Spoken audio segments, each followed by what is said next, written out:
This call may be recorded or transcribed.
Yeah, Dave. Good morning, everybody. Listeners calling in.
Good morning.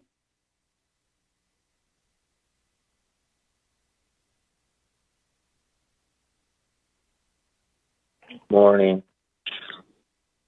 Well, good morning. Morning. Good morning, Yeah. sleeps. Oh, Good morning.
Oh, Joe.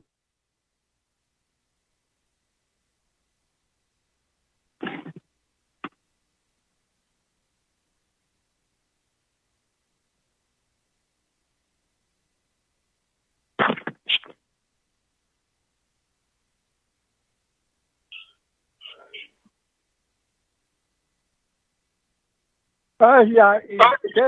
Oh.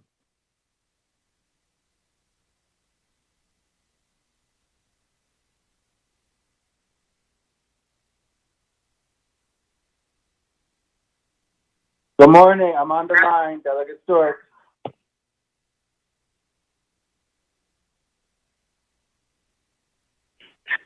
Everyone. This office is the office is still working on the system. They should be up momentarily. Yeah.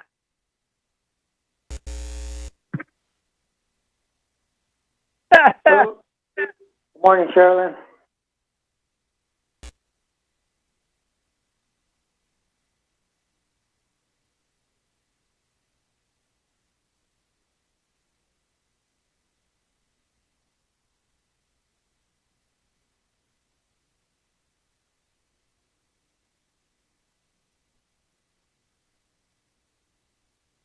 Good morning, Delegate Halona.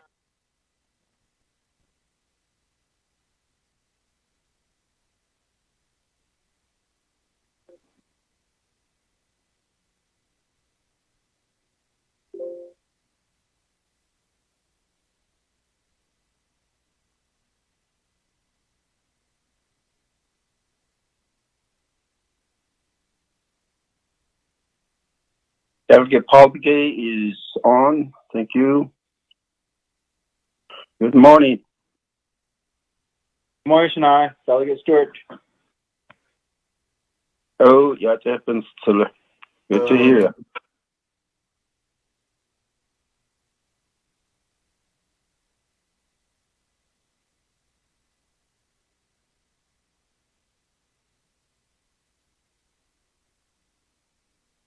Good morning, everyone. Good morning out there, Bennett, everyone out there, colleagues of the 24th Navajo Nation Council, staff members. Good morning, Mr. President, Vice President. Good morning, Madam Chief Justice. Good morning, Judicial Branch, Executive Branch, all the staff members out there. Morning to all the 110 chapters out there across the whole Navajo Nation. Good morning to Western Agency, Fort Defiant, Central, Northern, and Eastern Agency. Morning to everyone outside the Four Sacred Mountains are visiting us with us online from the Force, watching us on YouTube, Vimeo, or Facebook. Thank you for being with us this morning. We'll go ahead and get this summer session, our third day going. Today's date is July 22nd. The time now is 10:09 a.m. We are in our summer session. I am here in Window Rock, Arizona on the Navajo Nation. Find that ticking noise again. There's a ticking noise. I have my colleagues throughout the Navajo Nation on the line too as well, presiding by myself, Seth Damon, Speaker of the 24th Navajo Nation Council. Let me go ahead and go to Ms. Yavella to give us a roll call this morning. Honorable Elmer Begay.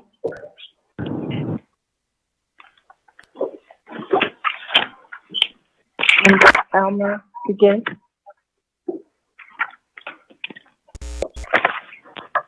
Honorable Elmer Begay did not answer roll call. Honorable K. Allen Begay Jr. Delegate Caleb Begay Jr. is present. Honorable K. Allen Begay Jr. is present. Honorable Paul Begay Jr. Delegate Paul Begay is present. Honorable Paul Begay Jr. is present. Honorable Nathaniel Brown. Honorable Nathaniel Brown. Honorable Nathaniel Brown did not answer roll call. Honorable Gina Charles Moon. Honorable Gina Charles Newton. Charles Newton is present from Shiprock, New Mexico. Honorable Gina Charles Newton answered roll call. Honorable Amber Knutsbach Cotty. Good morning. In from Sheep Springs, New Mexico. Thank you. Honorable Amber Knutsbach Cotty answered roll call. Honorable Speaker Damon. Good morning. Here in Window Rock, Arizona, the Navajo Nation Council Chambers. Good morning, everyone. Where is it? Honorable Speaker Damon answered roll call. Honorable Herman Daniels Jr. Honorable Herman Daniels Jr. Honorable Herman Daniels Jr. did not answer roll call. Honorable Mark Freeland. Good morning, Delegate Freeland here, President. Thank you. Honorable Mark Freeland answered roll call. Honorable Pernell Halona. Delegate Halona is present. Thank you. Good morning, everybody. Honorable Pernell Halona answered roll call. Honorable Jamie Daniels. Delegate Jamie Nunez, President. Honorable Jamie Daniels answered roll call. Honorable Rich James. Delegate James on the line, President. Honorable Rich James answered roll call. Honorable Ricky Ness. Delegate Rick Nez is on the line. Honorable Ricky Ness answered roll call. Honorable Carl Slater. Honorable Carl Slater. Delegate Slater's present. Honorable Carl Slater answered roll call. Honorable Raymond Smith Jr. Honorable Raymond Smith Jr. Honorable Raymond Smith Jr. did not answer roll call. Honorable Wilson Stewart Jr. Present. Honorable Wilson Stewart Jr. answered roll call. Honorable Otto So. I'm here. Honorable Otto So answered roll call. Honorable Charlene So. Here. Honorable Charlene So answered roll call. Honorable Daniel So. Here. Honorable Daniel So answered roll call. Honorable Eugene So. Here from Arizona. Honorable Eugene So answered roll call. Honorable Thomas Walker Jr.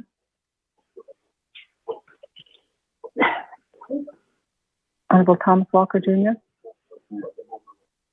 Honorable Thomas Walker Jr. did not answer roll call. Honorable Edison Winika. Speaker, I'm sorry. Can we get Here. the lines muted? I'm hearing some other reports. Honorable Edison Winika. Here. Honorable Edison Winika answered roll call. Honorable Edmund Yazzie. Yeah. Honorable Edmund Yazzie. Honorable Edmund Yazzie answered roll call. Honorable Jimmy Yellowhair. Good morning, Honorable Jimmy Yellowhair. President. Honorable Jimmy Yellowhair answered roll call. Going back up, Honorable Elmer Begay. Honorable Elmer Begay. Honorable Elmer Begay did not answer roll call. Honorable Nathaniel Brown. Honorable Nathaniel Brown. Honorable Nathaniel Brown did not answer roll call. Honorable Herman Daniels Jr. Honorable Herman Daniels Jr. Honorable Herman Daniels Jr. did not answer roll call. Honorable Raymond Smith Jr. Good morning, President. Honorable Raymond Smith Jr. and answered roll call. Honorable Thomas Walker Jr. Honorable Thomas Walker Jr. Honorable Thomas Walker Jr. did not answer roll call. With that, Mr. Speaker, you have 20 members that answered roll call. Mr. Speaker. Thomas Walker is present.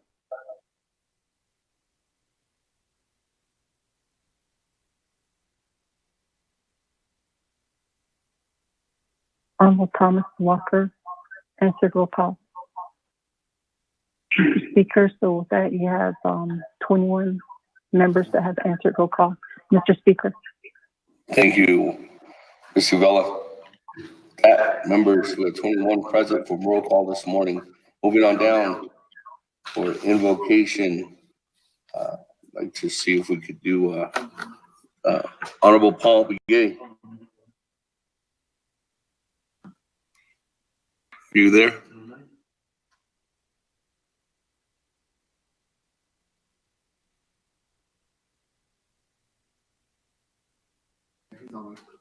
Honorable Paul Begay.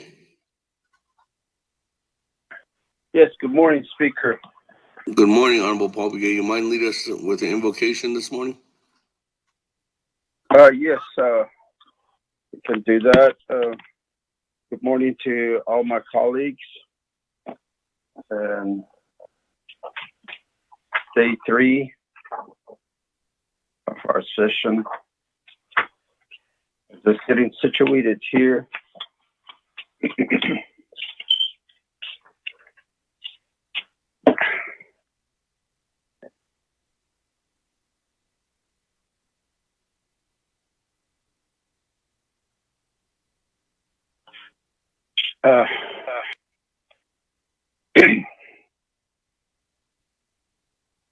Doshi isodil zendolish ani teia nisodil zendhollondo ani teia nisotla hollo ako kodoshi e bikekoshi kodosodil zendolish ako keda ia di kotega adnek acheia hathalin lingoshia hol adshno has tanasdile Adosje doi hathalin linde ko even nachishi kotego I sodil zendole ko do la isinalsagi na tapasi nelegi 24th Navajo Nation Council ado the 2020 summer session di de tragicikon e yolkaldo isin kodo I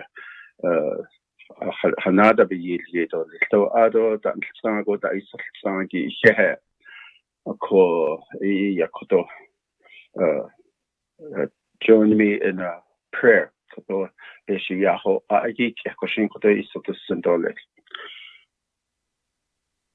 ko kodo tojon dole na stan shma yadel shitra hayol kral no de please no hot soy chatl just not jin your great zeal. Yeah, I need an he lay there so it's so it's legit zeal. And I need an he lay there. So go sleep the chitlet zeal. So the tree need an he lay there. The benza fashion it zeal. I touched need an he lay there.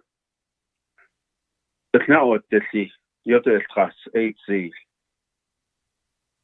The chol includes a class 8 zeal. Should say hashe here, should say hashe one. Your sky is shma, your asanat leheshma. Now dance sky is key, now dance suit it. You're the class A includes the class A. Both class chain, toby yaj, at the dean key. And study it. Bado neeran has ado, bado e sodilzen. Ni kontel klikke, ni sa lage, ni tot sa kage, ni tas kessa age. Ni johannes gish sa kage, ni tadash je sa age, ni tadash chin sa age. Ni edas teen sa drage.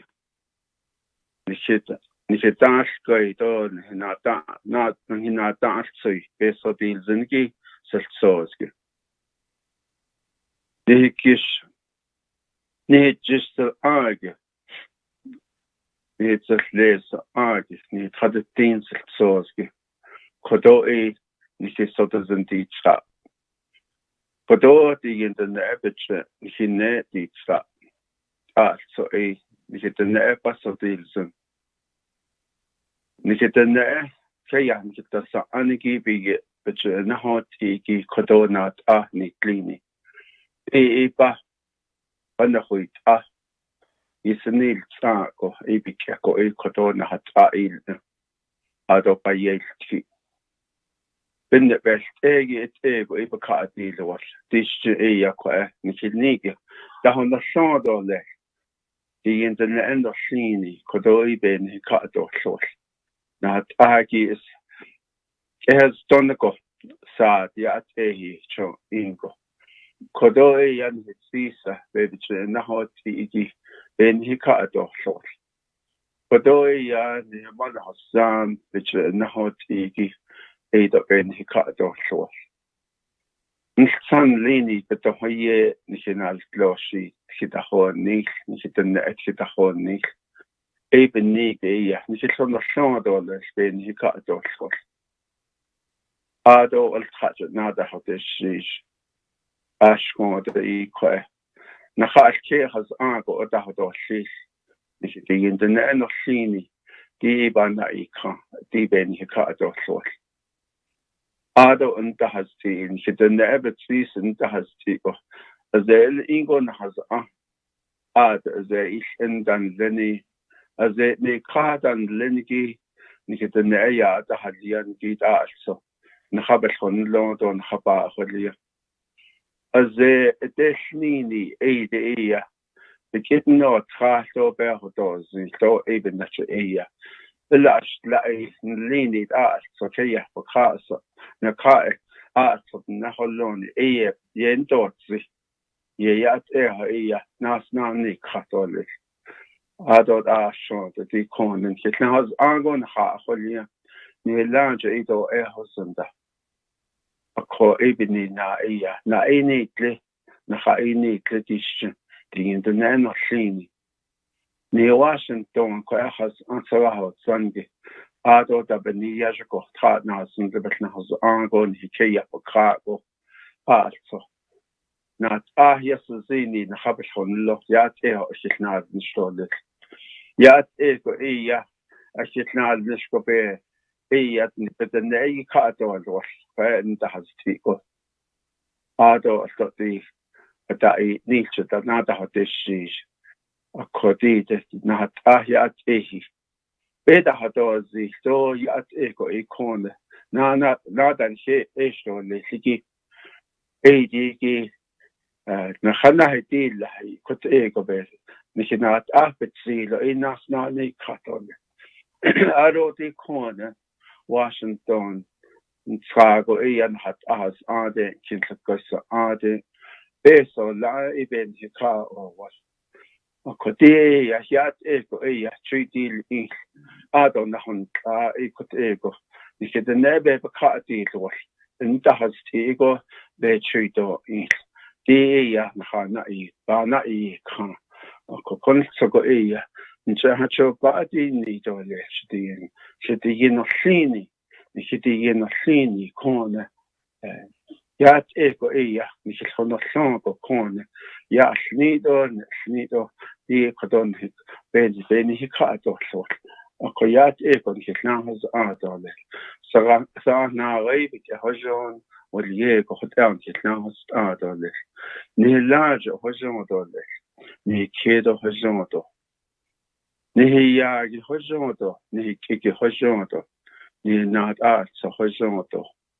Hojon hustling. Thank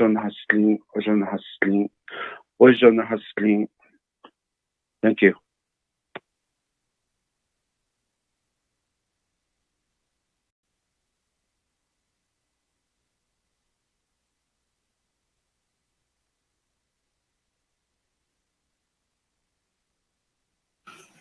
Thank you very much for that invocation this morning, Honorable Paul Begay. That, colleagues, we have concluded with our recommendations on the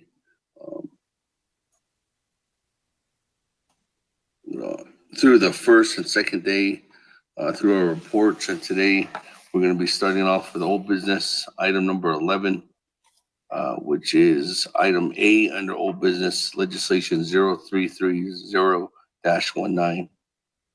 That, Mr. Platero, if you could read legislation 0330-19, then I'm going to take it to a vote to take it off the table.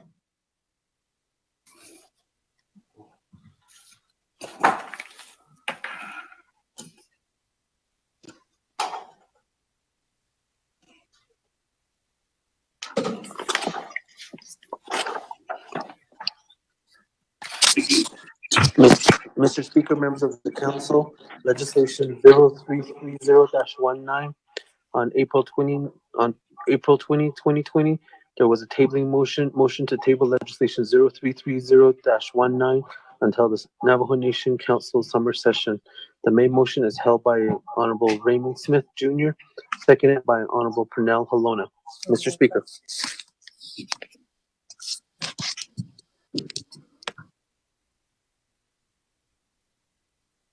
Very much, Mr. Patero. With that, colleagues, gotta get a motion for legislation 0330-19 to take it off the table.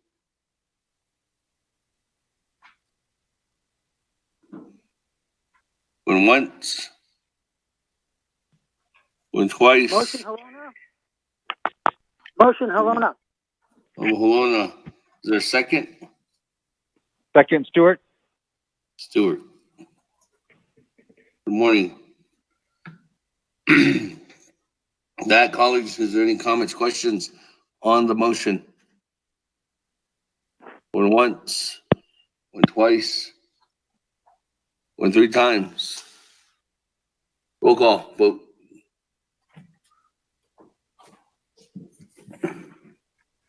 Let's go.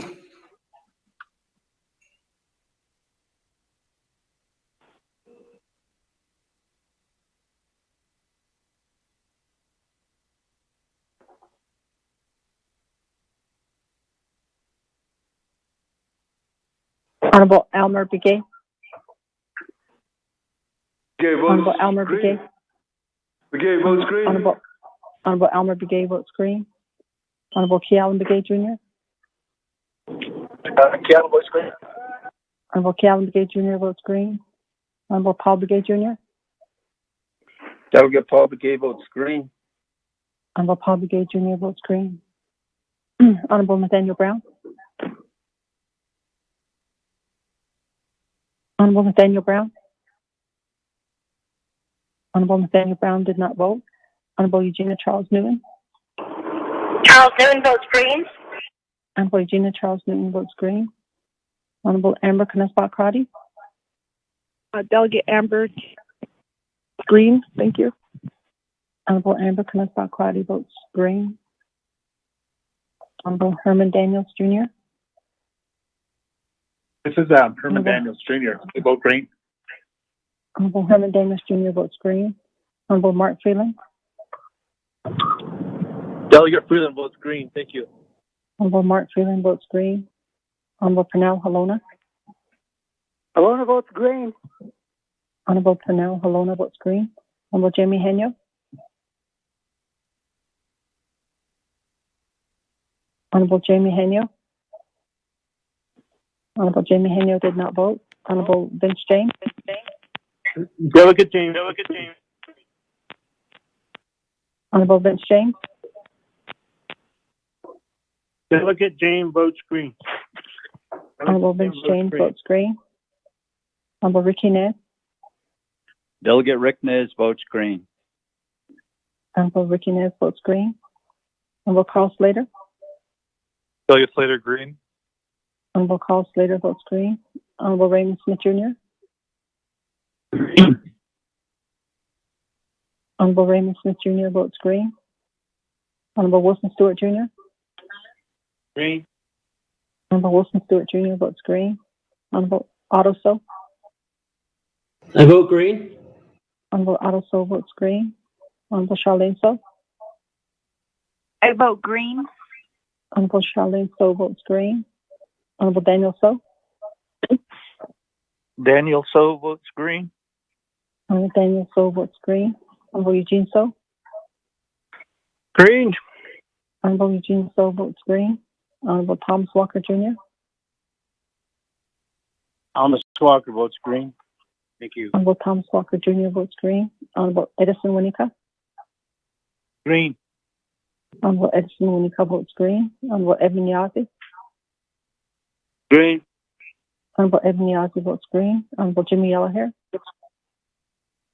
I'll vote green. Honorable Jimmy Yellowhair votes green. Going back up, Honorable Nathaniel Brown. Honorable Nathaniel Brown. This is Delegate Brown. I vote green.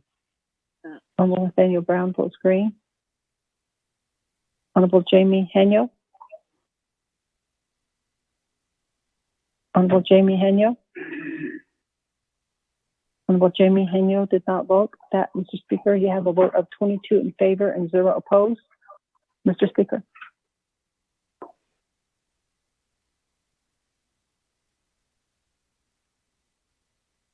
Thank you. With that, 22 in favor, 0 opposed. Speaker not voting on the tabling motion.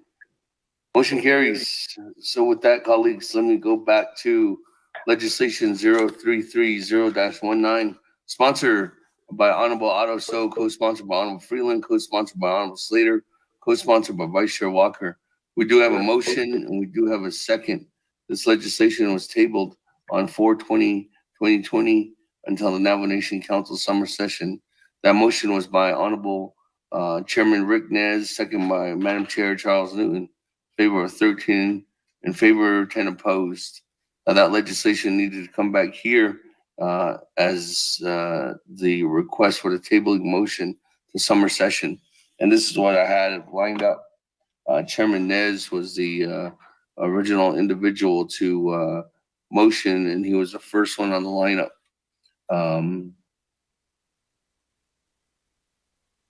On April 20th, 2020, this is the lineup that I do have. I'm going to put it in the queue this way. We have Chairman Rick Nez with reserve time at 3 minutes, 7 seconds.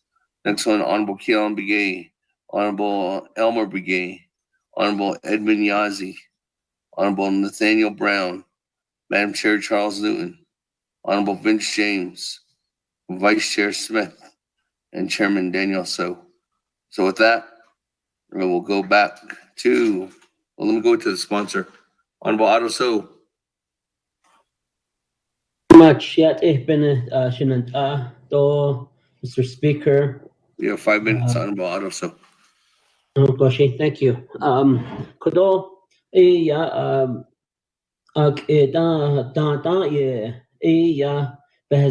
kodo legislation number 0330-19.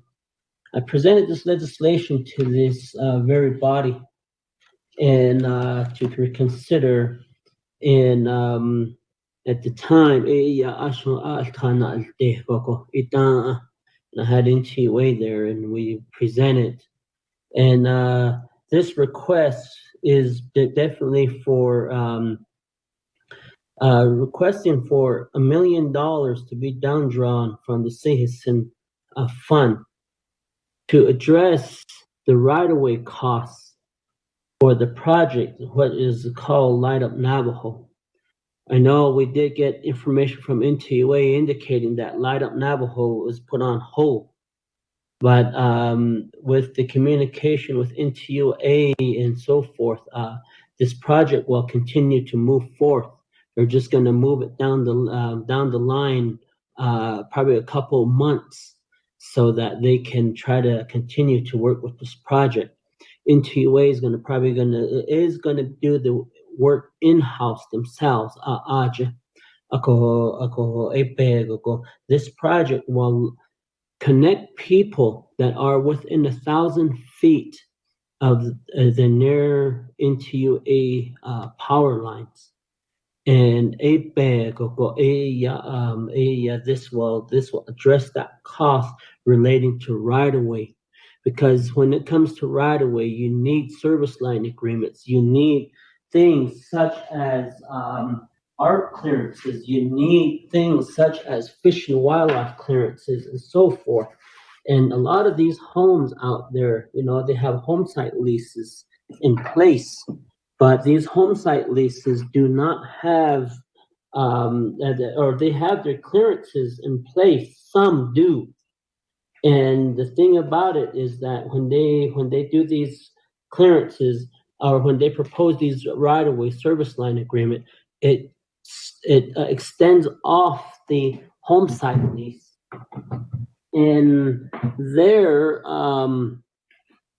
when it extends off the home site lease, the clearance is done from the home site. The end of the home site lease to the power pole needs to be completed. And this is where that cost will be utilized to address a lot of the requirements that are required in the CFRs. And it requires service line agreement requires certain clearances before the service line agreement is honored. The service line agreement is signed by the Navajo Nation Land Department. BIA sign off alcohol, that service line agreement, the Navajo Nation took that portion under their control. The Navajo Nation has to abide by what the CFR regulations state. And so these costs will cover the costs from the home site lease, the end of the home site lease, to the utility right away or to the existing power line. Normally, if a home site is about 1,000 feet from the power line, and let's say the home is sitting in the middle, you have about 105 feet to the end of the home site lease from the center of home site. So you have about another 100 feet, maybe even 75 feet to actually that has clearances from the actual clearance from the home site. But in reality wise, you have about 715 feet that's not addressed, that needs clearances. This is where those dollars will be utilized for Light Up Navajo. I believe their project, that their participant list was over 300 client. I don't remember the exact details, but it was over 300 clients that are signed up and ready to go. This process will help those families out there. I know this is just only geared to NTUA. I want to move forth and drop another legislation related to Continental Divide and the other utilities across Navajo, such as APS, such as Continental Divide and Hemus Electric. Maybe we could try to look at services that we could provide in Eastern Navajo and Western Navajo, especially people that live in like Cameron area. I know that this is only geared to NTUA, but if we could move forth and try to look at a couple legislations that could address to connect our Navajo citizens abroad would be nice.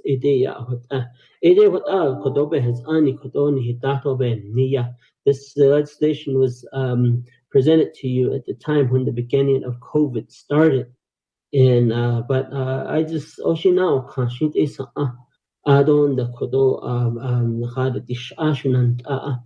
I know we had a long discussion on the last time.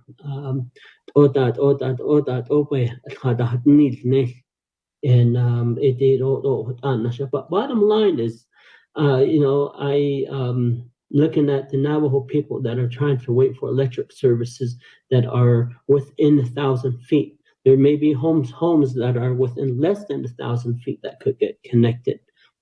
This would very help those families, and this legislation is just addressing the right-of-way costs. I have another legislation that's on the same agenda, that's going to address the material costs. NTUA is going to pick up the labor costs related to this project. The main project of Light Up Navajo, I believe, was canceled due to the COVID. It brought in the many electric companies across the nation to donate the labor. But in this case, with COVID, we really can't. So NTUA indicated that they will be doing the labor at their own cost. And then maybe I can, if Bita is on the line, can I turn some time over to Bita?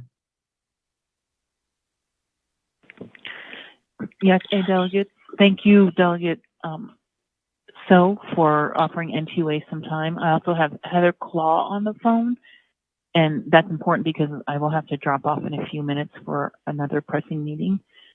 We thank you for your support. As the delegate has explained, there are many costs associated with getting access. Thank you. Thank you. That colleagues, let me go back on down on the lineup. Honorable Keon Begay, floor is yours.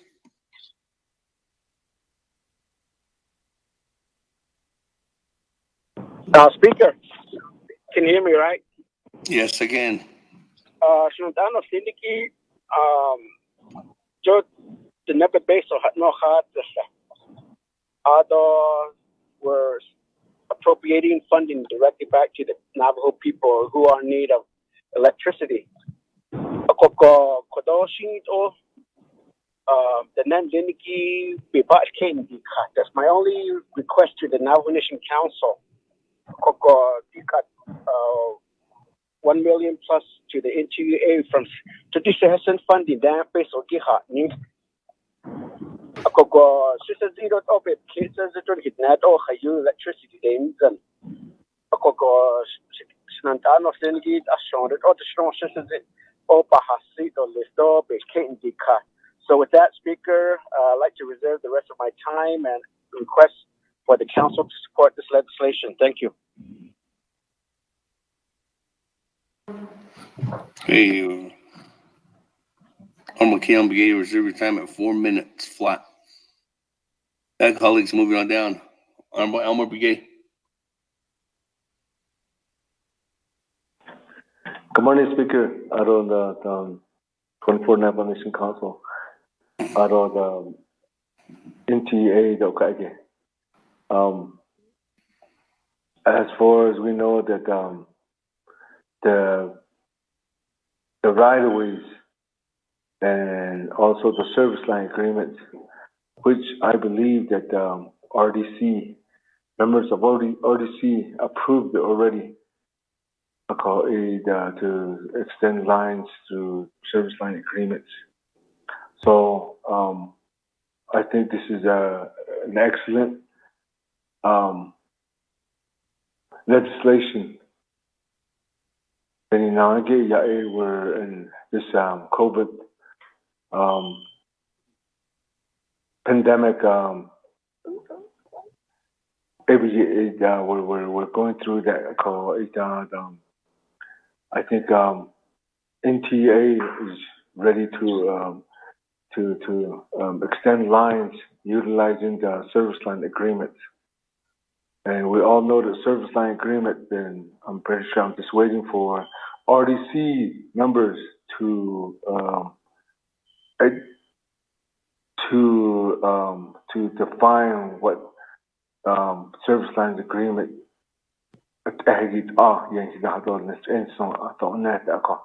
But as far as we know that service lines agreements are within the home place. I get to go, that I think even the Navajo Land Department can consent to that they can also agree that to NTA to run power lines for these people. Right now, we know that Navajo Land Department cannot issue out home site lease, but if they have their application in, and then if they pay for the $30 fee, they can from Halona's office, Mike Halona, to say that it's okay that they have the application in, they pay for the fee, and they can start NTA can start extending line utilizing the service line agreement. So even now, additionally said that, I think this is a good, excellent idea to connect people that are out there, that are nearby. We just need to connect more people to the service line, to the utility services, so they can utilize utility. So I just wanted to tell my 24 delegates to vote green on this. Reserve my time, Speaker.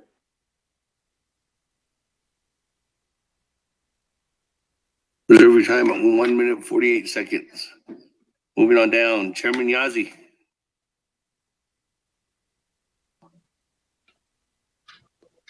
Speaker, members of the council, good morning, everyone. Just as it was indicated before, to vote in favor, I am supportive of this because, just for the record, that every time we go before RDC or anytime there's chapter projects within our chapters, it's always being supported.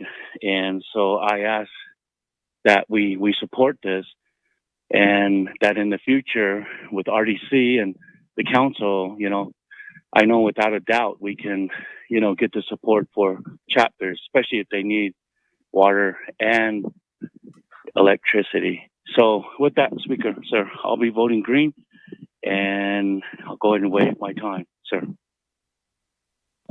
Okay, thank you, Chairman Yazi.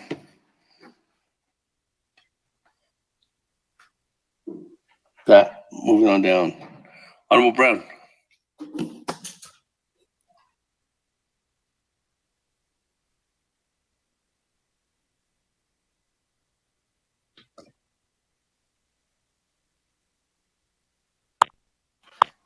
Honorable Brown. Yes, Speaker. Actually, are we on which legislation are we on? Legislation 0330-19. Actually, come back to me later. Thank you. Excuse me. Okay, moving on down. Honorable Madam Chair Charles Linton.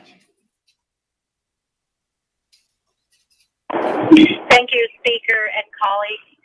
Really quickly, I just want to ask, I know that this legislation was introduced in 2019 prior to COVID hitting the Navajo Nation.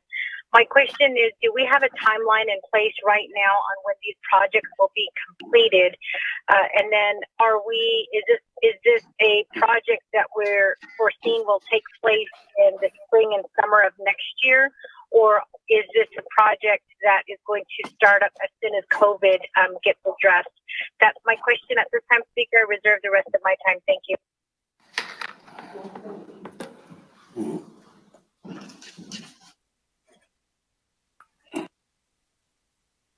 Okay, thank you. Madam Chair Charles Linton.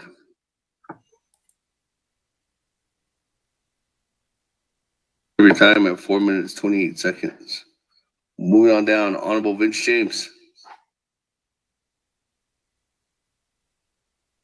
Yeah, Dana Speaker, although Kodohi and Kanido said, Kodo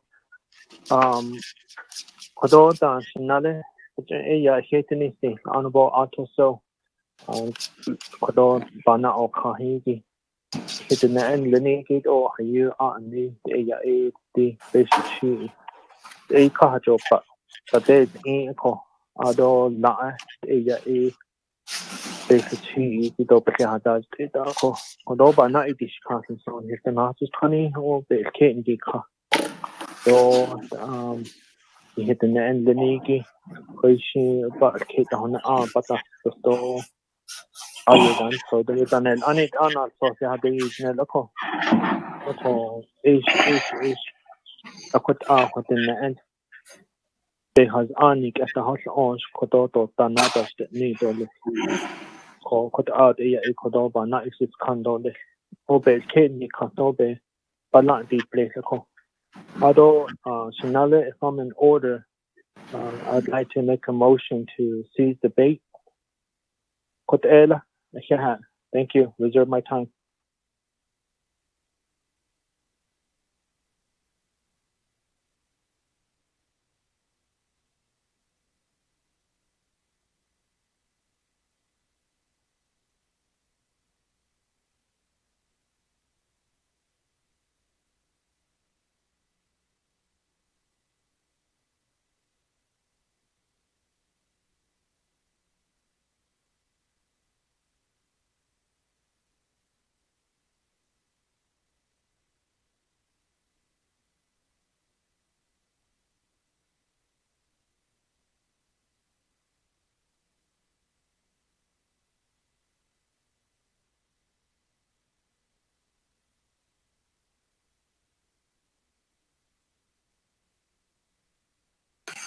Hey, this is before I recognize your cease debate. I know that there was one specific question by Madam Chair Charles Newton. So if no one, we're all in agreement, I'm going to go and ask for the response from Madam Chair Charles Newton's question to the sponsor, and then after that, I'm going to cease debate. If someone raises a point of order, a point of privilege, point of question of privilege, I'm going back to the lineup. Point of privilege. Okay, that I'm not recognizing cease debate because we just started this debate. Moving on down, Vice Chair Smith.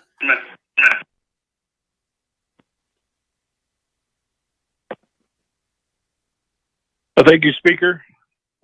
I was hoping we'd just go cease debate and vote on this. Can you guys hear me? We can. Okay, thank you. Yes, I do support this legislation, and we need to help our folks out there. And was hoping that LUN would be kicking off, but the conditions of the pandemic, and so we got the funds to do it.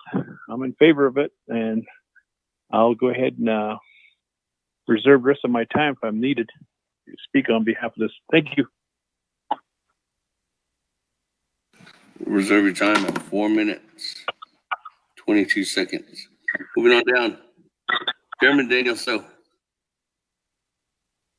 Thank you, Speaker. Otto colleagues. Otto Shache. Honorable Paul Begay. Thank you for that.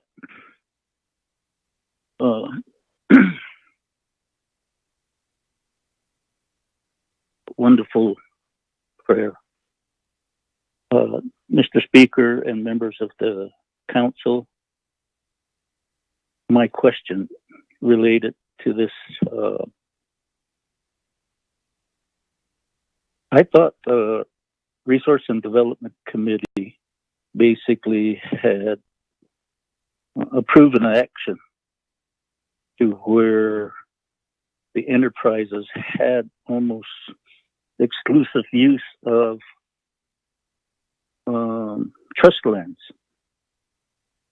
I don't remember the exact language in their action. The other question I would raise is, this is an enterprise, and we're giving them money then so they can abide by Navajo Nation laws. So is this infusion of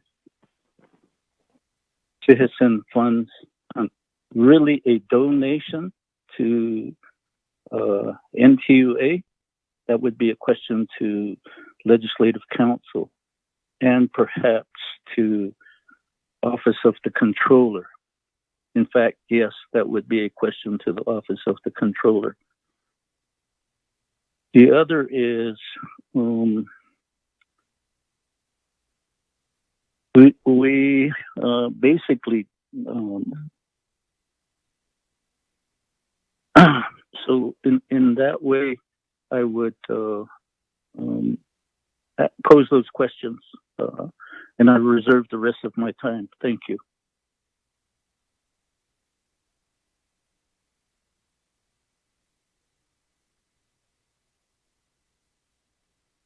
Okay, with that, reserve your time, Chairman, with 20 seconds. That, moving on down, Honorable Jimmy Yellowhair.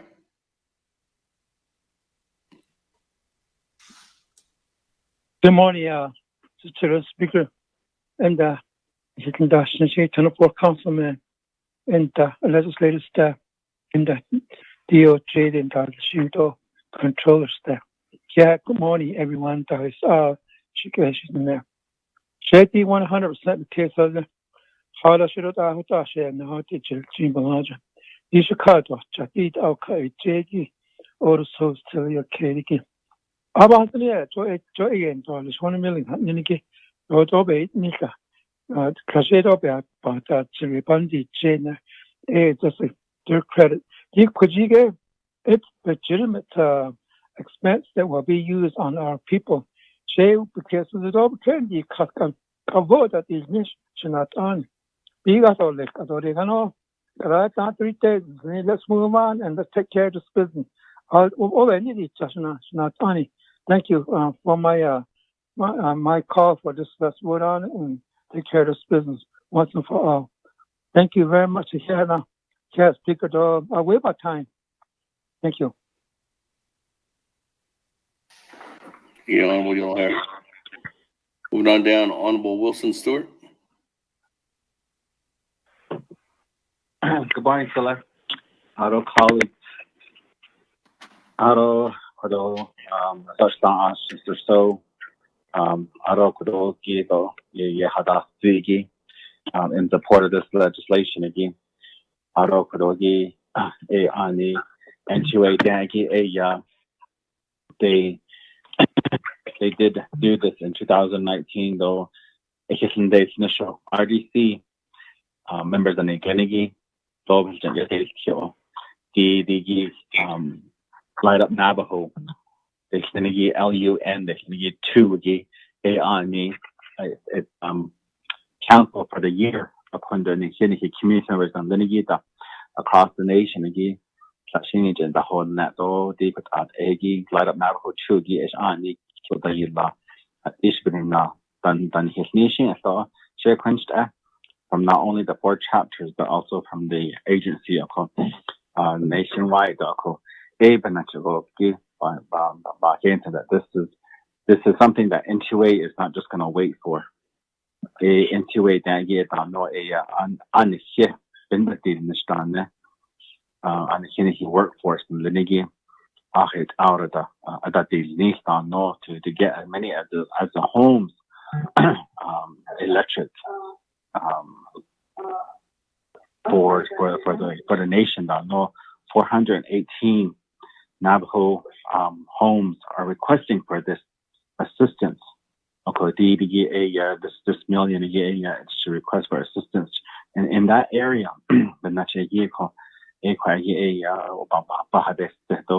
even going to help those that live a mile or more away from the nearest power line. So, the electricity list. I just want to give my support to this legislation.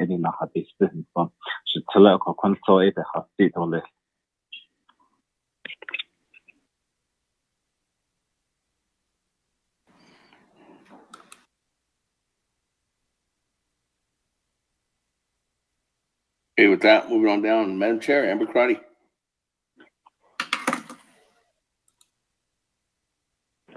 Thank you, Speaker, colleagues. On the amendment or on the main motion, my question is, this legislation was dropped in November of last year. So that's 9 months ago. That's still a few months to get it started.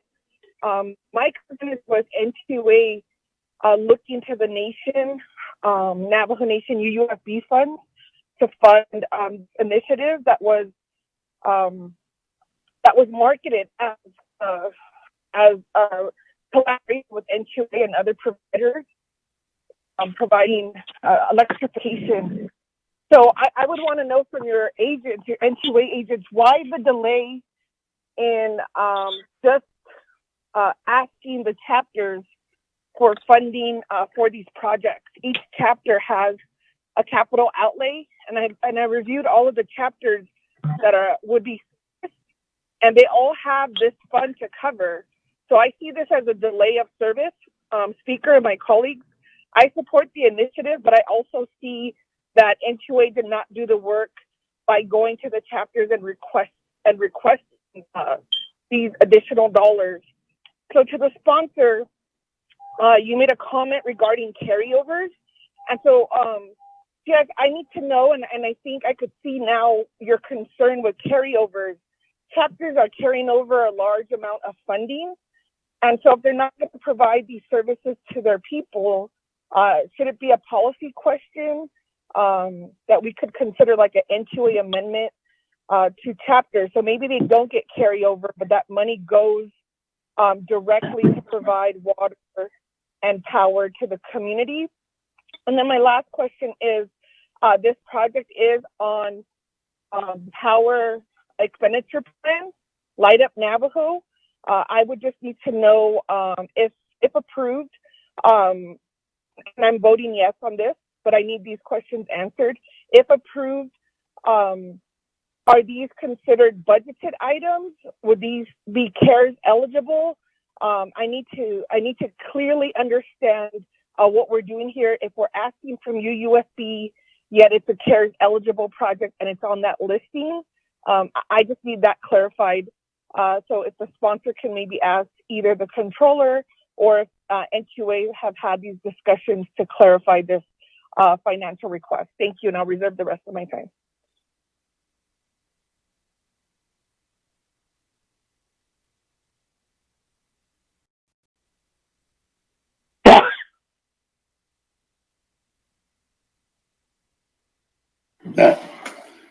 Madam Chair, Amber Karate, reserve time 2 minutes and 21 seconds. That board, Vice Chair Walker.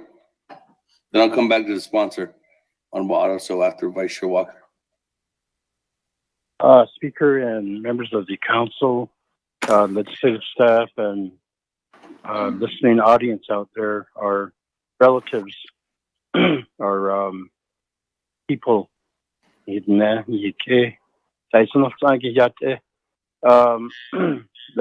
legislation I do support, and I will be voting in favor of it.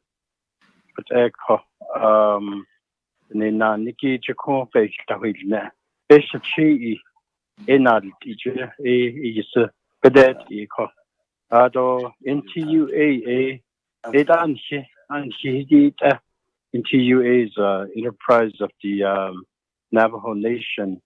It's our own utility company.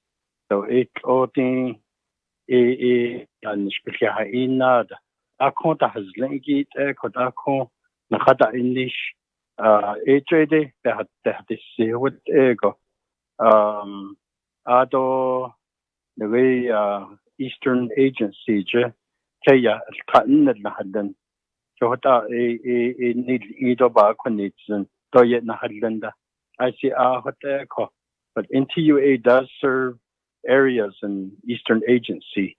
So those areas that NTUA serves could benefit from this appropriation.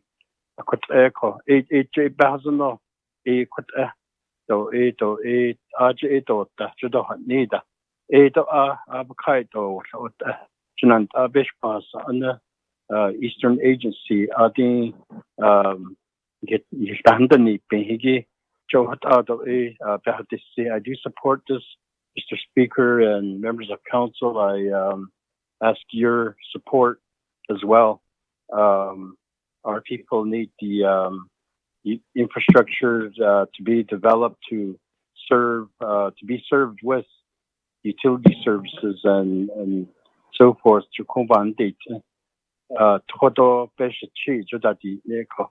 And in some cases, those go hand in hand. Thank you. No.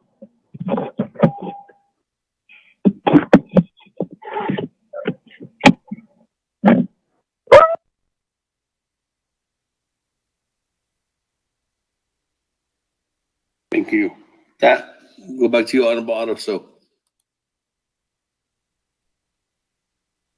Thank you very much, Mr. Speaker and member of the 24th Navajo Nation Council, and for your comments and your questions. Definitely, this is something that is very dear to every elected leader, wherever we come from whatever region we come from. And this is one of the areas that our constituents ask about, related to power. And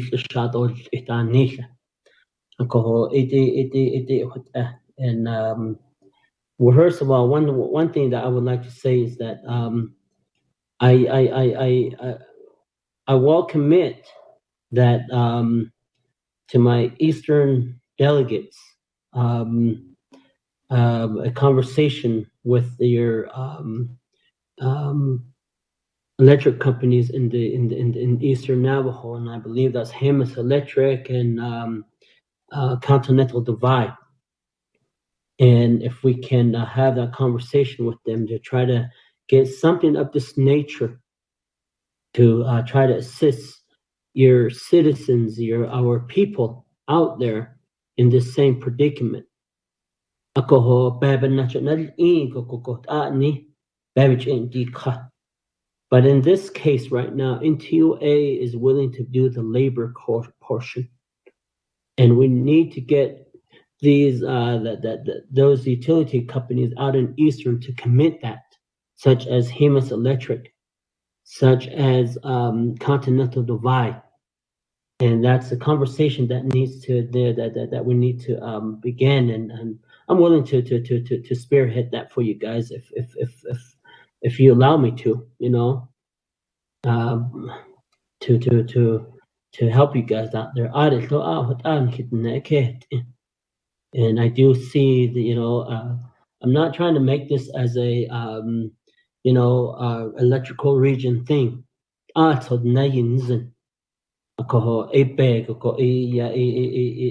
my commitment to the Eastern delegates. I'm willing to spearhead that for you and have a drop of legislation of the same sort to try to get the same to address the right of way and the material costs. And number one, I guess with the Honorable Eugenia Charles Newton, your question of the timeline of the project and startup of the project. I'm going to turn that over to Bita or Heather, who is on the line. But to what I understood is that they were going to delay the project by about 3 or 4 months, and just due to the fact of COVID. But I'm going to give that time over to Bita to answer this question, or Heather. Good morning, Council. Thank you. This is Heather Claw. To answer Delegate Charles Newton's question is that right now we will start up LUN when we're able to and as soon as we're able to. From the first project, LUN 2, we were already scheduled to have 139 linemen from 35 power companies across the nation to help connect the Navajo homes. But unfortunately, because as stated before, the pandemic, that had to be canceled. Once the pandemic ends and the travel is opened up, NTUA is looking to go ahead and pursue Light Up Navajo projects as continued. However, that hasn't stopped us. We're still moving forward and taking our list, and our in-house workers are the ones connecting. So far, we've been able to connect about approximately 20 homes on the list. And so we're going to continue to move forward as stated by Delegate Wilson Stewart. Also if I could go ahead and answer Amber's question, because it kind of goes into... Go ahead, Heather. Okay. Goes into there is that the approved for the money for this, she asked about the CARES Act. This is not good. The timeline of the project, we won't be able to complete all of the numbers by the end of this year. So currently the CARES Act gives a deadline of end of 2020, December into 2020, and we won't be able to. So it wouldn't be qualified underneath the CARES Act in order to go ahead and get these projects done. They are for the right-of-way costs and the SLAs, which is the single line agreements. Those ones are a little bit easier and a little less costly. But as Delegate Stewart mentioned, is that we're also going to use the money for those connections that are a mile or more. That has to go through the full review process because we have to get an official right-of-way for those. So those cost a little bit more. and the cost of those are is so much higher that it's harder for the customer to go ahead and come up with that money. And those are for the projects that are a mile or longer. The other question that was asked about the chapters, we have been able to kind of look into those for those costs currently to check and see if we can have the chapters. But again, it's asking the chapters to put forth the money, and that's what we're still working on too as well, to get the money on this. Just also to know about this $1 million is that we're going to use this as leverage. NTUA is going to put up $1 million, and the DOE will also put up an additional $1 million. So the $1 million from the Navajo Nation is actually going to be used as leverage so that we can go ahead and hook up more families, have more money to go ahead and hook up more families too as well. And to touch on Daniel So's question regarding this exclusive use of trust land, RDC did give Navajo Land Department authority to issue what is called a Tribal Access Authorization, which is a TAA. The substantial work required to get a TEA has not changed, though. The only difference is that we don't have to write an environmental assessment. And the cost for getting an SLA or a TAA are borne by the customer, so this money will help alleviate some of that cost. However, the major costs are cultural resource work required by the Navajo Nation law and the biological research work also required by Navajo Nation law. And then there's also costs to making the surveys and the maps. And so the only difference is that, and obtaining permits, the only difference is that we no longer have to go to BIA to get a right-of-way issued through NTUA. So it has helped a lot within a process, but not so much as the cost. The cost still remains the same. And I think I answered all of those questions. Please let me know if I did miss one. Awesome. Thank you very much, Heather. Speaker, I'm going to turn the floor back over to you.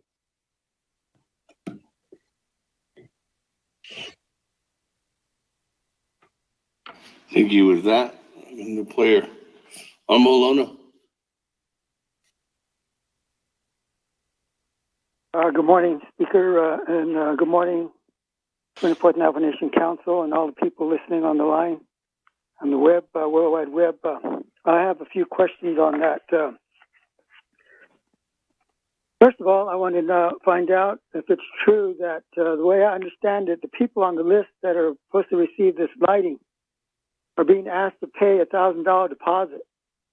And then the other people that have mobile home hookup for a light pole, they're being asked to pay $1,800 to have a light pole hookup. So if the Navajo Nation is going to pay for all this materials, is the NTUA still going to charge the people for the same rates?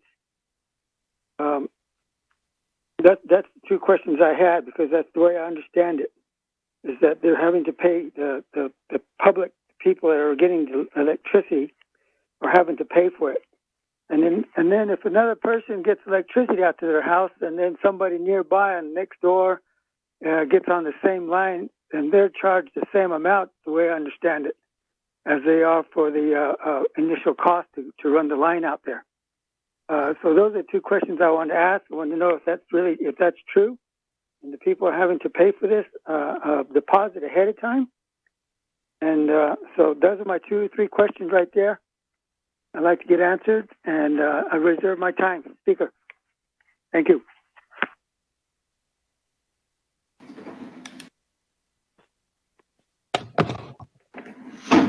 Okay, your time at 3 minutes, 30 seconds.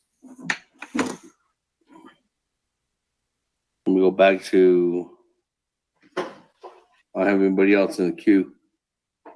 So we go back to reserve time. Che. Actually, Chairman Nez. Chairman Rick Nez, 3 minutes, 7 seconds.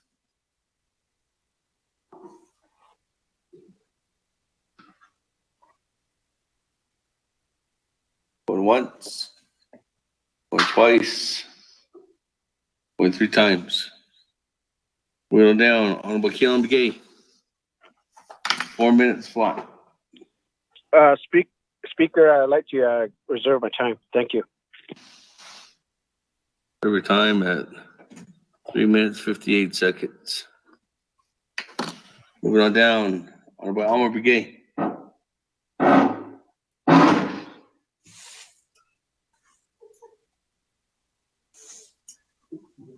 Honorable Elmer Brigay. I'll pass. Okay. Moving on down. Madam Chair Charles Newton. Reserve my time. Serve your time. 4 minutes, 27 seconds. Honorable Nathaniel Brown. 4 minutes, 55 seconds.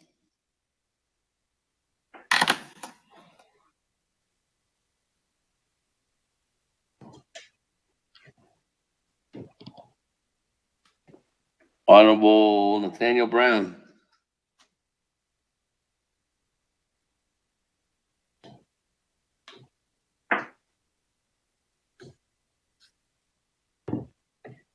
Moving on down.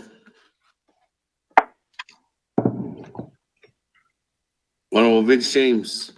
3 minutes, 48 seconds. Nada. Now be work. Vote on this legislation. Reserve my time.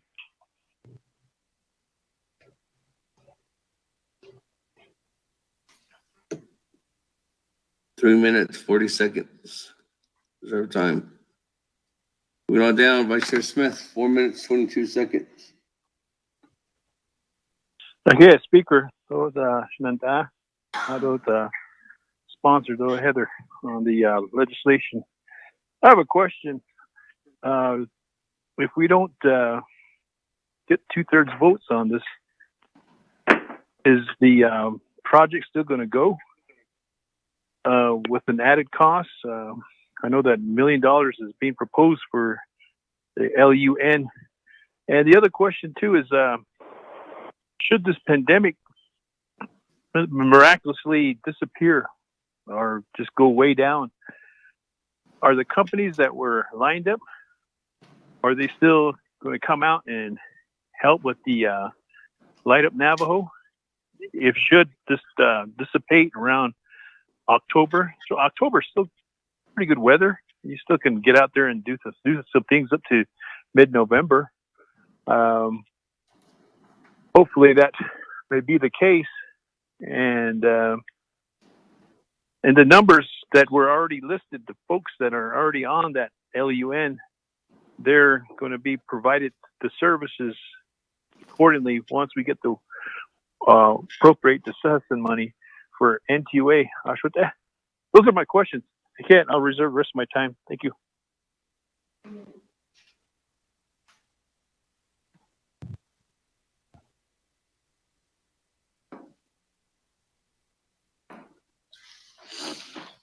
That reserve your time, 3 minutes flat. Moving on down. Chairman Daniel So, 20 seconds.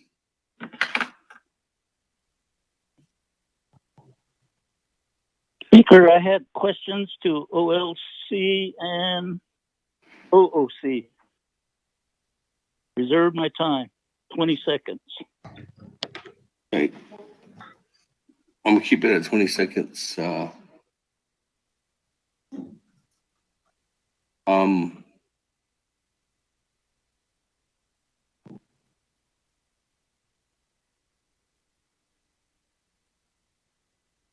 Let me go back to Office of Legislative Counsel.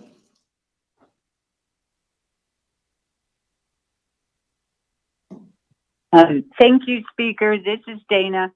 As I have written down, Delegate Chairman So's question was whether this was a grant or donation to NTUA. At least that's how I understood the question. I think that the answer is quick as far as I can concede that that these dollars do get granted to NTUA. So that is my interpretation. Perhaps it would be good also for the controller's office to opine. Thank you.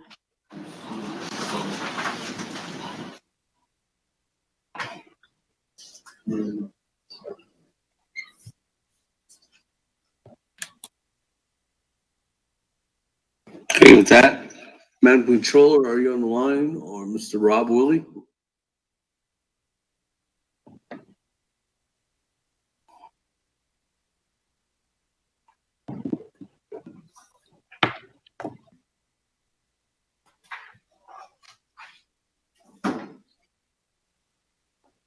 Madam Controller?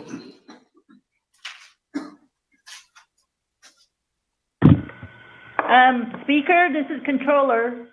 Good morning, Ms. Kirk. Good morning.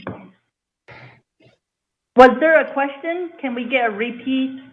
Yes, let me go back to Chairman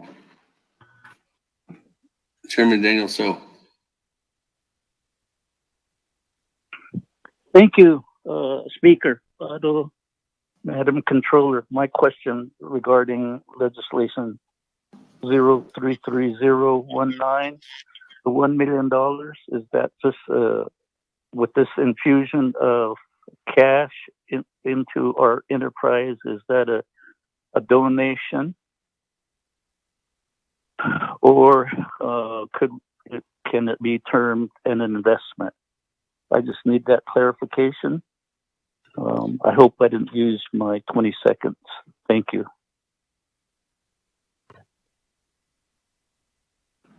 Madam Controller? Okay.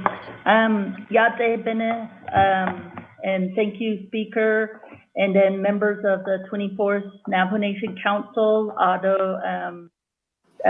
Chair Daniel So, for your question.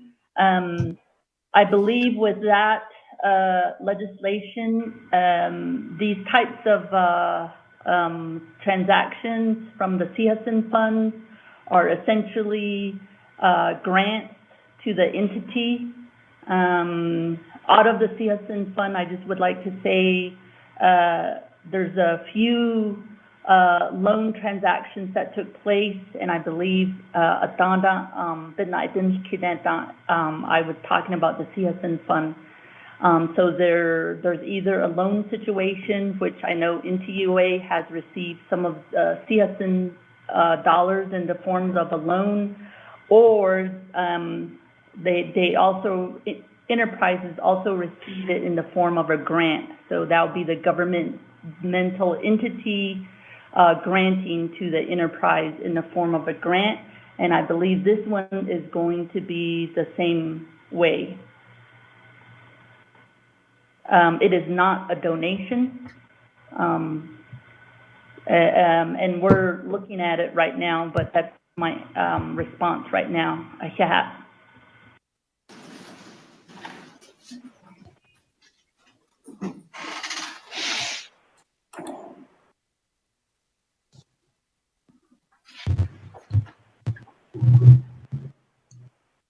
Okay, thank you. That moving on back to Chairman Daniel So. 20 seconds. Thank you. Thank you, Satilla. To the rest of Navajo Nation Council, you can put your guards down.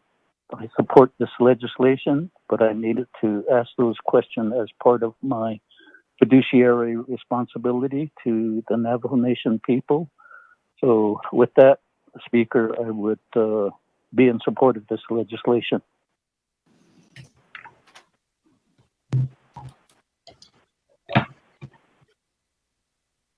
Okay, with that, moving on down. Madam Chair, Amber Crotty, reserve time, 2 minutes, 21 seconds. Thank you, Speaker. Can I get my questions answered, please? I'll reserve my time. Madam Chair, was your question to the sponsor? It asked a question regarding the care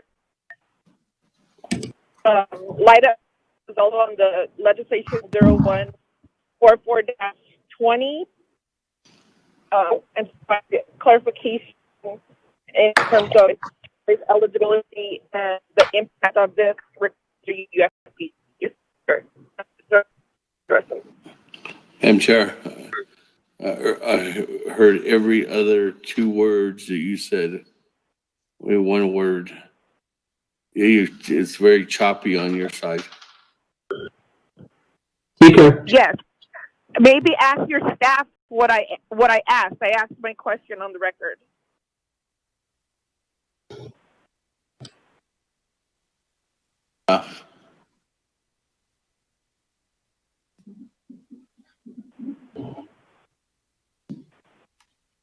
Okay, it's going to take us some time to rewind the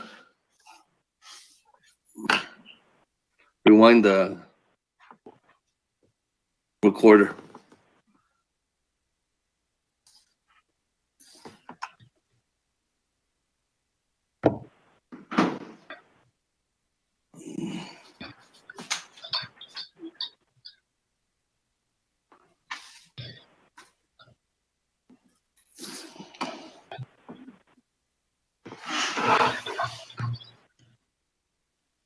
Colleagues, I'm going to recess for 10 minutes.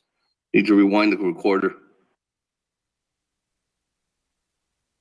Recess 10 minutes. Time now is 11:29, 11:30. Come back in at 11:40.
Honorable Elmer Begay.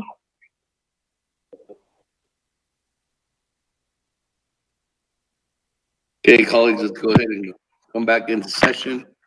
For the record, the day again, today's date is July 22nd. The time now is 11:42 a.m. We're coming in and out of recess. We are on legislation 033-19, and we do have, going back to the controller to ask a question. That, let me go ahead and get a roll call first, so we know we have a quorum.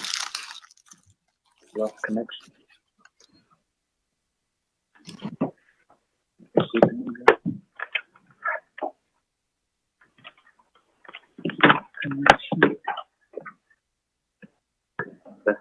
Beckham. Yeah.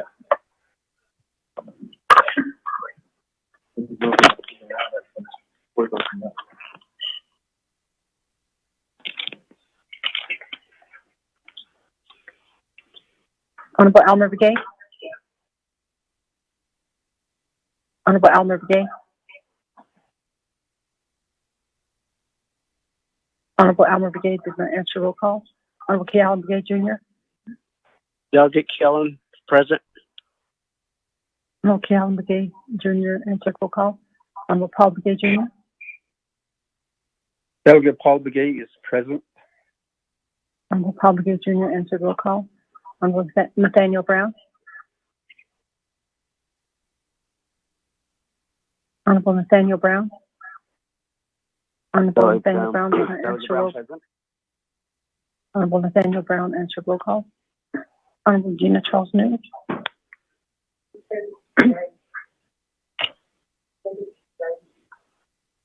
Honorable Regina Charles Newton answered roll call via text. Honorable Amber Kenneth Bakrati. Delegate Amber Kenneth Bakrati is on the line. Can you hear me? Honorable Amber Kenneth Bakrati answered roll call. Honorable Speaker Damon. Here. Honorable Speaker Damon answered roll call. Honorable Herman Daniels Jr. Honorable Herman Daniels Jr. Honorable Herman Daniels Jr. did not answer roll call. Honorable Mark Phelan. Present. Honorable Mark Phelan answered roll call. Honorable Panal Halona. Delegate Halona is present. Honorable Panal Halona answered roll call. Honorable Jamie Henyo. The Henio is present. Honorable Jamie Henyo answered roll call. Honorable Vince James. Delegate Vince James present. Honorable Vince James answered roll call. Honorable Ricky Ness. Honorable Ricky Ness. Honorable Ricky Ness did not answer roll call. Honorable Carl Slater. Delegate Slater present. Honorable Carl Slater answered roll call. Honorable Raymond Smith Jr.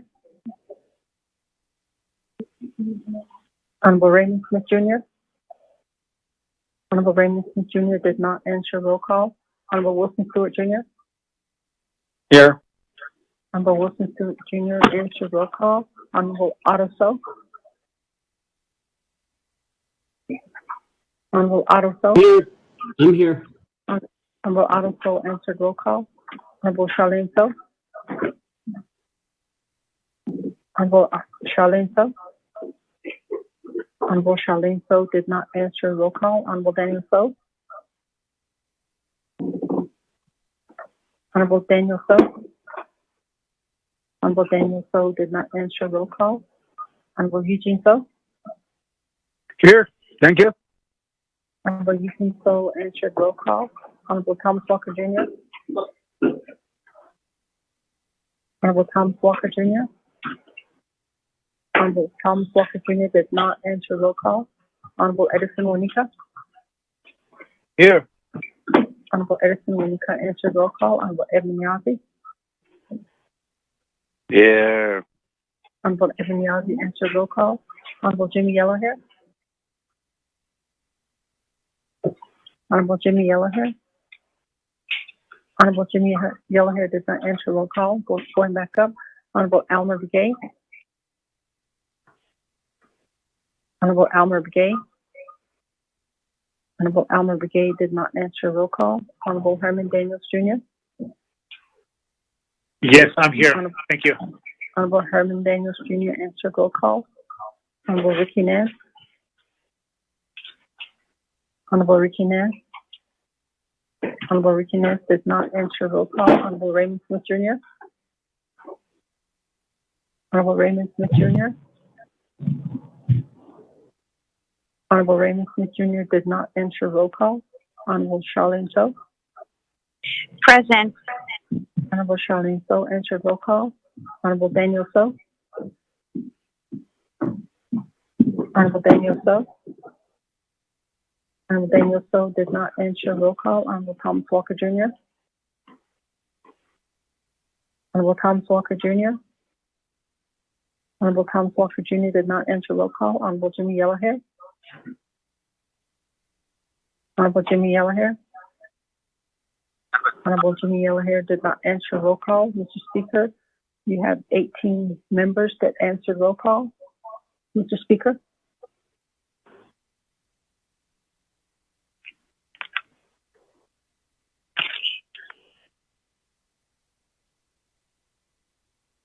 Speaker, this is Thomas Walker. I'm on the call. Hey, Thomas Walker. That colleagues, 18 plus Thomas Walker's 19 answering roll call. Thank you. That back to Also, Vice Chair Smith's on board.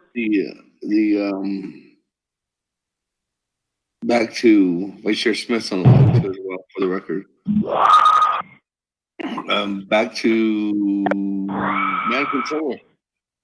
There was a question posed by Madam Chair Amber Crotty, and over in recess we did go over reviewing that. So I'll go ahead and turn over the floor over to you, Madam Controller. Okay, Otto Shahat Speaker, and then members of council, Otto Shadeja, Delegate Crotty, for your question. And I believe your question is as to this legislation, being that it's on one of the project listing as well, regarding the CARES Act, and then also the legislation before you today regarding the CSN funds. I believe your question was if this passes here with the CSN funds, then would it be CARES fund eligible? And I think that's Aben, I just could get that. So, and I think it goes to the already budgeted, the second criteria from the CARES Act fund. As I mentioned yesterday, a lot of these projects meet the requirements. There's no question. The needs are out there. In this case, electricity regarding COVID, which is the first criteria. Second criteria was already budgeted. Essentially, as I understand Treasury guidance, I believe is a little broad on that. They're not going to distinguish our comprehensive budgets, which is more our operating budget, as opposed to a lot of our capital budgets that we do here with Navajo, which is more either CSN funding related or permanent fund income related or UUSB related. So I believe Treasury guidance, they interpret it as broadly as possible. So I think they would they would interpret as if you've already budgeted, then it's already been budgeted. And that goes to the second criteria. So if you already budgeted here using CSN, and then the next legislation goes forward, then that may be an audit risk. So I think that was your question. The other consideration is the third criteria, the period of performance question, which is whether these projects will be executed by the end of December 30th. So that would be another consideration. So that is my response to that question.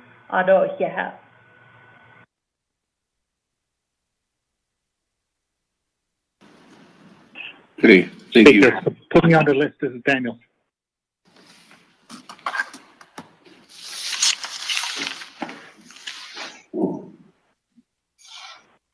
With that, let me go back to Madam Chair Amber Crotty, reserve time, 2 minutes, 21 seconds. Thank you, Speaker. I hope you can hear me. Just my final request would be if we can make sure that we have NQA's latest power line projects for the CARES funding, and maybe discuss what if this initially on the list and the status now. And I'll waive the rest of my time. Thank you, Speaker, and thank you, staff.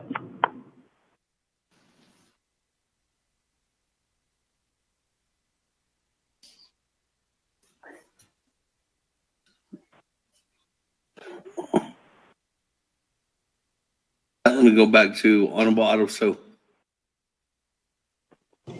Thank you very much, Speaker. And then I believe your question, Amber Delegate Crowley, before I lose that, is that you want the latest and updated NTOA listing that they have in the current CARES Act funding, and I will have NTOA get that information together, and we will get it out to the Chief of Staff, and Chief of Staff can disseminate the information to the council. And then moving up, I guess, Mr. Halona, relating your question relating to the $1,000 and the $1,800 costs. To my understanding, once upon a time, I had we were doing a connection service request for NTOA, and I believe at the time NTOA can do the connection as long as they have everything in place, but the homeowner is responsible for the meter, meaning that this is with no help or anything. If a person applies for the meter pole and things like that, a meter pole costs a lot of money. On APS standard, a meter pole would cost about $550. And that's only an 18-foot section, and there's requirements on those poles. And the whole meter loop set up, this material-wise, you're looking at about like $1,200. That's on APS. And I believe at the time when I was going through this myself with NTOA, and this was a cost that was rendered on the homeowner with no assistance. When somebody wants to go in and apply for electricity, and there's a cost that the homeowner has to put in. But in this case, I believe that the cost will be picked up by the utility company, because this portion right now, this legislation that we're talking about, is geared to the right-of-way. The next legislation that's on the agenda is legislation 0032. That's asking for the same amount of monies again, but that's for the material purchase. And inside that material purchase will be the meter, the utility pole, and the necessary connection that needs to happen. So this is a two-part legislation. And right now we're addressing the right-of-way issue. And a lot of the homeowners, just cost the right-of-way, because to hire an archaeologist costs just on a home site survey, an archaeologist costs minimal about $300. And then you have a botanist surveyor that has to come in, the Fish and Wildlife Service surveyor. And if it's in the gray area, there's another cost that it costs us. And then the other thing too is the service line agreement requires a legal survey, meaning that if you're 1,000 feet from the meter pole directly to the utility line, has to have some sort of a legal description And that legal description, that survey could cost anywhere up from about $500 up to about $300. This cost, this legislation will take care of all the right-of-way requesting. I don't. I believe. I guess Mr. Smith. Yes, this legislation will require 2/3 vote on this request. I don't moving forth, whether this is not approved or not. That's a call of the utility company, NTUA, because whether the CARES Act, if it, the command and controller indicated that it does qualify. But the thing about it is that there's many projects on the electrical projects, and I'm sure NTUA will be busy. And I do agree that if it's on there, maybe we can go ahead and take that off. And this has no time restriction. And according to Mr. Haas at the time in April, his projection was to begin in October. And now we're this far, and that's that's roughly about 6 months. So if we look at it now, if these two legislations are passed, we will be looking. I'm looking at maybe sometime in January that realistically we could look at this, and we're not being chased by the timeline, completing the timeline related to the CARES Act. I don't. With that,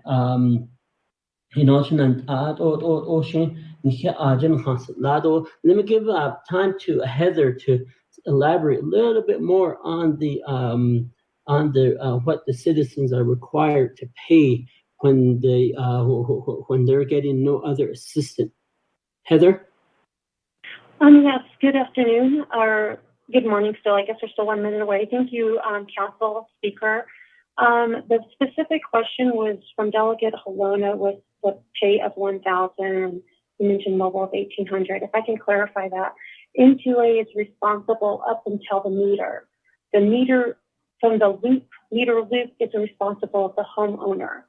Usually it costs about $1,000 for a 100-amp meter loop, and approximately $1,800 is about a 200-amp meter loop, depending on what the house wiring and everything can handle. So those are the homeowner's responsibility, and the utility company doesn't cover that. However, we have been working with the chapters to go ahead and see if we can get some of those meter loops covered, or to help the chapter assist with those costs for their community members. So that might clarify what the $1,800. Some of the mobile homes, the modular homes, they come already standard with the wiring and with the meter loops. So those wouldn't be charged to the homeowners because they already purchased it within their home kit, mobile home or modular home. And then just to clarify a little bit about the 2/3 vote, yes, we're still going to go ahead and move forward the best we can as a utility. That's our responsibility.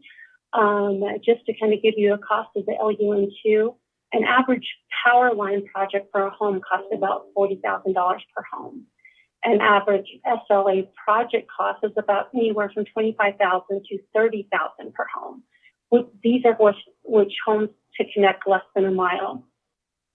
What LUN hoped to do is connect 150 homes that were served by new power line projects, and that cost was approximately $6 million. We also hope to connect 150 homes that were served by SLL projects, so that is about $4.1 million. So the total cost of the LUN2 came up to approximately $10.1 million. So the $1 million that we're asking for the right-of-way, as well as the $1 million for the material cost, this is just to show the outside people that this project, this LUN project, to connect electricity to Navajo people is important to the Navajo Nation as a whole, that we're willing to go ahead and assist with leveraging the cost when we're going out and asking for more money. So this kind of gives us evidence that the Navajo Nation itself feels that this project is important, that they put up some of the money to as well. And I believe that that's the question. The other question I believe that was asked is we'll start the LUN2 with the companies as soon as they're able to go ahead and travel safely.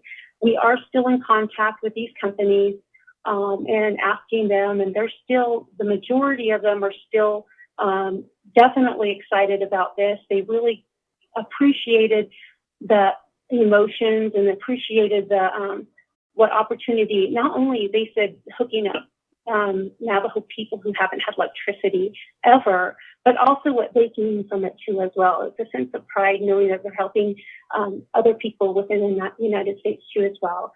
Right now, we're hoping that that emotions and that sense of helping will continue on with them, but we'll have to go ahead and continue to follow up because things might change. If there's no vaccine that's in place, people may want to go ahead and think about that. But we are keeping in touch and everybody's still willing to help as far as we know right now. Thank you.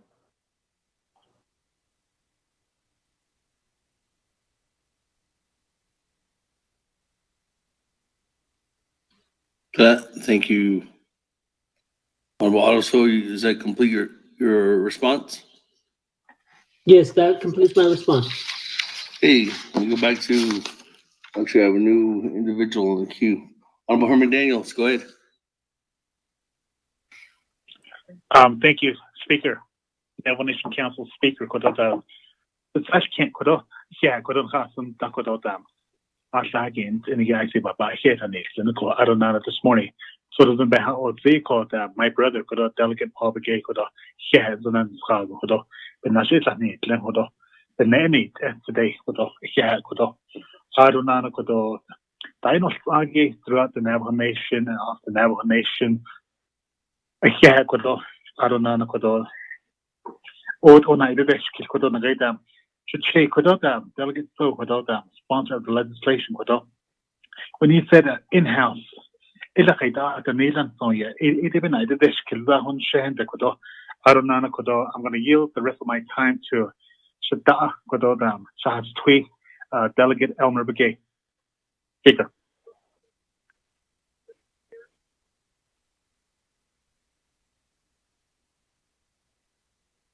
Honorable Elmer Begay, are you there? Yeah, I'm here, Speaker. That Honorable Elmer Begay, you have 4 minutes, 9 seconds. Go ahead. Okay, Shidado, Shirke, Shewe, Mr. Daniels, Honorable Daniels, Yad Ehio Kehado, Aro, Shewe, Atoso, Toke, Yad Edo, Aro NTA, the company of NTA and then the staff from there. So I have a question. I know that I've been working with PITA and I've been working with Mr. Rex Kuntz, and then there's the General Counsel PITA regarding the service lines agreement. So right now I have some people that are bringing in their trailers. They're parking nearby. They're adjacent to their relatives' home site lease. So, but it's really hard to get home site lease today because the offices are closed. Employees are not working. So, I was wondering, this service line agreement can NTA help if you receive this $1 million? Will NTA help people? Even just a phone call to them that what they need to have to be connected. If they're like 1,000 feet from the service, like a primary pole or a service pole, can they be assisted? Like it's really hard to just like going to DALCON here at this the district office because of that, is I've been getting a lot of help from the main headquarters, from BITA and the personnel there. So if there's people that are in need of help, if they want to inquire about the service line, will NTA be able to help them? If you guys look at this money, how they can fulfill their requests, like what they need to get, like go back to you need this. You can email these service lines agreement, and then any kind of document that they need to assist them. Is there going to be people there at the main office to help them?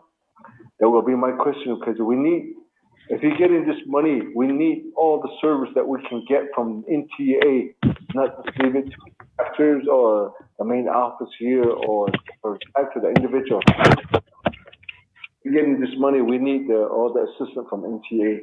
So this will be my question to NTA, and then also to during my time here.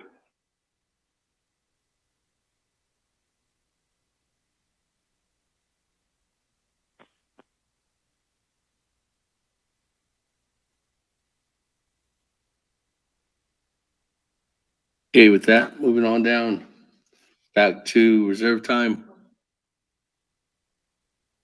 Honorable Keelan McGee.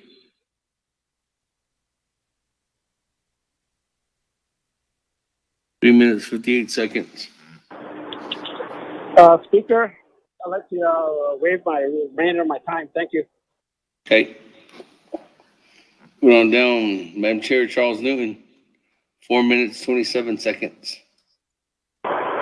Thank you, Speaker. I do have to admit that I'm on the fence about this legislation. Back in November, it was very clear how I was going to vote, but this, the way that things are going right now, I am a little bit concerned. I also, I am on my way to Winter Rock right now, but I didn't get the answer to the right-of-way question. I thought RDC had waived the fees associated with right-of-way. And so can somebody answer that for me? I reserve the rest of my time.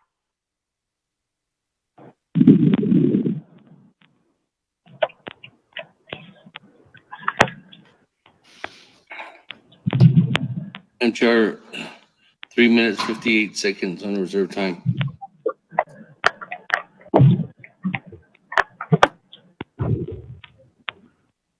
Moving on down. Honorable Vince James, 3 minutes, 40 seconds. I'll be at work. Let's vote on it. Yield my time. Close your time. Now moving on down, Vice Chair Smith, 3 minutes flat.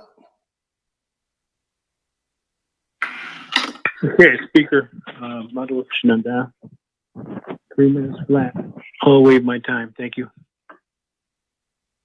Waiving your time. Moving on down, Madam Chair Amber Crotty. I waive my time, Speaker. Thank you. Your time. Honorable Halona, 3 minutes, 30 seconds.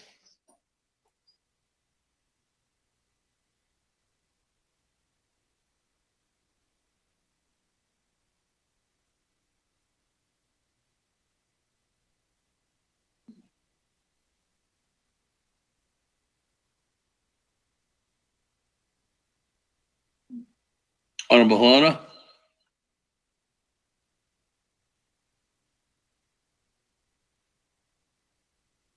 He hasn't texted me. Usually he'll text me saying he can't talk. Honorable Halona. Going once. Going twice. Going on down. That I'll go back to Honorable Otto. Speaker. Thank you very much. I guess one area is that Mr. Biquet, Elmer Biquet, Jean, the service line agreement that this legislation is addressing the right-of-way portion. Every connection requires some sort of due diligence related to right of way, whether it's a main line or a service line agreement. We all know how long the process takes as a main line water line extension. We know how long the process takes for a service line agreement. It's shorter. And I believe, according to the guidelines of what the Navajo Nation has taken on related to the right-of-ways, I believe we still have to adhere to certain policies and rules that are within the CFR, meaning basic things such as clearances that are required, art clearances, and the other things, and approved home site lease. That portion, I believe, it's in the Code of Federal Regulation, and although the Navajo Nation approves its own home site leases, but we still have to adhere to the CFR, the requirements. And with that, that's the same way with the right-of-ways in the service line agreement. We have to adhere to what the Code of Federal Regulation states. If the Code of Federal Regulation states that you have to have an approved home site lease, you have to have it.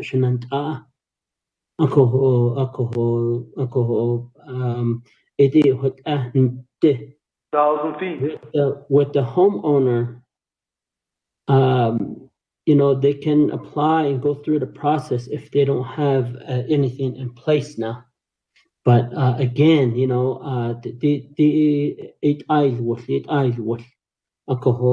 homeowner may still have time. We really hope that the Navajo Nation opens up to provide direct services back to the Navajo people again, related to services.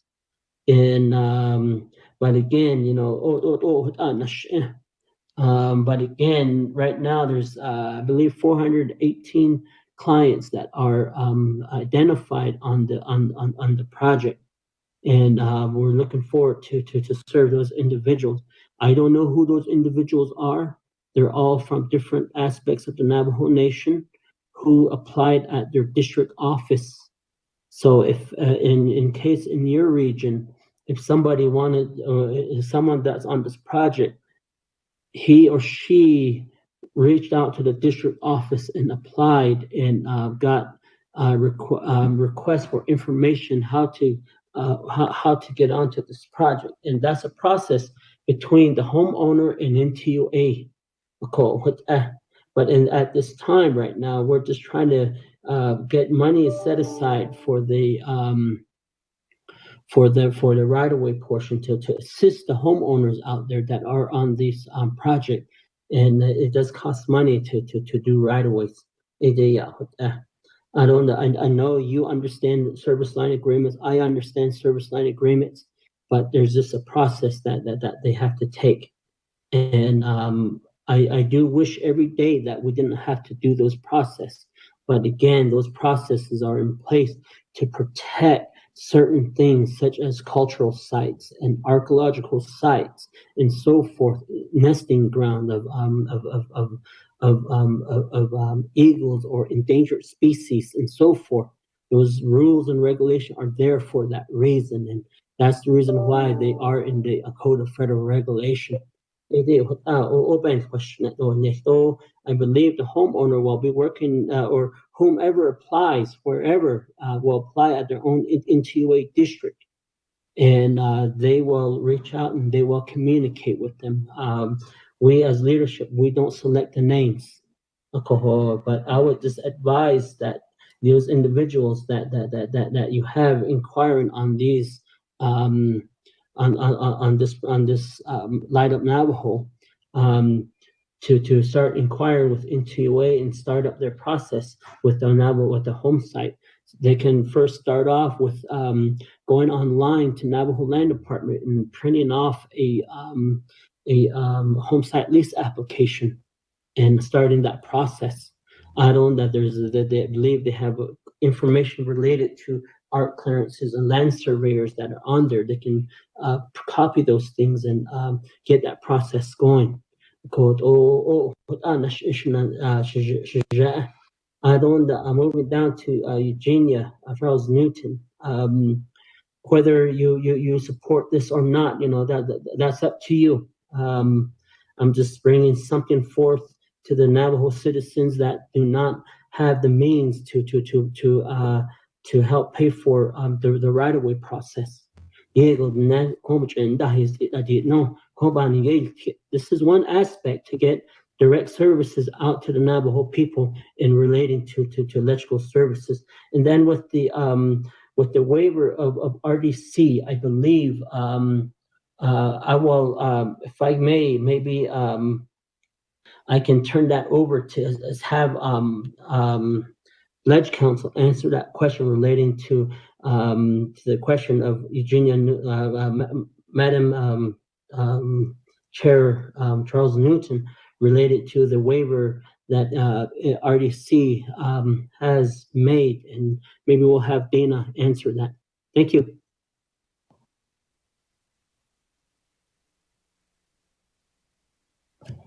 Turn it back over to you, Speaker.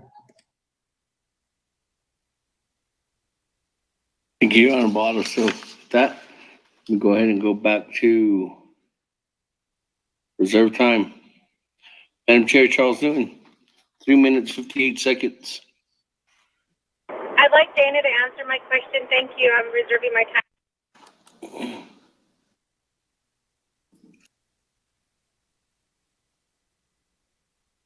Ms. Barbara?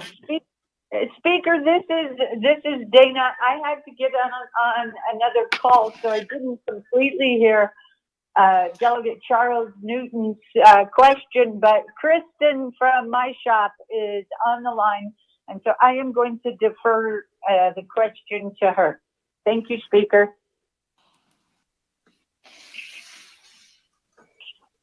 Slow. Speaker, this is Kristen. I'm here with Mariana Khan, who is the legal advisor for the Resources and Development Committee as well.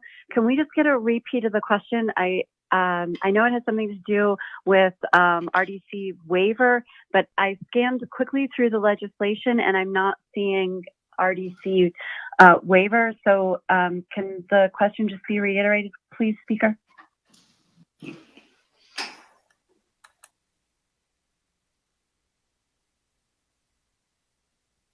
Madam Chair Charles Newton. Speaker, I hope this doesn't take away from my time, but my question was, hello? Yes. Yes, Kristen, my question was, I thought that RDC had waived the right-to-way fee, and maybe I'm incorrect on this, but how does that waiver, or does it, affect this legislation? With that, Speaker, I'm going back on mute. Speaker, this is Kristen Law. I didn't hear what waiver it was. Did anybody else hear?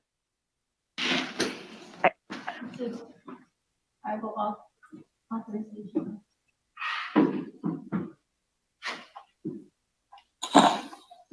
So what? Tribal authorization access. Tribal access. Access authorization. Emergency legislation. Resolution.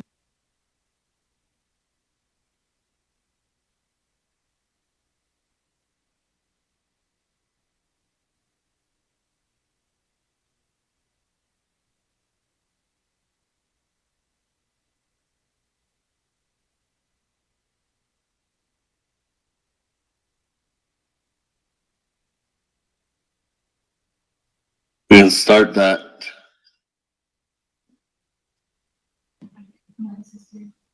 It's RDC 17-20. Are you referring to RDC-17-20? RDC 17-20. 20. Mariana and I are just going to need a couple minutes to pull that up, Speaker, and we're going to do that right this second. Okay. I'll come back to you. Thank you, Speaker. Honorable Halona, 3 minutes, 30 seconds, reserve time.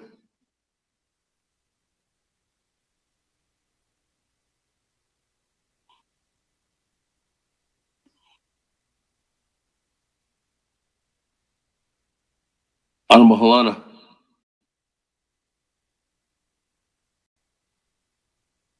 Speaker, is Halona? Yes. Yeah, Honorable Charles Newton just asked the question that I was wanting to ask next. So I'm going to wait for that response first before I ask the next question. So thank you. I reserve my time. 3:18. Reserve time.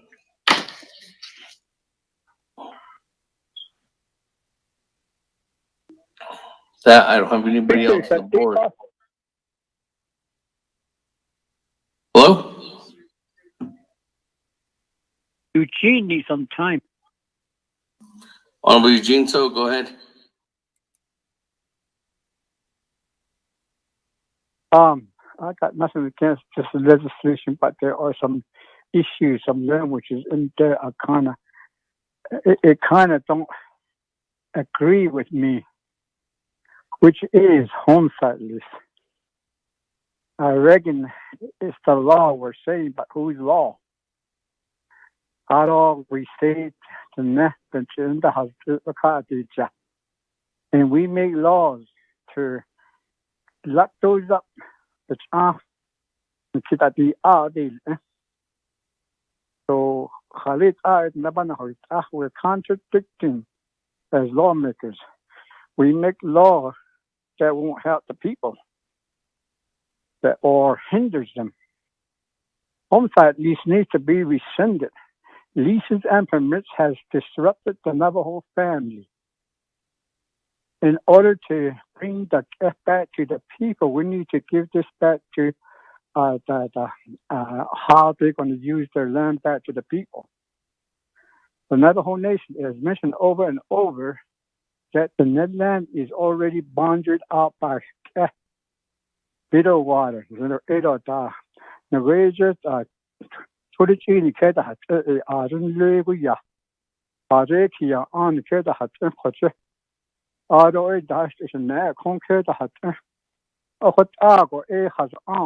Navajo Nation, but when are we going to ever understand that?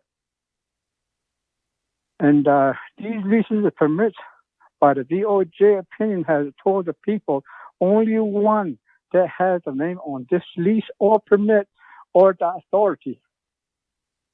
Automatically, you don't have, other people don't have the authority if they don't have a permit or a lease. Are we on the Navajo Nation? As the Navajo Nation, the people have rights. But these two lands, which doesn't really belong on the Navajo Nation, it conflicts the Title I. It conflicts the law. To bring back the people, we need to get rid of it and try to let them understand how they can work together on the whatever clan land they have. It's a long shot, but that needs to be done as leaders. Hello, that needs to be done as leaders. We're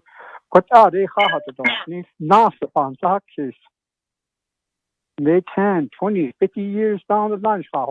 We just use these Western laws. They tell us that there's a lot of complaints against people that way. Families complaining against each other. They call themselves squatters now. But we're not squatters. We were here first before any Western people came across. So what I go is about this case, the lease and permit needs to be got out of off the reservation. Make it put a different language on it. So that's going to be my legislation. This will let you understand and know. Maybe next year just Thank you. I reserve my time.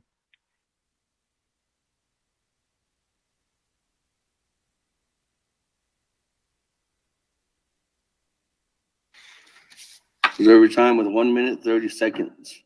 On Eugene, so I'm gonna go back to Legislative Council. Ms. Lowell. Okay, Speaker, this is Kristen, and again, I'm also here with Mariana Khan. So the legislation says, the legislation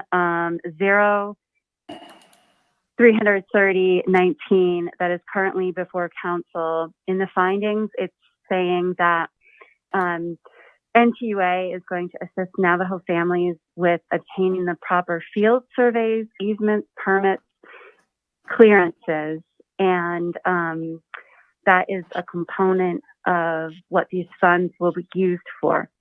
In the RDC legislation 17-20, what this is not the way I'm reading it, it's not a waiver exactly. What it did is it changed the legal requirement that certain independent legal entities wholly owned and operated by the Navajo Nation no longer need to be approved by the BIA.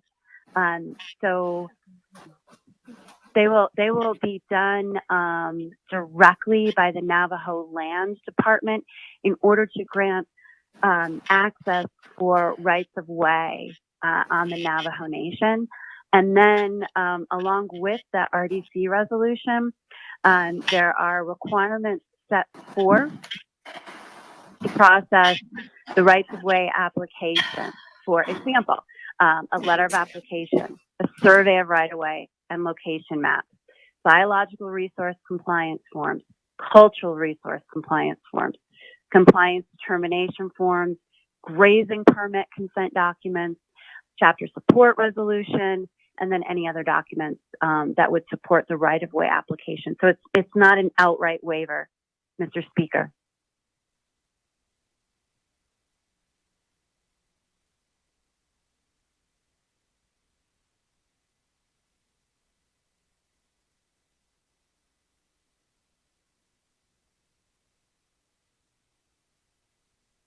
Okay. Thank you, Ms. Lowell. That moving on back to reserve time. Madam Chair Charles Newton. 3 minutes, 58 seconds.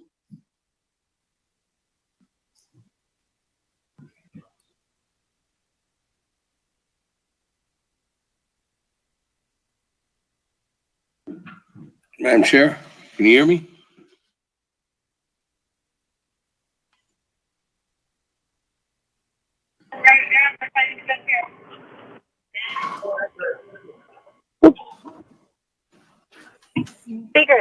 Speaker, Yes. can you hear me? Yes. Okay. Yeah. I apologize. So thank you for that clarification.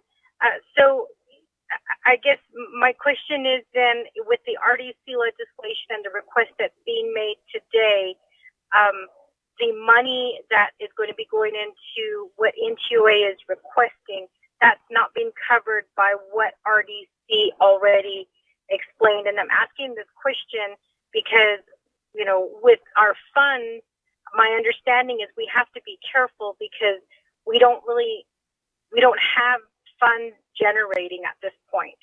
And if those fees are already waived, I'm wondering why this legislation is coming through asking for a waiver. One. Two is with the leveraging, there was questions about, or there was a report about the leveraging. NTUA is going to leverage 1 million. DOE is going to leverage 1 million. Was that leveraging also including Navajo Nation as well with this legislation? So is that 3 million total that will be leveraged to help families? Thank you, Speaker. I reserve the rest of my time.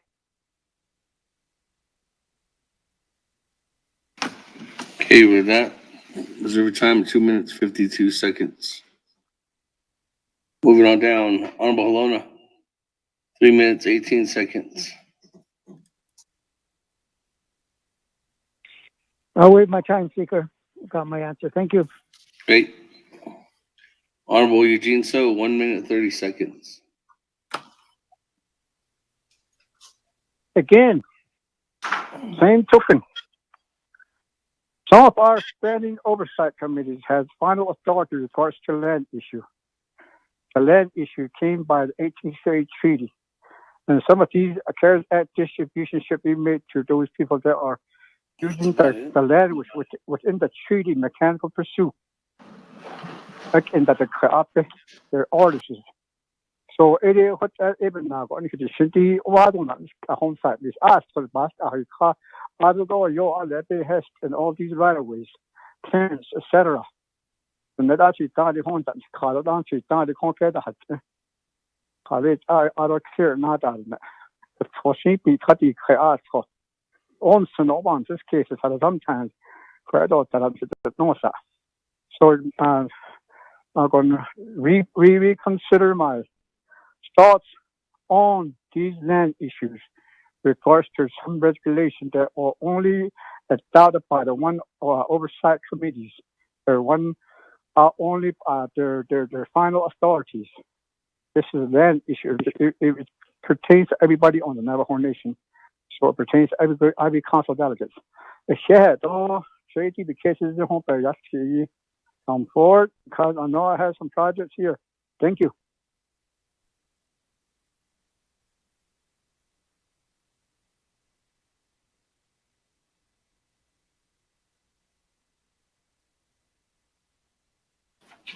Okay. Thank you, Honorable Eugene. So go back to the sponsor. Thank you very much. Speaker, this is Delegate Crotty with the question of privilege, please. Madam Chair, Amber Crotty, question of privilege.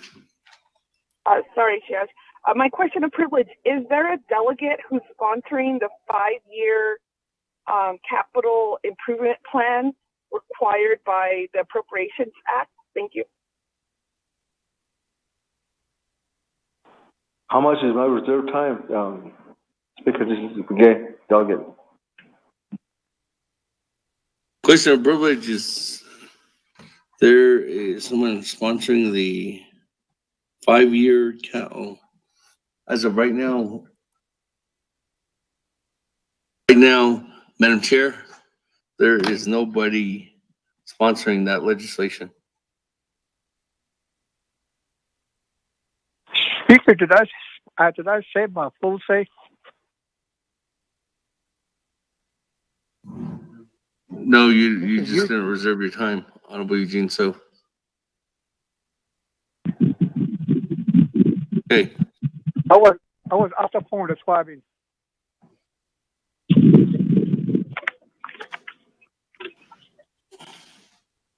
Okay, with that, let me go back to Honorable Otto. So the time is, I guess, there's questions back to the sponsor. I'll refer back to you, Honorable Otto. So. Thank you very much.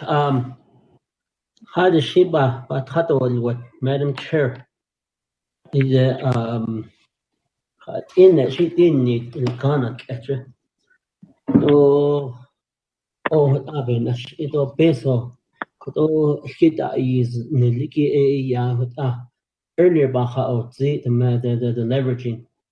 DOE is leveraging a certain amount, and TOA is leveraging a certain amount, and this is just a request from the Navajo Nation to try to support and add money to the project. And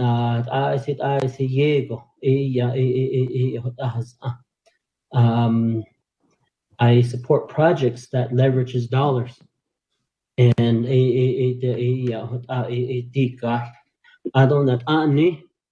we may not have much money is coming in right now at this time of the pandemic.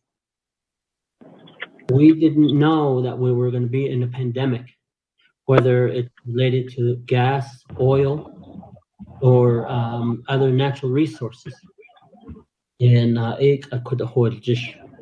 But again, this proposal, this legislation I brought forth is pretty much something that I just thought that Navajo people out there have need some assistance related to the process of getting electricity.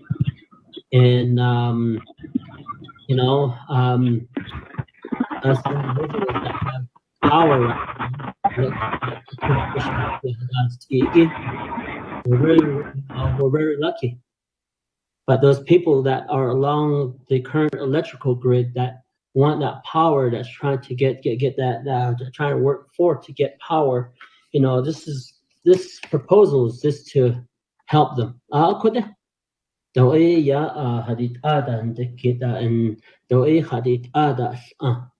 And then we know that this is geared to the NTUA area. But again, I did indicate that I would help the Eastern delegates and try to see if I could ask other electric companies to do the same. But again, these electric companies out there do not provide this type of service or this type of project called Light Up Navajo. I haven't heard Continental Divide say, hey, let's work with the Navajo Nation. Let's have a Light Up Navajo all over here. I haven't heard Hemus Electric say, let's work with Navajo Nation and try to get Light Up Navajo in this area. But we have to open that dialogue with the electric company and see if they're willing to do this. And this is a great way to get services out there.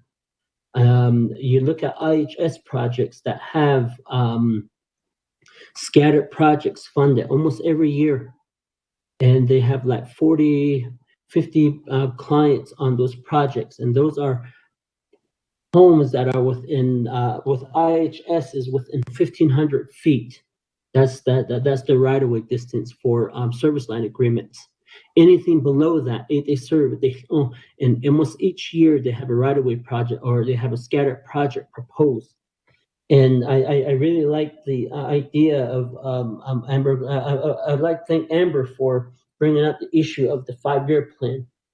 And if we could incorporate something like this of a scattered project each year into the 5-year plan to get monies, whether it's the NTUA, Continental Divide, or Hemus Electric, so that they can serve Navajos out there, and because each year people will be adding to the grid, whether it's Continental Divide or Hemus or NTUA. Next year, there's going to be more people living along the grid that don't have power. Ako alit ne tashinson nakanda ne ako neither Elmer Begeya are you able to serve people along the who pull their homes near their relatives who don't have approved home site leases? There's a chance there that for next year again we can do the same thing again, try to get those people, as much people served. Onsen. If this is not in the eyes of trying to provide service to the Navajo people, you can vote red on it. But again, on the leveraging portion, maybe I'm gonna give some time to Heather related to that issue. In this legislation, yes, it was introduced last year, and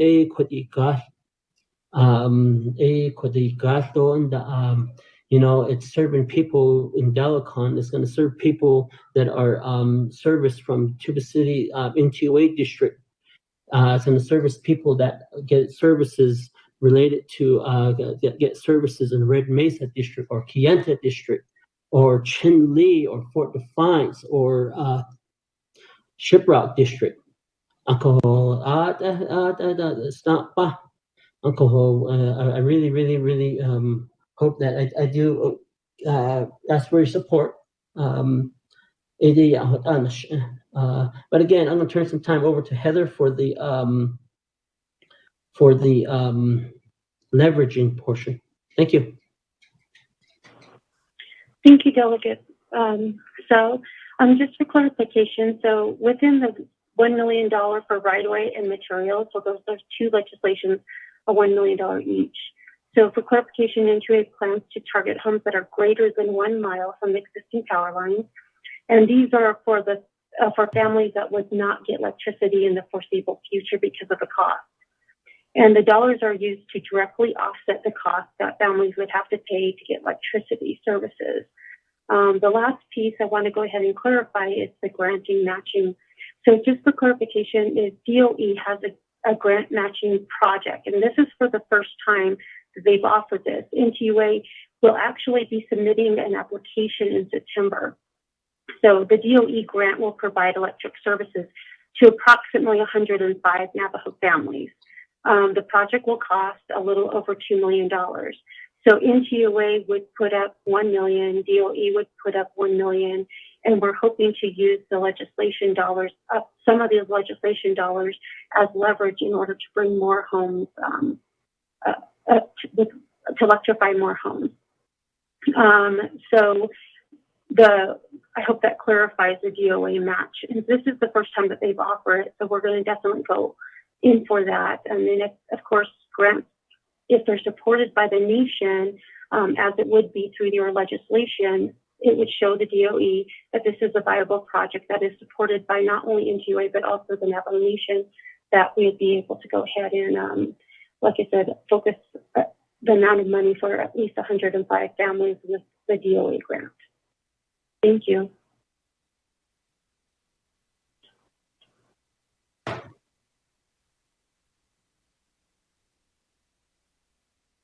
Thank you.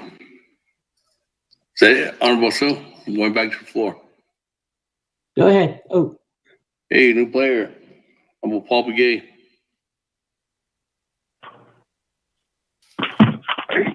Thank you. Yes, Speaker.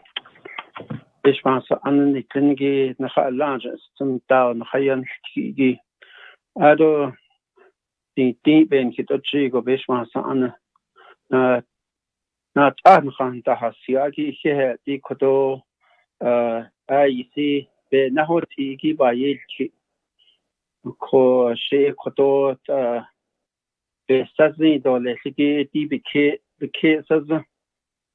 Hala Nikitaneta ni ya di best chi hinzen toyinzen oh you go now ti go di ya best chi ba nate ingi aha da nikitane ba ka di wachunitsen ado hotel ba yelchi kodan chi ya chan kiti ba anel na halen klata di ba yelchi be has ani ki to hat ada is bebich na hospita be has ani to tanida si besmas anni tlenki ya la di tlesa to tata zebeti ni hitne di besh chi ba to ti kati ba has asas khaja tapaganiki bich na hot bich hoti ki ya ba has do da sas su trado belach anki la nanan tniki sto jo ki nal ingo ve vakato was joinsen ko ado neten sit never kati losti ningo bekesi zindole ado sashi do yo do beta honet zada na halden sakon sis na has ango shi to ba net ingo sto ashist ego akot egon hit the never cut the loss sto accomplish na has ago na New Mexico jonta ako hatishi becha hollon ko benina do besle chi do ba do ita hatnegi shi ba ni sto lesto ba hati ni sto ko down hit the never cut the loss ko she ko ti be ki sa zi do hit the never cut the loss ta la nanzen Archbishop the Chi, Hilti Hatna, Halan Hilt, Echuni, go in a district. I don't hit the net or Belacana Bazata to eat that, or Australia Hatsenda, a diki, stop, Hazot, Baby Hannego.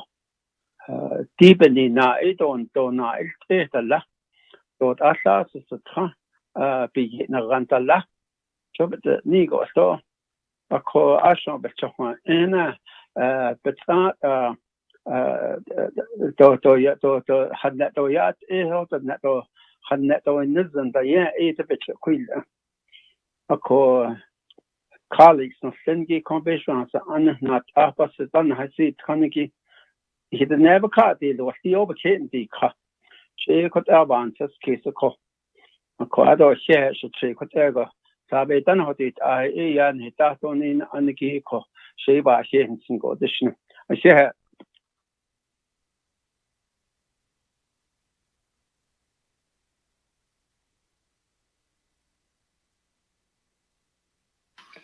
Okay, thank you, Honorable Paul. We're getting a new player in the queue. Chairman Henio. Good morning. Good afternoon. So can you hear me? I can hear you loud and clear. Good. Good afternoon. Ado Shinanda, 24th Navajo Nation Council called this afternoon legislation mandate. Any wants to check? Delegate Odo Sonin, so the give a Pakili Kodata, near the on each case of call. So even that ya Dikwagi, ya Naide Kidigi Dida, just last year needs so October and November of last year has that 1.9 the cost. So even that I don't know kid. After that, RDC through their committee action passed a resolution. I believe it was sponsored by Delegate Freeland, and so I'm trying to look for it. is to approve all of right-of-ways and I believe it was service line agreements like ADG the way that you can know so Ada is I think the other job as far as what the response was from legislative council. So if RDC did give that right away, is this legislation still needed? Is the question I am asking right now. I'll reserve my time. This is to legislative council. Again,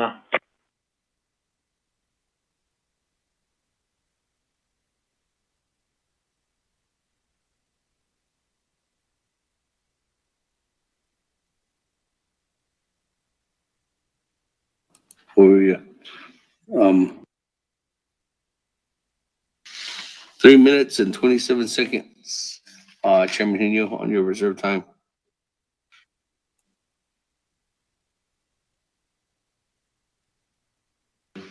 That moving on back, Honorable Otto So.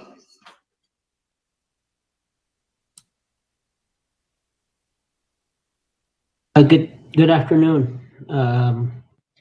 I believe Che Kodona could related to the what RDC has passed related to the right-of-way issue, and I believe earlier and I believe you're referring to RDC voter speaker 17-20, and I believe Ledge Council spoke upon Yayahkit related to that. And speaker, point of order. Is this Chairman Henio or Herman Daniels? This is Henio. My question was to legislative council. That's who to receive response from. Okay. Well, I'm gonna Honorable Otto So, and then I'll go to legislative council after the sponsor, Chairman Henio.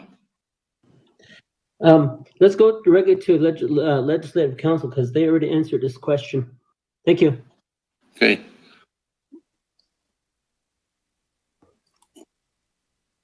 I don't know if it's Miss Barbara, Miss Khan, or Miss Lowell. I want to tackle that question. Mr. Speaker, this is Mariana Khan, and this discussion about questions about a waiver approved by the Resources and Development Committee. Now, the Resources and Development Committee, if I knew the resolution that is being discussed, in general, the Resources and Development Committee waives compensation due to the nation for a right-of-way, and that waiver of compensation to the nation for a right-of-way, when it involves a nonprofit or involves a Navajo Nation entity, that is put into some of the resolutions when requested by the entity, the nonprofit or the Navajo Nation entity, when the delegate asks for a waiver of that particular compensation, which is computed by the Navajo Nation Minerals Department. The latest such waiver of compensation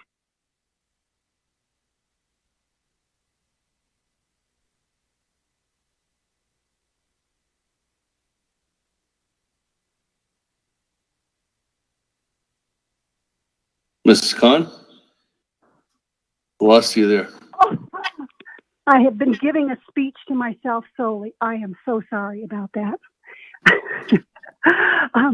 Okay, that if the resolution which may be being referred to is RDCF-08-20, and that deals with nonprofit electric utility companies that provide service to Navajo residents on Navajo Trust land in the Eastern Navajo Agency, such that 100% of the right-of-way consideration is waived for the issuance of a right-of-way through that has been requested by nonprofit electric utility companies in the Eastern Agency. And that is very specific to that particular agency of the Navajo Nation, and also very specific to nonprofit electric companies. And these, the consideration or compensation due the nation is determined by the Minerals Department, Minerals Department, and this particular legislation waives that consideration with regard to the location Eastern Navajo Agency and with regard to nonprofit electric utility companies. That's the only general waiver that I can recall that the Resources and Development Committee has done within the last year, Mr. Speaker. Thank you, Ms. Khan. That, let me go, Honorable Otto, does that conclude your response? Yes, that concludes my response right now. Thank you. Okay. Thank you, Honorable Otto. That, we'll go back to reserve time. Madam Chair Charles Newton, 2 minutes, 52 seconds. Or is it 32? Thank you, 2 minutes, Speaker. 32 seconds, sorry. Thank you, Speaker. And just to be clear, it kind of almost sounds like I'm against getting these people electricity when that's far from the truth. It's really just about our fiduciary duty to be asking these questions. And my understanding was that RDC did waive that, but I did get clarification on that. And then as far as the leveraging goes, to me, it sounds as if DOE is leveraging 1 million and NTUA is saying that they're leveraging 1 million when in fact they're using this money that is going to be given to them to leverage. So technically, the way that I understand it, sounds like Navajo Nation is leveraging that money, not NTUA. The other issue that I have is that we've given so much to NTUA with money, with waiving a lot of things. And I just, I wonder at what point are we going to be asking, when is work going to be done? And again, that is my fiduciary responsibility to ask those kind of questions when it comes to the people's money. And especially during this pandemic when we don't have revenue that's going to be coming in with what we expect. We should be asking those questions. We should be getting clarification. I support the idea of getting people electricity, but I also think I have a responsibility to be asking where that money is going, where that money is coming from, and how that money will be spent. So I just want to make that clarification. With that, Speaker, I waive the rest of my time. Thank you. Okay, thank you.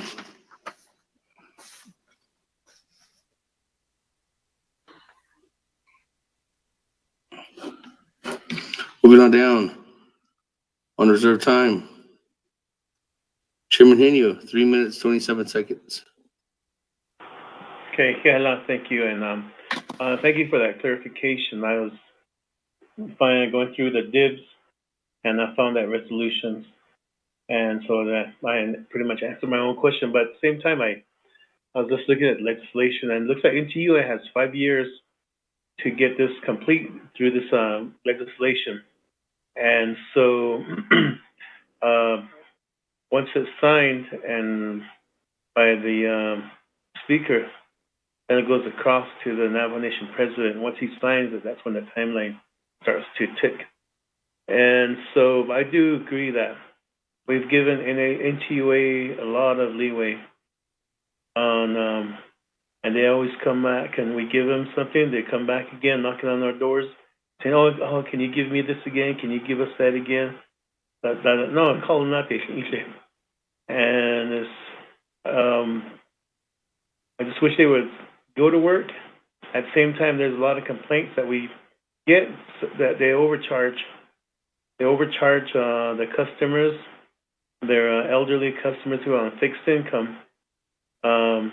Even during this COVID-19 pandemic, I've been hearing that they're still being charged the regular amount.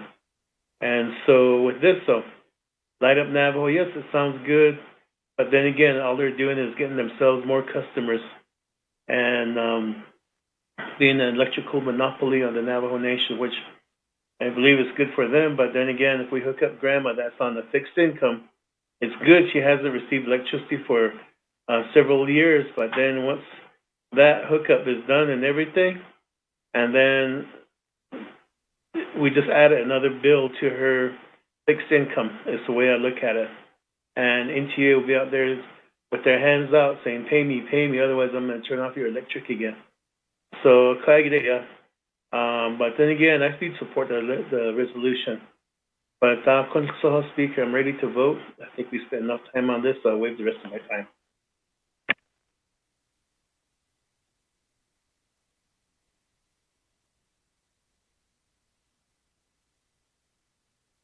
That, Honorable Otto, so go back to you. Closing remarks, and I'll go to the vote. I don't have anybody on the board or reserve time as of right now. Thank you very much. Speaker Damon. Speaker Damon. Speaker Damon, this is Delegate Rick Nez. Do I still have time? I just now got on.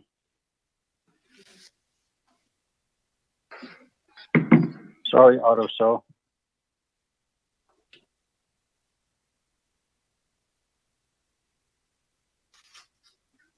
Go ahead and Yeah.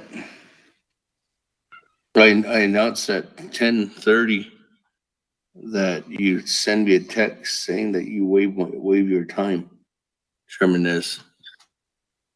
Okay, thank you. Can someone give me some time? Thank you. Speaker, this is Delegate Slater. I'll yield my time to Chairman Nez. That new player, Chairman, Vice Chair Slater. 4 minutes, 56 seconds. Chairman Nez. Thank you. With that? Honorable. Yes, thank you very much. Honorable Slater, really appreciate your time. I had an appointment this morning, so I just got back on. I don't have anything against our people. I really don't. Our people need electricity. I want to make that clear. This is not about our people. This is about NTUA. I believe we need to have some sort of audit done with NTUA. Why is it all the time that they're asking for money? and they have a really nice state-of-the-art building over there at Fort Defiance. NTUA can afford this. They have the money to do it. They really do. Look what they're doing with telecommunication systems. They're charging these people. That money should be going to the Navajo Nation, not to NTUA. And how much are our people paying? They need to cough this up. I'm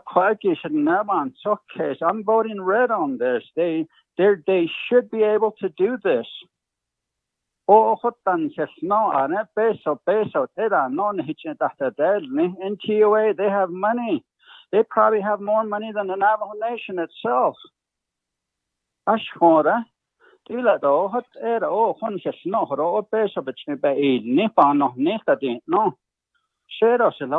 Yeah, our people need electricity. NTUA should be able to pay for this. We don't need to give them $1 million. Let's give our people some money out there through the CARES Act as well. I just really am surprised with NTUA all the time. I don't have any problem with my sponsors and co-sponsors, but I don't think it's right that we give $1 million to NTUA, and they're going to continue to come asking for money. Let's them. Let them pay for these rights of way and whatever's needed. Right of ways line, service line agreement should only go to one.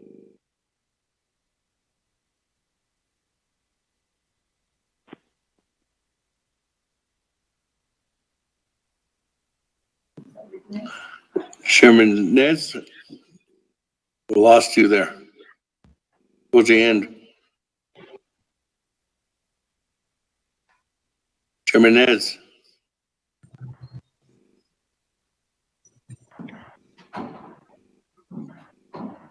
Chairman Nez.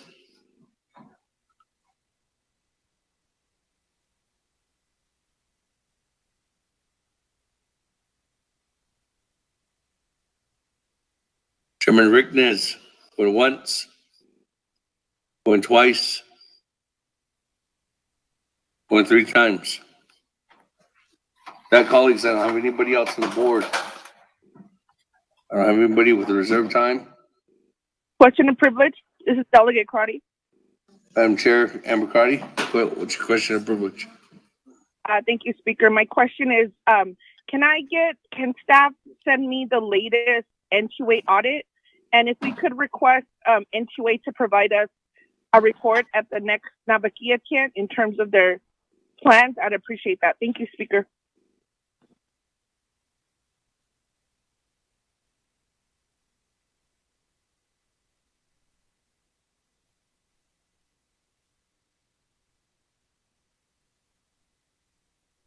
We will ask for the NTUA audit. And we, NTUA staff members, I know you're on the line, just know that there's a memo forthcoming from the Navajo Nation Speaker's Office requesting. So this is, this is R.S. Moalami, General Counsel for NTUA. We can provide the audited numbers. Yeah, who do you want me to send it to? I can send it now, Speaker. You can send it to Madam Chief of Staff, Lashana. So. Okay, I'll do that now. And then after that, Madam Chair, Amber Crotty, what was your second question? Sorry. Thank you, Speaker. If we could schedule a time for NTUA board to provide a report to the council. I think it's important to understand the challenges, the opportunities, and then if I may, then also Jemez and Continental Divide.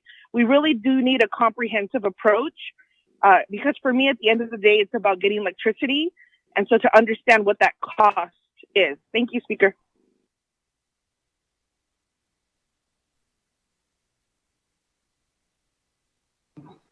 Mr. Rico, at the next Navi, we'll have NTUA board, not the executive management, but the board, right?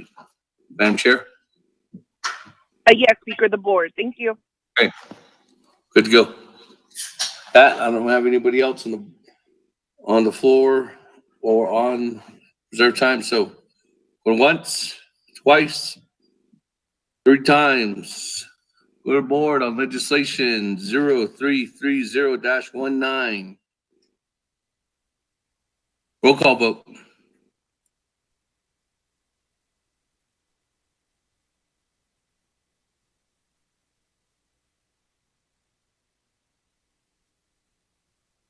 Honorable Alma Begay.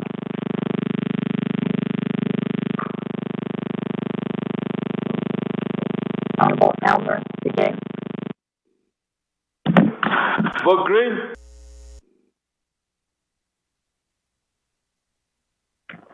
Honorable Alma Begay. Honorable Alma Begay votes green. Honorable Kiana Begay. Delegate Caleb Begay Jr. votes green. Honorable Kiana Begay Jr. votes green. Honorable Paul Begay Jr. Green. Jr. votes green. Honorable Nathaniel Brown.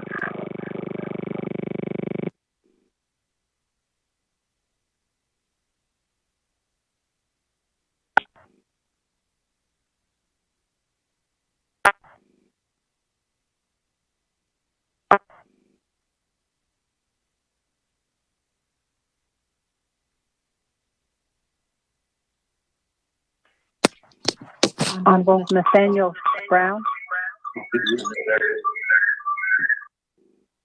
Brown. Honorable Nathaniel Brown. Honorable Nathaniel Brown did not vote. Honorable Eugenia Charles Newton. Honorable Eugenia Charles Newton. Charles Newton votes red. Honorable Eugenia Charles Newton votes red. Honorable Amber Knussbach Crotty. Delegate Amber Knussbach Crotty votes green. Thank you. Honorable Amber Knussbach Crotty votes green. Honorable Herman Daniels Jr. Honorable Herman Daniels Jr. Honorable Herman Daniels Jr. did not vote. Honorable Mark Freeland. Green. Honorable Mark Freeland votes green. Honorable Pernell Halona. Halona votes green. Honorable Halona votes green. Honorable Jamie Henyo. Henyo votes green. Honorable Jamie Henyo votes green. Honorable Vince James. Delegate Vince James votes green. Honorable Vince James votes green. Honorable Ricky Ness. Delegate Rick Nez votes red. Honorable Ricky Ness votes red. Honorable Carl Slater. Honorable Carl Slater. Honorable Carl Slater did not vote. Honorable Raymond Smith Jr. Green. Honorable Raymond Smith Jr. votes green. Honorable Wilson Stewart Jr. Green. Honorable Wilson Stewart Jr. votes green. Honorable Otto So. I vote green. Honorable Otto So votes green. Honorable Charlene So. I vote green. Honorable Charlene So votes green. Honorable Daniel So. Daniel So votes green for equity to Eastern also. Honorable Daniel So votes green. Honorable Eugene So. Honorable Eugene So. Green to light up the canyon. Honorable Eugene So Green votes to green. light up the Kennedy shape. Honorable Thomas Walker Jr.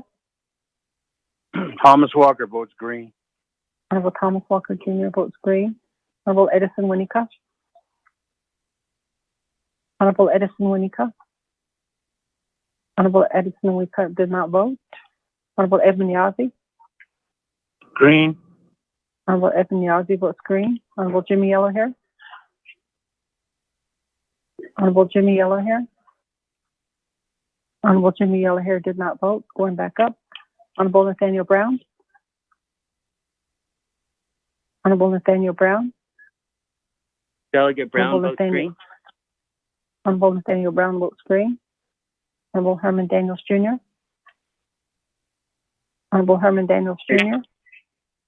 I vote green. Honorable Herman Daniels Jr. votes green. Honorable Carl Slater. Delegate Slater, green. Honorable Carl Slater votes green. Honorable Edison Winika. Green. Honorable Edison Winika votes green. Honorable Jimmy Yellowhair. Honorable Jimmy Yellowhair. Honorable Jimmy Yellowhair did not vote. With that, Mr. Speaker, you have a vote of 20 in favor and 2 opposed.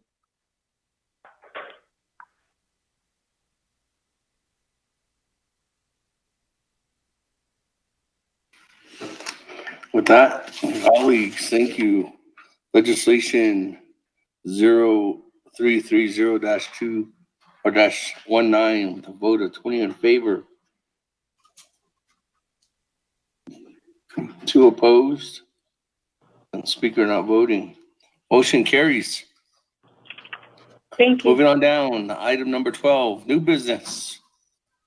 Legislation 0001-20. Mr. Rico, Ms. Patero, could read that into the record.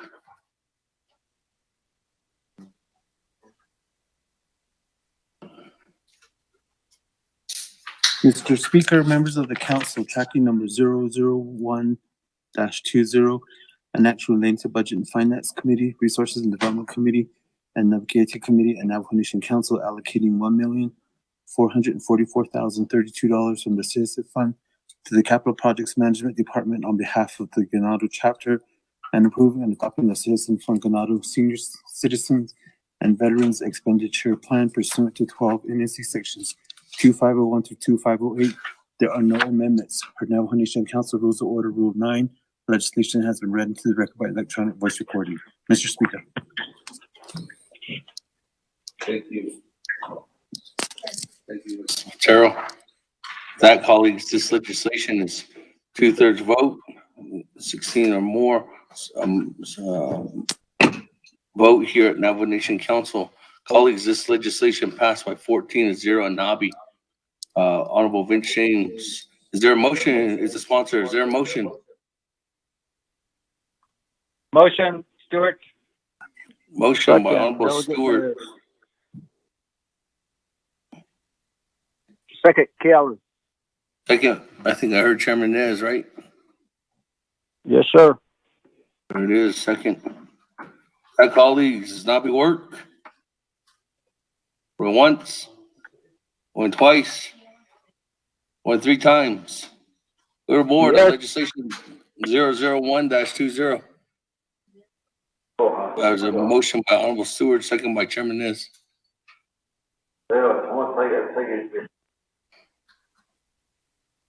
Roll call. Vote.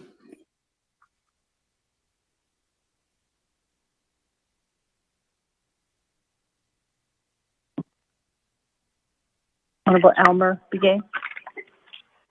Elmer Begay votes green. Honorable Elmer Begay votes green. Honorable Kealan Begay Jr. Delegate Kealan votes green. Honorable Kealan Begay Jr. votes green. Honorable Paul Begay Jr. Delegate Paul Begay votes green. Honorable Paul Begay Jr. votes green. Honorable Nathaniel Brown. Delegate Brown votes green. Honorable Nathaniel Brown votes green. Honorable Eugenia Charles Newton. Honorable Eugenia Charles Newton. Honorable Eugenia Charles Newton did not vote. Honorable Amber Knausbach Crotty. Charles Newton votes green. Honorable Amber Knausbach Crotty. Honorable Amber Knausbach Crotty did not vote. Honorable Eugenia Charles Newton.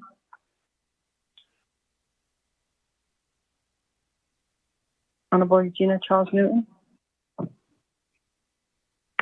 I heard her vote green. I'm sorry. Honorable Eugenia Charles Newton.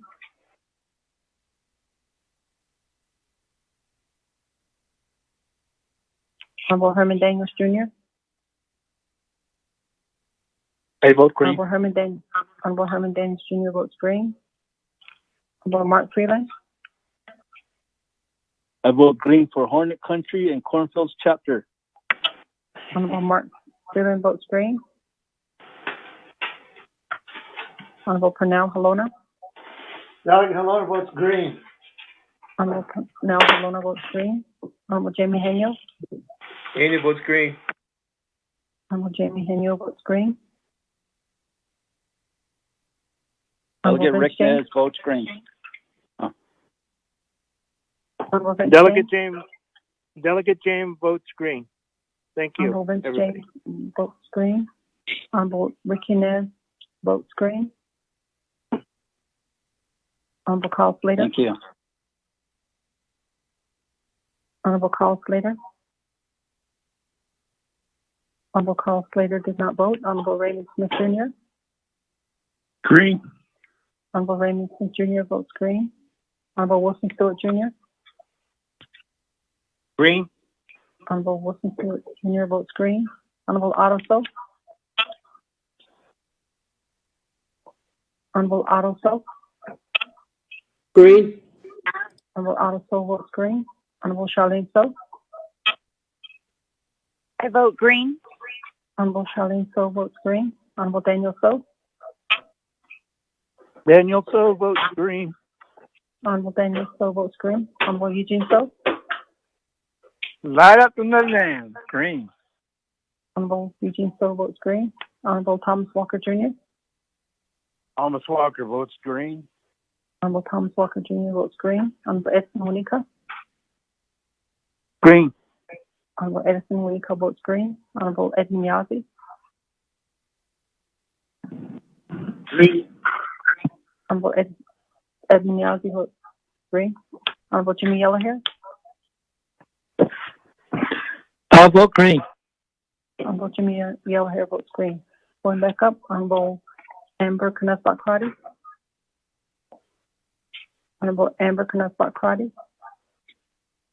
Honorable Amber Knutsbach Crotty did not vote. Honorable Carl Slater. Honorable Carl Slater.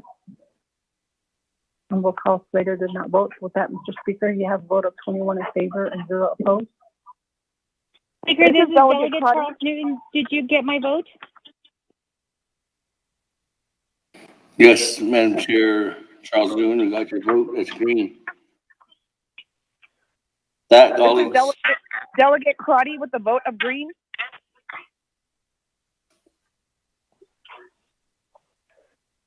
Honorable Amber Knutsbach Crotty votes green.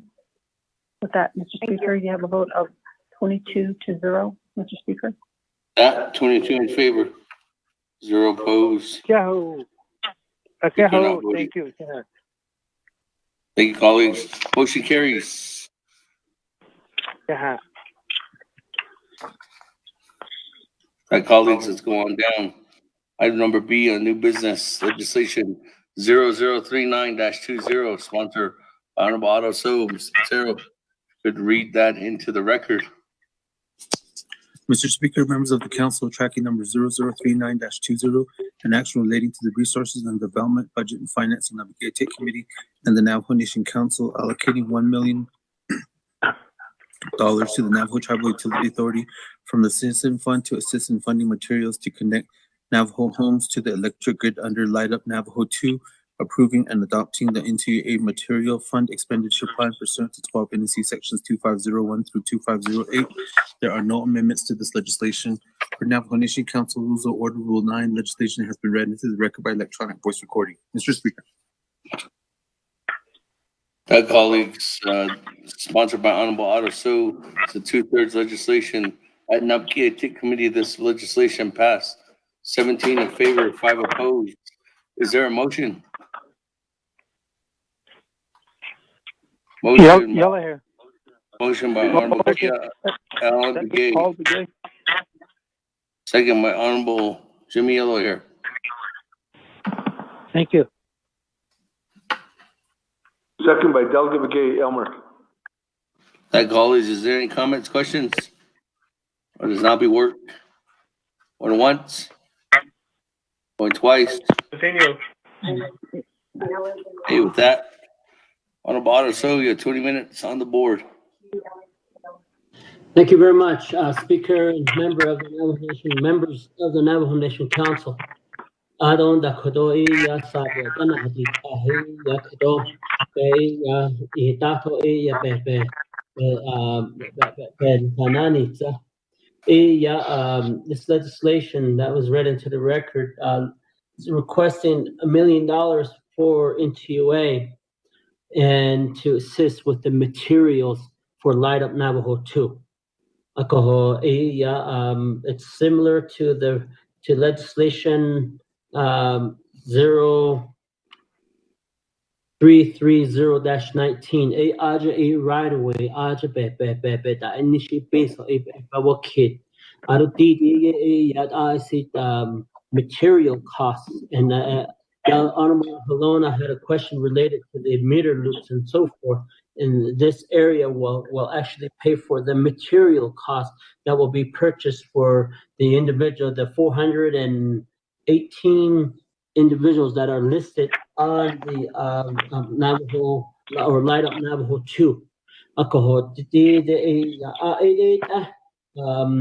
I don't that I shall need on 0330-19 Jintaban Yadasil Kito Aja Edo the Epideti eat alcohol. This will provide the Navajo that will provide material ben hito nihiki sato ya aja be khadi jahto ande be da shinto ya tenne da shinto ye ikato was da shinto into way with da his bonde da his ago ko le tonyas digital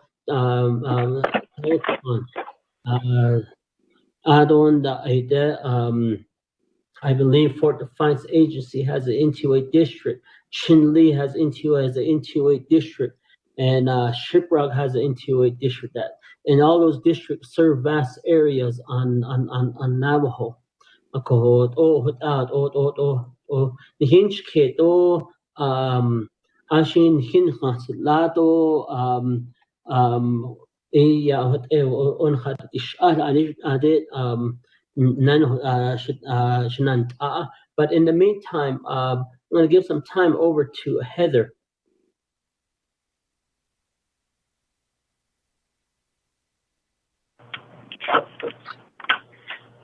Thank you. Arash, did you want to go ahead and? Thank you, Delegate. So, as Delegate stated, that this is a similar legislation as the $1 million for the right-of-way. However, this is going to be used exactly the same, except for this is a $1 million cost to funding materials to connect Navajo homes. The first legislation was geared toward right-of-way costs. So I didn't know if you had any further questions regarding that. I know there was some questions regarding about NTUA leveraging. The cost NTUA is planning on leveraging separate amounts in addition to what the council has graciously approved with the $1 million in the right-of-way, as well as considering the $1 million for the funding material. So just for clarification, NTUA's leverage money is in addition to the cost, not using the Navajo Nation's money as leverage for NTUA. I just wanted to go ahead and make that clear. Like I said, these $1 million material, the NTUA basically plans to utilize this for homes that are greater than the 1 mile. Their cost is more expensive than the SLAs, and the families that are more than a mile, they wouldn't get the electricity because the cost is so great. So that's what we're looking at this particular one for. Let's see, and then of course this will offset a fee for families that pay to get electricity service. And another question that was covered, I wanted to make sure is that LUN2 will move forward as soon as this pandemic allows it to move forward. But until then, NTUA is taking on those projects and still moving forward. So there's no delay in continuing LUN customers that have been approved with right away and moving forward on that. So we are continuing to work on this. Thank you for your consideration.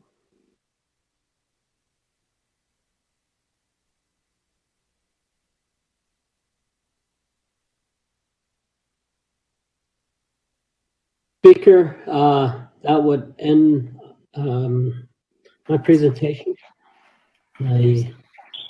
Thank you.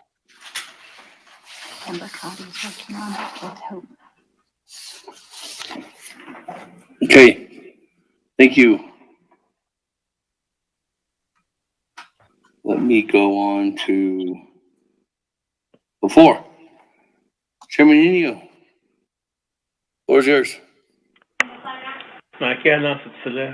Speaker Damon.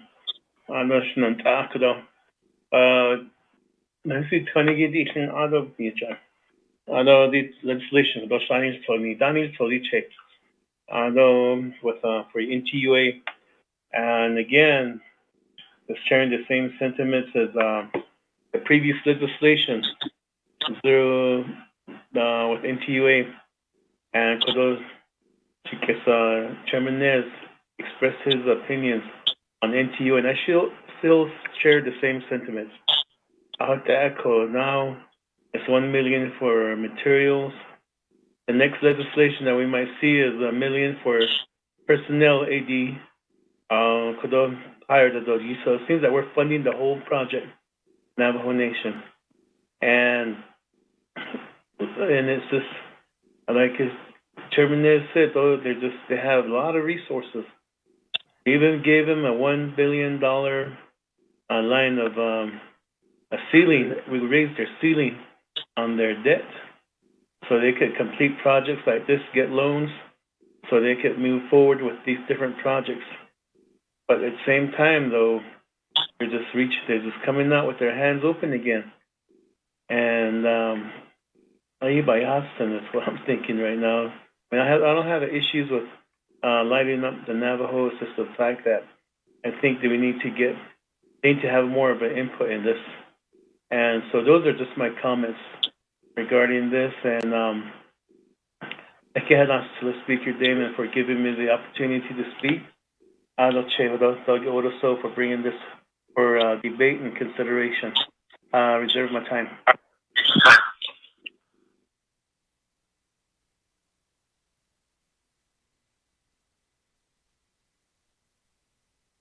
Okay, reserve your time. Chairman He, you got 3 minutes, 10 seconds. Moving on down. Chairman Rick Nez. Thank you, Honorable Speaker Damon. Honorable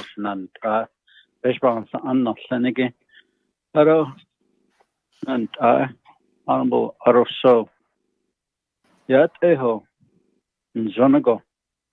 Nkeda neba din keto hotano yan kitasnan pano nistano. Yat Asia ne o shidna. Ndatan shidna. All these years, our people were without electricity and water. All of a sudden, the pandemic hits us. We realized if there was a SWOT analysis, we would understand our weakness and the threats. Again, have been without water all these years and electricity all these years. I've been now without the netto ikaili the ensemble on this case the NTUA has answered. A cotihot o based on date Nico. Nihida netto ikaili all these years. What does it tell you? O special at a nito Njanago kin banit, Tahot such at 45, that building is nice. I went in there and they scanned me down with a security, and I wondered how much that cost. And we're going to give them $1 million? Why don't we give our people, everyone that's registered on the Navajo Nation, money from the CARES Act? Let's help them. Maybe they'll pay their bills over there at NTUA, and maybe they'll help NTUA as well.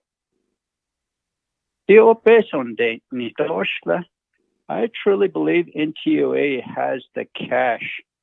They have this golden parachute that they can pay for this. We don't need to give them money. Let's hold our enterprises accountable, including Intech.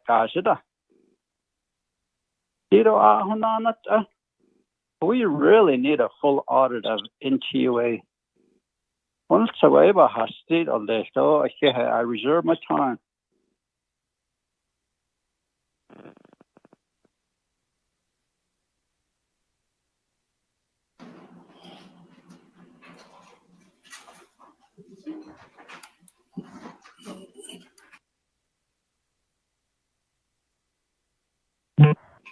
Okay, Chairman, Nez, reserve your time with 2 minutes and 30 seconds. Moving on down, Jimmy Yellow Hair.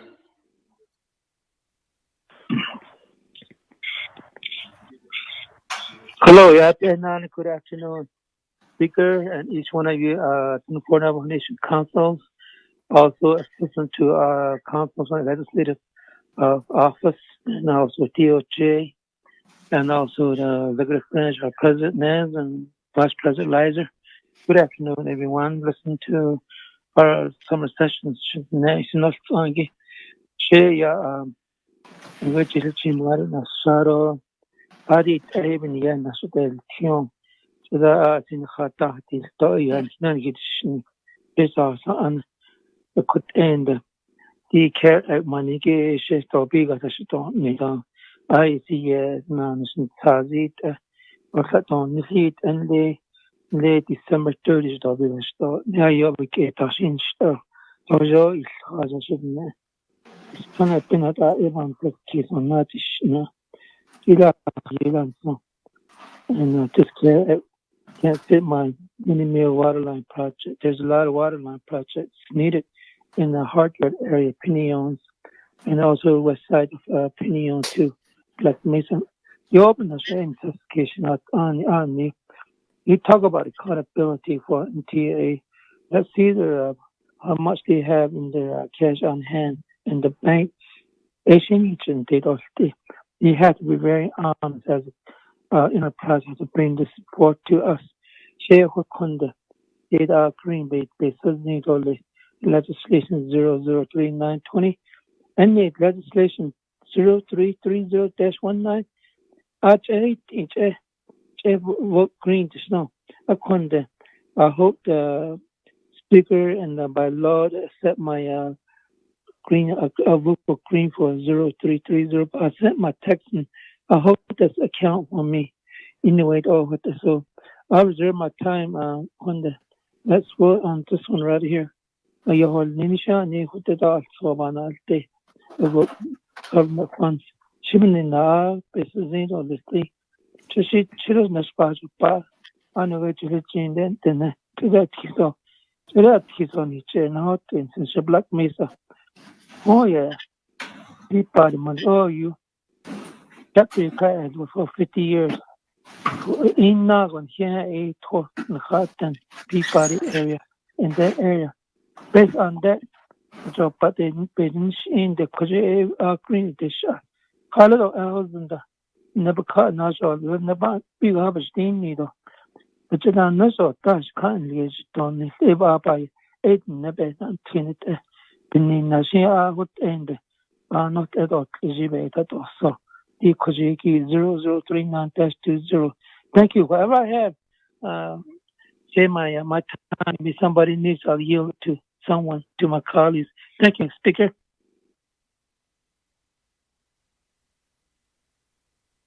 Going back on mute.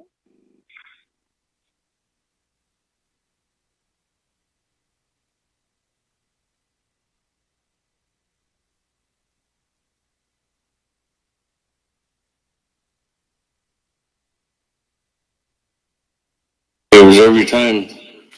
151. Hey, with that, I don't have anybody else on the board, so I'm gonna go back to you on the bottom. So, thank you very much, Speaker. around the ade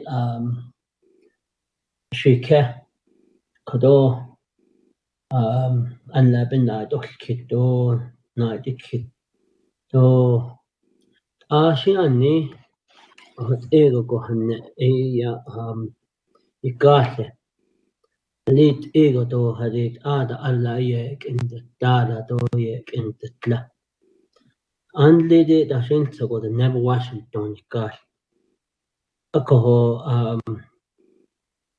ani see kiss no ya be ya da ki ani should shake Chairman Henio and Chairman Rick Nash na ash go ashin so go ya da ni how could we get information related to the finances and so forth, and to have a look inside, have a glimpse inside into way, and what see case in the lid Chicago, neda that's in Lisha, do hunt ish bahund. Kode di bahund di bahund no oi ba yaki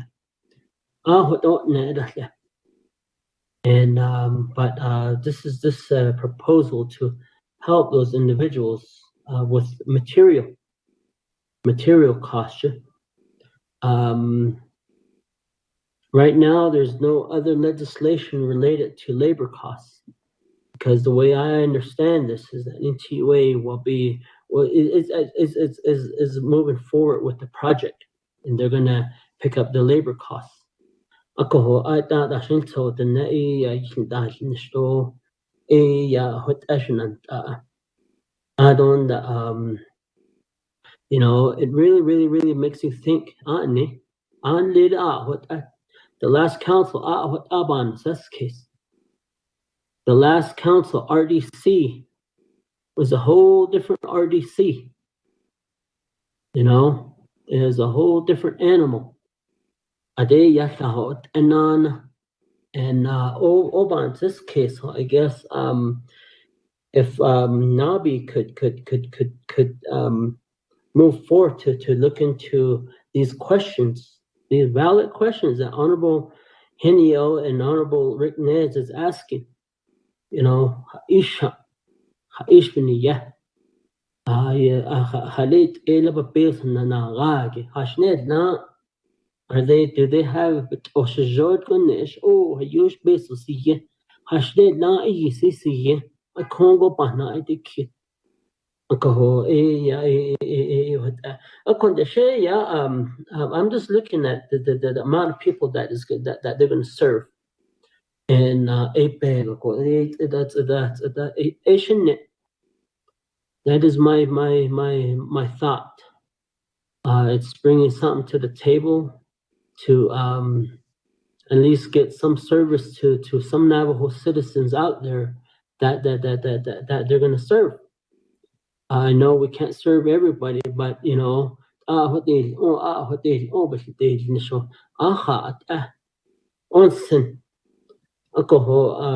but again,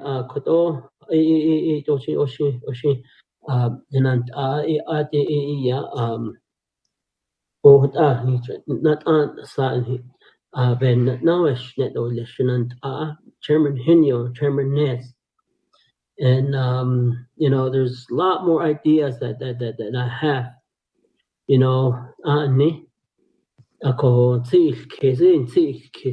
The kush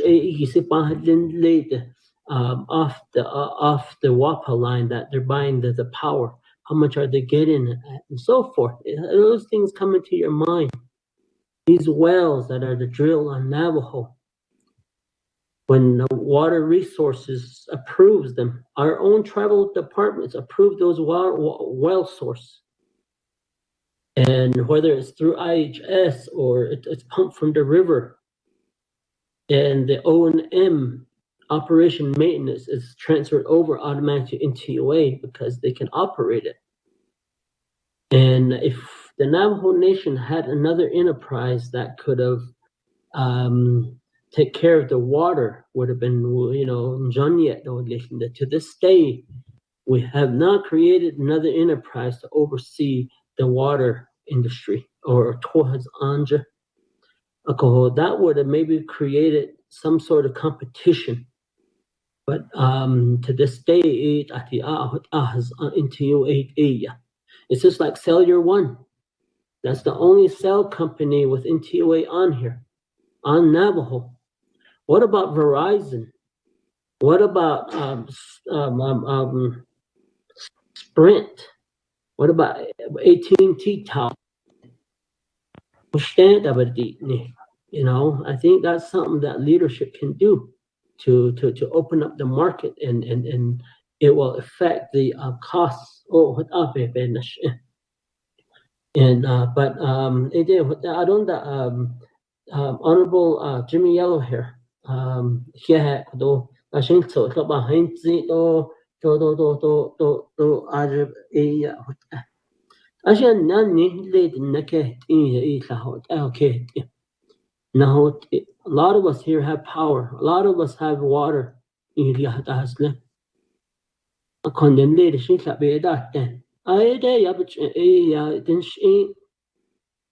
How could we get service to that homeowner? I can think of a family up on Middle Mesa that has a trailer that's less than 300 feet from the NTUA power line. Mini goats San Diego. I can see her family, and to this day, it's an ishigi ati chipachista. Who you the band? I don't know. Yal kodo banda di shinkahot in net ash directly to provide those type of services for them, so that the enterprise could work with the utility company to get hooked up. But we don't do that. But it's just trying to get services out to Navajo citizens out there. And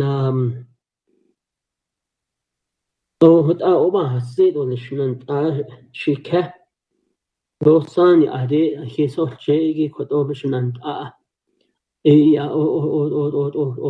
kodoshi oshi no kanshi des ado ashahan nashi so nanat and bonet zano sego eshit ni dot eshit do bonet zanda azi do bonet zanda no sego go chipe ahot khala ya Ashine not nebani dado ade hot ego be baban sik hisle.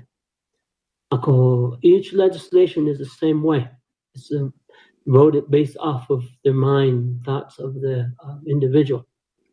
I hope that my answers be suffice to Honorable Chairman Hinio and Honorable Ness. Yeah. Moving on down, colleagues. Thank you, Honorable. So, new player, Honorable Elmer Begay. Yes, Honorable Elmer Begay.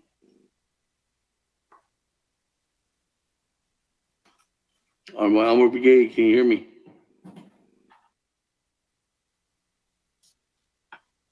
And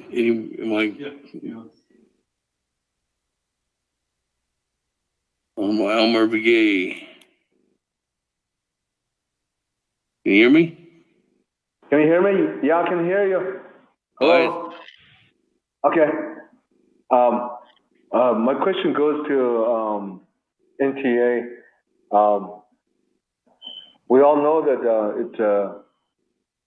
I'm looking forward to people that needs assistance out there for short line, power line extension. I'm not sure if, because I don't have there's people that I know in this area that has their home sites meaning that there's a trailer there, and then even I have some homes that are almost like those rent to own that they're bringing those kind of rent to own, those small a shack that they brought up, they bring on to the reservation, and they're customizing it to where looking like it's a home. So with looking at that, we see that people are desperate for homes, especially with this COVID. People don't want to be in one home, so they're doing their best to get these kind of homes out there. So we gave you NTA gave $1 million that we just allocated for right away, and right now we're giving you some more money to do that. And the concern is that I should have asked that question before, that that to do the right of way, make sure there are people that are Navajo-owned business people, that they should be hiring that to do the survey and the clearance. And there will be another way of helping the Navajo people too. Even right now, and I'll give you that $1 million to run to buy materials. I'm not sure if these materials, I don't know where you can. These materials are being. I know that poles are being shipped out from other places, but I just want to make sure that this money will go to Navajo vendors too. So I don't know how we would track that, and to know that. I think as a BNF committee, I think we can request to give us that report again at the end of maybe whenever the money is being used, then we could get that report, see how many people, Navajo vendors were being used, so that will be the best way to utilize this funding for the Navajo people. So any of this will be my request to NTA. Speaker. Thank you, Honorable Elmer Begay. Let me go back to, because I have anybody else on board, to reserve time. Chairman Henio, 3 minutes, 10 seconds. Yeah, last to the Speaker Damon, Additionanta. Just sitting here thinking, looking at legislation again over and over. And that is true that there is a need for electricity for the Navajo people, but I just wish there was a different entity that would be able to complete this project, but we have no choice here. So just a few comments I wanted to make. Try to look at the legislation again. Give me some time, I reserve my time. 2 minutes, 36 seconds on reserve time. Moving on down, Chairman Rick Nez, 2 minutes, 30 seconds on reserve time. Thank you, Honorable Speaker Damon. Aro sinanta response on the Senegito Councilman Aro. So let me just bring something to you, Shananta. They in GS though I said that they'll call it SRP walked away with tons of cash. But then they didn't consider the local communities to chi sanabang sabatin. They gashi betodo hasha. At the other yatsuda's case of local communities. Nothing all these years. We didn't hold them accountable. And I wonder where the leaders were at that time that they didn't stand up to them. and tell them or make them assist the local communities at then. Big at NTOA hot on yenestan. Ila abat nene el besmahasa ana obadat ini kero besami beso dabdi non hitchin asna. How long are we going to do this? Ila 24th Council do yobat lela o besan hitchin yenasne. Next month, 2 months, under 2 million kidney those body. Next year, 5 million kidney those body. But quarter one, this case, they listen and nothing again. I didn't hit an age, yes, hit the Shina nation, though it is never with the God, yes, hit that. Just by job by a husband, you get the enterprise, oh, one his own. Better Neil Dennis, and sit the shark, bedo, I guess, Slada, Koroa, Saja, but say, yeah. Not as it then. Honel and hit the nab kaidish with ash base of bedo neither. And she then hit a desk in Bansocation and Ashmora. I reserve my time.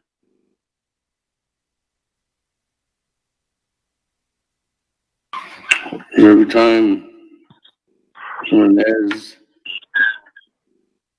17 seconds. Moving on down, Honorable Jimmy Yellow here. Reserve time at 1 minute 51 seconds. Okay, yeah, none of all this to the thought the house. I got this not education, not in the Navajo Nation. And he tell Navajo census by a chicken or honey Cuba or Chondo. Which are here.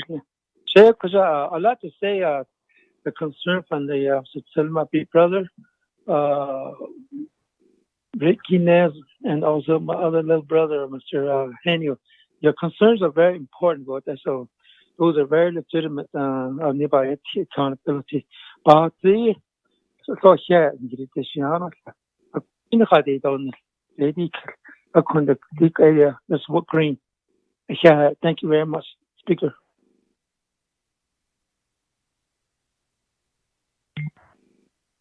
We'll be on mute now. Thank you, Honorable Yellow here.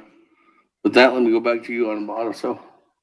There's questions about Honorable Elmer Brigade to NTUA. Thank you very much, Speaker. Do ja kodo bahna identity do sheds aje and then da you niho aje be you are right. We are in a housing pandemic. Under the last council, I said the same thing. Housing. Aro hadit ada nas yite nothing. Right now, I don't see anything in housing still. And it's something that we have to address. I'm gonna jump a little off course here. We have a Navajo Housing Authority, which picks up about $68 million a year. How many Navajos get served out there from NHA for housing? Rental hada didn't. Ado related to home ownership. Good, it benefits them. What about the people that can't really afford that? We have a housing department within the tribal program called Housing Improvement Program. We have CHID. How many homes do they build? And once we start asking questions, those programs start to they don't want to give us the data. That's something that we really, I think, leadership would need to start honing into, related to how can we address the housing. I really would like to just thank you for recognizing that. Whether you're from Eastern Port Defiance Agency, Northern, Western, Chinle, anything with he's now with nashe. Yego now it ani. I don't that the aja betrada dol the niniki yet now with ego sheds and I hiki betrada dol that's a I guess that's a process that they have to vet and I believe that process is done through when the homeowner approaches NTUA. Can I qualify for Light Up Navajo? We only have one enterprise related to being the monopoly. I will say that the Navajo Nation government created that. Navajo Washington idla. Leadership has a chance to change that. And I guess it's a question to the whole body that if a monopoly you want to bring in another company, where and what company do we bring in? How do they adhere to Navajo law? The Navajo Washington is not in Shiki. Can't say case. When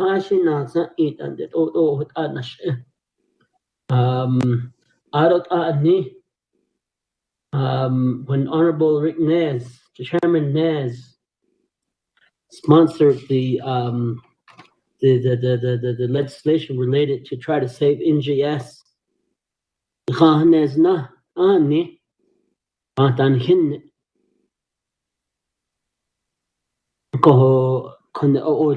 vote happened. And I don't the audit 10 million. I think so based on audit based on tahiki but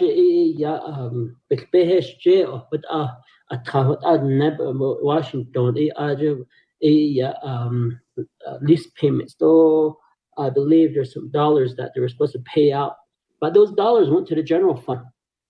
They went to help the Navajo Nation government in its physical year, and I believe I think we're going to be using it this physical year for 2021, or I believe we're using it now, but we're using that 10 million for the operation of the Navajo government. Honorable Nate Brown proposed that we get those monies in the region, but but looking at it, it's more realistic to keep it abroad to run the nation.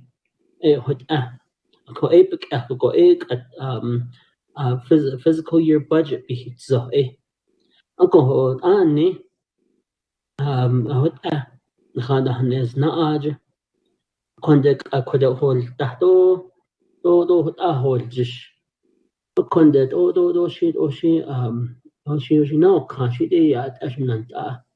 I know Jamie Henio, the chairman Henio,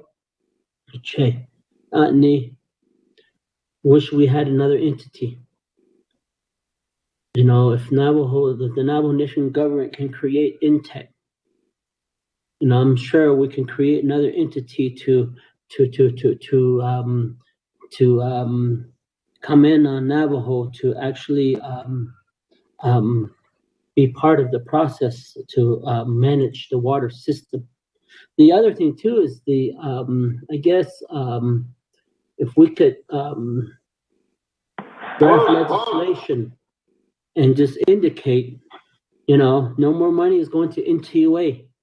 It's a broad statement in policy. I think that's more feasible in lighting. That way we don't have to give money to NTUA.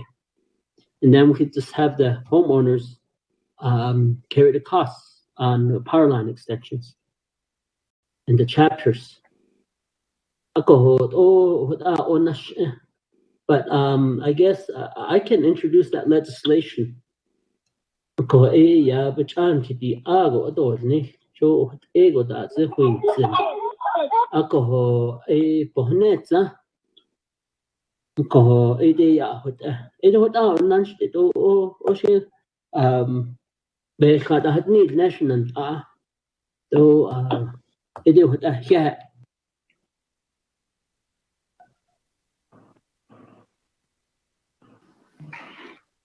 Thank you, Honorable Otto. So that, let me go back to the floor. Got a new player. A couple of them, actually. Chairman Edmund Yazi. The Speaker, members of the Council, and to the sponsor of the legislation. Appreciate the bill, as we all say. I just feel that we've already given enough to NTUA from the first legislation. They do a good job, for our people out in our chapters. But we have 700 million CARES Act fund. One of the question is, has this been addressed to Ms. Crotty or to her legislation? And so, as we all say, we are in favor, but another $1 million going to them in NTUA is now a question. And so, CARES Act funds, Mr. So, if I can ask if you can address that. And at this time, I'll give my remaining time to Chairman Nez. Speaker, sir.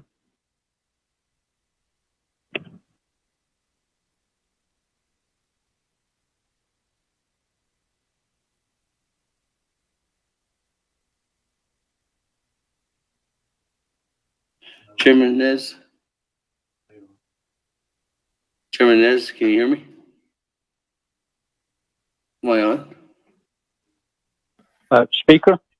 Yes, Chairman, 3 minutes, 52 seconds. You good? Yes, sir. Thank you. Go ahead. Speaker Damon Harrison and Honorable Otto So. Ne, Shidanen Adnishiki NGOS, though Kayenta Ban Hashke Hoshion Zaho Zisto Shinkesh Toshinasht or Bahnanish Etano. Kare Kore, Ishol Jishike, Nipa Honson Saho Hornet, renewable energy, and Neniki, a kundi aid of a neat either. The SRP, the get or it, Egon he gosh, Beso East, at them. Hidden narrow IC Kaelora. A Koti Horo Peso Ki NTUA and he okay the key. 24th Council the Kish Snant Arno Seniki Peso Ocean Nikos Ben Hitten Bahanate San Peso Nate. I should name hidden there, but I don't hidden and hit Bajo Ban Ilsko. I don't say shot not the Nasidan son. It is even nature. And so case that's it. Okay, on this case caution and I, dear Nicro, into a geekro, but additional on this case, you get all Hans of Washington, just 1,000 get a by yesterday. Let all one hit us on. Ishans on which on hold Lanson. Yet okay about nature. Rights of ways about waving on the base of a land. Oh, you nest and don't sit over wheat on Donald Ago to Tijik Jena eat at seedling. I think and it left it and so on just case the base of ya. I don't need an audit in earlier. I really would like to have a different independent audit of NTUA. Yes, sir. An external full audit.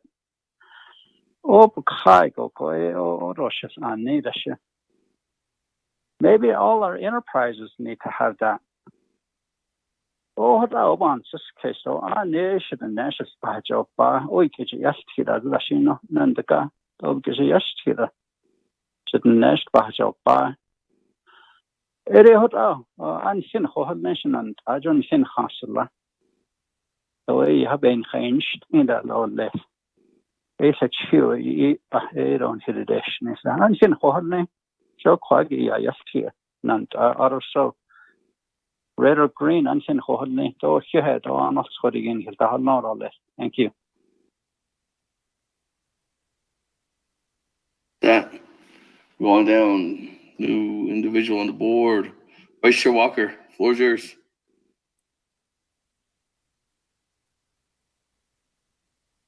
Thank you, Speaker, members of the 24th Navigation Council.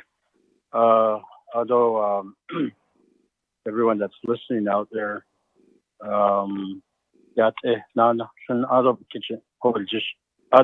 she get delegates, so sponsor of this legislation.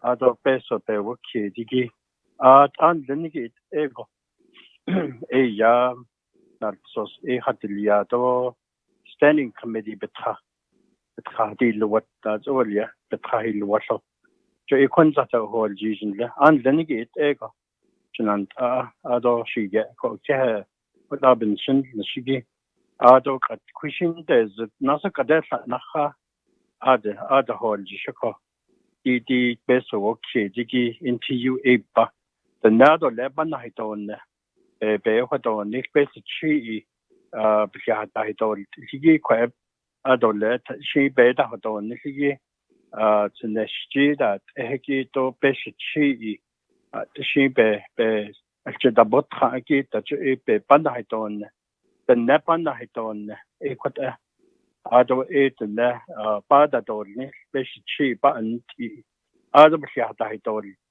but so pada dorni kwa na so ya chi dide ako sponsor ya share hota na hanin lasling ko ado de kwigo shimpen na goit anni for the da hitsi bishma sanni klinigi ni da tish agi ba jaini nanigi ado la na ni ni train hinan shita ni to hida be ba na hoto isa sin shito akot end the teaching not so zigi et nepa e kat eko ani NTUAA ito listo e peshi e the ne ya halia do listo e kat eko do shi ani ben chon shin halende just the ne just e pa at the end of the day electricity power being served being delivered to the homes of our people, our families, our relatives. That's the outcome. I support that outcome. I support leadership working towards that outcome in a progressive manner.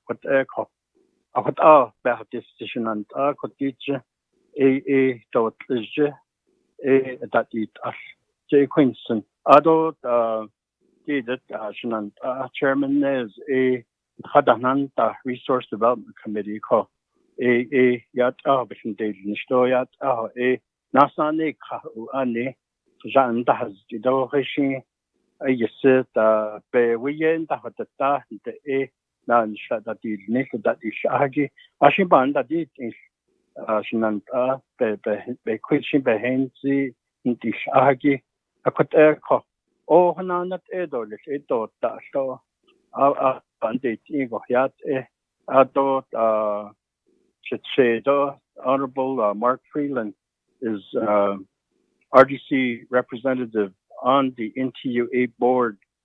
NTUA is under our legislative oversight as RDC member. Akwa ohneki akwa esla ikhanegi akwa esla tishin da hazid akwa esado nisat eteko nakajin shishnant akwa ko didi kodo into you a profit peso or you or ayo listo ale and the get happens in it in hadno bansi kesiki ayo wakoyat abu ki it has on it or you get us ki what egg it bansi kes I don't understand ni entity tribal entity on he it on shit at the end of the day the permanent infrastructure for power water that becomes permanent. That becomes permanent part of our landscape, in our communities for service delivery. It becomes permanent. So if it's not going anywhere else, it's going to the homes of our people in the communities that we live, and it's going to improve the quality of life for our people, as we know. That's the aim.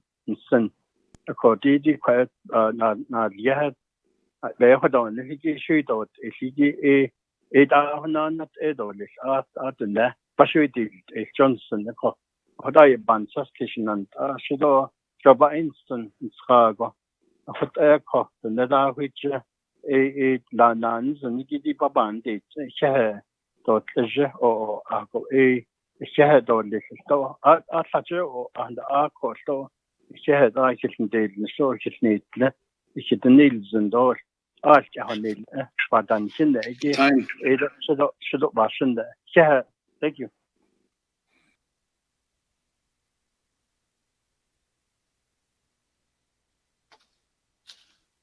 That we'll go back to you, also. Thank you very much, Speaker. Aron the adit Suryazi, and then your concerns. Yes, we did allocate $1 million towards the right-of-way process in the AJA, and I believe those dollars are to help through with the right-of-way process of trying to get these homeowners connected. This particular legislation is speaking to the purchase of the material, to help purchase the material. And but the bottom line is that the material is not going to be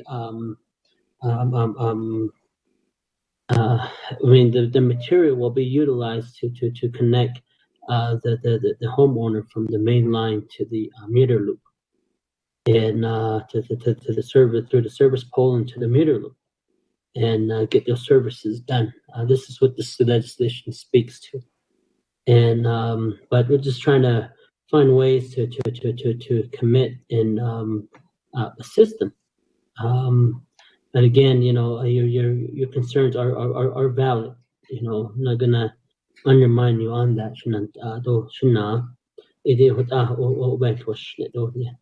I don't that Rick Ness, Chairman Ness. I do say that maybe a forensic audit for all the tribal enterprise would be suffice. But as a legislative body, where we could draft legislation to request all of our enterprises to provide a forensic audit to the Navajo Nation Council. And NHA, NECA, oil and gas, hospitality enterprise, all our enterprises. I do support that. Gaming and things like that, and I do support that. But again, but your concerns are valid, and I'm sure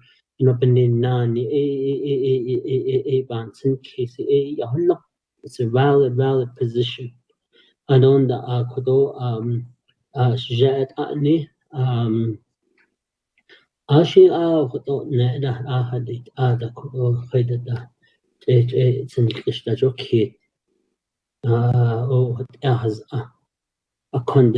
this is a chance, and this is a chance to try to get services, electric to our Navajo people that live near the power line.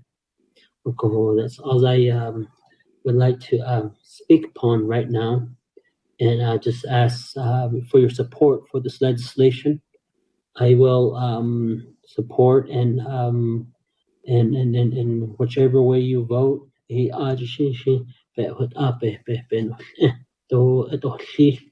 Hala tenet عشان تسوي أنيت زني بيش ما أنيت لني نخا أتو هود أيان سكيس أكون ده شيء دو بان سكيسي I don't just look in my area. I look at the whole thing. Hala hot and lead. Le خاغو شيء نشين تجاه نزاغو go هود أبان سكيس له لا تنتش تو باي هبغانت تو ايت خايشش بنا باهن تلاده. So when I drive these roads, those are a lot of my thought. خايش باهن خايش بيتن قبلنا أتنتش تو خالد إيدا بيلت إيدا. And I believe maybe we could look at that as a bigger policy question of how we could try to get our chapters to really assist these our citizens out there in that way to try to help them get to a point where they can get services. They have tons of carryover money each year. And that's a great idea that Crowdy was speaking about on the other legislation, that if we can make that carryover, don't grant it to them no more and have it revert back to infrastructure projects such as power, water, and electricity, or in broadband. The Never Washington Day go to Abanda di base oki go additional again. Thank you, and Speaker, the floor back over to you.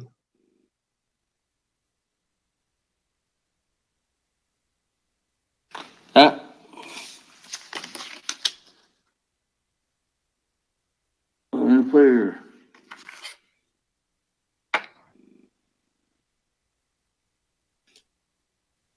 Honorable Paul Begay.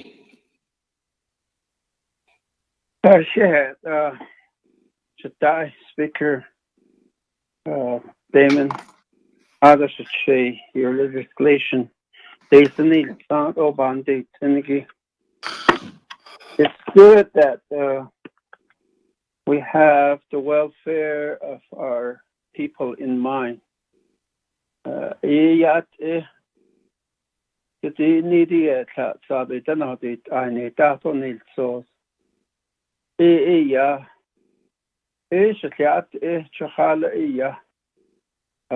Lago Bishlichi Banado Technical Aquatehi Batnahas Tangi Shliat Akon the D legislation Netato so the gate Shetland Lagoban such case.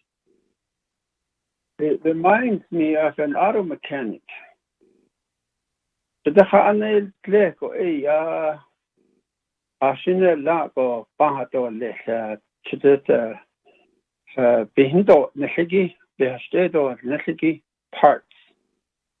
Out of the latch Yindo Nishigi labor charge Edo Wachido are usually a very a big amount.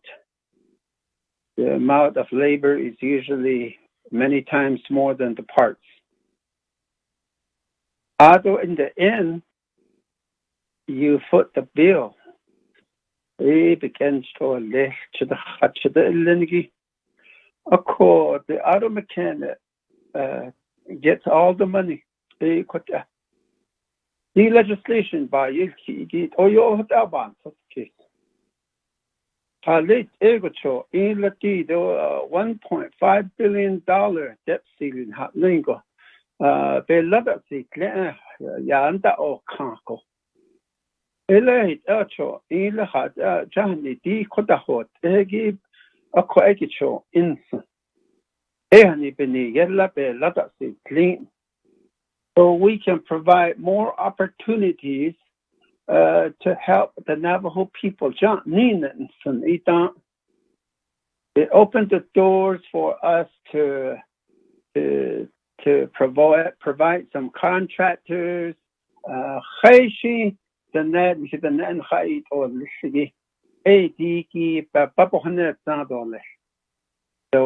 debt ceiling, be ceiling.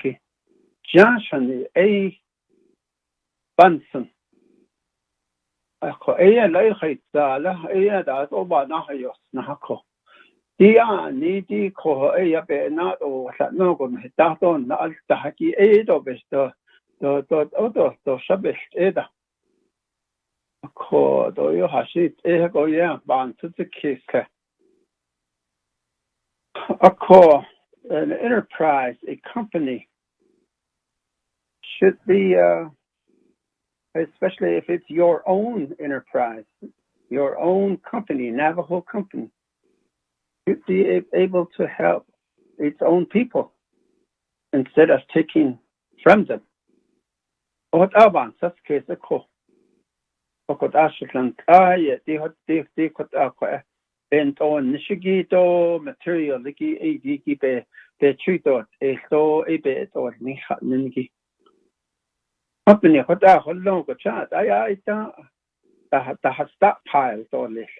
I ta hollo dollars be nan shisto lisiki e ado e be nan shil le hot ego da pan sas kista chitash la nil eniki hot the parts hollo kon anti dasken at ishi be chide na hot e oneti I ne do chide don't ego hatanati lo of course the yahadishi bent on shigito parts material ningi then I don't ningi halit up so then and the company hollo on a home so ko ayet oshland halit ego hot elet onsen ko ad oyashland ko het or ashikin that oyashland Chijo I ahajo that the at echo do shahajan daton na tapadole.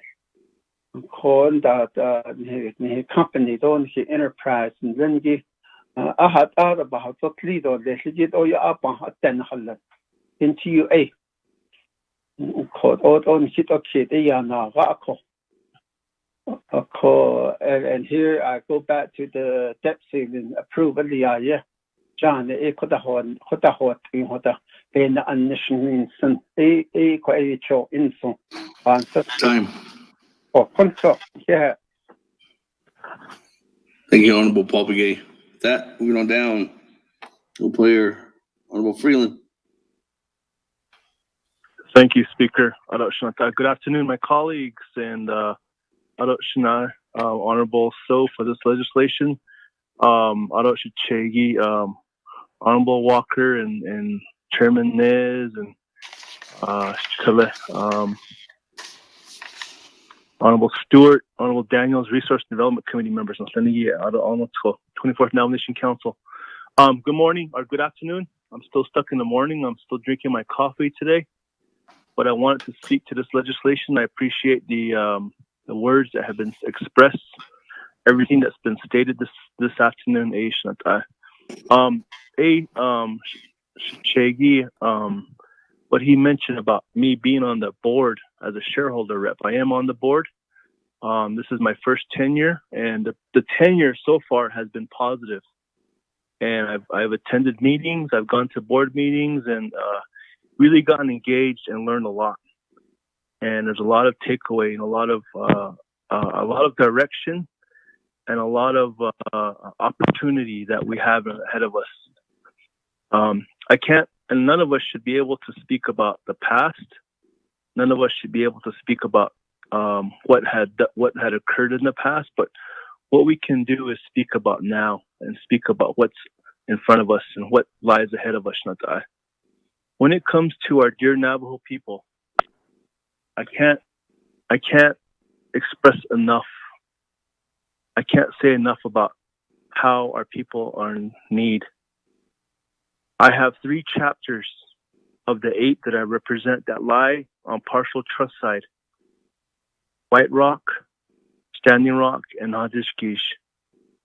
I was contacted by several of them who are on this list for Light Up Navajo 2, who are excited and were asking me to support this.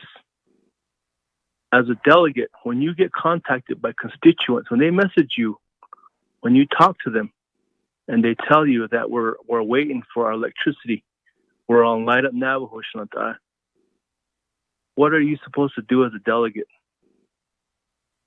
What am I supposed to do? You know, it really hits home.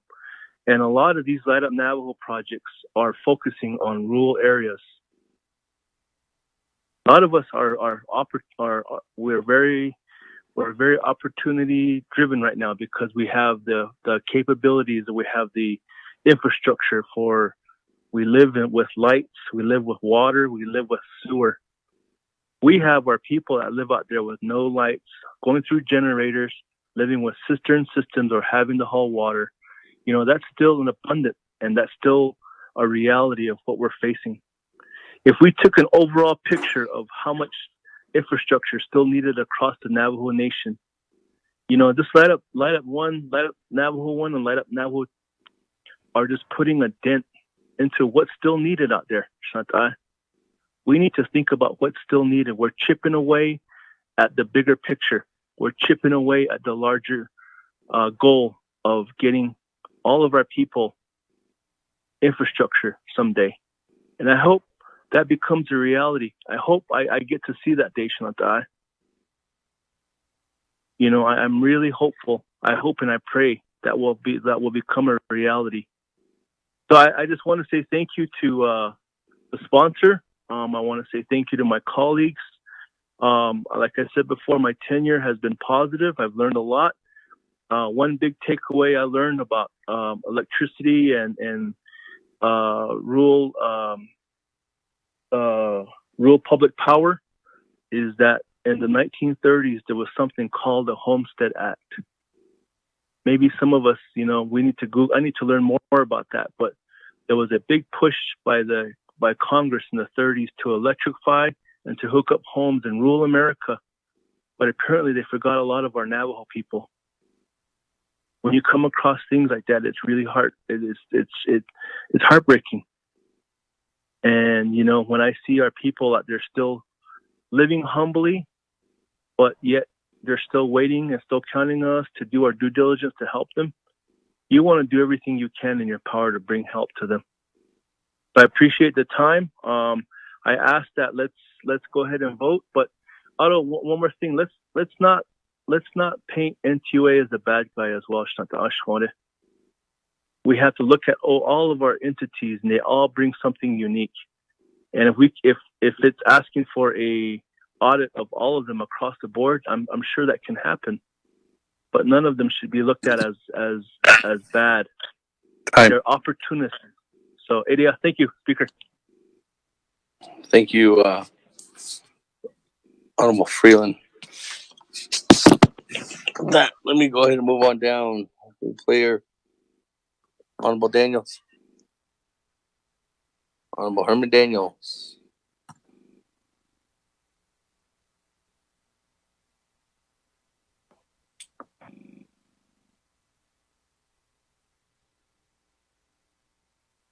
Honorable Daniels, can you hear me?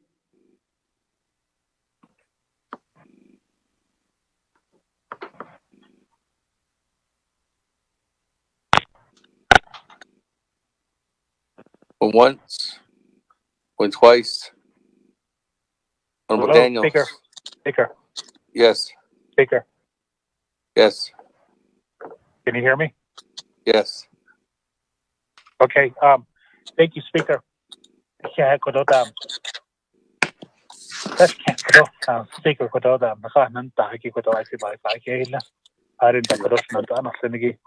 24th Council kudo yeah kudo aro kudo should say kudo legislation kudo get that means so kudo kudo the national kudo an yes kido ba ban fi kezi da ado le ba khai fi aro nana kudo al for ash anit kudo da beswan anit lenigi ash at fi keso ado ash at yes kudo later na hot kudo ban fi keso sato ado le ba yes go akone nei dade Arben has gespeheld no Aronana Kodo.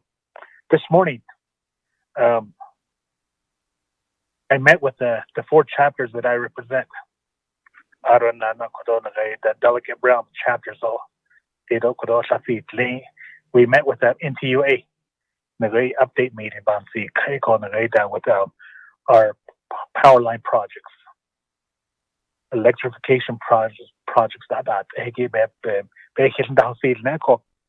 ko yego ba guys the lago ya dashi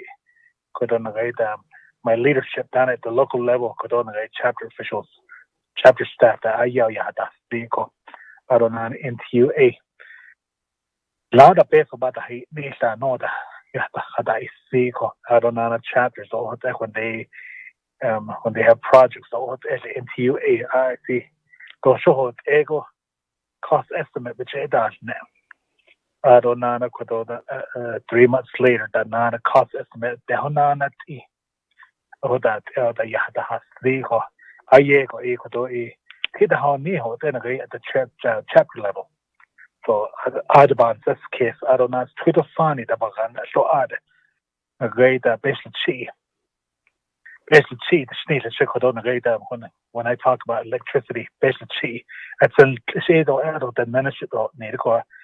Tweet yes the house kid go it's a say what that now go yes to go base the cheek or in just because they base the cheek does the one gives to know that it's just how it go so base the cheek don't agree them that then agree them street of funny that go ban test case so go I don't know $1 million go don't agree materials but Ben I don't know Ben that on this so I could in NTUA in here kid so I don't know NTUA they have a lot of projects on this side as well with chapters I don't know they're taking out on another project I don't know light up Navajo so on the light up Navajo 2 I don't know and hit up the natural I speak on about this case Ashginan unsound about this case of what did so AIC could your passion could and the racing could actually and Hashita it irrigation I see keep it whole NATO like corruption and so 80 also a over street on let's go the cost estimate AIC passion or maybe I should drop the legislation okay chapters cost estimate yeah they just lock in the cost with NTUA I don't know the price estimating out of the hell that so just lock in the cost maybe I should just drop a legislation show it Lenny baby see this morning so yeah that but Kodona great I drove by instant some data and I can't any I late Alan song Kodona great NTUA I don't know lady cat any NTUA not a ish so I don't know 1.5 billion about this case great debt ceiling that but last it based on the need out there what I and the society and so on about this case so the year but that case on fish case again what data could do and I'm saying well so about zero let's have speaker reserve time I'll get one Ika.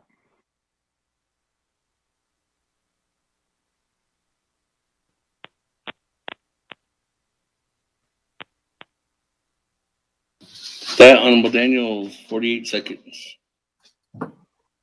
On your reserve time.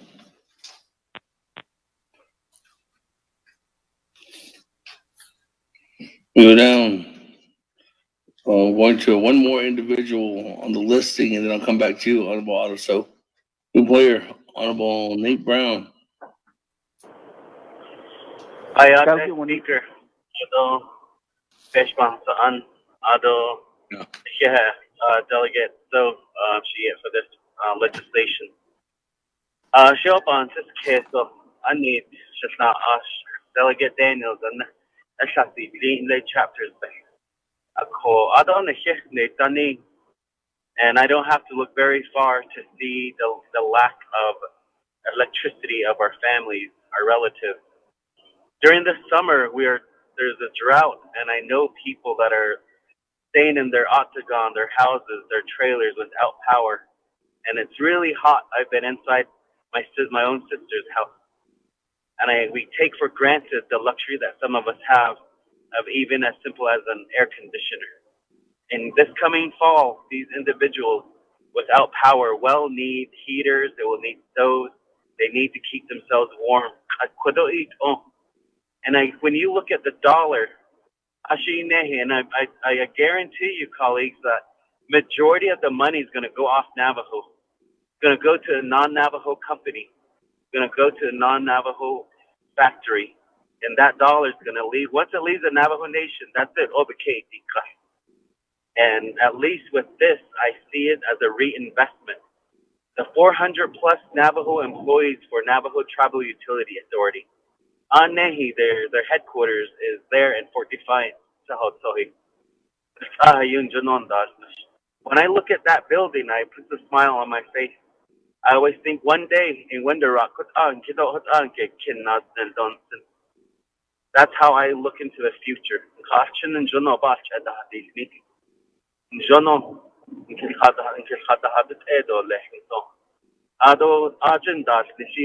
Over 90% are Navajo employees, and I know them. Yesterday, I went to visit Kayenta NTUA. I dropped off the hand sanitizer, and they were really appreciative. When I walked in there, they said they wipe down their walls every 3 hours with Clorox water. They sanitize the building. They're trying to keep themselves safe. And when I was leaving, there's an elderly man that came in, even though they were closed. They let him in, and he paid his bill. The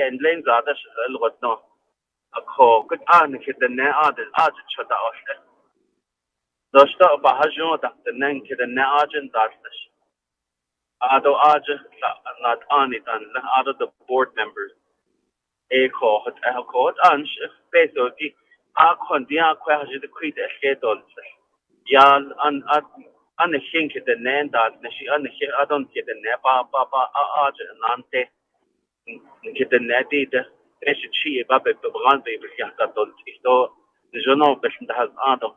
And I remember, colleagues, if you remember the video that was shown to us, there was a lot of our Navajo people that shed tears for the simple joy of getting electricity to their home. That's what I think that's why we're elected, to bring more joy and happiness to our people, especially during this pandemic. The morality seems to be low at places. So, but this, I think, will just put a smile on their face again. And then also, it's a very basic, fundamental thing to have electricity and running water. So it's a bench, so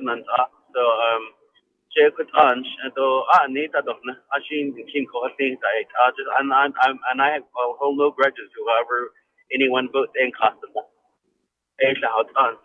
So, and I appreciate this conversation. Then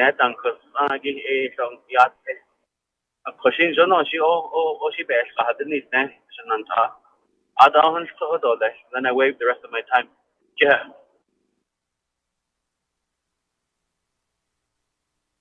Delegate Wanika.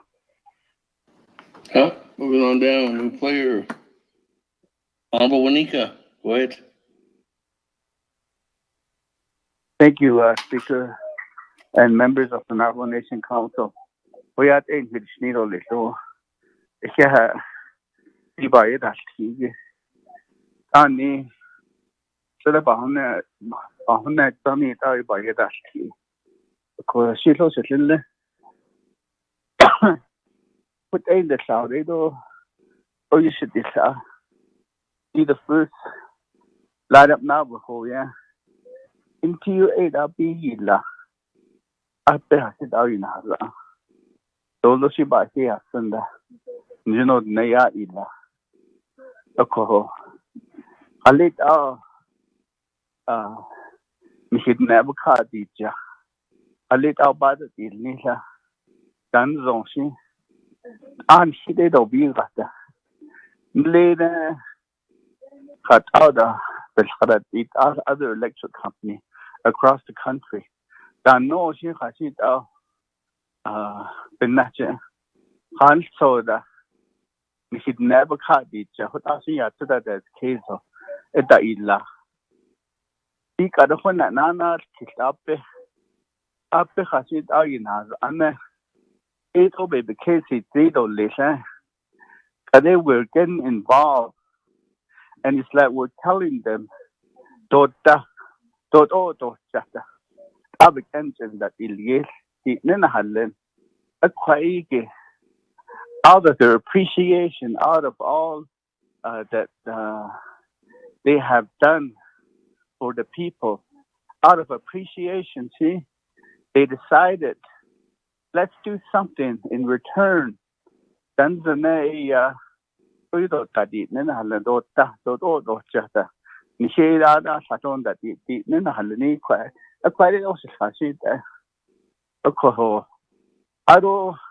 Ati de benache, we should never share that in holiday near store. So the yet are quit the chapter that you did leisure store using CBDG money. South chapter that I know. You see that hard in there. We're almost canals on hidden for hadid, so canals for better cheap hadid. I know the year had that. It's ongoing. I could I started about now during the year. I could be in as Anna. They were getting involved. And out of appreciation, change the Ilan. They did so that anything that illicit. Then they quite a yard also it. I be in I has it out with other companies. It had that now. Yes, I had a hotel. Hotel now that Lahan Korea Toyo Ashinginella a code over this case of Ashby Nodi Nikauchi Ashby light up now who is Ashby in Naha and a co a quiet day. I don't could over yield to or so. I cut in so a dick a do it jail and he knows that I say do better cheap as the other don't it actually needs to it all could either. I mean he made that such a buy needs and such a but they need cheat or hashing so that all late and not live at last. I was at to buy yield tea. I know a canal so that he nearly out though that all buy they need cheat. Coina 8 hours with 8 only. A teacher be could see to that so that he do be let us eat low 8 and could 8 10 only 8 over 8. We'll continue to provide funding as much as we can to help the people. This is not the end of it. So a quiet day, I need this near right away that I it I live in on Tado such a Pininapunita. I just out there. A crocodile public in general unit, they using an analogy as far as fixing a vehicle. But once so they finish this and so quite that's the society. If you had now.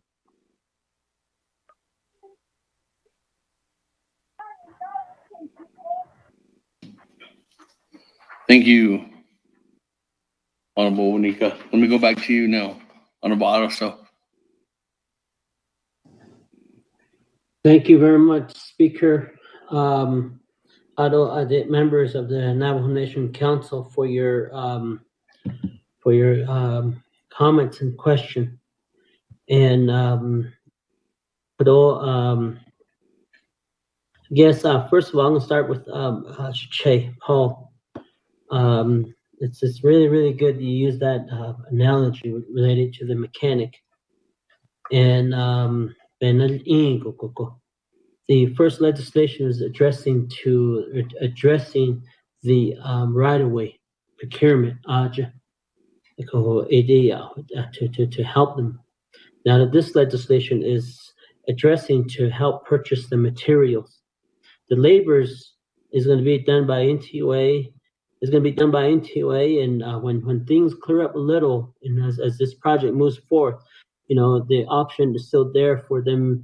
Like Heather indicated earlier, that they're still in communication with these outside companies who want to come on to Navajo to hook them up.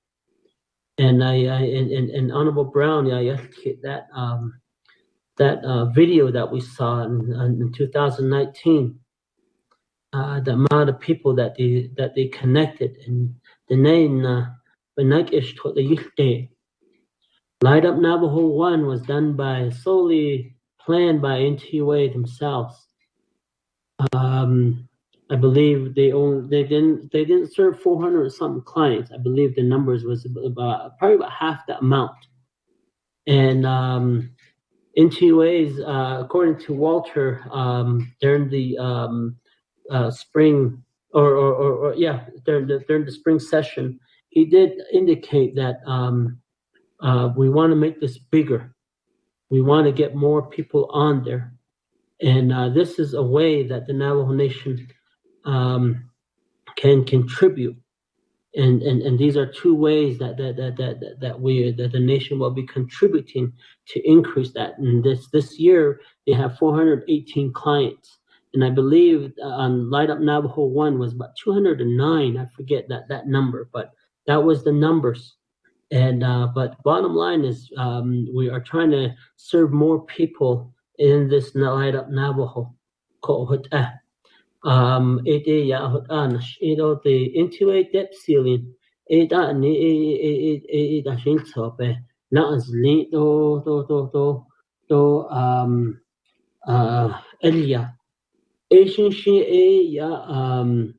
I can turn that over to Heather to speak on the debt ceiling portion to elaborate on that, because there was a couple of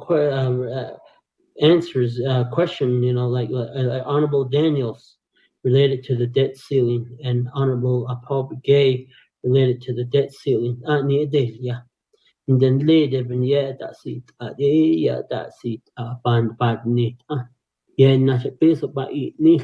Whether it's gonna need, they're gonna need extra finance for maybe a big project. But what I understood was that that was to be used as if our crumbling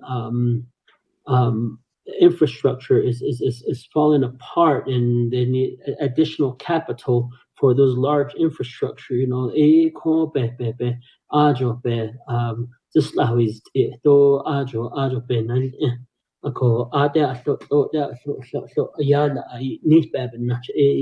they can replace those facilities, such as the large communities, such as Fort Defiance. You have Crown Point, Shiprock, Chinle, Chibusi.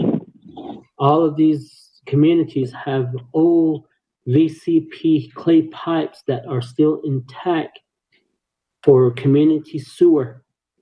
One of these days, those VCP pipe will be collapsing. They can only last so long. The AC water pipes, I believe the clay pipes they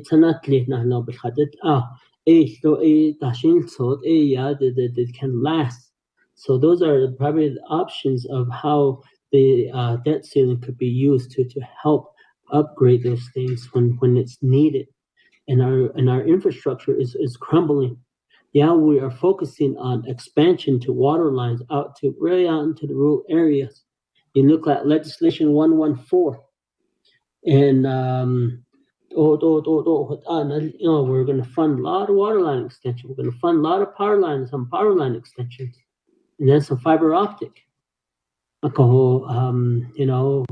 either way, we're going to be giving additional resources to whether it's to IHS or to NTUA to make those to do those water lines out in those rural areas.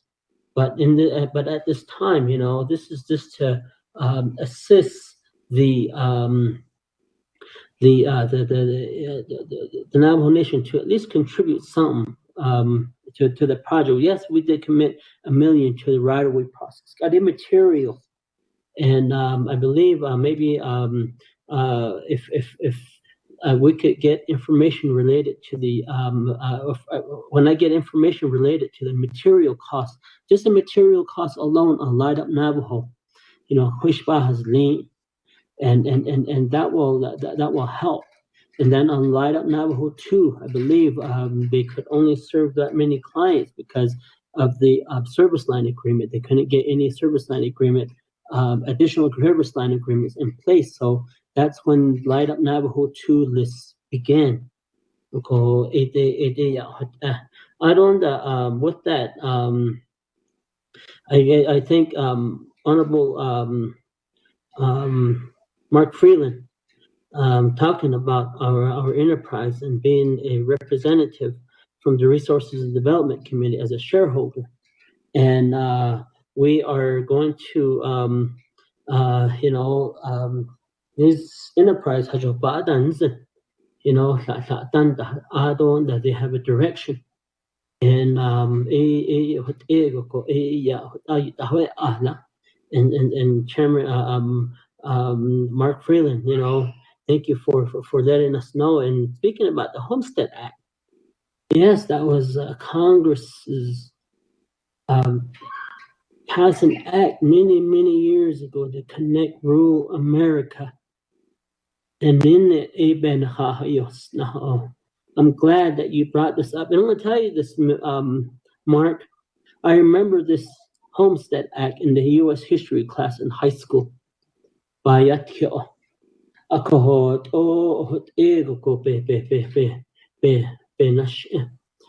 I think that's where we as leadership need to move forward to try to hold the federal government responsible. And I believe that's where the CDBG funds come from due to the Homestead Act.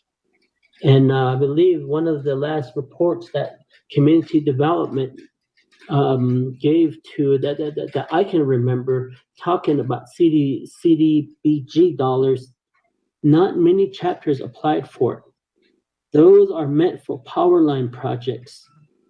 And maybe if there's a way that we could tie that CDBG dollars to this type of action of receiving of federal of dollars to be matched for Light Up Navajo, that would be great.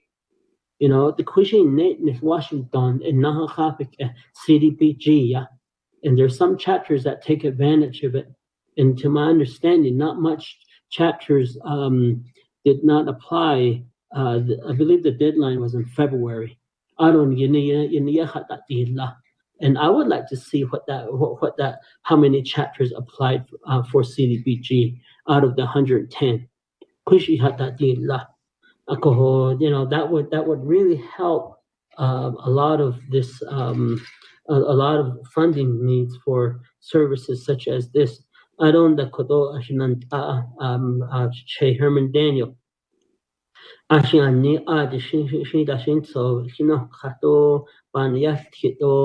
Peso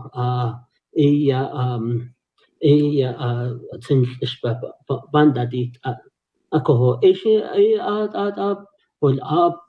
not anin lini, whether it's another delegate coming in the future, because I don't plan to stay in this position all my life.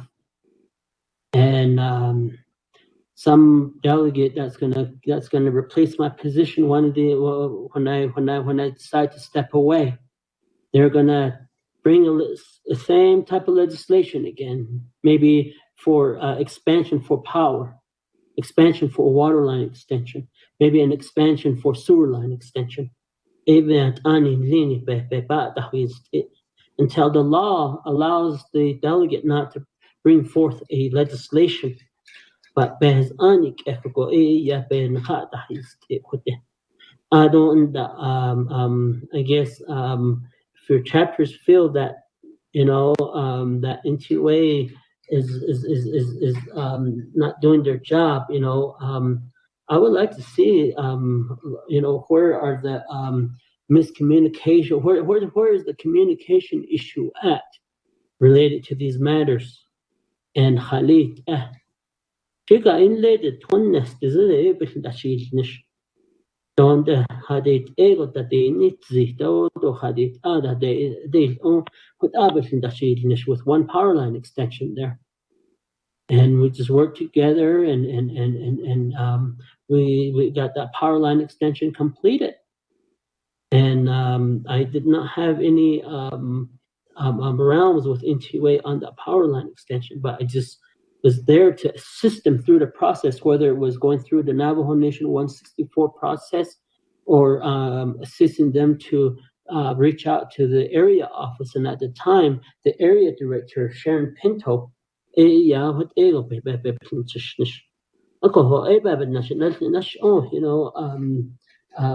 to identify where the issue is. And I guess the cost issue too that you brought up, I've seen it, yes. But there's inflations that happen. So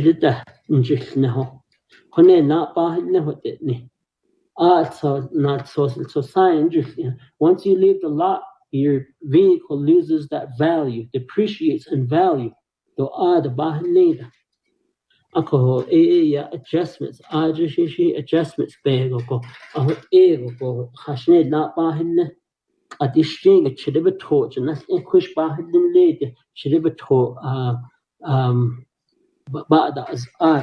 how much is it going to cost by next January? We don't know. It may increase, it may decrease, and it's based off of it's based off of a lot of the market.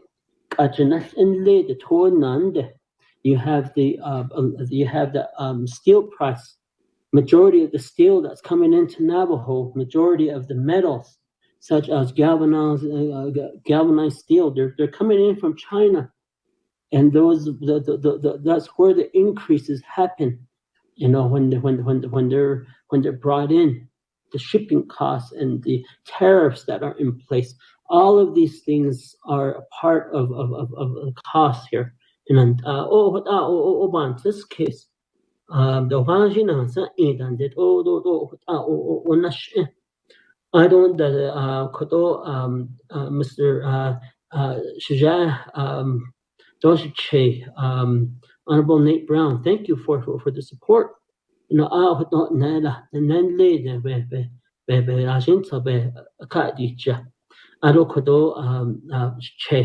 Mr. Juanita, Hashin Saban, Namik Yasin, Ani,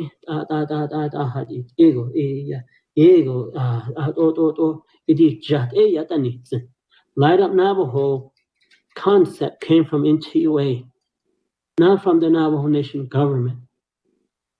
Light Up Navajo, NTUA, Yado Dashin, Sago,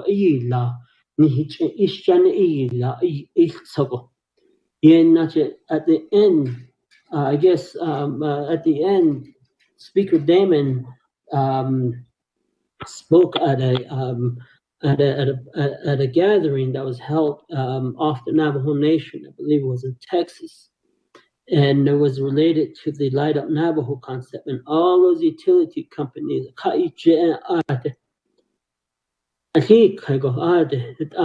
They presented whatever.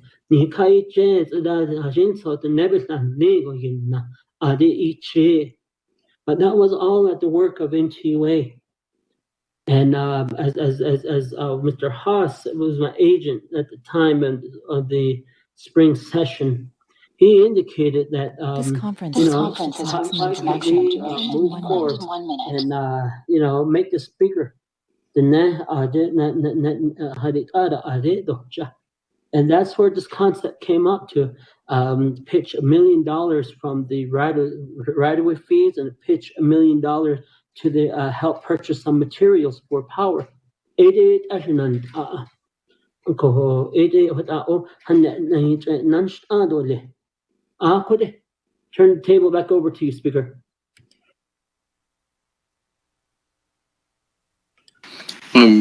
Colleagues, everyone, we're going to lose you in about 10 seconds here. Can you please call back in? Thank you very much. And I'll start off again with the lineup. Thank you very much, Otto. So everyone on the line, please call back in. Thank you.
Thank you, colleagues, for calling back in. Sorry about that. Sorry, Honorable Otto. So, just for the record, colleagues, MNS 304, we are on legislation 0039-20 on the main motion. We did get concluding with Honorable Edison Winika. I don't have anybody else on the floor. I know that Honorable Otto So just got done with his response. So what I'm going to do is I'm going to go to roll call, take that roll call, and then after that, I'm going to go back to reserve time. So with that, I do believe there's 1, 2, 3, 4, 5, 6, 7, 8, 9, 10. Oh, should be good. Go ahead, roll call. Honorable Elmer Begay. Honorable Elmer Begay. Honorable Elmer Begay did not answer roll call. Honorable T. Allen Begay Jr. Delegate Kellen, present. Honorable T. Allen Begay Jr. answered roll call. Honorable Paul Begay Jr. Paul Begay is present. Honorable Paul Begay Jr. answered roll call. Honorable Nathaniel Brown. Honorable Nathaniel Brown. Honorable Nathaniel Brown answered roll call. Honorable Regina Charles Newton. Charles Newton is present. Honorable Regina Charles Newton answered roll call. Honorable Amber Knaus-Crotty. Delegate Amber Knaus-Crotty is present. Thank you. Honorable Amber Knaus-Crotty answered roll call. Honorable Speaker Damon. Here. Honorable Speaker Damon answered roll call. Honorable Herman Daniels Jr. Honorable Herman Daniels Jr. Honorable Herman Daniels Jr. did not answer roll call. Honorable Mark Freeland. Delegate Freeland, present. Honorable Mark Freeland answered roll call. Honorable Canal Halona. Present. Honorable Canal Halona answered roll call. Honorable Jamie Henio. Henio is present. Honorable Jimmy Henry, answer roll call. Honorable Vince James.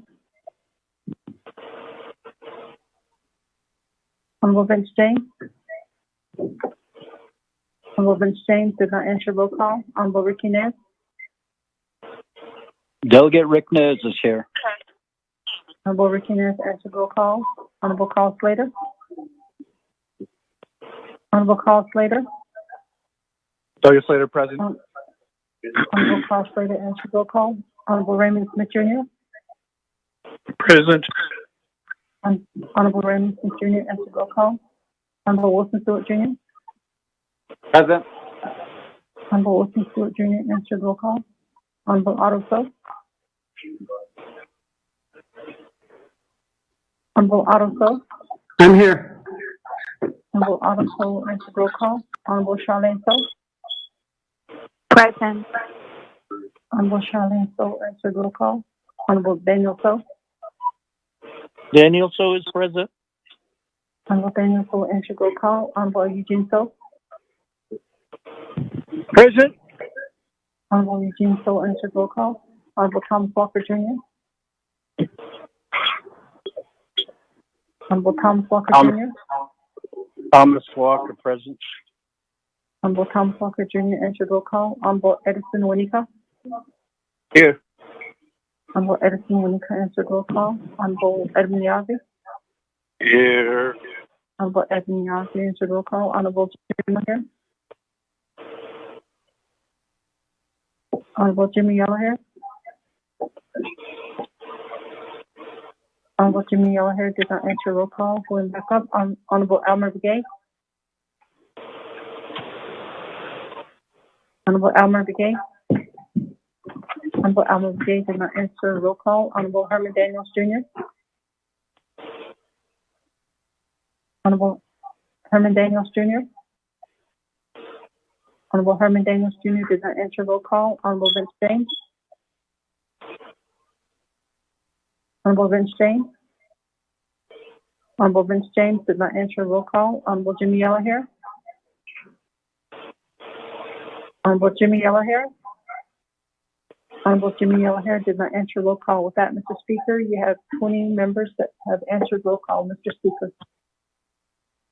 Speaker, this is Daniel calling in. Yeah, we got 20 individuals answering roll call, including Honorable Herman Daniels. 21. We do have a quorum. Moving on down.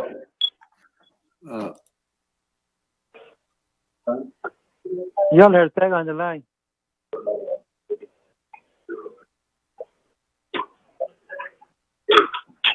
Now, going back onto reserve time.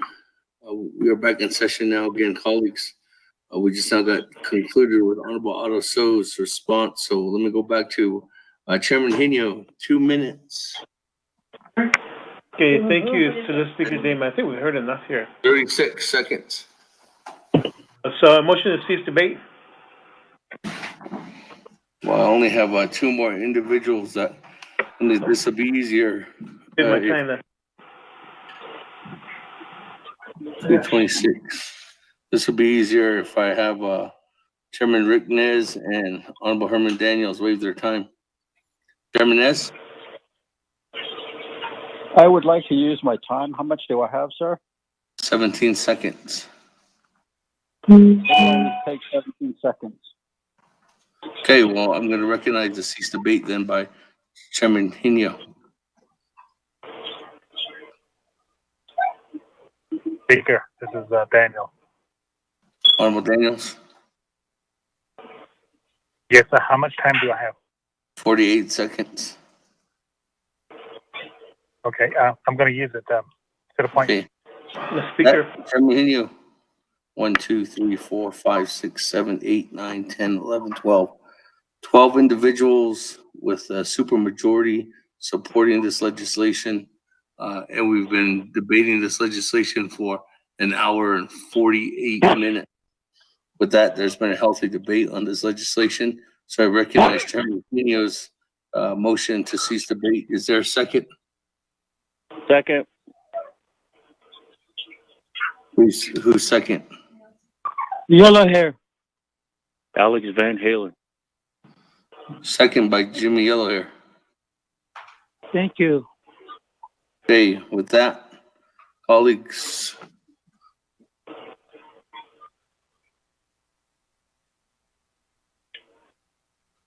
Cease debate's not debatable. Let's go to the board on the cease debate motion. Cease debate is 2/3 of the voting body. And when we came in back into session, we had 21 members. So 2/3 of 21 is 14. That, roll call on cease debate motion. Honorable Elmer Begay. Honorable Elmer Begay. Honorable Elmer Begay did not vote. Honorable Kealan Begay Jr. Green. Honorable Kealan Begay Jr. votes green. Honorable Paul Begay Jr. Green. Honorable Paul Begay Jr. votes green. Honorable Nathaniel Brown. Delegate Brown votes green. Honorable Nathaniel Brown votes green. Honorable Eugenia Charles Newton. Red. Honorable Eugenia Charles Newton votes red. Honorable Amber Canas-Balcrotty. Delegate Amber Canas-Balcrotty votes red.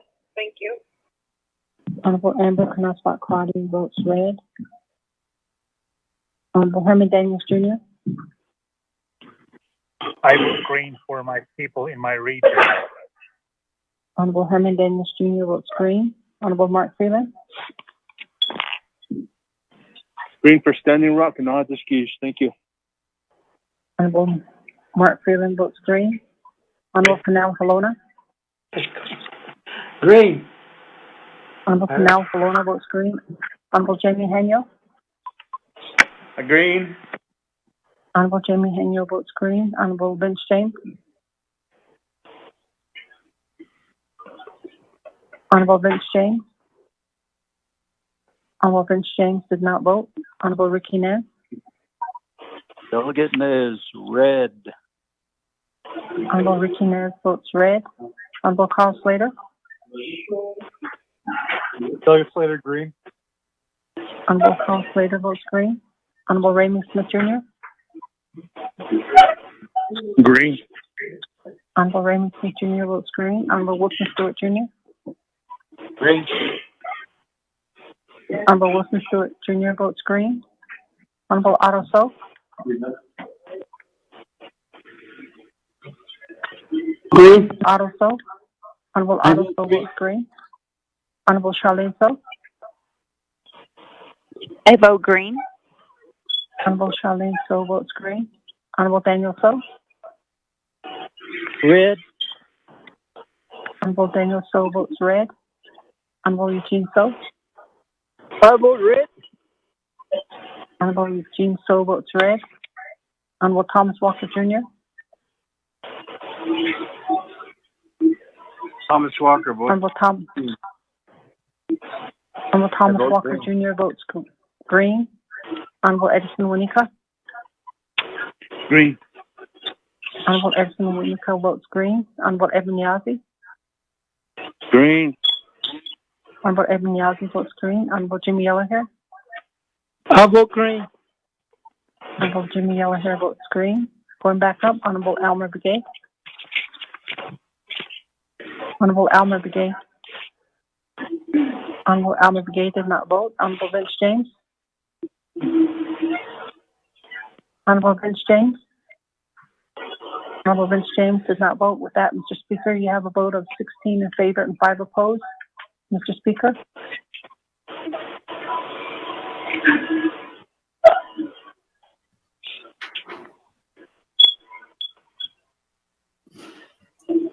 That's 16 in favor, 5 opposed. Collectively, that's 21. With that, 14 needed to vote to cease debate. Motion carries. That following debate on legislation 0039-20. There's no second reading. Original amendments are on there on the legislation. With that, go to the board on legislation 0039-20.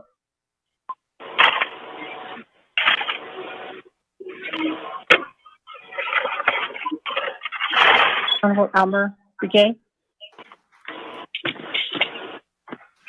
Honorable Elmer Begay.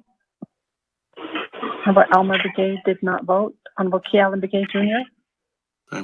Green. What? Green.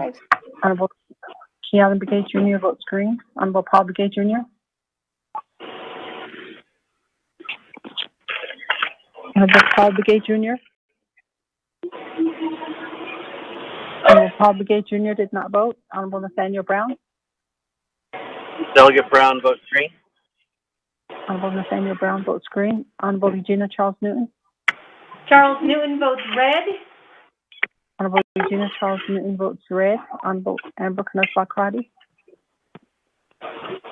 Delegate Amber Knussbaum-Crotty votes green. Thank you. Honorable Amber Knussbaum-Crotty votes green. Honorable Herman Daniels Jr. Honorable Herman Daniels Jr. Honorable Herman Daniels Jr. did not vote. Honorable Mark Freeland. Green. Honorable Mark Freeland. Honorable Mark Freeland votes green. Honorable Pernell Halona. Halona votes red. Honorable Pernell Halona votes red. Honorable Jamie Henyo. Henny votes red. Honorable Jamie Henyo votes red. Honorable Vince James. Delegate Vince James votes green. Honorable Vince James votes green. Honorable Ricky Nez. Delegate Rick Nez votes red. Honorable Ricky Nez votes red. Honorable Carl Slater. Delegate Slater green. Honorable Carl Slater votes green. Honorable Raymond Smith Jr. Green. Honorable Raymond Smith Jr. votes green. Honorable Wilson Jr. Green. Honorable Wilson Stewart Jr. votes green. Honorable Otto So. I vote green. Honorable Otto So votes green. Honorable Charlene So. I vote green. Honorable Charlene So votes green. Honorable Daniel So. I vote red. Honorable Daniel So votes red. Honorable Eugene So. Vote green. Honorable Eugene So votes green. Honorable Thomas Walker Jr. Thomas Walker votes green. Honorable Thomas Walker Jr. votes green. Honorable Edison Winnica. Red. Honorable Edison Winnica votes red. Honorable Edmund Yazzie. Red. Honorable Edmund Yazzie votes red. Honorable Jimmy Yellowhair. I'll vote green. Honorable Jimmy Yellowhair votes green. Going back up, Honorable Elmer Begay. Honorable Elmer Begay. Honorable Elmer Begay did not vote. Honorable Paul Begay Jr. Paul Begay votes green. Honorable Paul Begay Jr. votes green. Honorable Herman Daniels Jr. Honorable Herman Daniels Jr. I vote green. Honorable Herman Daniels Jr. votes green. With that, Mr. Speaker, you have a vote of 15 in favor and 7 opposed. 15 in favor and 7 opposed.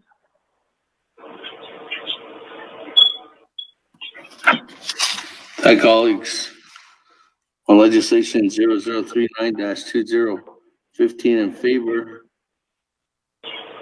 7 opposed. If you're not voting. Motion fails. Moving on down. Legislation 0043-20. Spatero, if you could read that legislation into the record. Mr. Speaker, members of the council, tracking number 0043-20, an action relating to resources and development, budget and finance, Navigated Committee and Navajo Nation Council approving supplemental funding from the unreserved undesignated fund balance in the amount of $3,000 for Forest Lake chapter officials stipends for fiscal year 2017, waiving 12 NNC sections 820E and 820F regarding the designation of recurring and non-recurring revenues.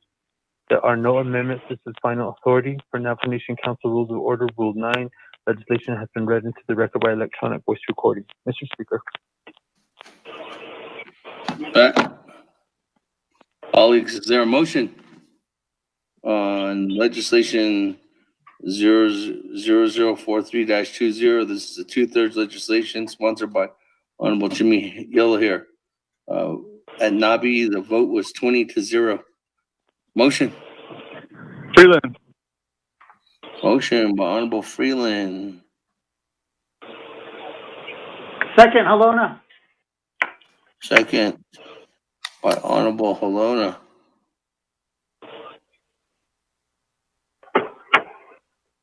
That colleagues 20-0. Nabi, does Nabi work? No, I have a question, Delegate Crotty. Okay, with that, on the floor. Honorable Yellow Hair. Hello, good afternoon, Speaker. And my 24th Honorable Yellow Hair. What, can you hear me? Yes, can. Okay. Yate is an astronaut honest to the Speaker name to my colleagues in Daily Shiggy go check to legislation 0043-20. But on the lake on the fourth late chapter the Cotton Yagi Ka September 2017 at stopping planning meeting and regular chapter meeting. Yabana Akoti Kunza in 2020. Kat 11 in night the late of the Shadorskit. Navigate theater. Anniversary 2019 at he thought that the young OMP the Hajiland so out of speaker president office so out of that the evening now Hunza and Lord the Koti he thought now the not on the Latino on his not with a chapter meeting go the is at the Thai or the neighbor Hutza. A quick not only his not on the which is not flat on the hills as far as power, but in the case of the what on he navigate meeting at that for a team sub in the chain. Or I thought I not at all. Yes, not on. Also, thank you very much, Speaker. Floor back to you. Oh, Yellow Hair, thank you. That, let me go to the floor. Madam Chair, Amber Crotty, floor is yours. Thank you, Speaker. Thank you, sponsor. It was my understanding at Nabikia Kid, we had asked for other chapters who also suffered a shortfall and to get those documents from community development. I'd like to put this available. I'll reserve my time. Thank you.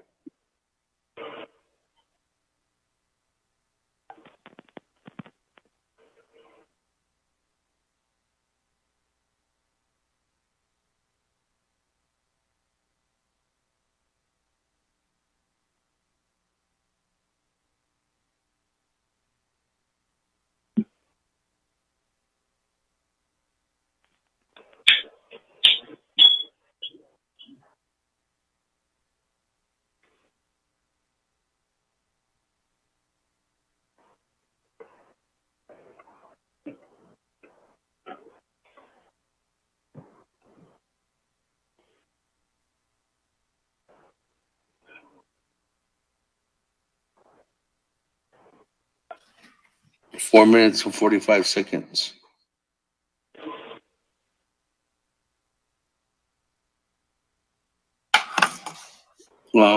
Back to you, Honorable Yellow Hair.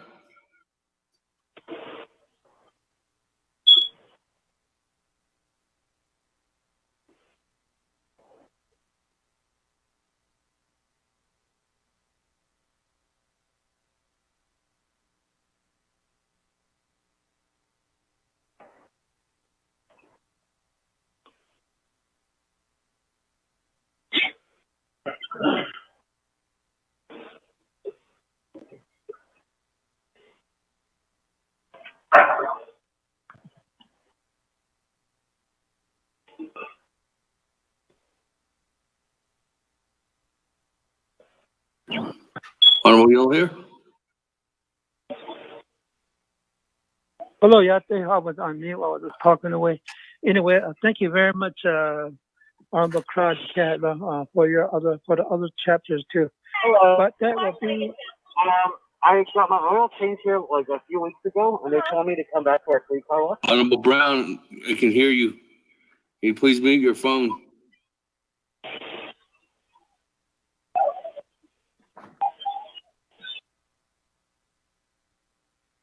Okay. Anyway, this legislation 0043 and -20 for a Forest Lake chapters, and I was at the time committee meeting. One of my honorable colleagues said, "Let's do the same way. Like if you yellow hair, get prepare your worksheets, budget, and then turn it in."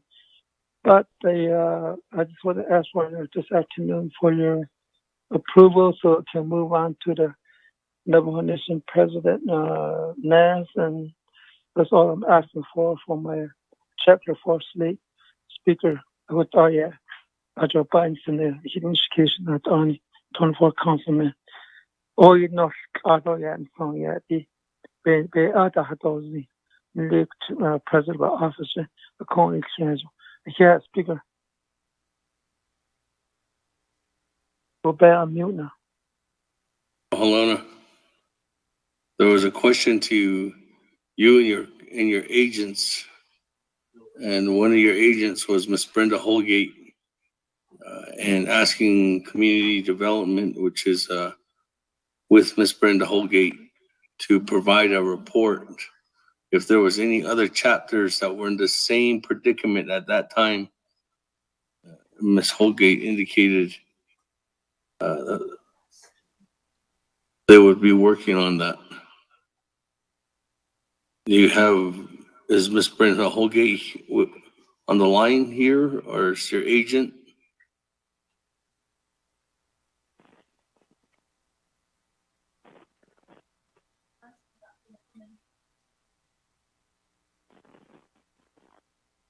Honorable Yellow Hair?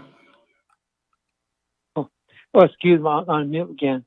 I think my agent, Frank Bernard, is on the line, and also the person who was most responsibility was towards to Brenda Holgate, and also Dr. Yellowman. I don't know if they're on the line. They should be on the line because this is one of the very important council sessions, speaker.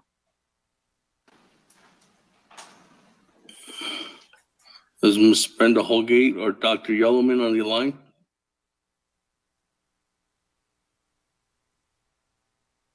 Not on the line.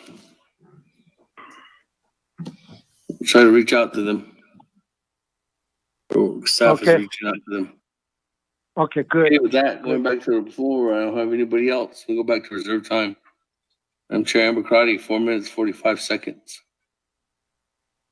Yes, thank you, Speaker, colleagues, sponsor. I think, on the vote at Nabaquiat, the vote, I felt that I voted in good faith that we would receive the documents. If I could get some guidance on when we should expect those documents, because I was willing to make the amendment here at council. The Forest Lake shortfall was not an individual chapter shortfall. It affected a vast number of chapters because of the 50-50 formula and some of the challenges for smaller chapters, but their stipend is not based off of population, but off of their elected position. And so, Speaker, I guess I'm asking for guidance, because at Nabaquiat we were expecting here at council, and it was reported back to council that we would have that information. And now that information is not available, I feel that we.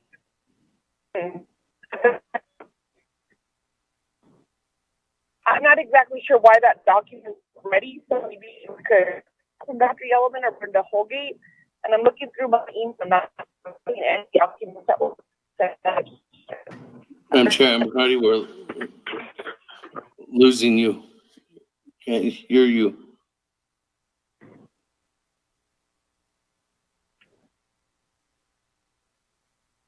Madam Chair, Amber.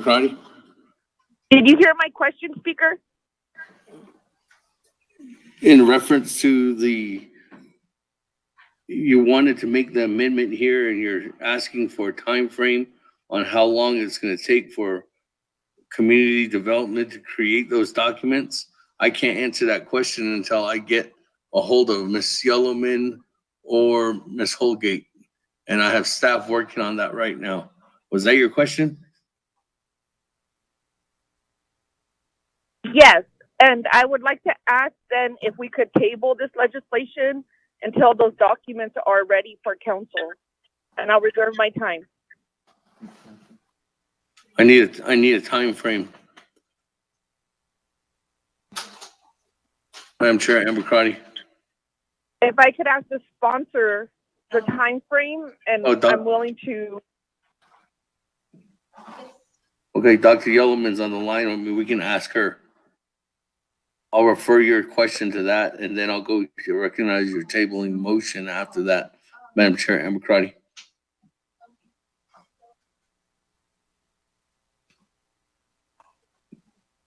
Dr. Yellowman?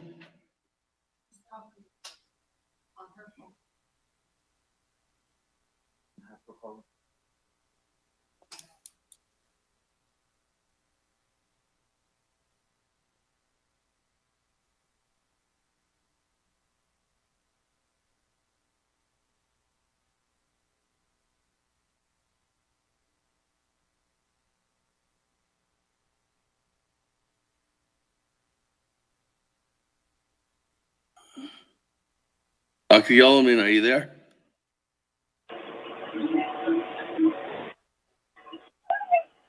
Dr. Yellowman?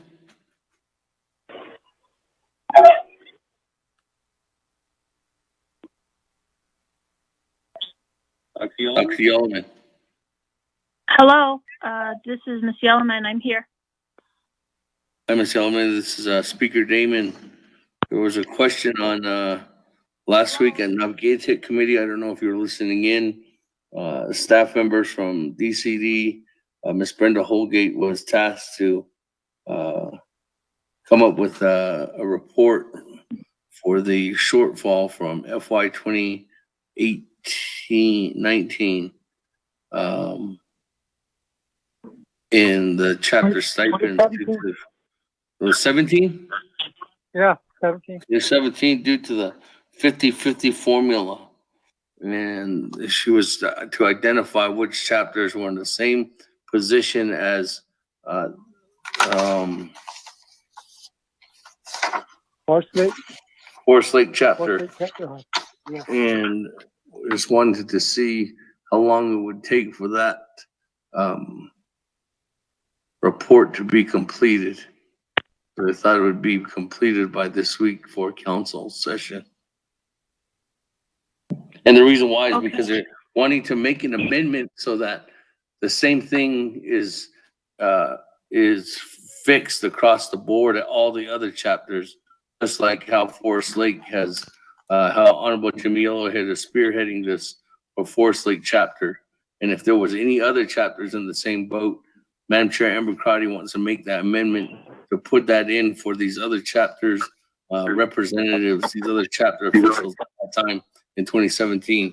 That was a question, Honorable or Dr. Yellowman.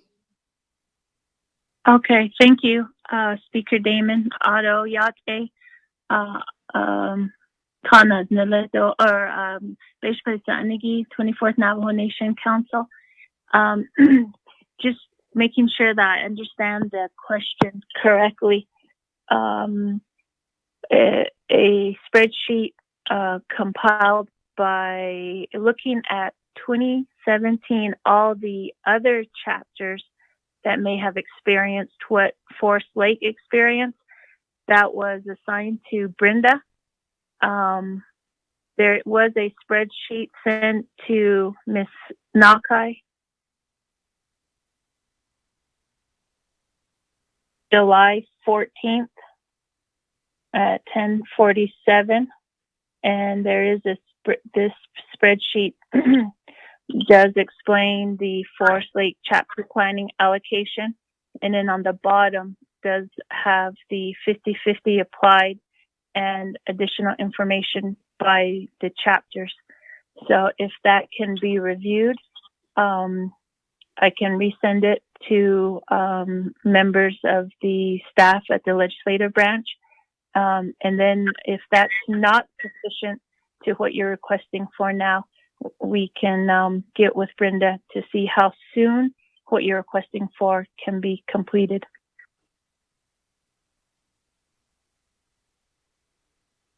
Can you send that document over then to either Mr. Tom Potero or our Chief of Staff, Shauna So? Ms. Yellowman? Yes, I'm doing that right now.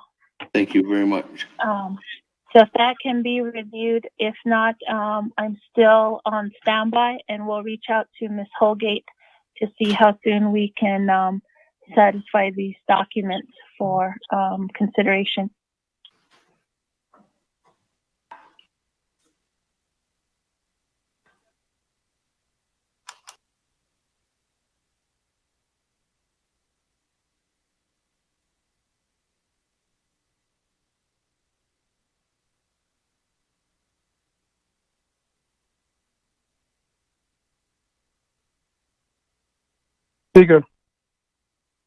Speaker, Damon, this is Yellow here. Number Yellow here. If that's not possible today, what we're doing for slate by Brenda to furnish those other chapter may have the same predicament, and if you don't have it, and I'd like to ask Dr. Yellowman, how long will it take for us to table this if that thing won't come? Because there's another legislation after this, so we don't want to waste time on it. So I want to ask the youth speaker to ask Dr. Yellowman if we're going to table this maybe 1 month and maybe the next Navigator committee, Navajo Nation Council meeting. Julia, that's it, speaker. And go back on mute now.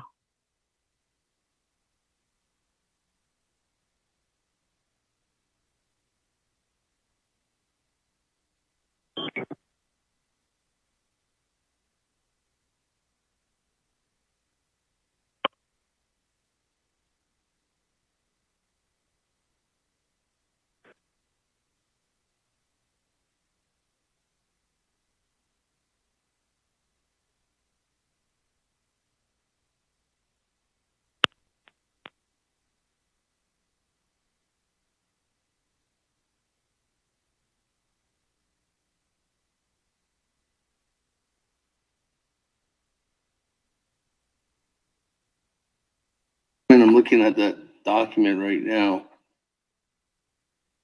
And I see the summary it states for Forest Lake and the allocation for Forest Lake, the UUFB allocation, and how the shortfall was still there.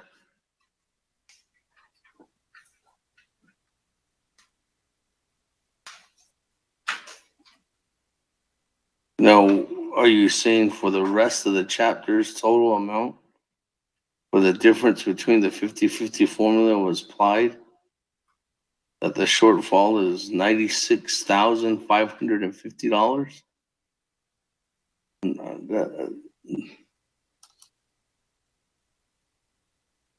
I don't think it's that high. Might be though.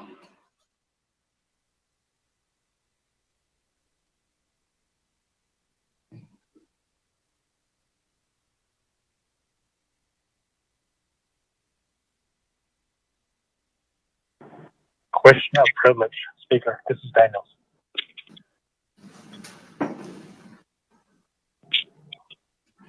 So, question of privilege, Honorable Daniels. What's your question of privilege? Speaker, Council, I thought this legislation was for particularly for Forest Lake chapter. But the request was from for Forest Lake chapter. Speaker. Yes, but there's as everyone has right as a delegate, Honorable Daniels, to make the motion and get the information to make that motion. And that's what I'm trying to clarify right now before I recognize the tabling motion that's in place, or that's going to be in place. So, Dr. Yellman, are you saying that if it's $96,550, how long is it going to take you to break that up for each one of the chapters that did not receive that funds for that particular year? Thank you, Speaker and members of council. As soon as we can communicate with Brenda, we can see how soon we can have it done by this evening, and see what we can turn into council by this evening. Okay, there's your answer. I'm Chair McCarty. With that, I'll go back to you.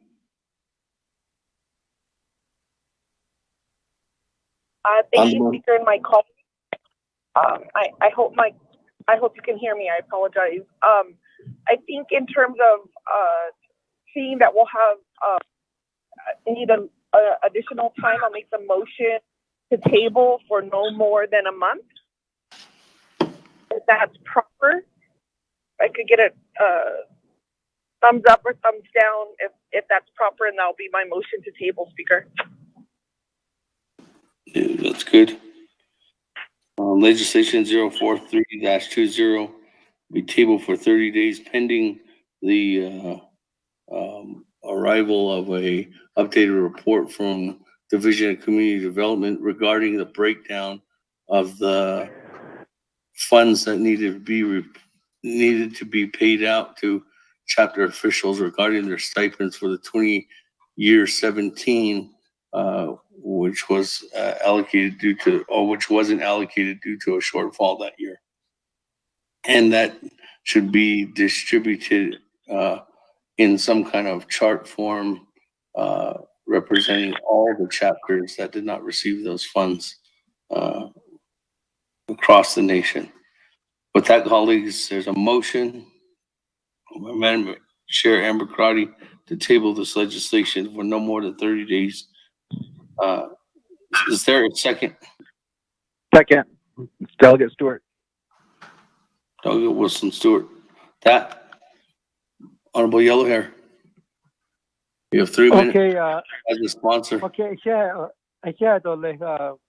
Speaker, one thing that's going to be a problem is yesterday that we're looking at the Pearline Kurtz, her UUFB budget balance. It was $7 million. And if this may cause my chapters, if I have it over in the red, and then where are we going to get the money? Because I'm going to be like a jeopardized for my request, and then while you guys are waiting for this table, and the money might be in the red, and UFB might be not available. That's my only concern. And today I should be quickly. I quit in the table. Maybe Amber Carter can find money for me somewhere if this ever happened. But I honor the table. Thank you. But Navigation Committee was a good, faithful, approved for me. 20 voters was Councilor Chair Itan Dini. Could I now share Speaker? Colleagues, go to board on legislation 0043-20 tabling for no more than 30 days pending the report from Division of Community Development.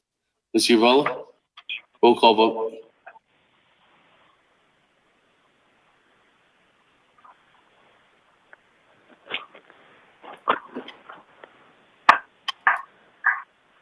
Honorable Elmer Begay. Honorable Elmer Begay.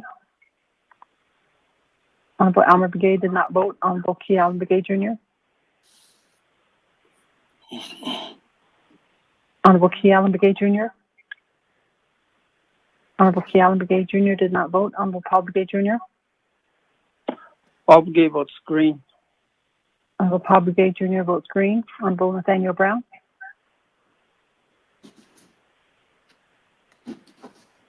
Honorable Nathaniel Brown. Honorable Nathaniel Brown did not vote. Honorable Eugenia Charles Newton. I vote red. Honorable Eugenia Charles Newton votes red. Honorable Amber Canas-Crotty. Delegate Amber Canas-Crotty votes green. Thank you. Honorable Amber Canas-Crotty votes green. Honorable Herman Daniels Jr.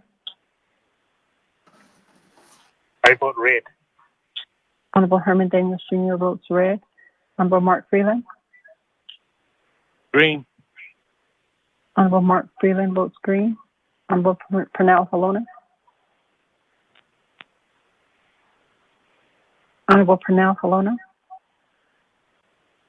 Honorable Pernell Halona did not vote. Honorable Jamie Henyo. It was red. Honorable Jamie Henyo votes red. Honorable Vince James. Honorable Vince Delegate James. James votes red. Honorable Vince James votes red. Honorable Ricky Nez. Delegate Rick Nez votes red. Honorable Ricky Nez red. Honorable Carl Slater. Honorable Carl Slater. Honorable Carl Slater votes green. Honorable Raymond Smith Jr.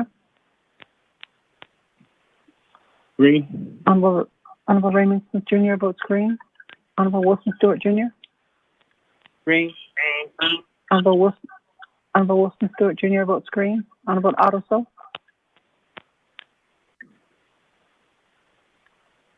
Honorable Otto So. Red. What is LOC doing? Honorable Otto So votes RDC red. got acknowledged twice this week now. Honorable Charlene So. I vote green. Honorable Charlene So votes green. Honorable Daniel So. Daniel So votes green. Honorable Daniel So votes green. Honorable Eugene So. I vote green. Honorable Eugene So votes green. Honorable Thomas Walker Jr. Thomas Walker votes red. Honorable Thomas Walker Jr. votes red. Honorable Edison Winica. Honorable Edison Winica. Green. Honorable Edison Winica votes green. Honorable Edmund Yazzie. Honorable Edmund Yazzie. Honorable Edmund Yazzie did not vote. Honorable Jimmy Yellowhair. I vote red. Honorable Jimmy Yellowhair votes red. Going back up, Honorable Almer Brigade. Honorable Almer Brigade. Honorable Almer Brigade did not vote. Honorable Key Allen Brigade Jr. Vote red. Honorable Key Allen Brigade Jr. votes red. Honorable Nathaniel Brown. Honorable Nathaniel Brown. Honorable Nathaniel Brown did not vote. Honorable Pernell Halona. Halona votes red. Honorable Pernell Halona votes red. Honorable Edmund Yazzie. Honorable Edmund Yazzie. Honorable Edmund Yazzie did not vote. With that, Mr. Speaker, you have a vote of 10 in favor and 10 opposed, Mr. Speaker.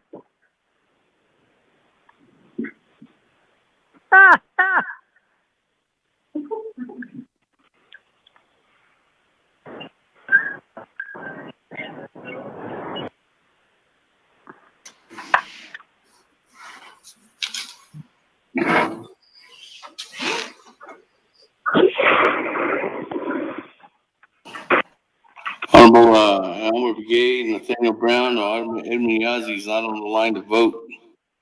So with that, 10 in favor, 10 opposed.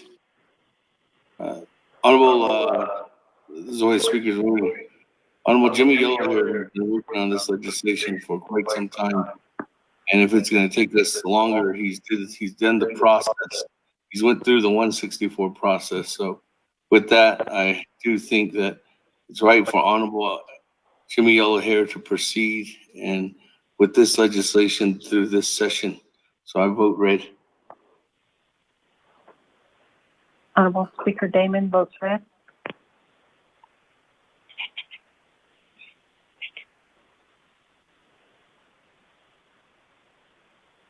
With that, Mr. Speaker, you have a vote of 10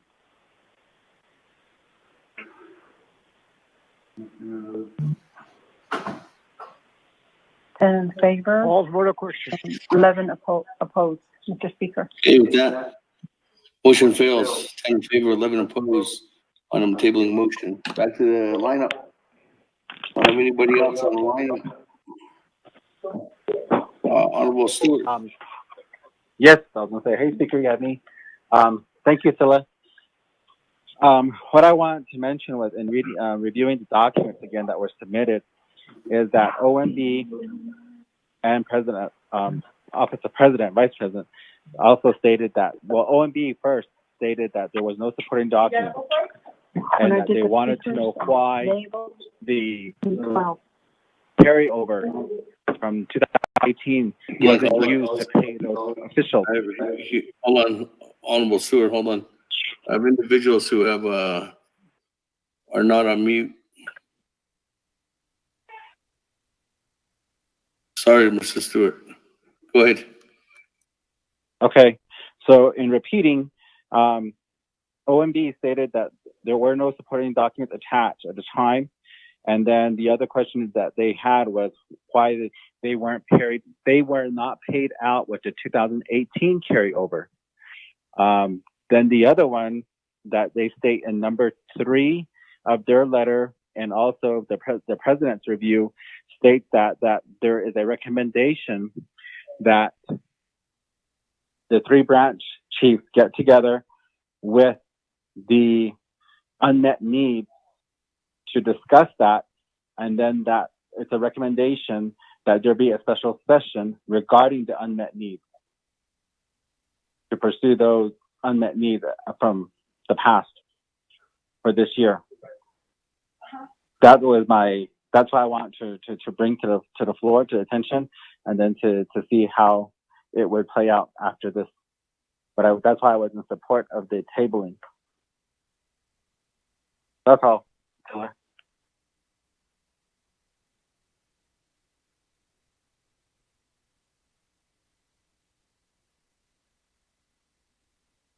Okay, let me go back to Honorable Stewart. Honorable Camille here for response. So I don't have anybody else in the queue. Okay, Nevada, Honorable Stewart to the phone. Nevada behind and the former councilman D.W. on there to take this action on the 18th, but according to 4th state official and the former councilman not to take care or help these people, something like this. That's my short answer. Even in what's out of nations. Just only just know it never caused to do. Should be was out of analysis. 18 were not in the council, but understand maybe he has different options to understand this. Bring this back to the official will be paid.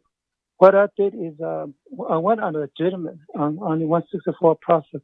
Hadid was not engaging. Kunde Nere OMP that the Yan was held up for a long time. What that to Yan that up when they later on 164 process.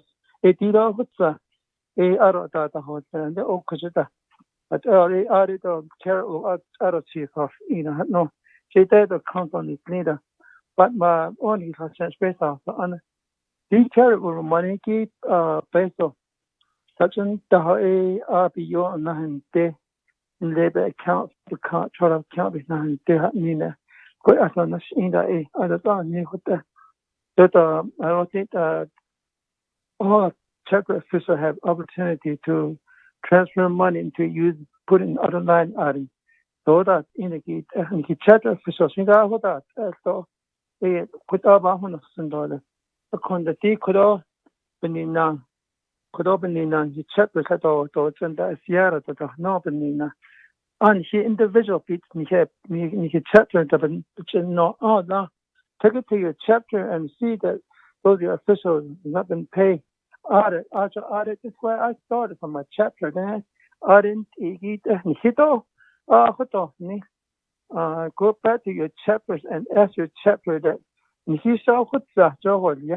Couldn't it under the the Shinto listener, she don't date or what under. But they are it's kind of interference my request before my official. So I asked, I was really hope that Brenda will be here. Last time to testify, 50-50 formula, the chapter that is even now, what's that? Don't know how to see. Although, the chapter official things like care money, so I feel better husband and that so, housing that he's got it. But, I think it's tied to 10-10, and the speaker can vote on it too and favor this one here. So 164 be hati lo tas on earlier. I could tell to vote now that they are green in favor of vote or and so this is don't they not any a data as the milli doba on the UUFB a coco. I don't have these are Quran and chapter what's 8 or big at the dollar, better UUFB. I say the need chapter benina, even in on hidden kid. I say Chicago, Jahan, so this. I don't hear this. But you have to should bring this in within the month from your chapter there or table given in no at all. Or excuse me, Michigan that it often so it often in a head hard. It's just something for me who's the shit that will be my excuse for this. How the shit on nations and nothing over all dish a table to know. What here I mean could cheer or nothing on Millie here. I not it or equal heart green favorite force late to get to starting. Here, speaker. Thank you very much. Okay, thank you, Wheeler. That allow everybody else on the board. Let me go back to reserve time. Madam Chair, Amber Crotty. 4 minutes, 45 seconds.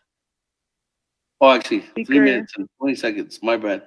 I didn't get the last one. Yes, thank you, Speaker, and my colleagues. I think what's unfortunate is on the record, there's been discussions on this legislation regarding who have the ability to, through a carryover within their own budget, within their own authority as chapter officials and the community to fix this issue.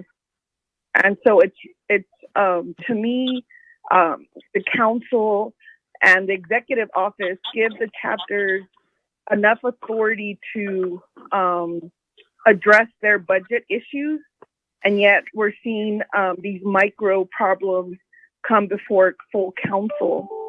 I think in terms of policy areas, this is raising issues in terms of how the chapters or how a small handful of chapters are not exercising the authority that they have at a local level to fix their own issues. I think what I've heard from the sponsor was his acknowledgement that he would work with his agents to develop this list, and now it's not available. So I think it's unfair to say that go back to your own chapters and ask them. We know, and you're on record saying that you would help gather this information. And so I just want to be clear how I voted at Nabakiatian in favor of this, assuming that these documents would be ready. I understand that they're not, and less than an hour ago, the sponsor was agreeing to table, and now we're getting this pushback. So we have to have a conversation as council in terms of, does it make sense for chapters or maybe non-certified chapters not to have carryover authority? if we have to continue to fix their issues here at council and how much time, dedication, resources it takes now council to fix a local. And what I want to say is, in remember the larger chapters, they received that funding. The larger chapters took the stipend from the smaller chapters, and there was no move. And we tried to fix it in the budget, and I tried to fight for them, and there was no move by the larger chapters to return that money.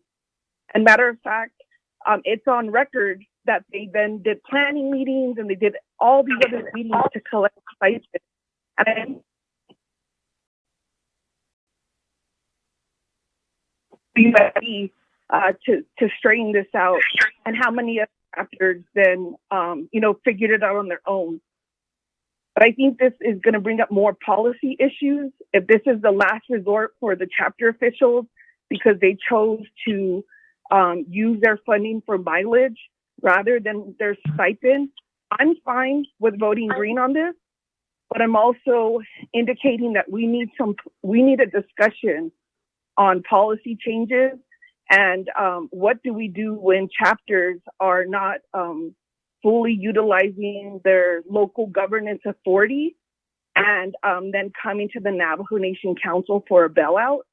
And my hope is maybe Dr. Yellowman, that we could have a conversation on either to empower the chapters so they fully understand how they could fix their issues at a local level, or what are some amendments that need to be made so that we prevent future allocations like this to come before full council.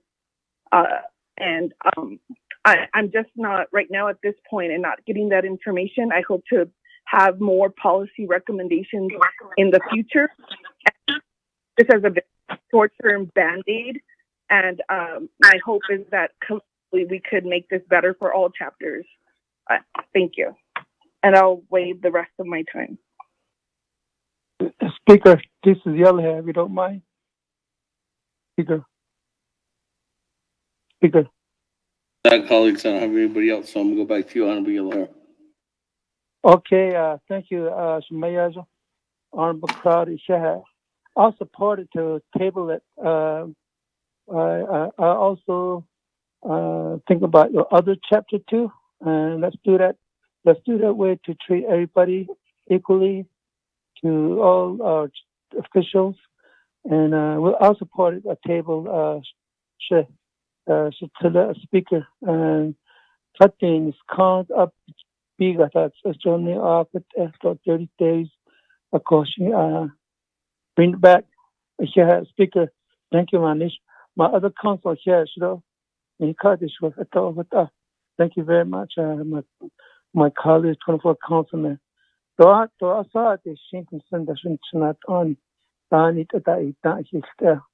all share food like at home. That's how I always think that way. Thank you. Shumayaja Crowdy. Shantan, yeah, I'm sorry. We'll be all happy. We'll just table it, and thank you very much. Of course, I'll go back to the meeting.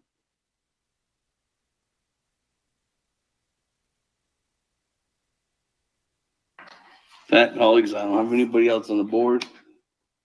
I don't have anybody with reserved time. Going once, going twice, going three times. On legislation 0043-20, main motion. We'll need a second reading. Go to board, roll call. Speaker, question of privilege.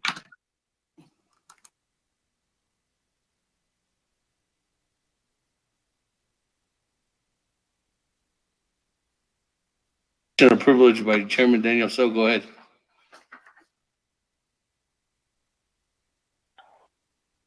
Speaker, sponsor Jimmy Yella here basically said that he would be open to having this legislation tabled for 30 days even though we just did this vote?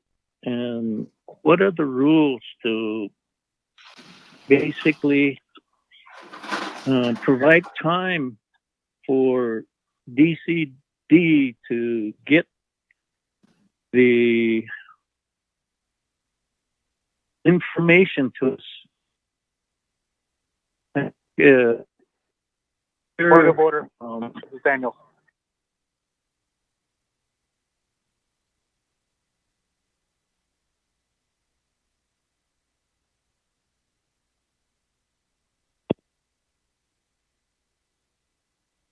Who's raise a point of order?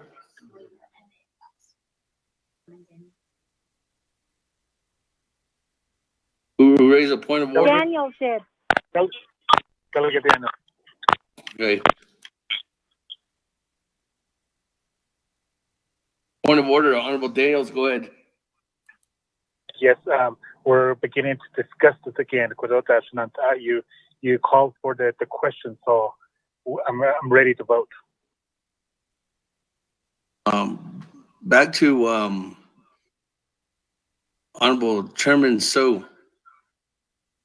When Honorable Yellow Hair did that, he didn't. He just said that it was in concurrent with it to do a tabling again. That's when I went back and I said, "There's nobody in the queue. There's nobody on the floor. I don't have anybody reserve time." Going once, went twice, went three times. At that time, when I said that, that's when somebody should have jumped in and said, "Okay, well, I'll go ahead and recognize Honorable Jimmy Yellowhair's suggestion because he didn't motion it himself." So when it came to that point, that's when I called for the vote. That's when you stated that you wanted to know what the point of your clarification on what's the understanding of when, how soon DCD can get something together. You heard it from Dr. Yellowman. She can probably get something together as quickly as this evening. Now, if there was a tabling motion that was recognized, then this legislation could come back tomorrow. But the vote was 11 to 10. So now we're on the voting on the main motion as we speak right now. Honorable Chairman Daniel So. 0043-20 vote on the main motion.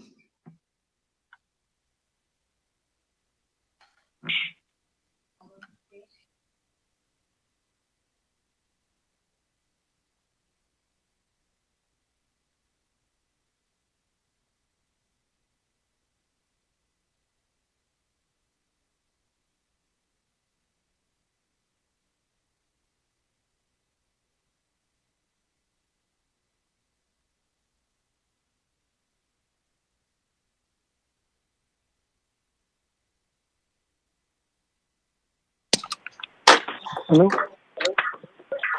Elmer Begay.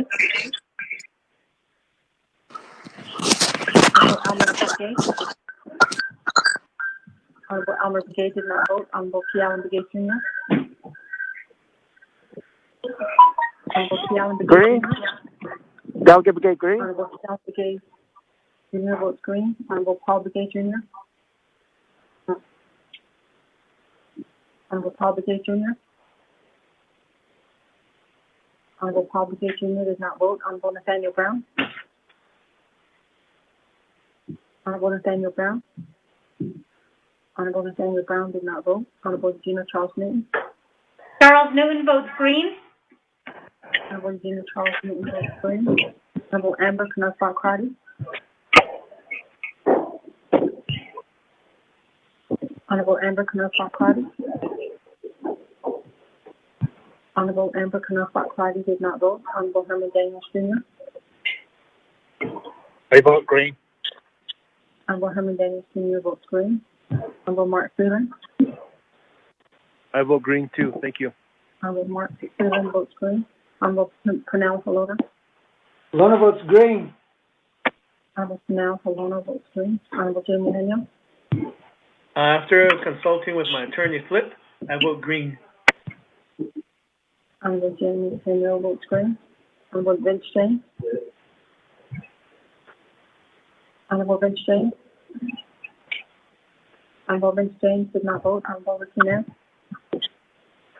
Delegate Rick Nez votes green for chapter official. Honorable Ricky Nez votes green. Honorable Carl Slater. Honorable Carl Slater. Honorable Carl Slater did not vote. Honorable Raymond Smith Jr. Green. Honorable Raymond Smith Jr. votes green. Honorable Wilson Stewart Jr. Red. Honorable Wilson Stewart Jr. votes red. Honorable Otto Shaw. Honorable Otto Shaw. Honorable Otto Shaw did not vote. Honorable Charlene Shaw. I vote green. Honorable Charlene Shaw votes green. Honorable Daniel Shaw. Daniel So votes green. Honorable Daniel Shaw votes green. Honorable Eugene Shaw. I vote green. Thank you. Honorable Eugene Shaw votes green. Honorable Thomas Walker Jr. Thomas Walker votes green. Honorable Thomas Walker Jr. votes green. Honorable Edson Monica. Green. Honorable Edson Monica votes green. Honorable Edwin Yazzie. Green. Honorable Edwin Yazzie. Honorable Edwin Yazzie votes green. Honorable Jimmy Yellowhair. I vote green for the chapter's official. Thank you. Honorable Jimmy Yellowhair votes green. Going back up, Honorable Alma Begay. Honorable Alma Begay. Honorable Alma Begay did not vote. Honorable Paul Begay Jr. Honorable Paul Begay Jr. Honorable Paul Begay Jr. votes green. Honorable Nathaniel Brown. Honorable Nathaniel Brown. Honorable Nathaniel Hello, Delegate Brown votes green. Honorable Nathaniel Brown votes green. Honorable Amber Knappott Carter. Honorable Amber Knappott. The OMB, yes, OMB and the controller deem this legally insufficient. Delegate Amber Knappott votes red. Honorable Amber Knappott Carter votes red. Honorable Vince James. Honorable Vince James. Honorable Vince James did not vote. Honorable Carl Slater. Honorable Carl Slater. Honorable Carl Slater did not vote. Honorable Otto Shaw. I vote green. Honorable Otto Shaw votes green. With that, Mr. Speaker, you have a vote of 18 in favor and 2 opposed. Mr. Speaker.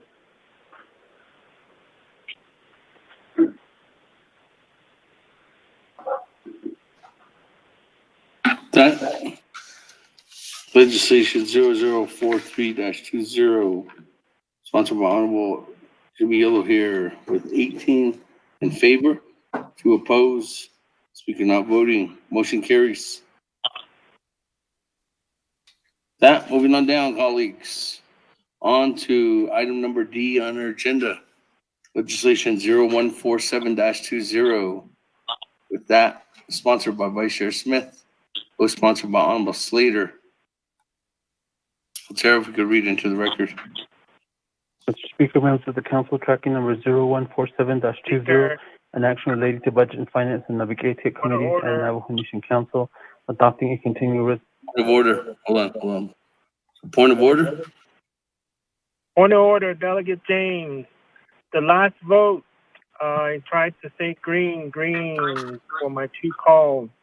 I was on mute, so I had to call back in. I did text individuals, and I did text you as well, Speaker. Appreciate it if my vote for green is included in I don't have a text message. We don't have a text message. Staff, you guys say a text message? What did you get him on the last vote? No? Why you get no text? Yeah, I text Byron Shorty, Lasana So, Jalissa, yourself, and then my colleague asking to be unmuted. I'm looking at four telephones right now, and they don't have a text message from you, Honorable James. Where was the code?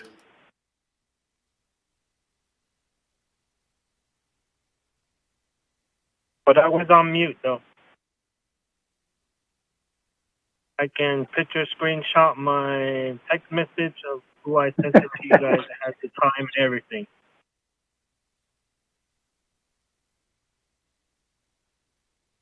We're all at 4:12 p.m.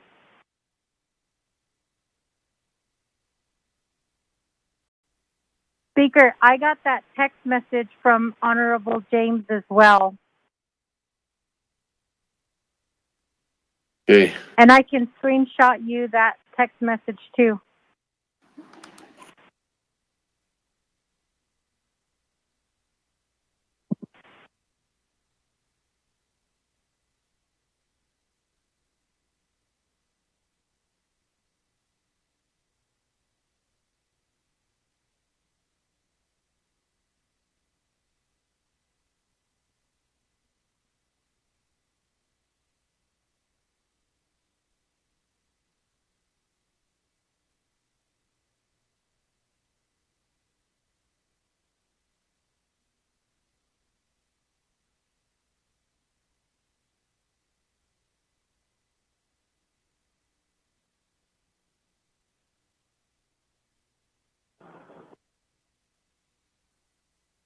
Per council.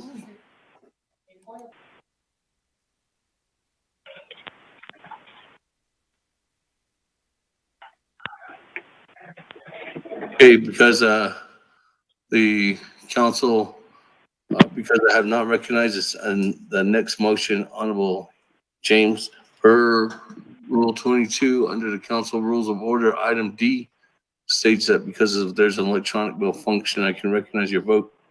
With that, Honorable Vince James, how do you vote on legislation for the record 0043-20? Delegate Vince James votes green. Thank you, Okay. Speaker. That vote goes from 18 to 19 in favor, 2 opposed. You're not voting. For the record, Mr. Bella, you need some time to change that vote? Okay. That, moving on down, back to Mr. Matero reading into the record of legislation 0147-20.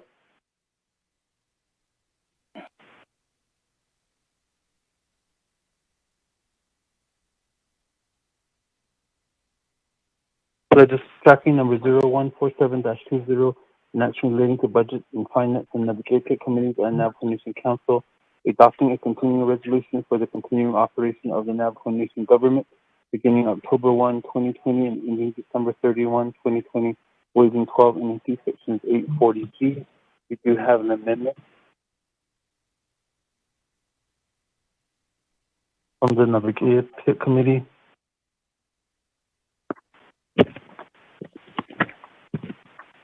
Has had it under consideration, reports the same that the recommendation was passed with 2 amendments and referred to the Navajo Nation Council on the 9th of July 2020. Amendment 1, page 4, line 21, at new paragraph as follows. D, if the 24th Navajo Nation Council duly adopts the FY 2021 comprehensive budget prior to the time required by the Navajo Nation Code, this continuing resolution shall be null and void. Amendment 2, page 3, line 29, strike 1/4 and insert half. Page 4, line 2, strike December 30, 2020 and insert March 31, 2021. Page 1, line 16 and 17, strike December 31, 2020 and insert March 31, 2021. This is final authority per Navajo Nation Council Rules of Order Rule 9. Legislation has been read into the record by electronic voice recording. Mr. Speaker.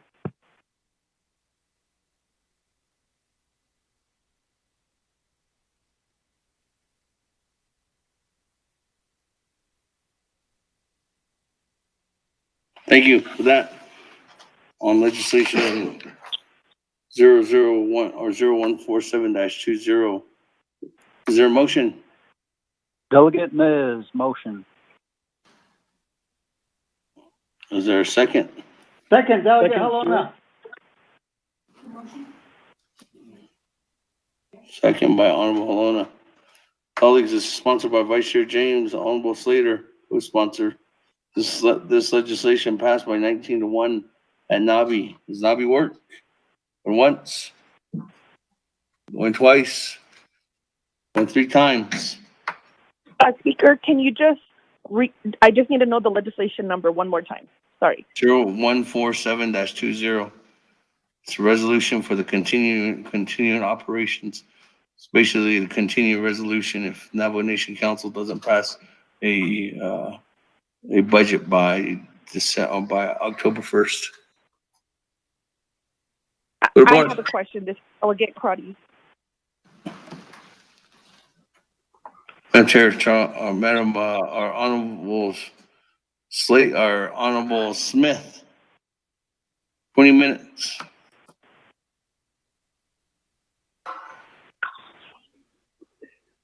Ahead, Lodge Dasandagi, and Speaker, Lado Bashmasan, Nadine Dean, Order, in Nisholodo, Lado Dasnosagi, Apisao, Ahead, Order, Asazo, Shadeta, and that's a Sadahonit I 014720, the Shinigi.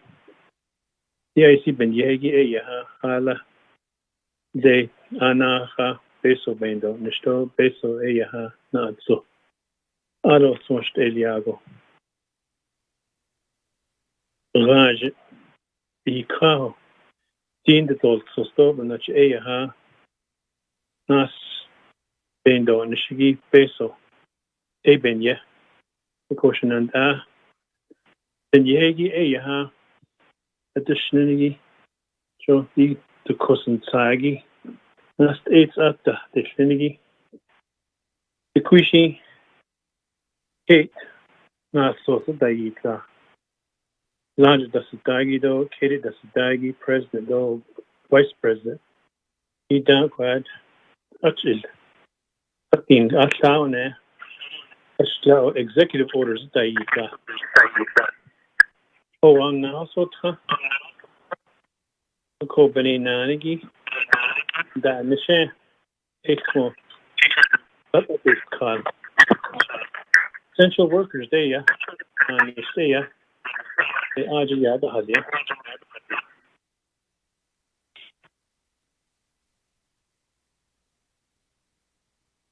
Look, Odisha, and Yagi, you have, and yesterday that these men that didn't know.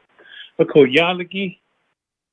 Seniligi, Abiste, last year, Aslan is not the double, Ascati double as the meal, so a one a lot beso bendo, Nish, a quad, you get hot seats in, you get hot seats in, a branch chief stationigi, a lot of Slido, Alcodana, a one a lot bendo, Nishako. The additionally did July 27th. That's the look at that about which it was just Ado Nanished oh you case and see the quite budget calendar in the thought they so OMB they call I need a quite BIM manual and yes I should say but now it I papa. She bonded either budget and finance a cuddle budget manual other budget a branch chiefs a peso bando so ala a beyond that the shigi the not so skate nota a be those nico other OMB banana so Hashit out jota. Today you had teleconference funding. That's a bonus. Ebony na additional data. So on that fiscal year 2021 gi kala ado budget switched Eliago. Ebenya shinanda ado quad amendment Elia. Nabikia tione budget and finance chair Lodge Dagi. Equinet Sad Bishajagi, Hala ha. I peso bendo nesto at budget 2021 ki exwast eliago. I ha sa na huit ai nachit. Edo ilida tole. Hala ha. Ado utsago hanse nasna totel. Eksara fantasy rajende so ajabedo as akonde sinanda also is at mem ida nasna dot asno benina do azenda dide kosinsagi ad diagonatis kido khala hat nada di nido ben ajit fa ndizid ben ad nasnadoli konde March 31st epedo as ekota sanawit ay piso shnanta akodaноsen akodito ben yegi it's like insurance to make sure that we're ready to continue resolution ala boshkijo is what adon hinanish I don't kispazen shnanta RDC though BNF though Hesto, law and order. Ade budgets yahante. Na ide kidla. Ado bakit na anish. Ado nat ado ban putabane kai. Ado nabikiyati. Ado say you have a switched eliago APNF danado so ado nabikiyati. Ado nda nabikiyati you have fish mas anbado. Ado nda switched eliago they set na. President Ronaldo Ado so Ado not Ado switched in Aliago Ado the biga no Ebrina dida continue resolution Hala Ado continue resolution that's but was just so but that's Cheta di no so be steda according to the Yegi state nation and Akodanos na no sado hinaidi kichida hodoro mashi hunso do benye hako sanawit ai bondate edide chat and live sindagi speaker.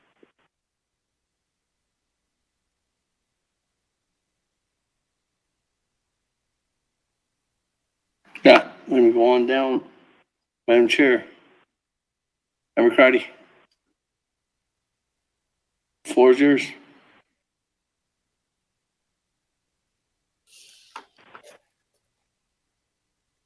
Madam Chair. Member Cardi. Am I on mute? Can you hear me? I can hear you. Thank you. There's a lovely woman who kind of lets us know when we're on mute. So I apologize, colleagues. Wanted to ask, thank you, Vice Chair, for this continuing resolution. What's not clear to me is as we move forward with Navajo Cares Fund, there is eligibility for government-related items.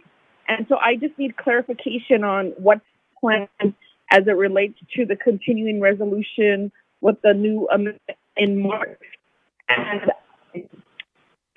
also just something of concern, and I understand that the objective is to get the budget passed, is the Personnel Lapse Savings Fund provides the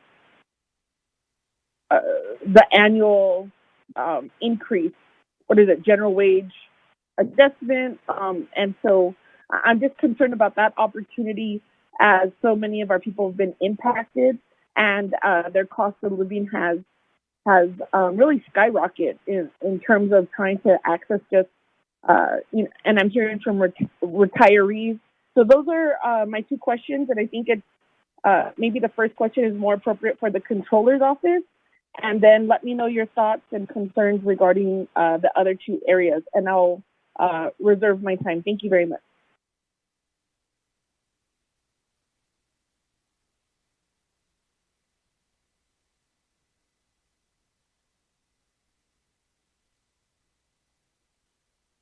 That 3 minutes, 25 seconds, reserve time.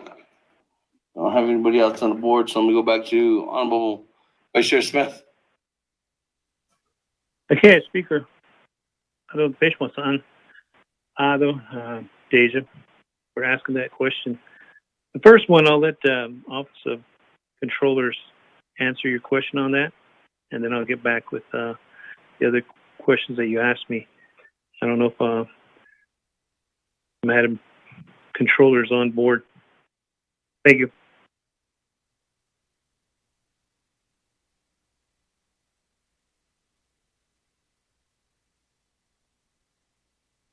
Controller? And Controller, are you there?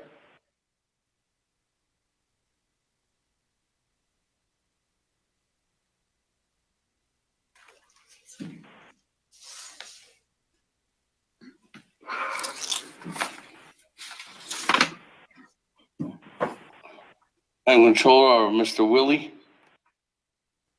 Mr. Rob Willie?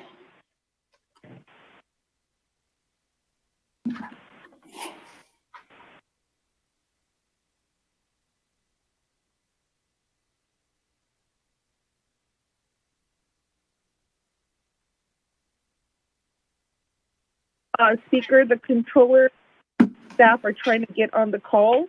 If we could just see if there's any technical assistance on who's ever moderating the call. Thank you.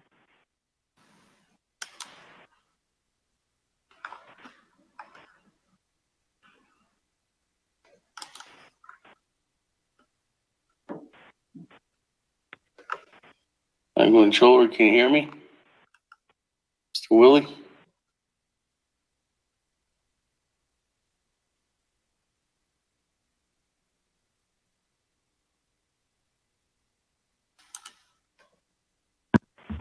Hello? Hello?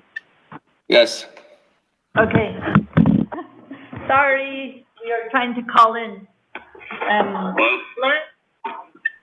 Yes. Okay.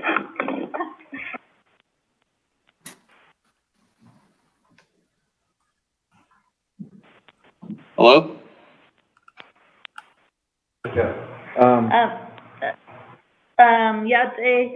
This is Perlene Kirk, Controller, and we just called in, and maybe I can get a repeat of the question. That would be helpful. Yeah.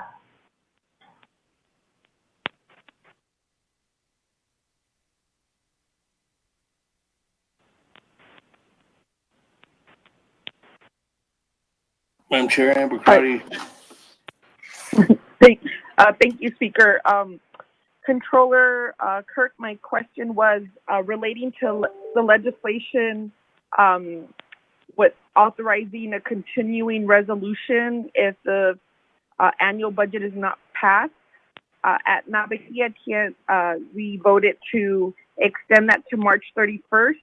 So my question was, are there any concerns or impact on CARES funds, eligible funds, government, general funds that are used that are CARES eligible when it comes to the CR? So that was my question.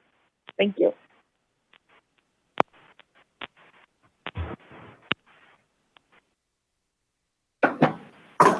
Madam Controller? Okay. I'll give the floor back to you.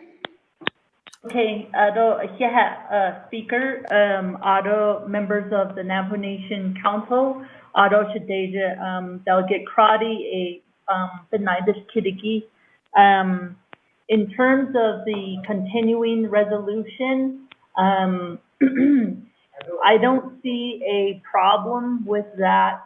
In fact, I think it is actually very helpful in terms of our ability to use some of the CARES Act allowable expenditures, especially for the first quarter for the fiscal year 2021, to the extent that we can use CARES funds to, expend on those allowable expenditures. We should be able to do that, and that way, in my opinion, it does supplement the general funds that we have that we can use for as part of the comprehensive budget process. For example, currently we're utilizing, if I remember correctly, on the revenue projection, it's 100 and we're trying to scramble for the numbers. I want to say it was 167. Yeah. So where this is helpful, for example, if we look, I think I mentioned this yesterday, the biggest expenditure would be our payroll costs and our payroll related costs. For example, our benefits and so forth. So as you recall, every pay period we run payroll anywhere between 5 to 7 million. That's total. So of the 5 to 7, then a portion of that is 638 funded or general funds funded.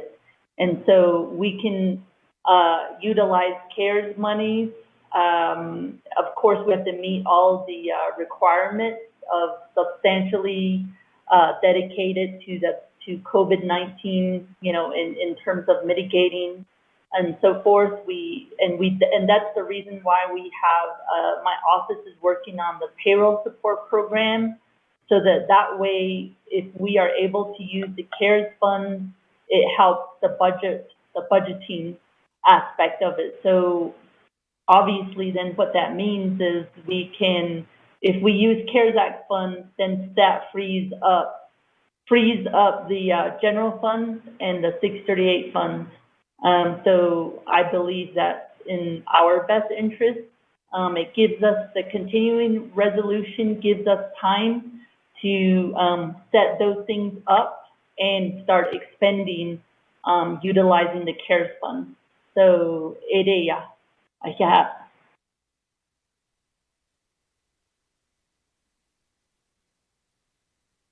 Yeah, Controller, on behalf of that information, that's very helpful on knowing where we're at with the CARES fund. And this continuing resolution is on the floor here for the council to act upon. So I'm hoping that did answer Deja's question. Bakrati, I'll turn it back over to you, Speaker. Thank you. Thank you, Madam Chair, or Madam Controller. Madam Chair, Madam McCarty, go back to you. I don't have anybody else on the floor. 3 minutes, 25 seconds. Yes, thank you. I appreciate the sponsor developing this legislation and thinking ahead in terms of the challenges that we may encounter with the comprehensive budget, looking at trying to reduce exposure and not put additional stress on the programs, and now confirming that this is a process that we can use to make sure that we're CARES eligible. So I really appreciate the sponsor and my colleagues who have support this. And this may give us also an opportunity to look at what are some of the budget reforms that we can recommend in the time of COVID, as I believe we're learning maybe there's better alternative options, and in terms of how we do our budget process and the time and the energy it takes for the budget, but how we could create a dynamic evaluation system to make sure that we're meeting the needs of our people and not just expanding the central government, but looking at how we could pull these Navajo dollars to regionalize. And that's how I envision when these CARES funding are able to reimburse the government service, and these non-restricted funds could really be used to build up our regional approach to all of the services that are now centralized in Window Rock, and that we move towards a digital system where the days of hard copies are over, and the days of my traveling into Winthrop are over for our programs who just need to do their day-to-day operations. So thank you very much, Speaker. I think we're in a challenging time, but also a time for reflection, and that starts with the budget and starts with the tone. And I appreciate this even more because it also saves jobs. And everybody at this point should know that funding will be available. Thank you. And I'll waive the rest of my time.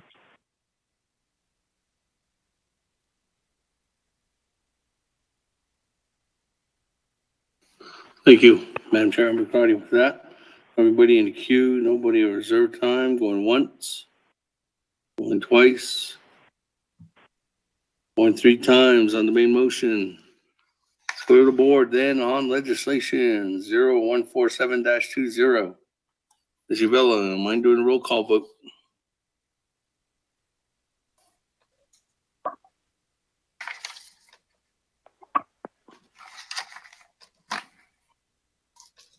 Honorable Elmer Begay. Vote green. Can you hear me? Honorable Elmer Begay votes green. Honorable Kealan Begay Jr. Kealan votes green. Honorable Kealan Begay Jr. votes green. Honorable Paul Begay Jr. Can I sign up? Oh, no. Paul Begay Honorable votes Paul green. Begay Jr. Honorable Paul Begay Jr. votes green. Honorable Nathaniel Brown. Honorable Nathaniel Brown. Honorable Nathaniel Brown did not vote. Honorable Regina Charles Newman. Honorable Regina Charles Newton. Honorable Regina Charles Newton did not vote. Honorable Amber Knusbach Crotty. Delegate Amber Knusbach Crotty votes green. Thank you very much. Honorable Amber Knusbach Crotty votes green. Honorable Herman Daniels. Honorable Herman Daniels. Honorable Herman Daniels Jr. did not vote. Honorable Mark Freeland. Green. Honorable Mark Freeland votes green. Honorable Canal Halona. Halona votes green. Honorable Canal Halona votes green. Honorable Jamie Henyo. Henyo votes green. Honorable Jamie Henyo votes green. Honorable Vince James. Honorable Delegate Vince James votes green. Honorable Vince James votes Delegate green. James. Honorable Ricky Ness. Green. Honorable Ricky Ness. Delegate Rick Nez votes green. Honorable Ricky Nez votes green. Honorable Carl Slater. Delegate Slater green. Honorable Carl Slater votes green. Honorable Raymond Smith Jr. Green. Honorable Raymond Smith Jr. votes green. Honorable Wilson Stewart Jr. Green. Honorable Wilson Stewart Jr. votes green. Honorable Otto So. I vote green. Honorable Otto So votes green. Honorable Charlene So. Green. Honorable Charlene So votes green. Honorable Daniel So. Honorable Daniel So. Daniel So did not use. System had me on Did mute. not vote. Daniel So votes green. Honorable Daniel So votes green. Honorable Eugene So. What is talking?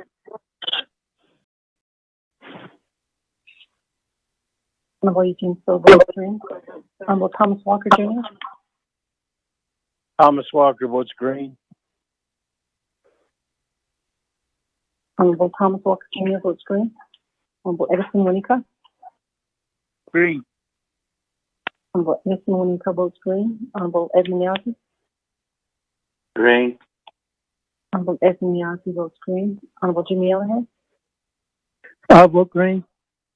Honorable Jimmy Yellowhead votes green. Going back up, Honorable Nathaniel Brown. Honorable Nathaniel Brown. Honorable Nathaniel Brown did not vote. Honorable Regina Charles Newton. Charles Newton votes green. Honorable Regina Charles Newton votes green. Honorable Herman Daniels Jr. I vote green. Honorable Herman Daniels Jr. votes green. With that, Mr. Speaker, you have a vote of 22 in favor and 0 opposed. Mr. Speaker.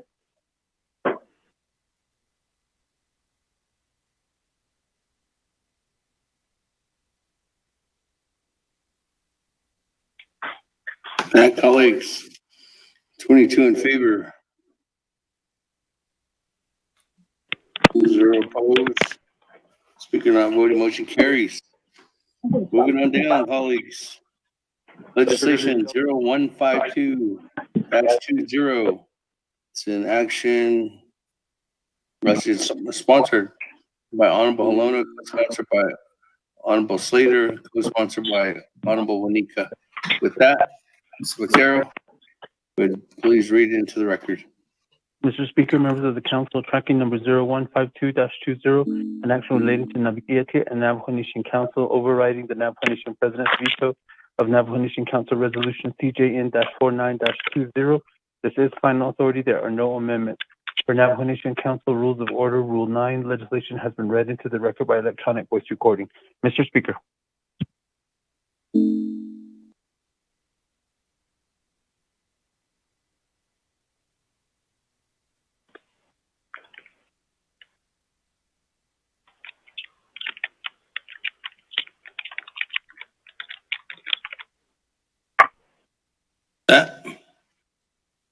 Legislation 0152-20 is a 2/3 majority, like Ms. Quintero indicated.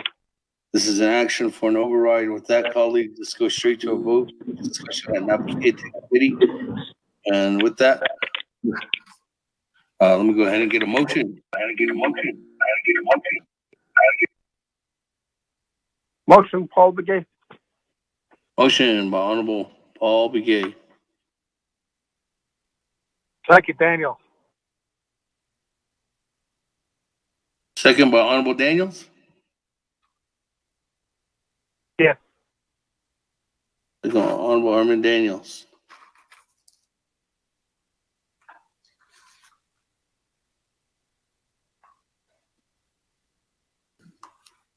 Okay, that. Go to the board on roll call. Legislation 0152-20. Ms. Vela.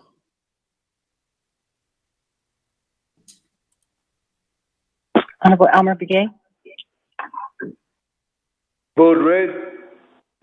Honorable Elmer Begay votes red. Honorable Kealan Begay Jr. Honorable Kealan Begay Jr. Red. Honorable Kealan Begay Jr. votes red. Honorable Paul Begay Jr.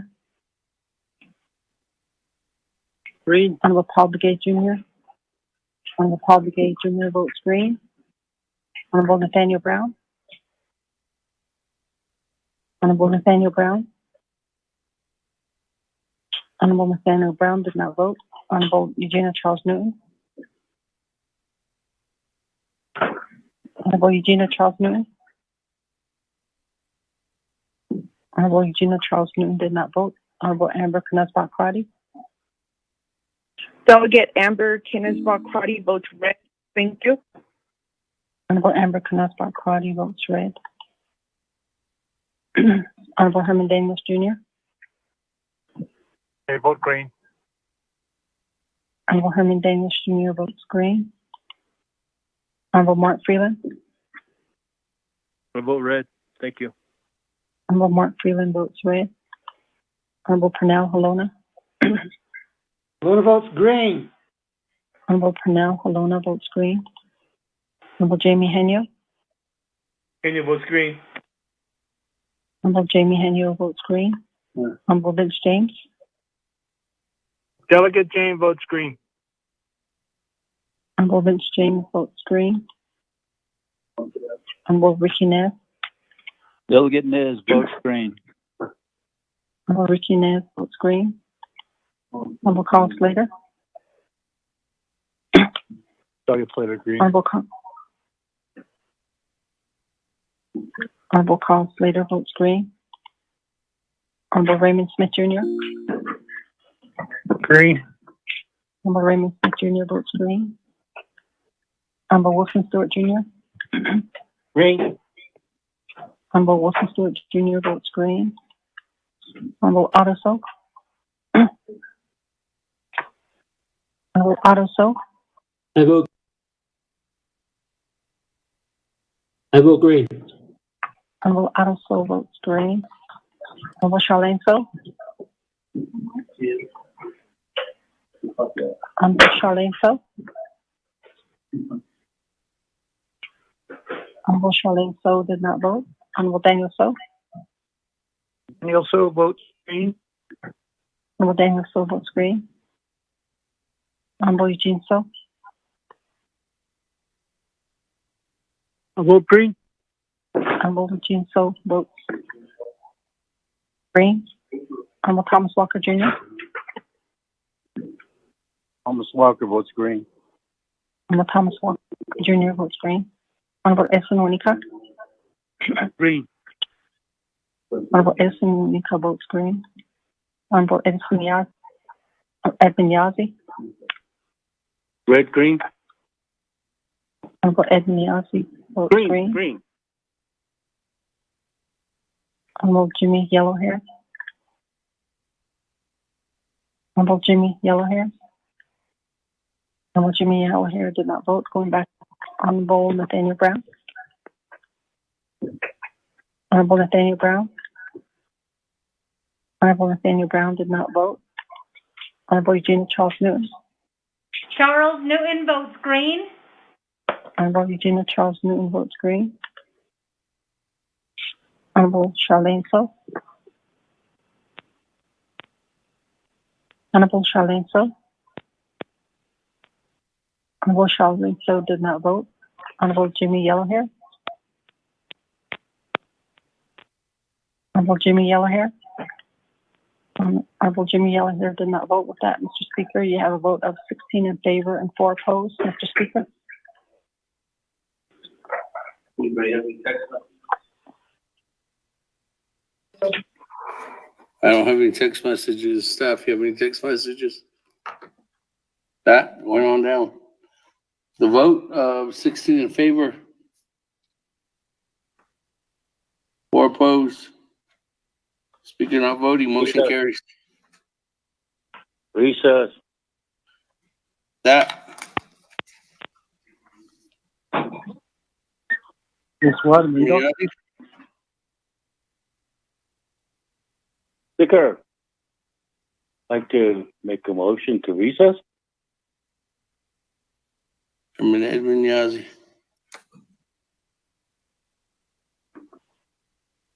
No. Motion. Second. Motion to recess by Chairman Edwin Yazzie after this legislation. Second by Honorable Vice Chair, Vice Chair Smith. Correct? Was that Vice Chair Smith? Correct. Hey, with that, colleagues, motion recess at 4:54 p.m. Second by Vice Chair Smith. Comments, questions? This is Inyo. Chairman Inyo, go ahead. Thank you to the Speaker Damon.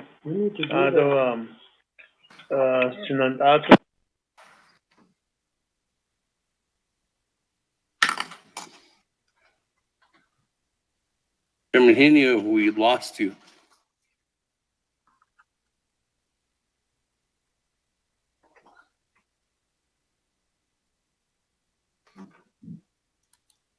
Chairman Inyo.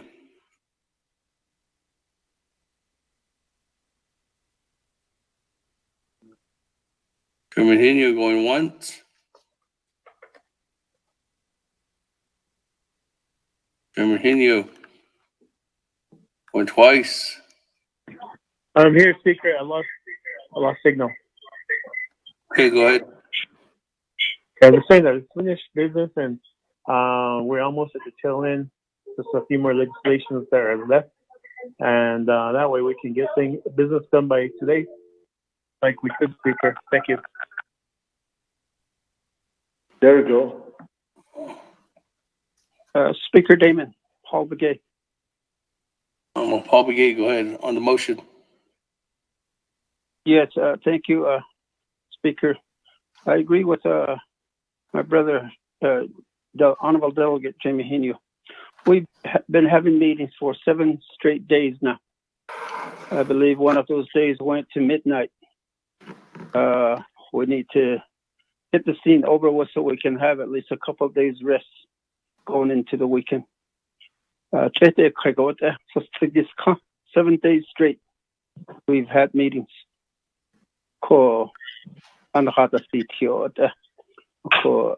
Colleagues, let's continue. Let's finish this. Thank you. So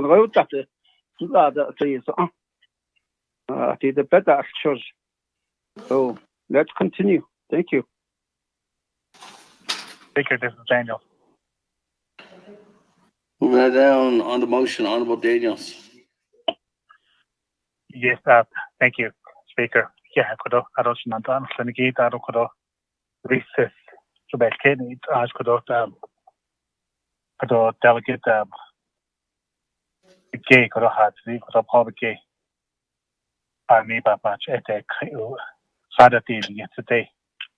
I see a side date or quitashi because even as you go in sadati yesterday. Which says that he did out tomorrow, nonetheless. Yeah, this is all week because so Monday to Friday, so be ho ako. Area to ban os kato let's go to. Ado benda to o iya da kene set out ado kana skista. So kada des kista no. Area sir, Speaker, thank you. Okay. That colleagues, somebody else. Motion, second recess. Or once, or twice, 3 times.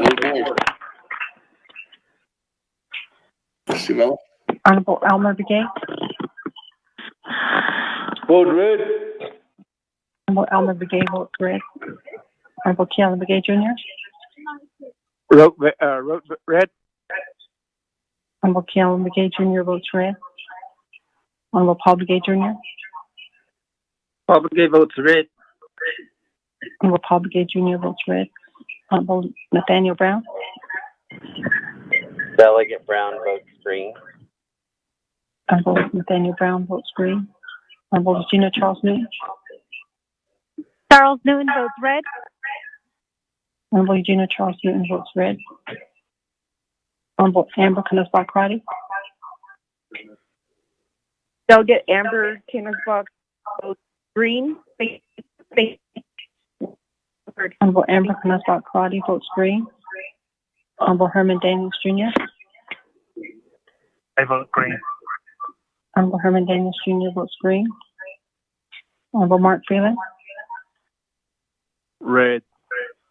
Honorable Mark Freeland votes red. Honorable Pernell Halona. Halona votes red. Honorable Pernell Halona votes red. Honorable Jamie Henio. Henio votes red. Honorable Jamie Henio votes red. Honorable Vince James. Delegate James votes red. Honorable Vince James votes red. Honorable Richie Nez. Delegate Rick Nez votes red. Honorable Richie Nez votes red. Honorable Carl Slater. Honorable Carl Slater. Red. Honorable Carl Slater votes red. Honorable Raymond Smith Jr. Red. Honorable Raymond Smith Jr. votes red. Honorable Wilson Stewart Jr. Red. Honorable Wilson Stewart Jr. votes red. Honorable Otto Stokes. Honorable Otto Stokes. I vote red. Honorable Otto Stokes votes red. Honorable Charlene Stokes. Honorable Charlene Stokes. Honorable Charlene Stokes did not vote. Honorable Daniel Stokes. Daniel So votes red. Honorable Daniel Stokes votes red. Honorable Eugene Stokes. Reagan red. Honorable Eugene So votes red. Honorable Thomas Walker Jr. Walker votes Thomas red. Walker Jr. Honorable Thomas Walker Jr. votes red. Honorable Edison Winika. Red. Honorable Edison Winika votes red. Evan Niazi. Green. Honorable Evan Niazi votes green. Honorable Jimmy Yellowhair. I'll vote green. Honorable Jimmy Yellowhair votes green. Going back up, Honorable Charlene So. Honorable Charlene So. Honorable Charlene So did not vote. With that, Mr. Speaker, you have a vote of 5 in favor and 17 opposed. Mr. Speaker.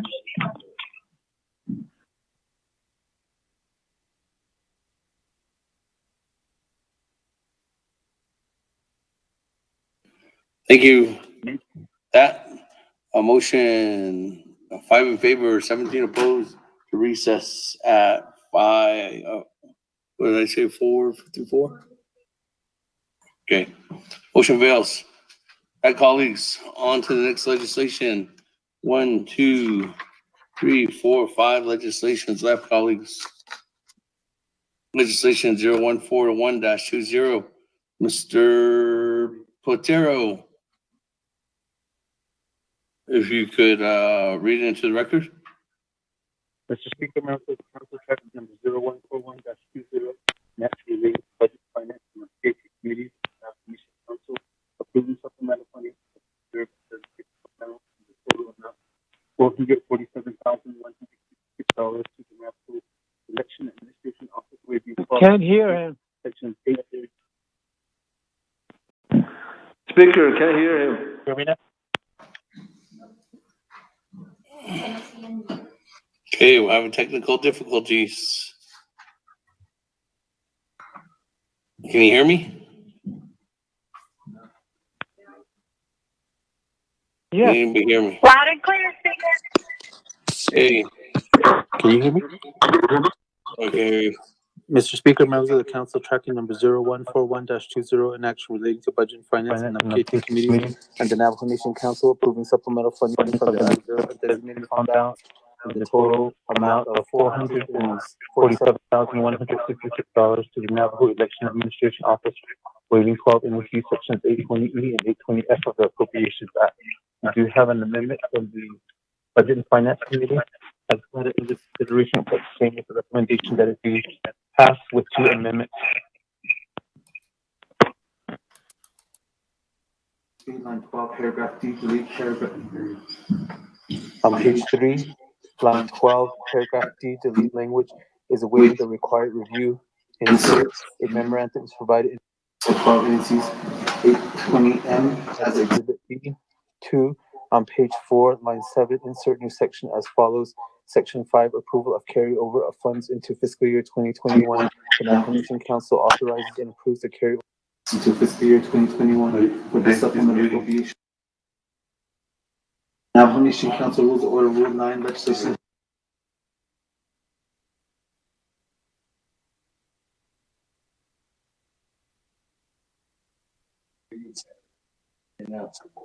Where did we stop?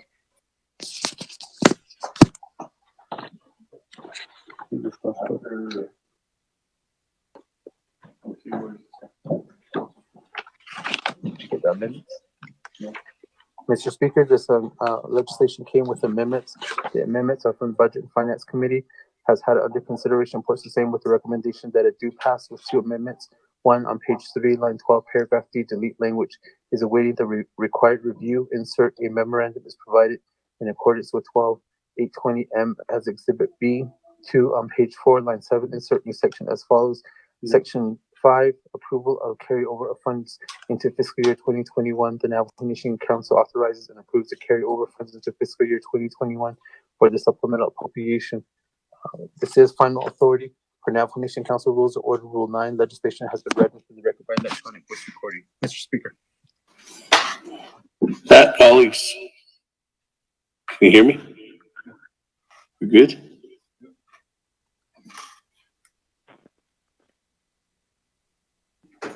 I know you guys can hear me, but can am I heard? Speaker, we can hear you. Can anybody hear me out there? I can't hear anybody. Speaker, I can hear you. Can you hear me? Hello, Speaker. Okay, I can hear you guys now. Speaker. Thank you. Pat, Speaker. legislation 0141-20, sponsored by Honorable Nika, co-sponsored by Honorable Lona, co-sponsored by Honorable Slater. That is there a motion? Motion, Speaker. Thomas Walker. Thomas Walker, second. Daniel So. Chairman Daniel So. With that, colleagues, this got a vote of 12 in favor, 9 opposed. That Nabi work. Went once. Went twice. Went 3 times. Report. Legislation 0141-20. Develop roll call vote. Honorable Alma Brigade. Vote red. Honorable Alma Brigade votes red. Honorable Key Allen Brigade Jr. Green. Honorable Key Allen Brigade Jr. I vote green. Honorable Key Allen Brigade Jr. Green. Honorable Paul Brigade Jr. Green. Honorable Paul Brigade Jr. votes green. Honorable Nathaniel Brown. Delegate Brown votes green. Yeah. Honorable Nathaniel Brown votes green. Honorable Regina Charles Newton. Charles Newton votes green. Honorable Regina Charles Newton votes green. Honorable Amber Kenneth Carty. Delegate Amber Kenneth Carty votes green. Thank you. Honorable Amber Kenneth Carty votes green. Honorable Herman Daniels Jr. I vote green. Honorable Herman Daniels Jr. votes green. Honorable Mark Freeland. Green. Honorable Mark Freeland votes green. Honorable Pernell Halona. Halona votes green. Thank you. Honorable Pernell Halona votes green. Honorable Jamie Henyo. Hey, it votes green. Honorable Jamie Henyo votes green. Honorable Vince James. Delegate Vince James votes green. Honorable Vince James votes green. Honorable Ricky Ned. Delegate votes green. Honorable Ricky Ned votes green. Honorable Carl Slater. Delegate Slater green. Honorable Carl Slater votes green. Honorable Raymond Smith Jr. Green. Honorable Raymond Smith Jr. votes green. Honorable Wilson Stewart Jr. Green. Honorable Wilson Stewart Jr. votes green. Honorable Otto So.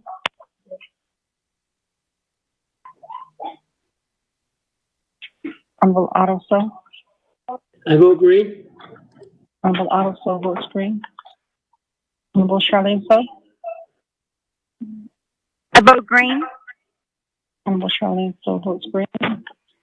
Honorable Daniel So. Daniel So votes green. Honorable Daniel So votes green. Honorable Eugene So. Thank you. Honorable Eugene So votes green. Honorable Thomas Walker Jr. Thomas Walker votes green. Thank you.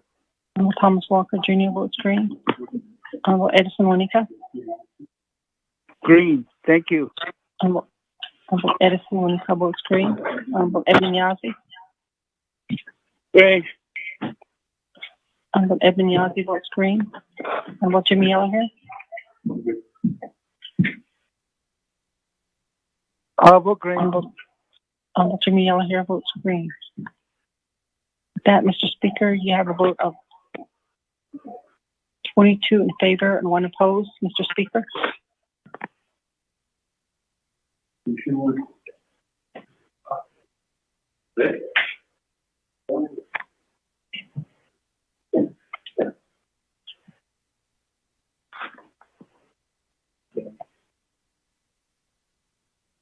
Thank you, colleagues.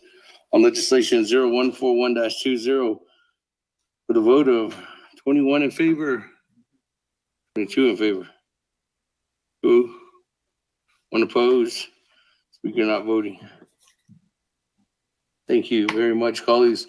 Moving forward on to legislation 0153-20, sponsored by Chairman Daniel So. Spatero, if you could read it into the record. Mr. Speaker, members of the council, tracking number 0153-20, an act relating to budget and finance, law and order, and Navajo committees and Navajo Nation Council. Amending 2 NNC section 164A17 to include the budget line item veto authority language approved by Navajo voters through initiative election in 2009. There are no amendments to this final authority. For Navajo Nation Council Rules of Order, Rule 9, legislation has been read into the record by electronic voice recording. Mr. Speaker.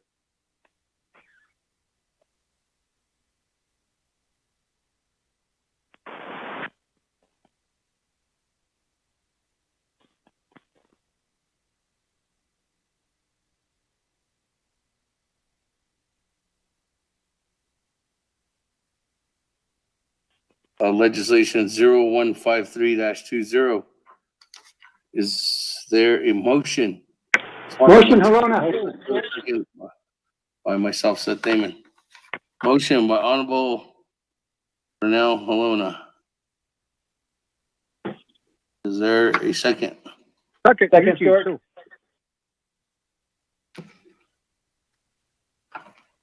Second by, I couldn't hear. Stewart. Second by Honorable Wilson Stewart.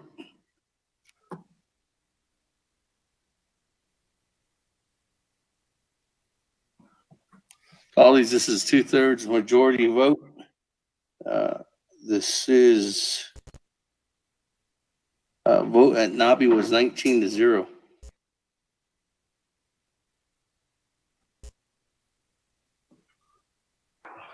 That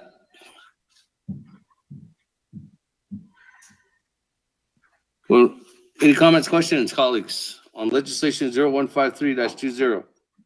Going once, going twice. Speaker.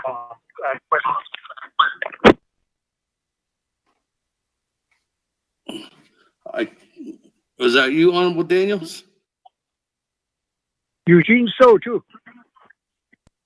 Honorable Eugene So. I know I heard Honorable Daniels and then Honorable Eugene So. So with that, let me go to Honorable Daniel. Well, actually, no. Let me go to Honorable Chairman Daniel So. Sponsor. What role is Speaker? It's silly. Those as Twisazani. Kwegi. The Natani Dani Plinigi. So, Koshia. Nikezan. I see. Nishi with the Kopen Yaki. Laid. Nothing. Honest A 2009. Audit is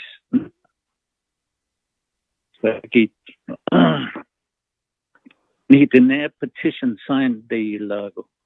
Initiative will yego. Ko Ijeki a Palahos Lino Ipanacha. Quaggy referendum will yegi a quaggy. Sadi to Saline Adotanis. But that is 2009 general election. You see, neither kid sad beat us so. Beat student a the kid. Be large. And is a only bundle, yes.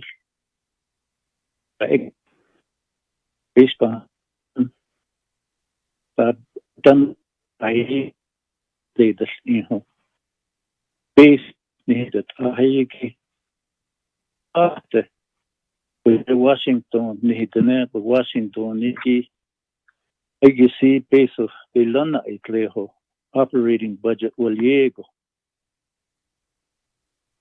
do tato base of tato ka patanat chito leki supplemental appropriate is only bantolgi the I get oyo to in the dozo I get to the so I keep repeat us so I get show it out and it in a yelata sli a kunde push that with the shizi oyo that is na hedo stand oyo palaho na inho pan ilte ko kragi nido kashin so the quid she disa beta na hodit ahe isn't peso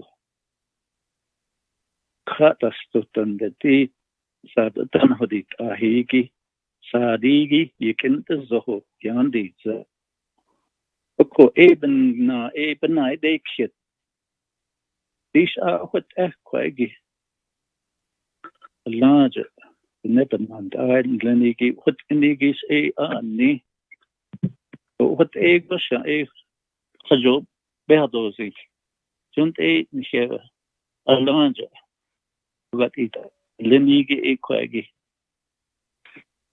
Kadi hati ko di what dasto late item veto will yegi referendum question nigi tsata sadigi agi so akunde agi could hold jisho sa both bis zola ado kwagi yeah not so daily open na siya agi so sige fitila kunli the 2000 referendum nigi basically kwagi tadi jo bindo so che sando what the sa data now the ische the data so kwagi sato be jo ya ina so tiji jo so le kwagi ya be lo kwagi ne so ya so si hatliado dato nil so what ba hasti to le so celebration and kwagi out of that baha so I naire kedi gising that isa na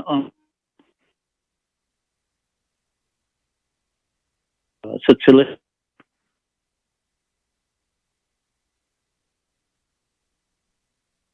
Thank you, Chairman Daniel. So with that, let me go on down. I do have Honorable Herman Daniels lined up. Honorable Daniels. Thank you, Speaker. Although the President could have some talk on the whole to go other than the Senate, based on we've on it go based on the Senko. I don't know the way down. To say Kodota, not for Satan, I would only get off for the legislation 0153 20. They could about the Kedo Baba. Not the Kedona Nakodo height 3 feet or less Kodot has an Senegi Kodo, Shay Kodo. I don't know Kodo, a year go even found this kid or be the way was just laid down Kodota and Ibahin sent Kodo 2009. It the referendum that the people, our Navajo people, gave the authority line item veto authority to the president. So ADC the beta inish. So you ashland akoto magade the aliado the ne. In ye I guess how each neck or you ashland koto. So koto oban this case, so we should give this back to the people. We need to go koto. So you about this case, magade chapters are that are quickly comment that yako. So I don't know koto 21st Council, 22nd, 23rd, so I did that way. I think that we saw 24th Council. We about this case, we should respect the people's vote back in 2009, how they voted, giving the authority to the president on the line item veto authority. So AIC underneath, you have to lessons. So how needs now go to I'm a senegi go to Chairman So sponsor of the legislation. We should give this back to the people. So you have about this case go in yet not what Shakit Ayan the case to let go and he could saw each nego yes and let go. So it is Yakodo and very damn. But also each yago about the yet and very damn. And became that is so sad to do let go to another. So and that it was a sound in and it's so that needed go. So anyway, but he could quite shake with them legislation he doesn't so we could speak of so about reserve time.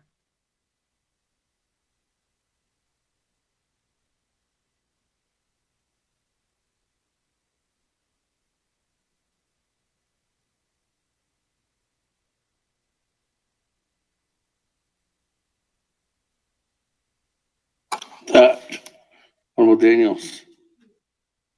Survey time at 2 minutes, 22 seconds. We're going down. Honorable Eugene So. That's additional party show. Go ahead. That's additional title share. Conti does it for the or the creature been at this kitty and not all for the record. The grade that is the letter answer the what heart was word. And yeah or yes and no. That land was sharp khaki agigi banet and agigi to pakata. How it was written during the time it was voted on, yes or no. Only thing that we're trying now, we're trying to re-legislate the words out. The way it was written on your ballot when you voted yes on it, when you gave that authority to the president for line item, the way the language was written, we're only just putting that thing back on the way it should be. How it is now, there's some language that's different than what it is now. It's not written as the way you voted on. I just want to make it clear because I checked it myself and there's an exhibit. So for the record of my voting for this green, I like to try to tell you what's going on here. We're not misinterpreting you. We're not trying to take your voting rights away. But it's already been taken away by the way it's written. But we are just trying to put the words back how you guys voted on. The same language where you put your yes or no, the same ballot that you voted on. So that's, I want to let my people know, everybody across the Navajo Nation. So that's my argument in regards to this legislation. I'm only voting for what you guys voted back in 2009 to put that back on record, not the way it's written now. So vote you did, yes or no. The language you voted for, yes or no, needs to be how it should have been written. So now what we're doing is trying to put it the same way you guys voted on, the same language when you said yes or no. That's the only thing that I want to say across the Navajo Nation. So there's no misinterpretation here somewhere along the way. Just look at, see it yourself when it's the legislation. Look at it. It's the way it's written. When you put yes, when you put no, the way it's written. Thank you. Reserve my time.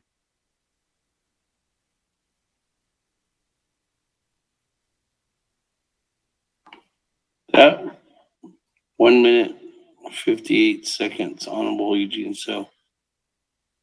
I don't have anybody else in the queue, so I'm gonna go back to the sponsor. Chairman Daniel So. I don't know if those are more of just comments, but I don't know if you want to address them. There's Henio.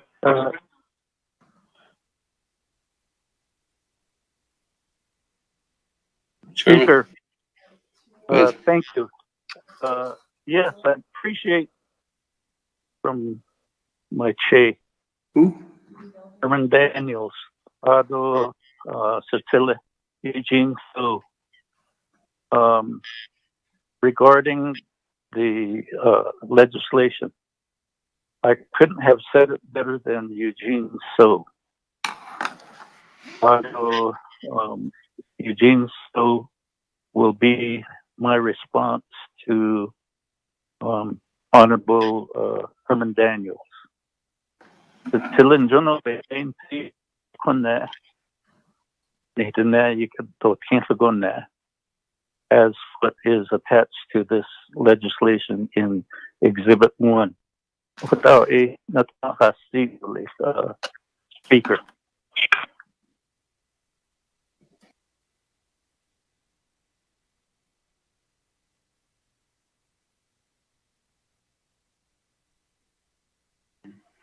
Going back to the floor, thank you, Chairman Daniel. So that's many players. Honorable Yellow Hair and then Honorable Chairman Henio. That Honorable Yellow Hair, floor is yours.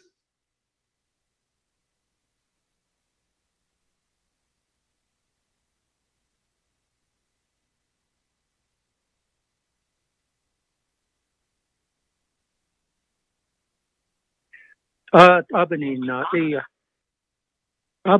it's on the Yati the Pesas and it Lenita, those Pesas and the leader ita the hot in peso open next link of discretionary funds to the age she ila Pesas and the peso yen doesn't even our people don't trust us anymore. We're supposed to be stand for our Navajo Nation government as fiduciary responsibility. Yeah, they can trust responsibility to you. It is glad of Nina. What on that is an abas on the well to just now. What on that is an narcotic a day. A president lot or they got no so what's a harness nothing legal.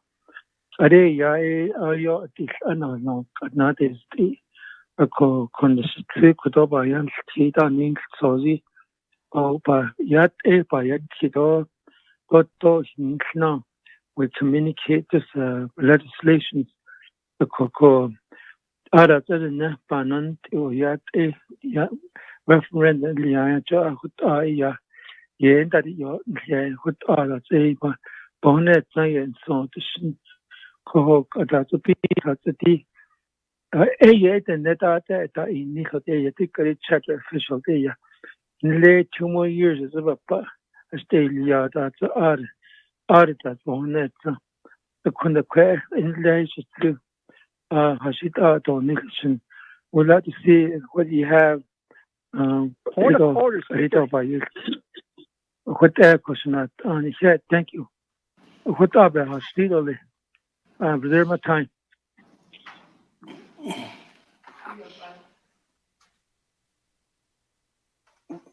Reserve your time at 3:05, but let me go to a point of order.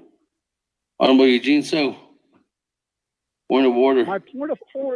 My point of order is the legislation is before us as black and white. It says that we're just abiding by what the people said.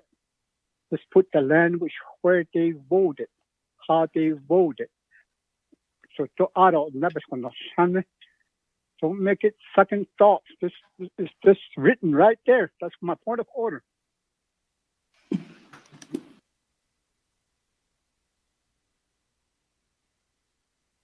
Thank you. Your point of order. With that, and Honorable Chairman, or Honorable Eugene So's point of order. So thank you for that. Moving on down, I do have Chairman Hinu. Here announced to the Speaker Damon. This is 24th Navajo Nation Council. Others, Che. Snanta Daniel So, Vikodoyan, Alsos. There's Ani, Nitato Nil Sos, Wayat, he, Ada Vanson, Kiss, Oshan, Yadi, Estedo Legions of Jota, Dina Sos, Nahatalia. There's Ani Nahatalia. But the main thing here is the 22nd Navajo Nation Council, when they took that action to change the language from what the people voted on in 2009,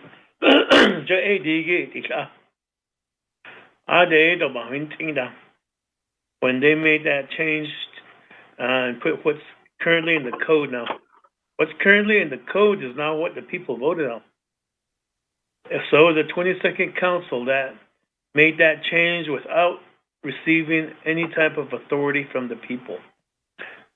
So even Koyagi Speaker Damon, we asked your staff to do some research and find out who was on the 22nd Navajo Nation Council, who sponsored the legislation to change that language, who motioned, who seconded, and then what the vote tally was to be made public. Even the people will understand that who was on the 22nd Council that made that change, who was part of that group, to be transparent. If the people want transparency, we need to make that transparent also. So reserve my time. Point of order, Speaker.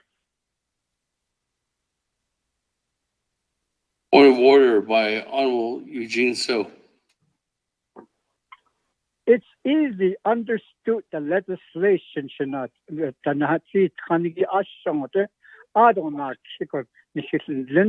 whoever changed it, they should be the one that be complaint on. But that's not what we're talking about. We're just putting the language the people voted on. That's the legislation before us. Thank you.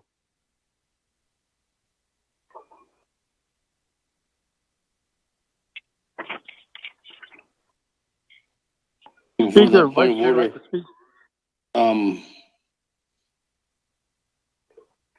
Let me go down. Chairman Hinu? Yes. Were you complete? Were you done? Yes, I reserve my time at 4 minutes and 98 seconds. Reserve your time at 3:04, 3 minutes and 4 seconds. There's no 96 seconds. Okay, with that, moving on down. Somebody was requesting to speak. I didn't know who that was. I don't have anybody else in the queue. Vice Chair Smith. Vice Chair Smith, go ahead. Thank you, Speaker. Adosh Nanda. Sashinai. Chairman Sodo. Eugene So. Ado Klasin. Asnofsagi. Data da Chinli. Yunanda. Shinai. Eugene So. Point of order, no. Ni what the this side we should jaggy. There, yeah, data. 2009, da. Ne yendi J. Eben nutch it. Of what sad. Dot ato. Abat ado. His ani be thought so. Dona kindlo. What I yes here. According to she. Once a day kiss. Khayla it and Khayla aid kuta ila edota. Bin hat aida ko hitne. Data slido pahonesnado kuta a large the Satagi president yaha sad kuta 164A7 Title 2 17 yaha line item veto abat ado voters I down kuta 2019 Bakodanosen Bedachmi. Yeah, we're not changing anybody's vote. We're not changing any laws. We're not changing any language. So that's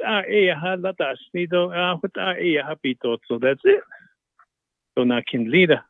Of course, nanda shoda Bakodanosen Benda teacher. So I cease the debate. Motion to cease the debate, nanda. Thank you.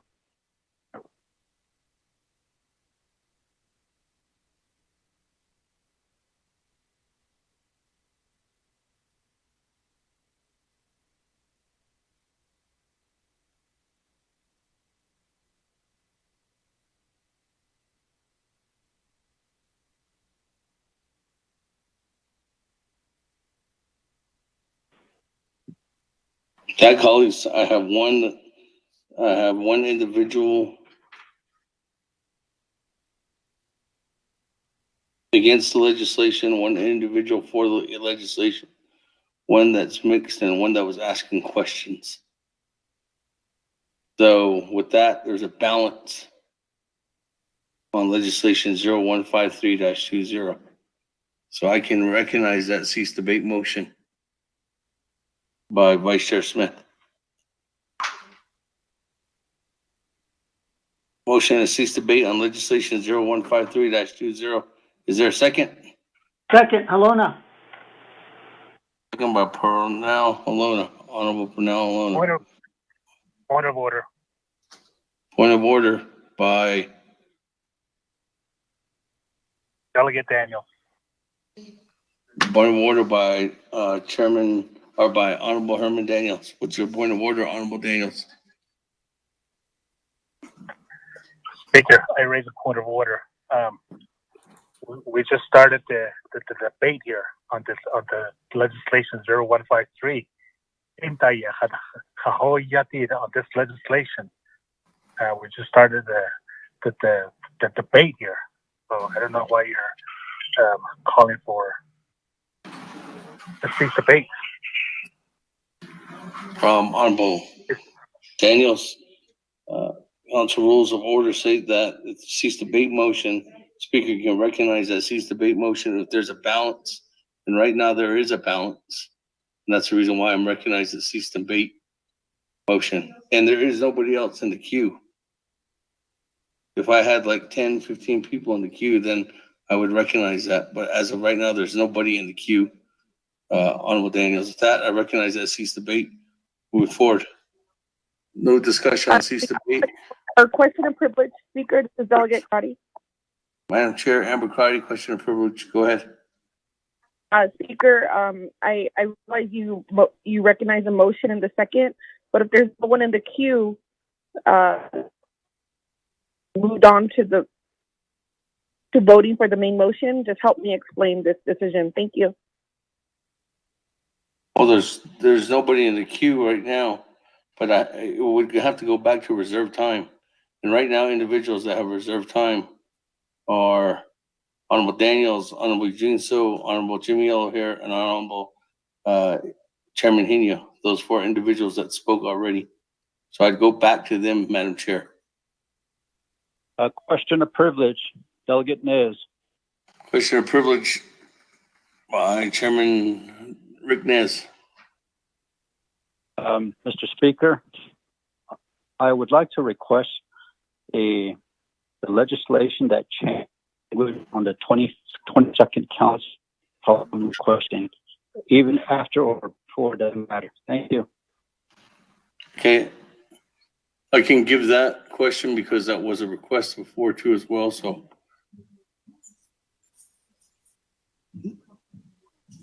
They're asking for a copy of resolution and explain the resolution, what we have found so far. I'm gonna give it to Mr. Platero.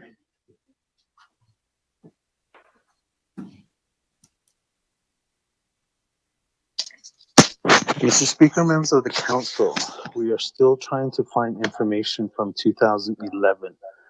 What we do know at this point is that this legislation was started as legislation 0148-11. The prime sponsor was Leonard Sosi. Co-sponsors were Johnny Nays, Jonathan Butler, Alton Joe Shepard, Catherine Benally, Dwight Witherspoon, Jonathan Nez, Lorenzo Bates, and Walter Phelps. As it went through the process, when it got to council, the vote was 21 in favor and 0 opposed on the 21st of April 2011. When the legislation got to council, the motion was made by Kenneth Maryboy and Dwight Witherspoon. Again, the vote was 21 in favor and 0 opposed. And President Ben Shelley signed it into law on the 11th day of May 2011. All of the information for the resolution number was CAP-10-11. All the information that we do have available on CAP-10-11 has been emailed to delegates. We are still trying to find the vote tally sheet for the 21 in favor and 0 opposed.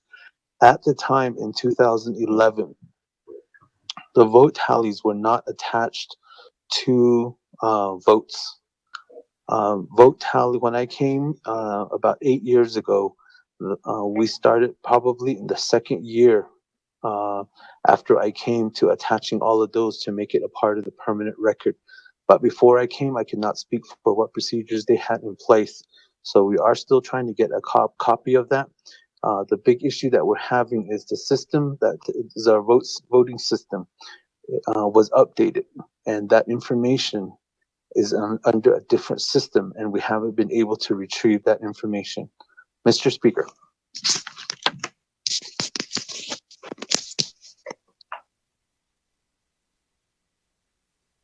Colleagues, Vice Chair Smith's motion, second by Honorable Lona. Third board. Point of order. Cease debate motion. Point of order. Point of order. Who's the point of order by? This is Daniel. Honorable Daniels, go ahead. On this cease debate, there's no there's 2 opposed, 1 in favor that spoke.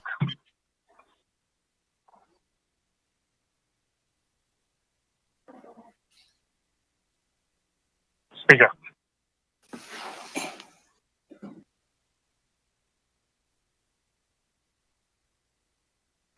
There's no balance.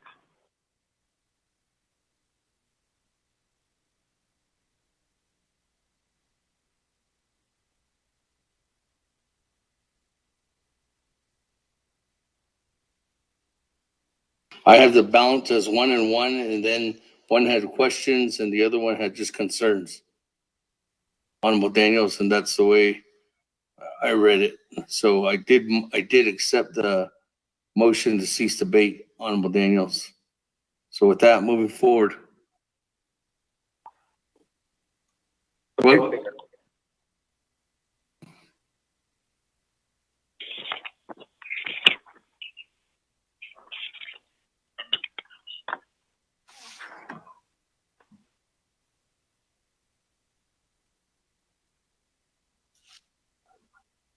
Honorable Elmer Begay. Honorable Elmer Begay. Honorable Elmer Begay votes green. Honorable Kealan Begay Jr. Delegate Kealan votes green. Honorable Kealan Begay Jr. votes green. Honorable Paul Begay Jr. Honorable Paul Begay Jr. Honorable Paul Begay Jr. did not vote. Honorable Nathaniel Brown. Delegate Brown votes green. Honorable Nathaniel Brown votes green. Honorable Eugenia Charles Newton. Honorable Eugenia Charles Newton. Honorable Eugenia Charles Newton did not vote. Honorable Amber Knuzbach Crotty. Delegate Amber Knuzbach Crotty votes red. Thank you. Honorable Amber Knuzbach Crotty votes red. Honorable Herman Daniels Jr. I vote red. Honorable Herman Daniels Jr. votes red. Honorable Mark Freeland. Honorable Mark Freeland. Green. Honorable Mark Freeland votes green. Honorable Pernell Halona. Green. Honorable Pernell Halona votes green. Honorable Jamie Henyo. Henyo votes green. Honorable Jamie Henyo votes green. Honorable Vince James. Delegate Vince James votes green. Honorable Vince James votes green. Honorable Ricky Ness. Delegate Nez votes red. Honorable Ricky Ness votes red. Honorable Carl Slater. Delegate Slater, green. Honorable Carl Slater votes green. Honorable Raymond Smith Jr. Green. Honorable Raymond Smith Jr. votes green. Honorable Wilson Stewart Jr. Honorable Wilson Stewart Jr. votes green. Honorable Otto So. Honorable Otto So. Vote green. Honorable Otto So votes green.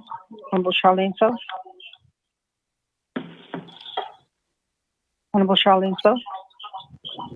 Honorable Charlene So did not vote. Honorable Daniel So. Daniel So votes.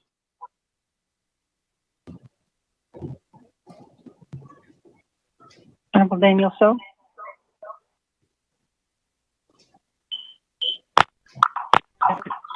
Green. Honorable Daniel So. Daniel So votes green. Honorable Daniel So votes green. Honorable Eugene So. I vote green. Thank you.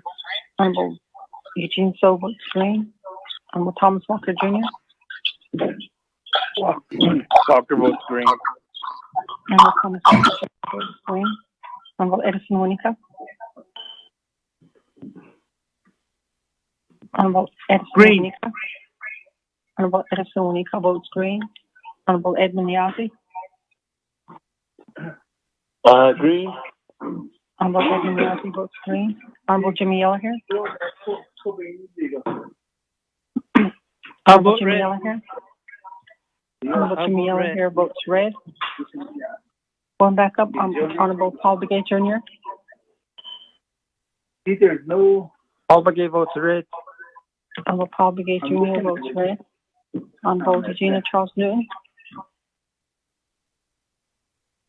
Honorable Eugenia Charles Newton. Honorable Eugenia Charles Newton did not vote. Honorable Charlene So. Hello. Honorable Charlene So. Honorable Charlene So did not vote. Going back Charles to Newton votes green. Honorable Eugenia Charles Newton votes green. With that, Mr. Speaker, you have a vote of 17 in favor and 5 opposed. Mr. Speaker.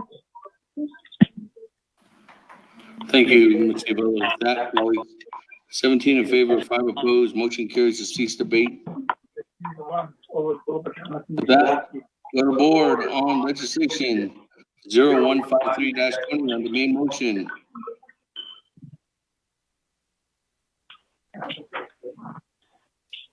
Honorable Elmer Begay. Vote green. Honorable Elmer Begay votes green. Honorable Key Allen Begay Jr. Delegate Key Allen Begay votes green. Honorable Key Allen Begay Jr. votes green. Honorable Paul Begay Jr. Paul Begay votes red. Honorable Paul Begay Jr. votes red. Honorable Nathaniel Brown. Delegate Brown votes green. Yeah. Honorable Nathaniel Brown votes green. Honorable Eugenia Charles Newton. Charles Newton votes green. Honorable Eugenia Charles Newton votes green. Honorable Amber Knazbach-Crotty. Delegate Amber Knazbach-Crotty votes green. Thank you. For the proposal. Honorable Amber Knazbach-Crotty votes green. Honorable Herman Daniels Jr. I vote red. Honorable Herman Daniels Jr. votes red. Honorable Mark Freeland. Green. Honorable Mark Freeland votes green. Honorable Pernell Halona. Hello, votes green. Honorable Pernell Halona votes green. Honorable Jamie Henio. Henio votes green. Honorable Jamie Henio votes green. Honorable Vince James. Delegate James votes green. Honorable Vince James votes green. Honorable Ricky Nez. Delegate Rick Nez votes green. Honorable Ricky Nez votes green. Honorable Carl Slater. Delegate Slater, green. Honorable Carl Slater votes green. Honorable Raymond Smith Jr. Green. Honorable Raymond Smith Jr. votes green. Honorable Wilson Stewart Jr. Green. Honorable Wilson Stewart Jr. votes green. Honorable Otto So. Green. Honorable Otto So. I vote green. Honorable Otto So votes green. Honorable Charlene So. Honorable Charlene So. Honorable Charlene So did not vote. Honorable Daniel So. Honorable Daniel So.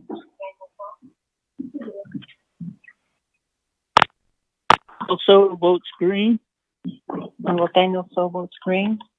Honorable Eugene So.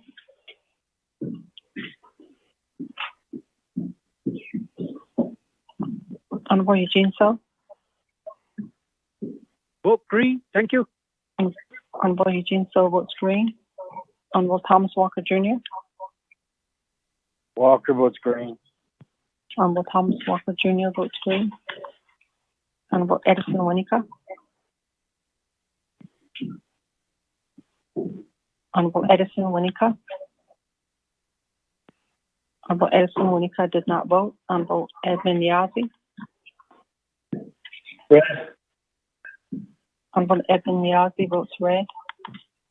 Honorable Jimmy Yellowhair. I vote green. I vote red. Jimmy, Excuse me. I vote red. Honorable Jimmy Yellowhair votes red.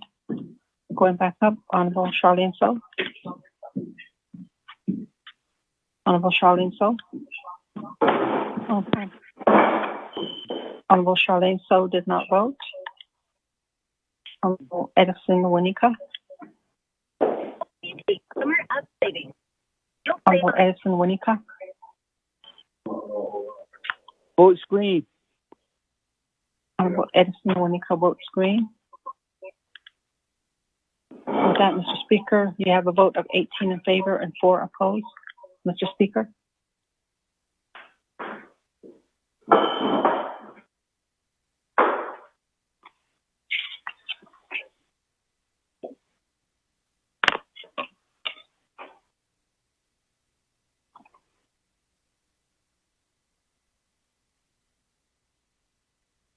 My colleagues, on legislation 0153-20, 18 in favor, 4 opposed. Speaker not voting, motion carries. Moving on down, colleagues. On legislation 014-20, sponsored by Honorable Brown, co-sponsored by Honorable Slater, co-sponsored by myself, Seth Damien. That, we could read it into the record, Mr. Patero.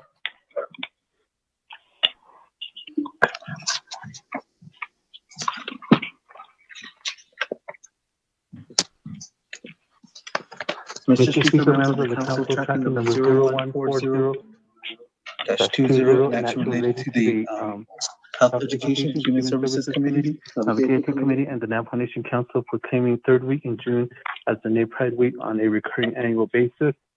This is final authority. There are no amendments. For Navajo Nation Council Rules of Order, Rule 9, legislation has been read to the record by electronic voice recording. Mr. Speaker.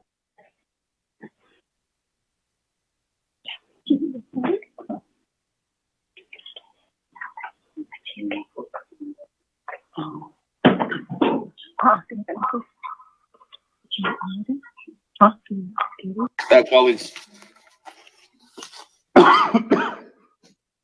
On legislation 0140-20,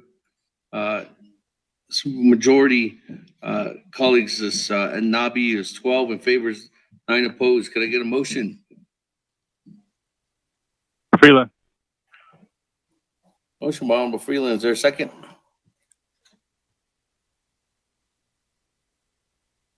Second.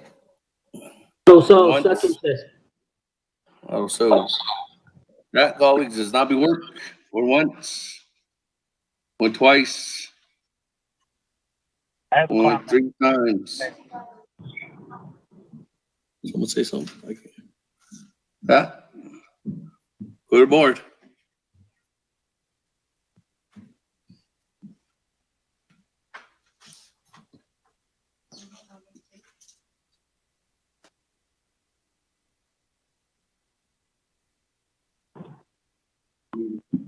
Honorable Elmer Begay. Honorable Elmer Begay. Honorable Elmer Begay did not vote. Honorable Kealan Begay Jr. Delegate Kealan votes green. Honorable Kealan Begay Jr. votes green. Honorable Paul Begay Jr. Honorable Paul Begay Jr. Honorable Paul Begay Jr. did not vote. Honorable Nathaniel Brown. Delegate Brown votes green. Honorable Nathaniel Brown votes green. Honorable Gina Charles Newton. Charles Newton votes green. Honorable Eugenia Charles Newton votes green. Honorable Amber Knusbach Crotty. Delegate Amber Knusbach Crotty votes green. Thank you. Honorable Amber Knusbach Crotty votes green. Honorable Herman Daniels Jr. I vote red. Honorable Herman Daniels Jr. votes red. Honorable Mark Freeland. Green. Honorable Mark Freeland votes green. Honorable Pernell Halona. Honorable votes green. Honorable Pernell Halona votes green. Honorable Jamie Henyo. Nady votes green. Honorable Jamie Henyo votes green. Honorable Vince James.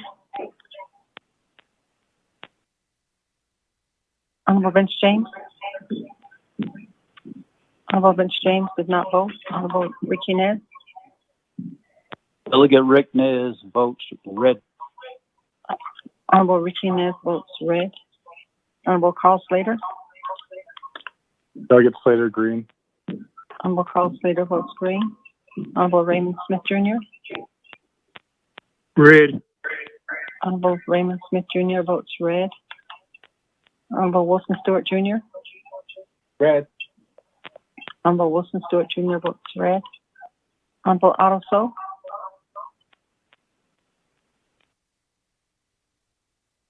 Honorable Otto So. Green. Honorable Otto So votes green. Honorable Charlene So. Honorable Charlene So. Honorable Charlene So did not vote. Honorable Daniel So. Daniel So green. Honorable Daniel So votes green. Honorable Eugene So. I vote green. Thank you. Honorable Eugene So votes green. Honorable Thomas Walker Jr. Walker votes green. Honorable Thomas Walker Jr. votes green. Honorable Edison Winika. Green. Honorable Edison Winika votes green. Honorable Edmund Yazzie. Red. Honorable Edmund Yazzie votes red. Honorable Jimmy Yellowhair. I vote red. Honorable Jimmy Yellowhair votes red. Going back up. Honorable Elmer Begay. Votes red. Honorable Elmer Begay votes red. Honorable Paul Begay Jr. Paul Begay votes red. Honorable Paul Begay Jr. votes red. Honorable Vince James. Delegate Vince James votes green. Honorable Vince James votes green. Honorable Charlene So. Honorable Charlene So. Honorable Charlene So did not vote. With that, Mr. Speaker, you have a vote of 14 in favor and 8 opposed. Mr. Speaker.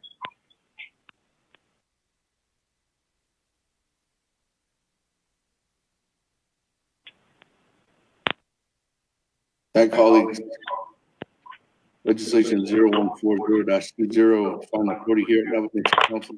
Vote of 14 in favor, 8 opposed, and speaker not voting, motion carries.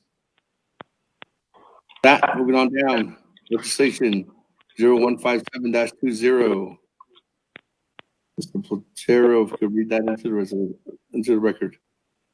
Mr. Speaker, members of the council, tracking number 0157-20, an action relating to an emergency extending the expiration of Navajo Nation Council Resolution number CAP-19-20.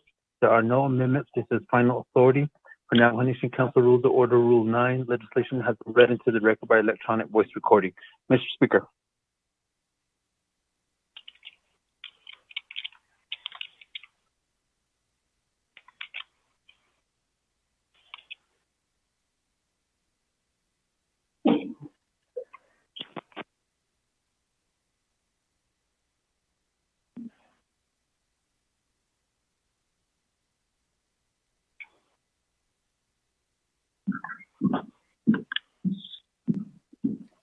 Okay, with that, 0157-20, sponsored by Honorable Elmer Gates, co-sponsored by Honorable Vice Chair Smith. Is there a motion? Walker motions. Motion. Freeland second. Second by Honorable Freeland. Any comments, questions? Going once, going twice, going 3 times. But go to the board. Honorable Elmer Begay. Honorable Elmer Begay. Honorable Elmer Begay did not vote. Honorable Key Allen Begay Jr. Delegate Key Allen votes green. Honorable Key Allen Begay Jr. votes green. Honorable Paul Begay Jr. Paul Begay votes green. Honorable Paul Begay Jr. votes green. Honorable Nathaniel Brown. Delegate Brown votes green. Honorable Nathaniel Brown votes green. Honorable Eugenia Charles Newton. Votes green. Honorable Eugenia Charles Newton. Charles Newton votes green. Honorable Eugenia Charles Newton votes green. Delegate Begay, Elmer Begay votes green too. Honorable Amber Knusbach Crotty. Delegate Amber Knusbach Crotty votes green. Thank you. Honorable Amber Knusbach Crotty.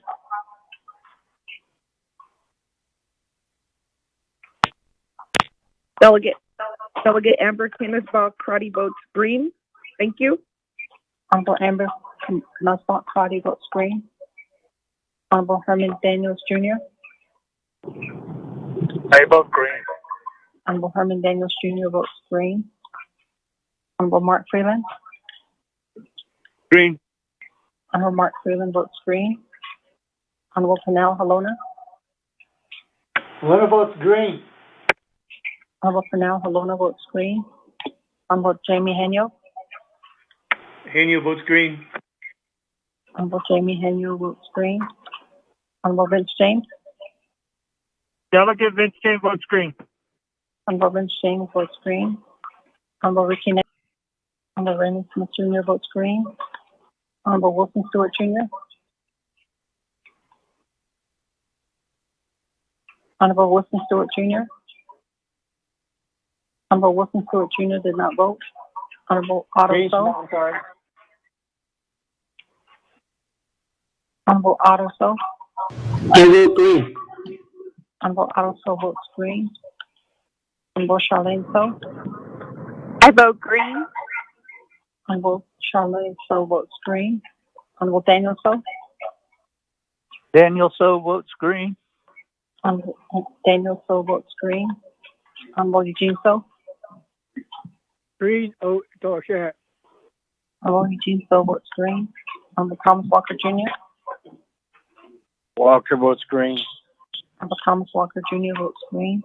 Honorable Edison Winika. Green. Honorable Edison Winika votes green. Honorable Edmund Yazzie. Green. Honorable Edmund Yazzie votes green. Honorable Jimmy Yellowhair. Delegate Yellowhead votes green. Honorable Jimmy Yellowhair votes green. Going back up, Elmer K. Honorable votes Alma green. Begay. Elmer K. Alma votes green. Begay. Honorable Alma Begay votes green. Honorable Wilson Stewart Jr.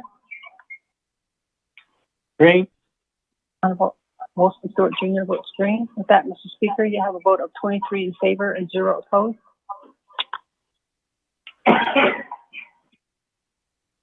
At 23 in favor, 0 opposed.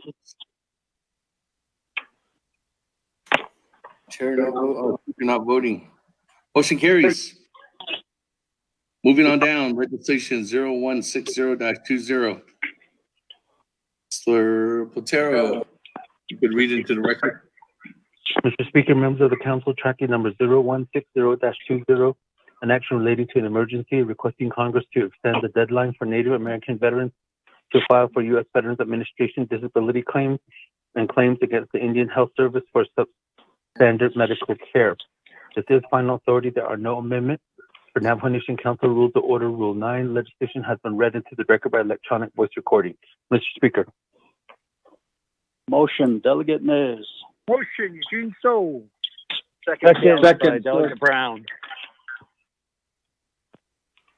Motion by Chairman Nez, second by Honorable Eugene So. Back, colleagues, any comments, questions? Or once? Hi, this is Delegate Crotty with a question. Can we just get a quick overview? Yes. And then I could ask one question. Hey, that, Honorable Halona, floor is yours. Thank you, Delegate Karate, and thank you, 24th Navajo Nation Council. This legislation pertains to the veterans for the Navajo Nation to urge Congress to extend the deadline for Native Americans filing claims for VA benefits and disabilities during this COVID-19 period. And it's called the HEROES Act. And it's the only appropriate vehicle that we can provide to get extra care for the veterans. And this legislation urges Congress to extend that deadline. And it's basically for the veterans to get better health care right now. With all the medical and all the hospitals that are filled up right now, they're not able to get enough good medical care, especially now with the way Navajo Nation's been shut down. They're not able to travel to Albuquerque as readily as they have been in the past. So this legislation is asking Congress to extend that health care for 90 days from the COVID pandemic. So I don't know if you have any other questions on this legislation. This is basically all it's asking for, is to ask Congress to support all the Native American veterans all across the nation, not just here on the Navajo Reservation, but all across the nation. So I ask you for your support on this. It's just asking Congress, like I said again, to extend the deadlines for the veterans. Thank you. Speaker?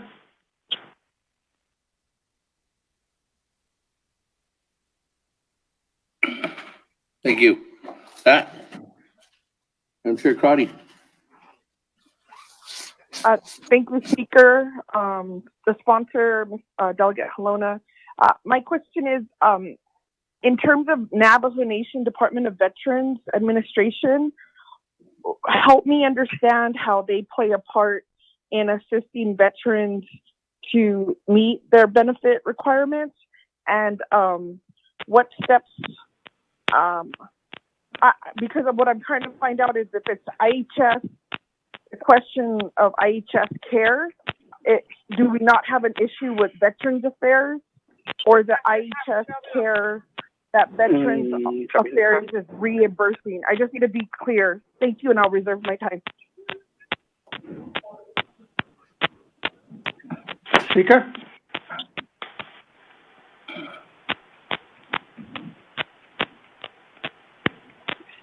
Speaker Damon? Yes, hold on. That tapping noise again. On the call. For some reason, someone has a tapping noise. There it is. Okay, that is Madam Chair Amber Crotty. Reserve time of 4 minutes, 18 seconds.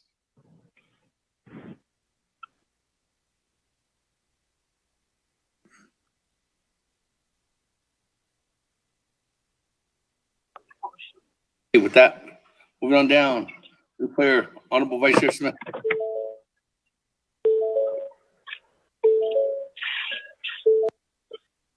Thank you, Speaker and 24th Navajo Nation Council.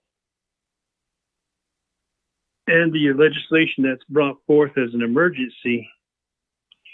As being a veteran and listening to the veterans within the areas that are concerning this legislation, the main concern that they have is that it hasn't been fully researched. And within this system that's happening right now, veterans have 365 days to file. They have benefits, and they have to ensure that they're eligible for the health care. The system's already working with the veterans, and I don't know why they're asking for an extension. And if the VA, I think the VA should be here, as long as the Satagi, Mr. Zerline, to explain what's going on. Because if we pass this, then we're kicking the can down the road, it seems like. I think this should be researched a whole lot better, and it's rushed on the HEROES Act. They're riding along on the HEROES Act to make it sound like they're really helping the veterans. But there's something underlining that's not really clear. So, Speaker, I know you're a co-sponsor, and Mr. Halona, Honorable Halona, veterans are texting me left and right, asking me to speak on their behalf. And as a veteran, I don't feel comfortable for vote for something like this if they're going to be saying to extend the claim and a timeline to federal benefits. It's just not right. So, Shenandoah, let's really think about this. Maybe we should table this and do a work session and have Mr. Zerline come in and give us more information on this. Let the veterans give us information. Yes, some of them do go to the Veterans Hospital. My brother was part of that. He went to the Veterans Hospital, and they had that opportunity to make a claim against them or an argument. And some are tasked to go to the IHS, or some are even, President Trump has opened a door for them to go to a private hospital where veterans would pay for them.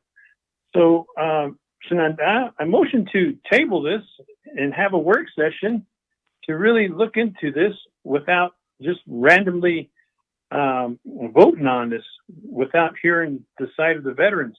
Shenandoah, I motion to table this to the next meeting to have it brought forth, maybe Nabi, have a work session, and then move it on to council. That's my motion, Speaker, and I reserve the rest of my time. I second Yellow Hair. I think it's important to table this.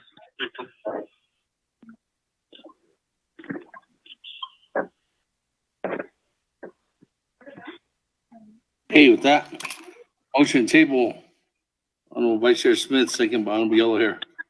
That, go back to the sponsor. You have 3 minutes on the tabling motion. Okay, thank you, Speaker. I don't know exactly what you're referring to, but I understand there's a text message that was sent out from, I don't know where it came from, but I guess that's what you're referring to, Delegate Smith. And but this legislation is going through Congress right now, and that's the reason for an emergency, to get approval from the Navajo Nation to support it. And the main reason why is because that the veterans are filing claims and appeals against the Indian Health Service for substandard medical care. And with the national COVID-19 pandemic, emergency health care and the Urban Health Care Providers HEROES Act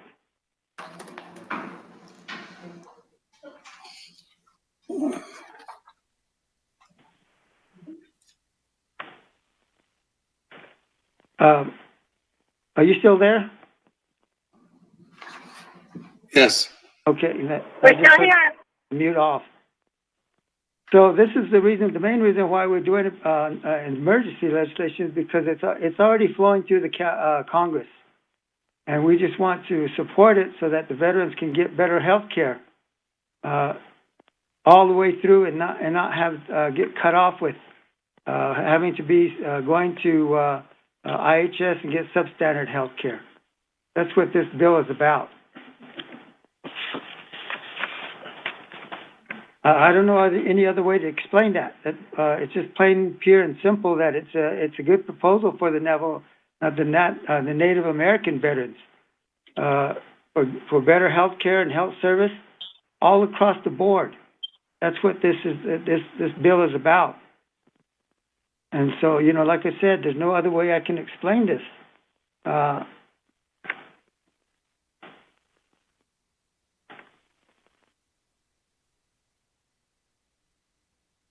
are you at? This gives $20 billion to tribal governments for health care. And the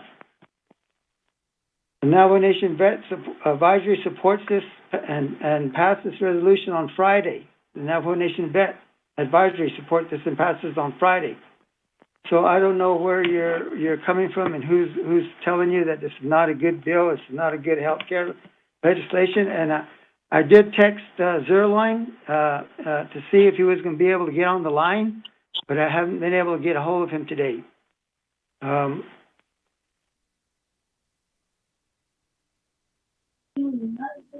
Getting texts from everybody. You're going in and out, Honorable Holona. Sorry. See, the first bill was only $8 billion, and the CARES Act for the veterans and this new bill for the tribe will give the tribes $20 billion to the tribal governments, and that's why we want to support this bill. Instead of $8 billion, it's going to be up to $20 billion for state and local aid for the HEROES Act. That's what this consists of.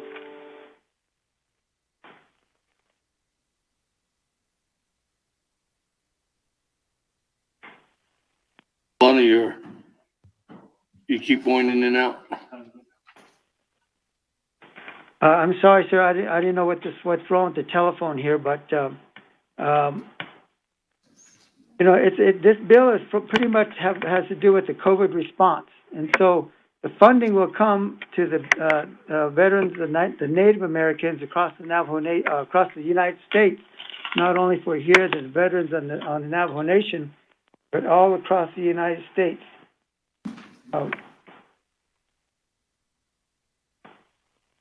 Okay.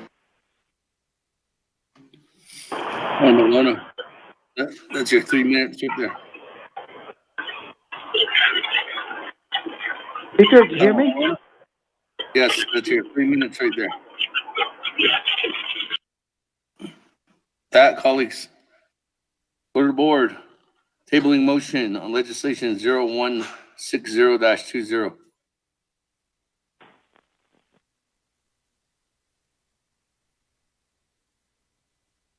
Point of privilege? Point of privilege by Madam Chair Charles Newton. Speaker, I'm a little bit confused. I believe that there was time that was reserved. Did we go back to that time? And then also there was a motion made by Honorable Raymond Smith to table the legislation. What happened to that? Thank you. That's what we're voting on right now, tabling the motion. Tabling legislation 0160-20 right now.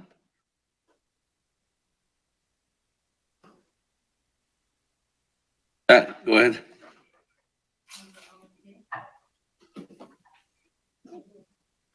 Let me clarify. This vote right now, colleagues, is to table legislation 0160-20 until the next Navajo Nation Council session.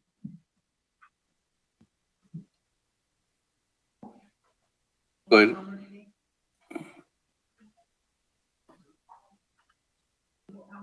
Nope.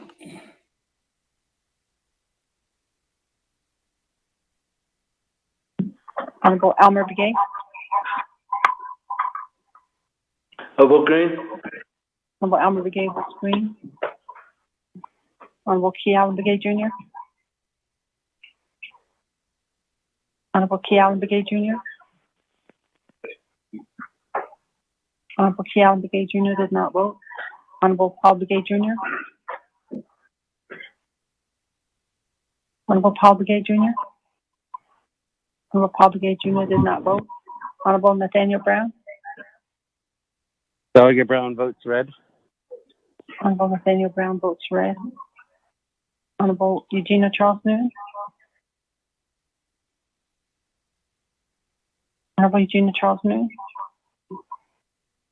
Honorable Eugenia Charles Newton did not vote. Honorable Amber Knussbach Crotty. Point of privilege, Speaker. This is Delegate Crotty. Point of privilege. Go ahead, Madam Chair. Thank you, Speaker. I heard Sponsor Halona mention that the Veterans Council passed this. I'm looking at my legislation on DIB. I don't see that on there. Is there a document? If I could just get clarification before my vote. Thank you. Is there a resolution?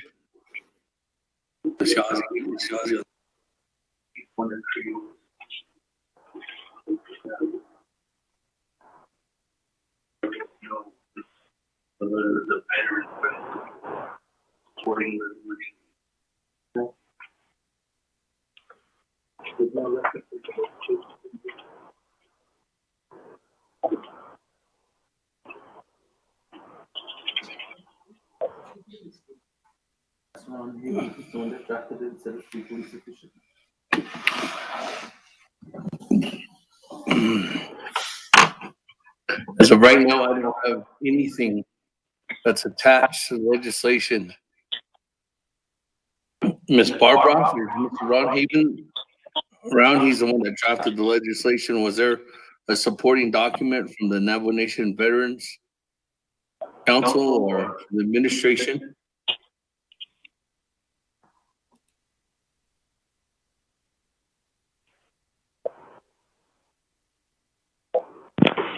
Thank you, Speaker. This is Ms. Bobroff. This is Mr. Haven is not in the office today because of a leave request. Give me a second to track that down.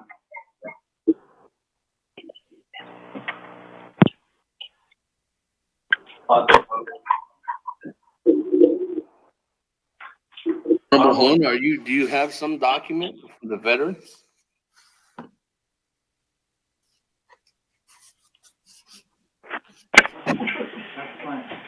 No, but I have this email that was sent to me that they supported it.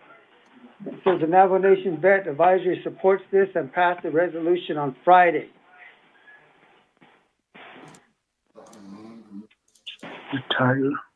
I understand Carlos is supposed to send information to the speaker. You don't have it. Mm-hmm.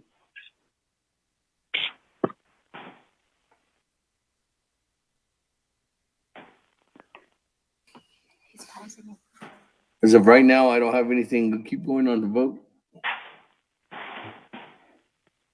Keep going on the vote. You can come back to Madam Chair, Amber Crowley. Catch you later then.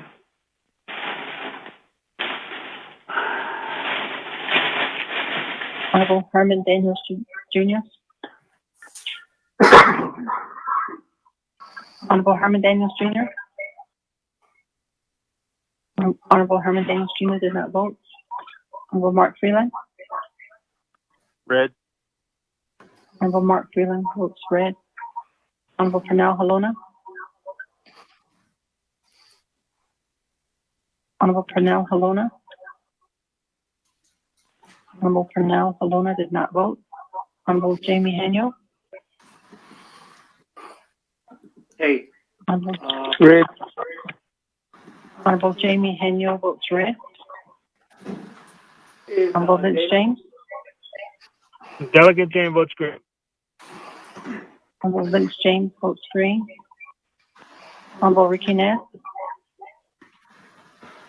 Delegate Rick Nez votes red. Honorable Ricky Ness votes red.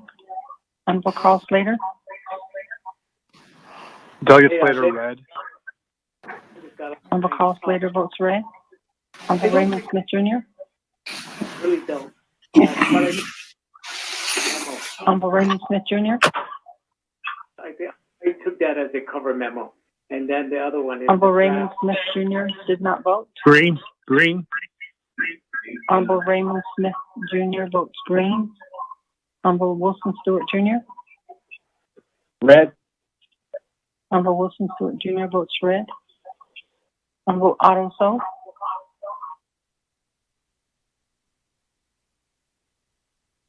Honorable Otto So. Honorable Otto So did not vote. Honorable Charlene So. Honorable Charlene So. Honorable Charlene So did not vote. Honorable Daniel So. Daniel So votes green. Honorable Daniel So.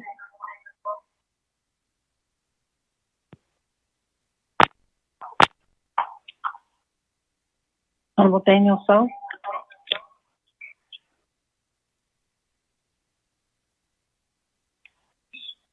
Honorable Daniel So. Honorable Daniel So votes green. Honorable Eugene So. I vote green. Thank you. Honorable Eugene So votes green.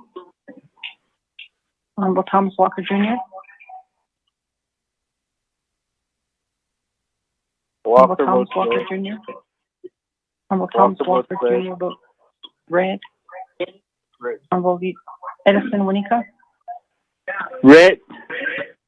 Honorable Edison Winika votes red. Honorable Edmund Yasi. Green. Green. Honorable Edmund Yasi votes green. Honorable Jimmy Gallagher.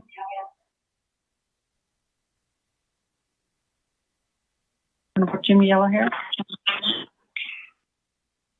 Honorable Jimmy Gallagher did not vote. Going back up. Honorable T. Allen Begay Jr. For our Navajo veterans, I vote red. Honorable T. Allen Begay Jr. votes red. Honorable Paul Begay Jr. Red. Honorable Paul Begay Jr. votes red. Honorable Gina Charles Newton. Charles Newton votes green. Honorable Gina Charles Newton votes green.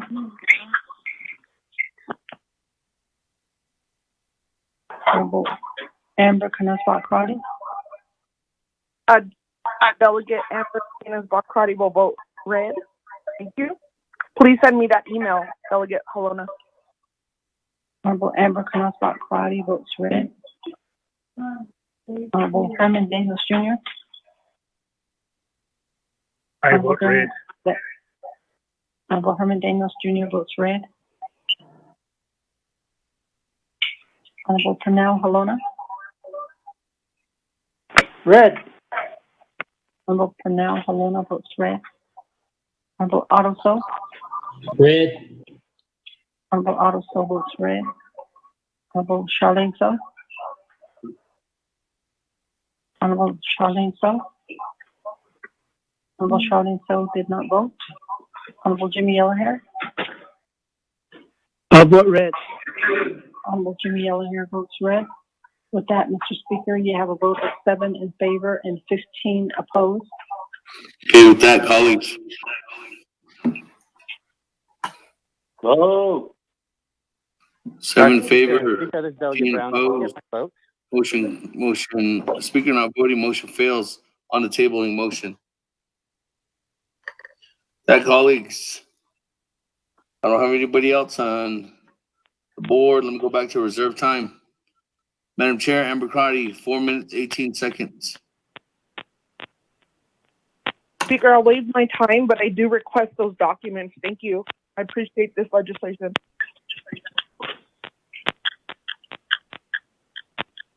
Madam Chair, Amber Crotty, I tried contacting council, and I tried to contact Mr. Olin Kiyomi, who's the chair of the, but we just haven't had a response yet to also the rest of my colleagues. That, I don't have anybody else on the line or queue.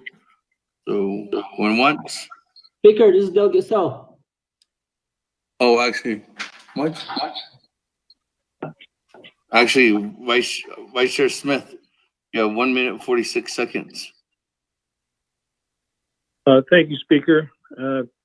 Just wish that there was more information provided on this. I was trying to decipher on the legislation, and I was going off on the veterans, and apparently there was a vote through the advisory, but it sounds confusing on behalf of the emergency legislation. But if there is that guarantee on the HEROES Act, I think the legislation should have reflected on the HEROES Act. That way we would know exactly that this is based off the HEROES Act. Maybe that could be considered in the legislation, Shananda, that HEROES Act is being looked at. Could we maybe think about that? I reserve my time. Thank you. How much? Reserve time, 58 seconds. Moving on down, Honorable Otto So.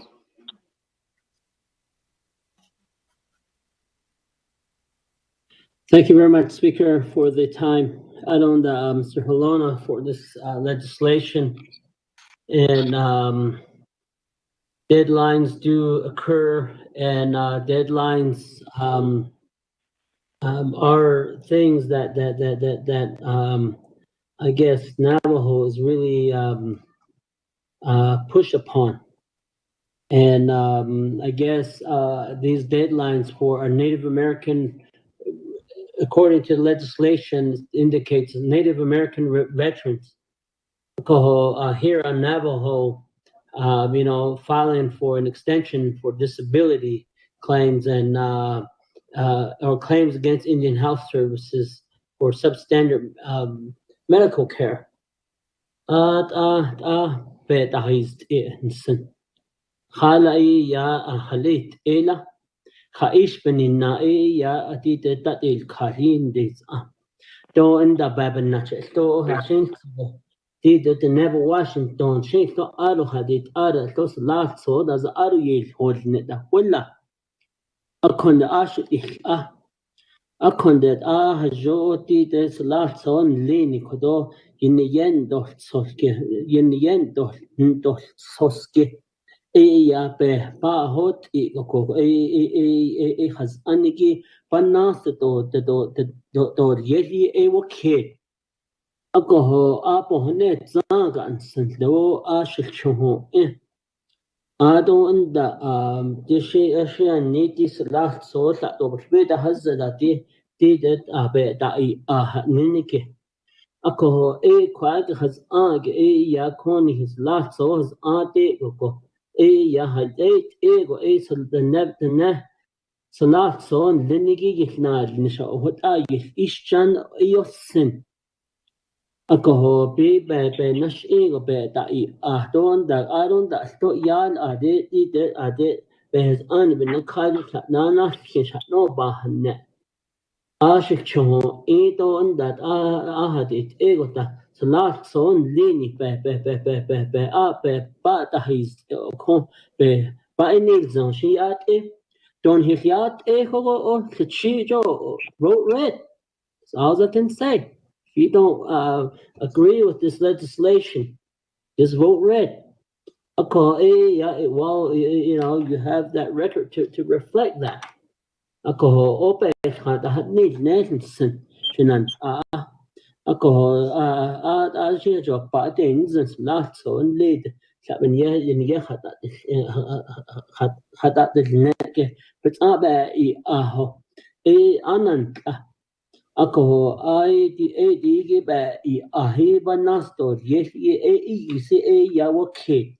Kode never Washington line ye kodo says ba she so hiki han she yo han she yo zito yo khato yo khaki ba hiki nasto yes yo kid shiga nash be nash o da shin so not so you ba but is been sakif I don't open the card but Arab na khade so but is but is kha but is kha ye but and is yin like in the which ako national bohnet zaga singa lan sin la sopa ako Kenya ako so last so hashin so she hajo pa inzen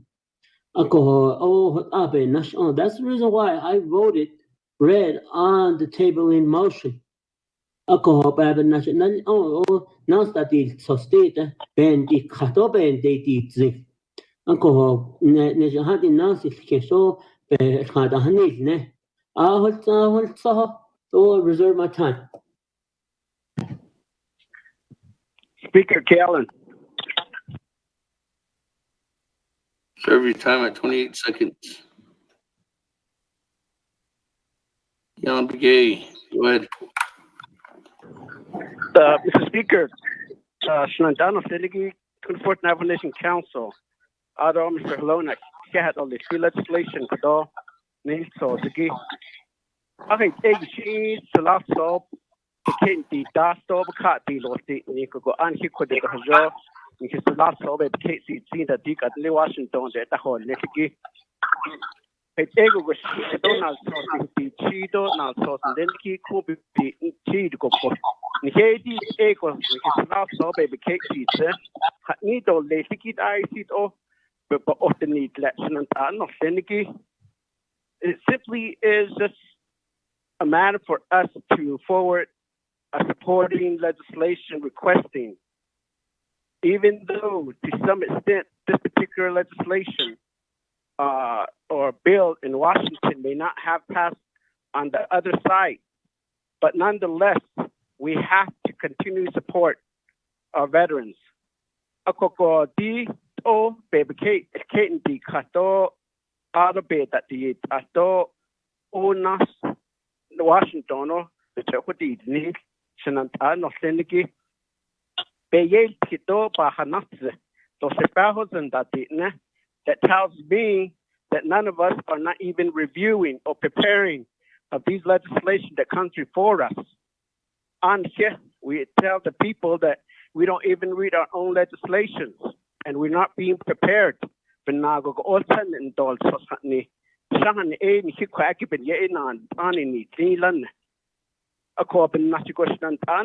appreciate not tabling this, but I'm just asking and encouraging, continue to support our veterans and to vote green on this particular emergency legislation. With that, I reserve my time, Speaker. I'll reserve your time at 3 minutes, 5 seconds. Go back to the sponsor. Okay, thank you, Speaker. So let me explain a little bit better on this. The HEROES Act was introduced in Tuesday by the House of Democrats. It provides more than $1 trillion to the state and local governments, including $915 billion in flexible tax or flexible aid, which can be spent for any purpose, including to backfill revenue losses in installments over the next year. In broad strokes, these coronavirus relief funds are for ranchers for the allocation purposes of jurisdiction. So, the same time, each state receives by population, by coronavirus cases, and unemployed, and by unemployment. So the jurisdiction and the population-based distributions can be through guaranteed. This $667 billion share can be calculated now, and that will not change. The remaining $248 billion cannot be allocated yet, as it will depend on the health, jobs, and statistics as of spring 2021 for coronavirus statistics. So this is what it's all about. Speaker, I have another agent on the line that can help me explain some of this. I would like to let him speak, please.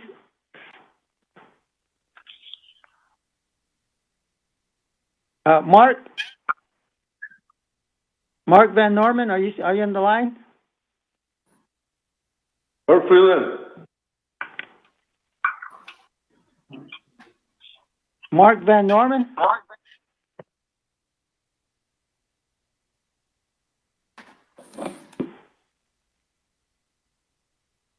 Hello? Hello? Hi. Mark?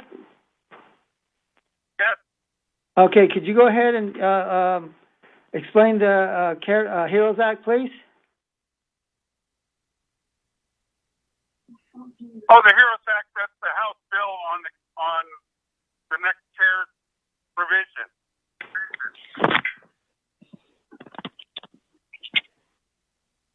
That's the House version that already passed the CARES Act. Okay, we're talking about that in this as far as the Navajo Nation Council to support this bill, the HEROES Act. Yes. Yeah. Right. The provision that's in the HEROES Act is just in the Mr. Van Norman, or sir, sir, can you, file claims sir, for disability or survivor's benefit or any kind of claims the veterans may have. And sir,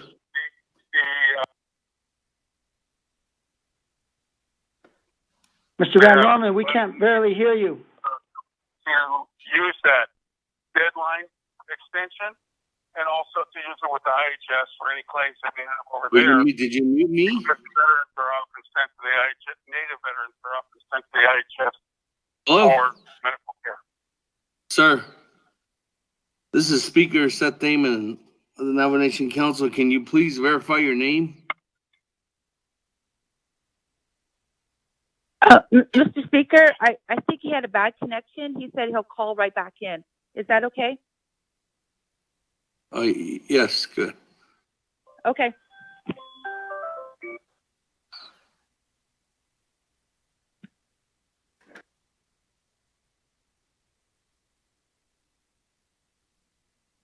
Would that go back to you, Malona?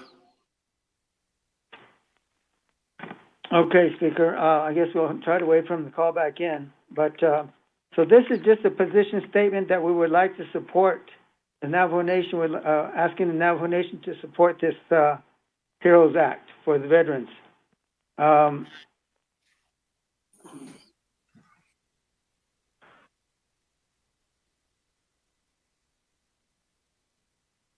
That it? Yeah, I'm just trying to wait for Mr. Van Norman to get back on. Only go back to the floor while we wait for him to come back on. Speaker, question of privilege. Question of privilege, Honorable Freeland. Can we have our federal lobbyist explain it?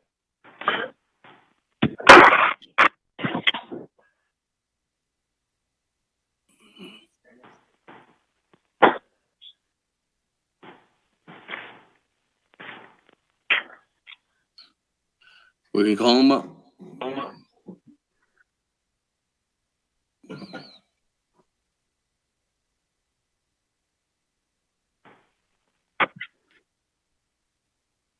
Hold on. Hey, we're getting a hold of him.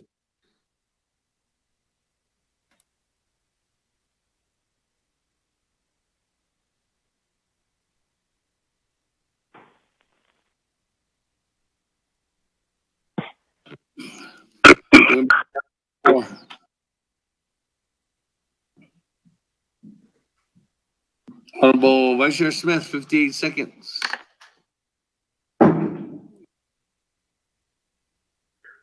Speaker, I'll reserve my time till I hear a gentleman that's trying to speak to us.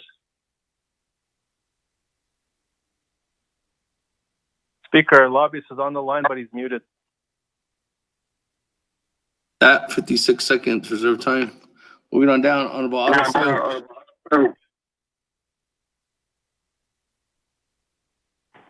Thank you very much, Speaker. Thank you very much, Speaker. I don't, Chairman Daniel So. Chairman Daniel So, can you mute your phone? Thank you. yeah, did that, China, I keep ego, did this last so, the other pa, papa, it so up a ego go pay, bespedity. Eden hinch kid or the color, yeah, now it all the shin so she and lavish does it in the a kodo so can't as a position. I think as a position to the federal government, we should be unison, where our numbers should be high on approval. We shouldn't be saying having a couple of people disagreeing on the no votes. But if it's a Navajo Nation position, we need to fully support those positions to the federal government. You know, and it really entails and speaks to our government, to our veterans. Yeah. That moving on down. Honorable Keon Begay, 3 minutes, 5 seconds. Speaker, reserve my time. 3 minutes, 4 seconds. Unless Moving we're on ready down. to vote. Moving on down. New player. Honorable Herman Daniels.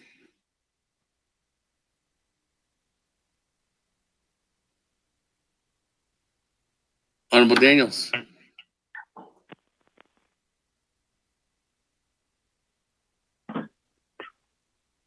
Speaker, can you hear me? Yes. Okay. Yeah, good evening, Speaker. Aronan Chanantagi, Kudo, 24th Council. Aronan Kudo by Tiki, Kudo, and Gaita. Or you but other with the death, it can find even as you Kudo A. It is Atla, so you have got it egg, but night the kid. What I would like to hear is from Veterans Advisory, Ajdan Haz Kaniga, Mr. Olin Kiyomi. That's what I believe he's on the line without them. It is about it. So it's all equal to later veterans a yana the kodo. So equal to the speaker 8 kit kodo. Reserve time. That reserve time, 4 minutes, 26 seconds. Going on down, Chairman Nez. Thank you, Honorable Speaker. I just got an email and I sent it to the 24th Council from Vern Lee, Northern Agency Veterans Organization, and he's telling me that this is a scam, that there's no such deadline that exists. Oh, Dita, I understand that we all support. We all do. Even Honorable Smith is a veteran himself, so I understand that perhaps we do need to have now that I'm looking at this, we may need to have a work session. If this is coming from a veteran from Shiprock Agency, very active veteran, he's telling me that this is a scam and there's no such deadline. No, that's what I forwarded to all my honorable colleagues. And I I would like to see if Mr. Olin Kiyomiya is on the line, though. I reserve my time. Thank you.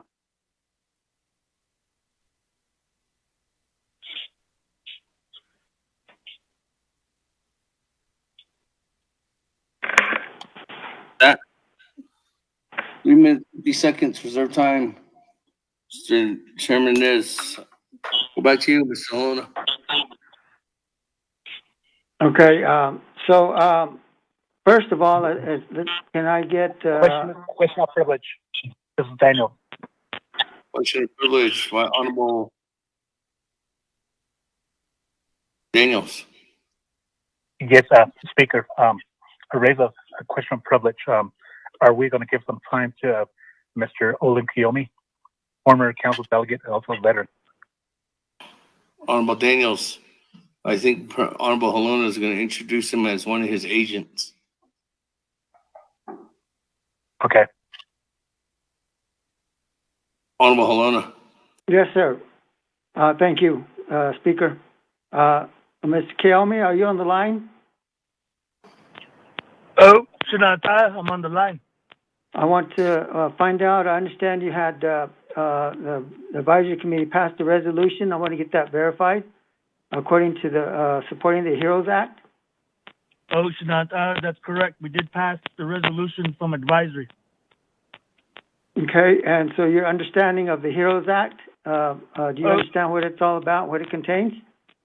Yes, the legislation 0160-20. The purpose is for the bill requesting Congress is to extend the deadline for Native American veterans to file for United States Veterans Health Services for substandard medical care. And this is in relation to file claims during this pandemic. Okay, thank you, Mr. Kiyomi. I appreciate that.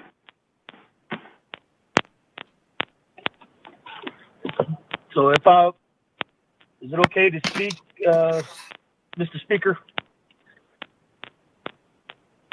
Yes. Okay. I would really like for the 24th Council, Yate Olin Kiyomi and Sheikh Fort Defiance Agency Commander, Do Navajo Nation Veterans Advisory Council, I appreciate it, Shanant. Ani, 24th Navajo Nation Council. Kopahana Snow Adi Bashin Ichi Ani the Situation, a bit in the Chanel, Echo Hatchet, the Nasha. If you had Anotko, the legislation, HEROES Act, we are strongly requesting Navajo Nation Council to support this. It has to do with deadlines from Congress in this pandemic era.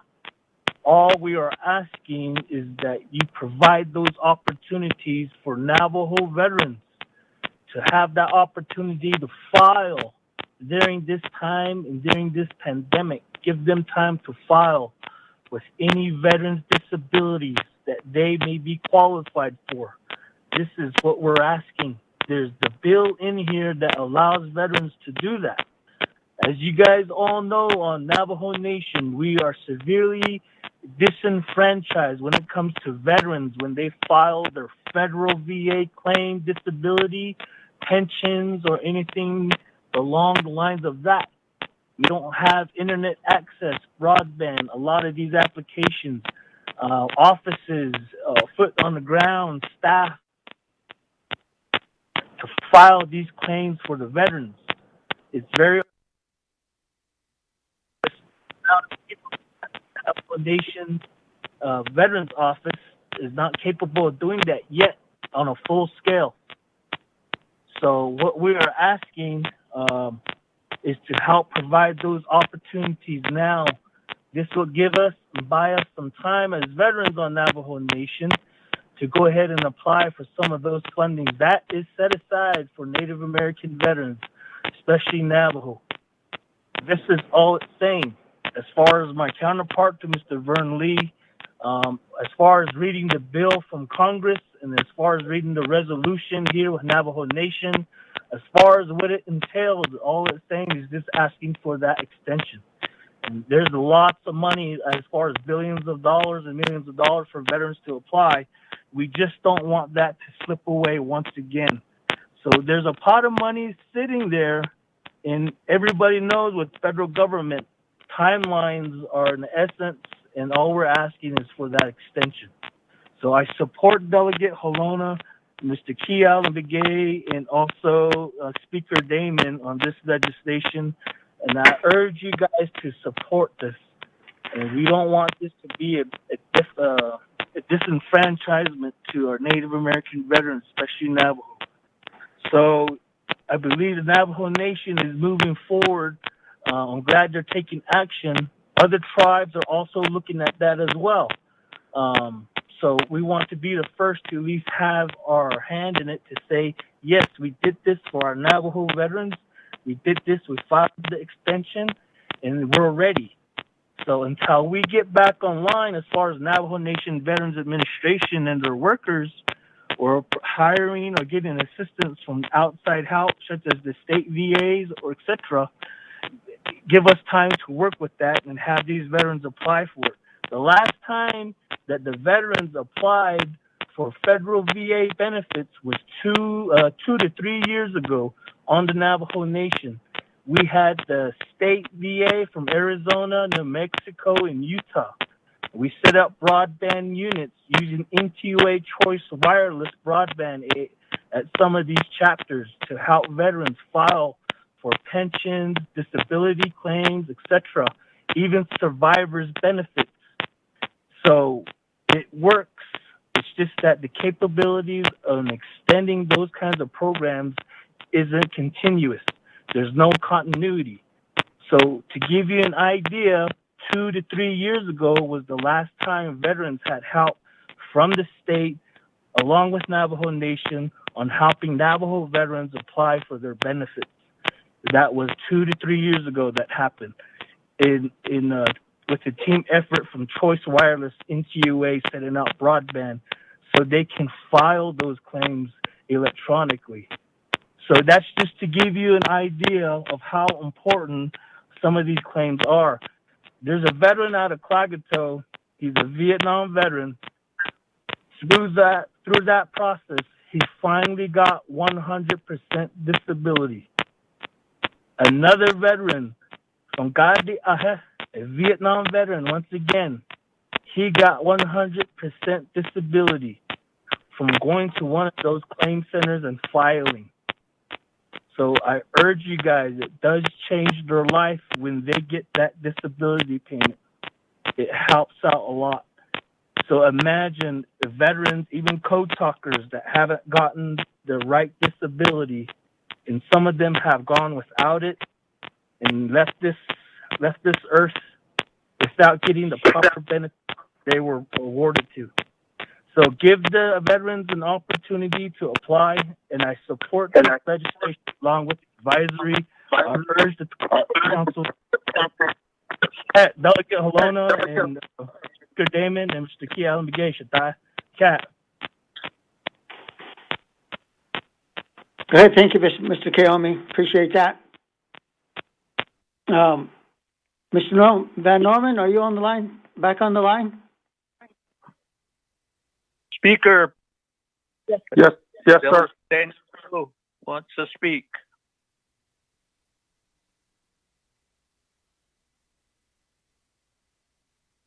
Go ahead, your agent, Honorable Holona. Mr. Van Norman? Yes, I'm on the line.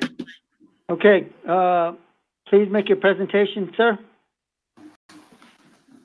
Well, sir, I would say I heard Mr. Olin speak, and he spoke to it, and the statutory provision the bill provision that they're seeking to enact is to provide additional time for veterans to file claims, and it's for benefits and disability and survivors claims and any claims that folks may have with the VA, and then also because they send veterans over to the IHS to extend time to file with the IHS. just to extend time. It doesn't change the programs at all. It's just to give more time because of the emergency health situation and the pandemic and the stay-at-home policy. So this is to provide your veterans more time to protect their rights, and that's basically it. Okay, thank you. Mr. Norman, could you please state your name and title, please, for the record? Yeah, my name is Mark Van Norman. I'm an attorney. I have a firm with my partner, Shannon Astidy. She's a member of the Navajo Nation. Her dad and her brother, her nephews are all veterans, and uncles and everyone, in their family has served. So we're just trying to help promote veterans' rights so people have more time to file for their claims. I'm from the Cheyenne River Sioux Tribe. Our veterans are interested in this as well, and they're going to promote this as well to give veterans more time because we've been on shutdown up in Sioux country as well.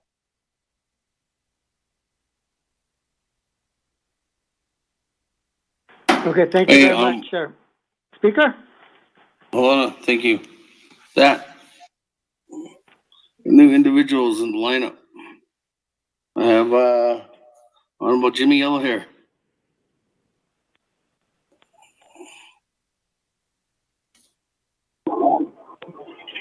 Just an explanation from the two gentlemen, and thank you very much, Nona. Dit ala Edahusen ala Patan now.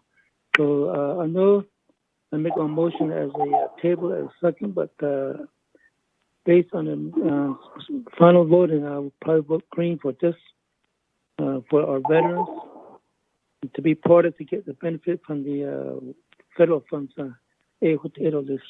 So I support veterans. Yeah, see, go back on mute.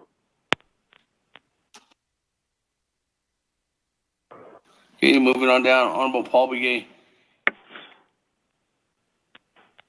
Thank you, Speaker.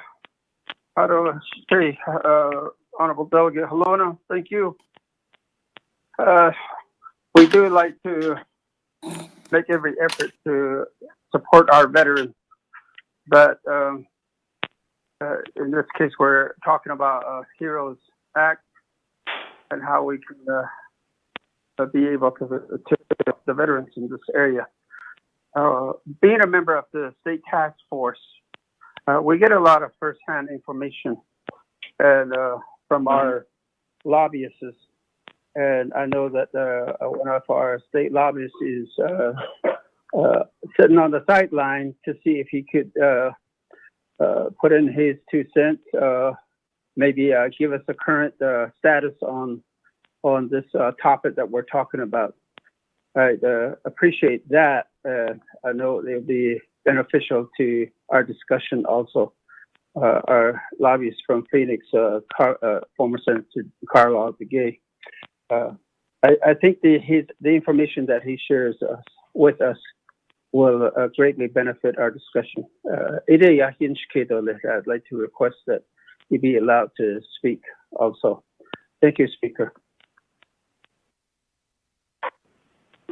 Okay, moving on down, Honorable Chairman Daniel So.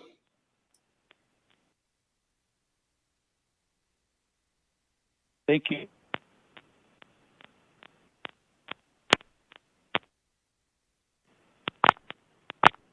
Thank you, Speaker. Basically,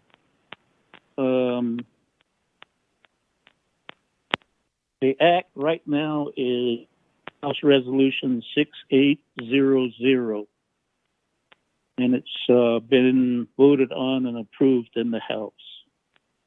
As of now, there is no Senate bill. And I understand there's really not a sponsor yet. But the main thing is the veterans benefit individual will never expire. The only things that are being extended are aids to the federal agents. For the federal, it's a kind of a catch-all. We have to understand that. So I'm really concerned that there's a lot of misinformation. And share to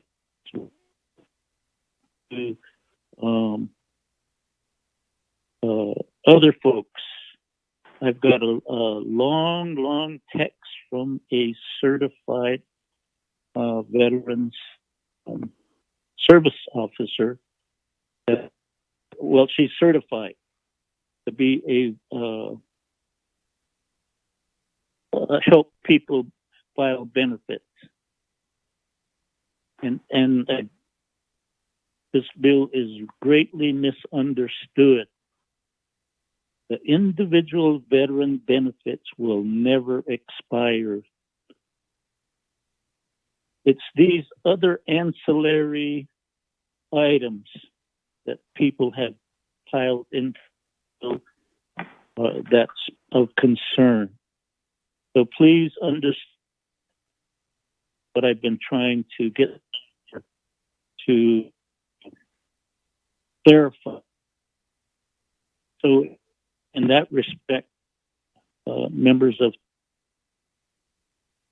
we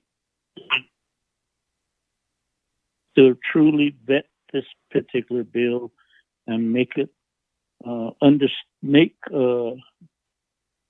it a point for us to understand exact action. Mr. Speaker, that would discussion in this particular legislation. Thank you.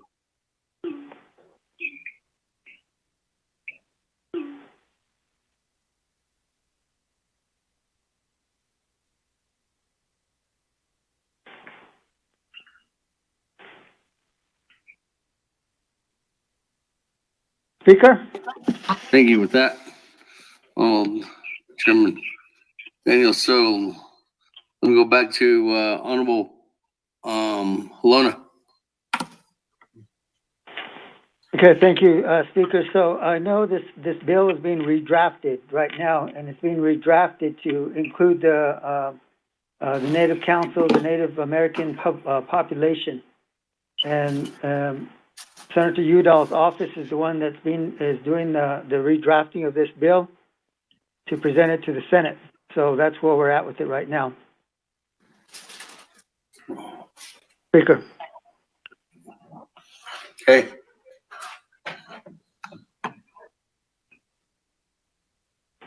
I go to Carlisle. Are you on the line? Good evening, Speaker. Yes, I'm on the line. Can you hear me? Good evening, Mr. Begay. There's some colleagues that want to know your input on this, on the legislation before Congress.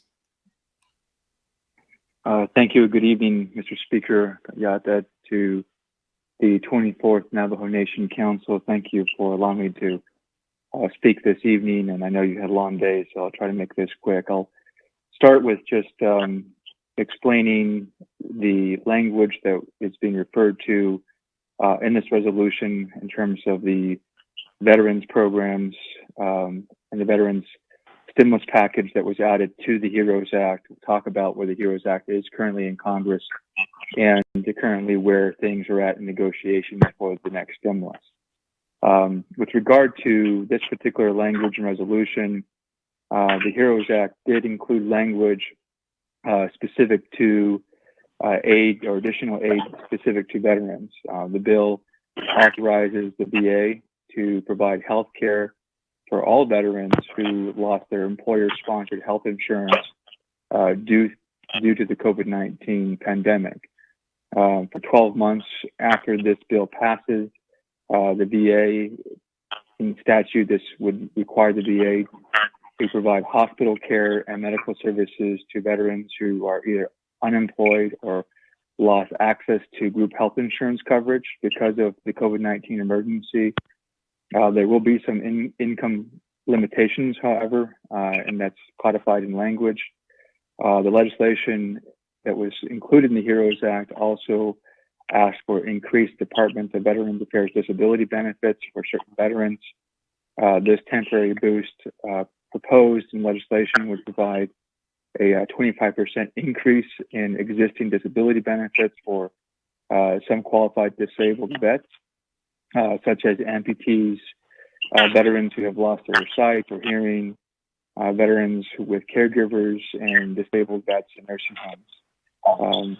So there are provisions, and I can go on, that are included in the HEROES Act, and Chairman So is correct in saying that this is not specific to any timeline, specific to in terms of losing any current benefits that veterans have access to. This essentially, the language that's included in the HEROES Act, it expands coverage for health insurance through the VA, but also extends or increases the disability benefits that VA veterans are currently eligible for. So this is currently in the HEROES Act. Now, with regard to where the HEROES Act is currently, it passed the House back in May 15th exactly of this year. That particular package, that was a $3 trillion package, passed in the House, was effectively dead on arrival in the Senate. As many of you have been following in terms of the Congress being back in session this week in particular, Senate Republicans and the Trump administration have been working to release a comprehensive package in response to the HEROES Act that was passed by the House. They're struggling right now to reach a consensus on the contours of the stimulus package.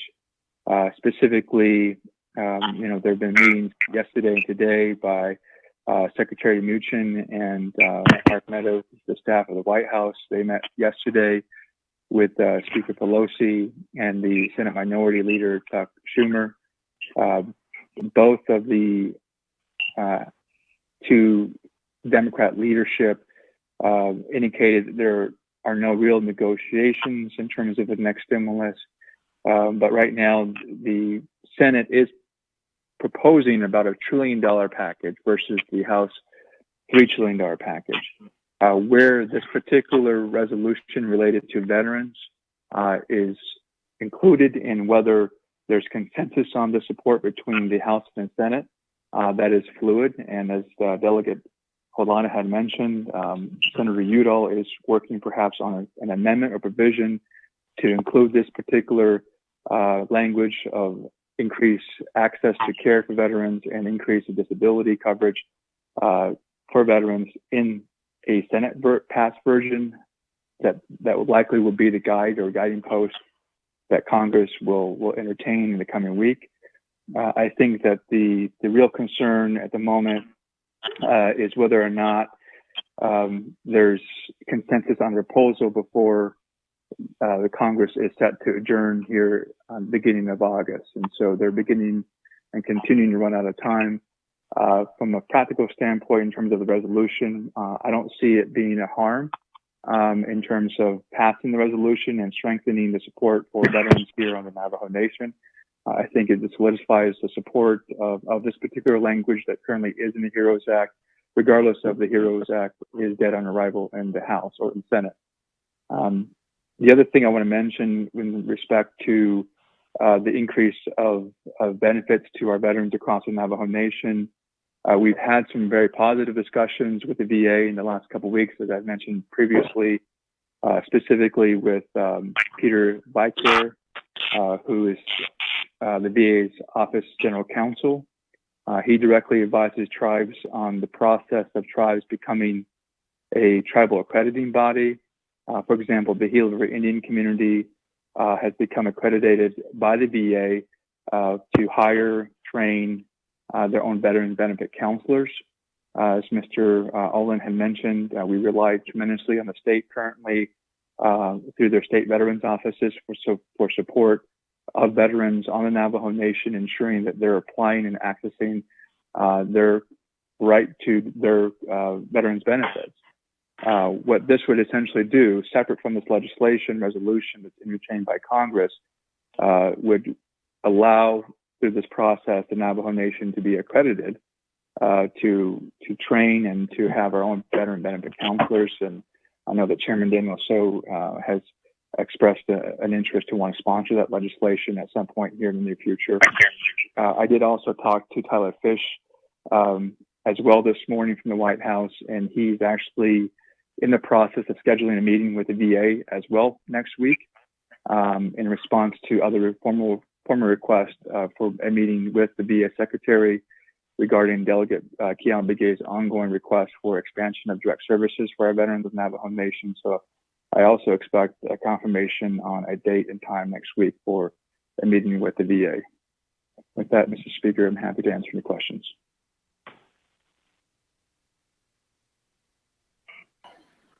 Thank you, Carlo. With that, we go back to the lineup here.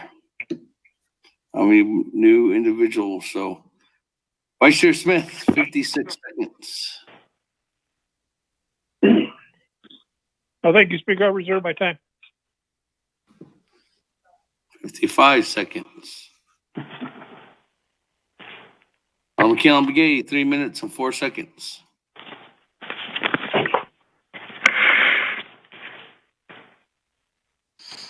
Honorable Keon Begay.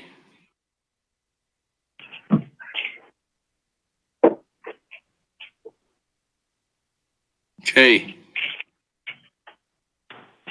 He said he was going into a bad area. Moving on down. Honorable Herman Daniels.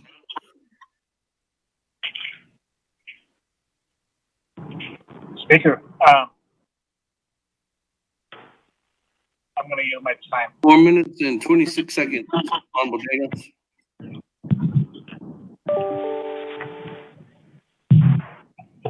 Speaker, can you hear me?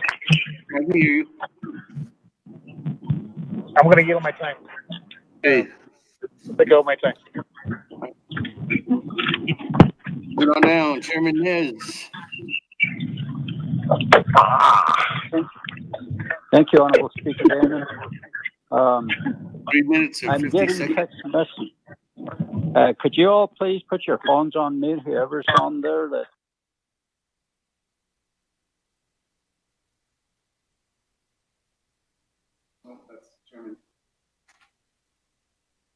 Speaker, can you help me hear me?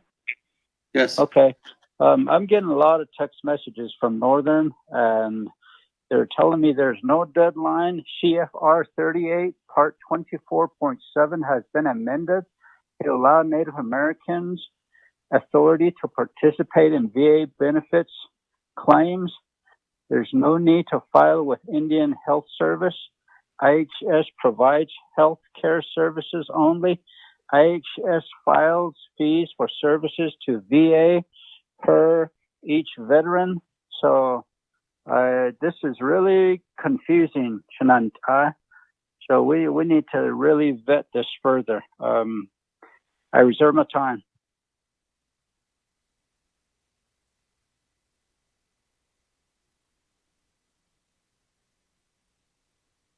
This is Delegate Charles Newton. Speaker, I'd like to speak.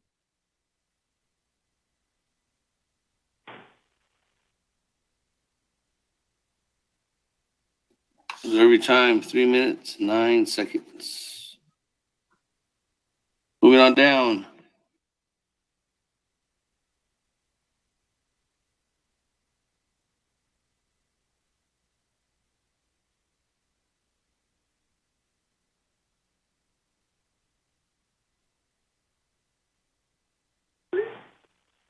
I don't have anybody else on reserve time. And I have one new individual in the queue. Madam Chair, Charles Newton, go ahead. Yeah, Speaker, and thank you all for the information. Speaker, like other delegates, I'm also receiving conflicting messages from veterans. I'm not really sure who passed the resolution, but I'm getting text messages from Veterans Here in the Northern Agency who are saying that they did not pass a resolution regarding the HEROES Act. And so I'm also a little bit, I guess, on the fence about this legislation. If this legislation was regarding the HEROES Act, then why is that not stated in the legislation or in the support legislation? That's my first question. The second question is, I don't know if we got the resolution that was referenced earlier, and if we did, who actually passed that resolution? Because again, I'm getting text messages from veterans in the Northern Agency who are saying that they didn't agree to this particular support letter, and as Honorable Nez already stated, that there was already that extension built in. So I'm going to unmute. I reserve my time.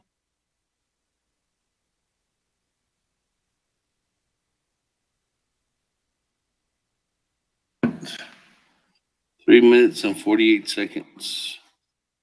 We go back to you, Honorable Helena. I'm getting a lot. Speaker, I just want to verify that Eugenia. Oh, great.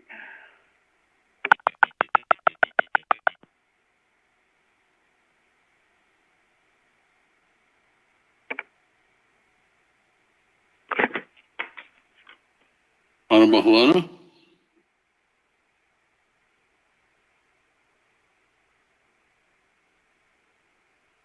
Honorable Helena.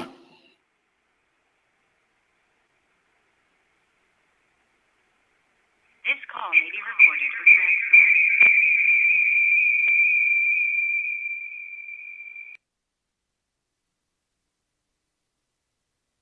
transcribed. Speaker, you there?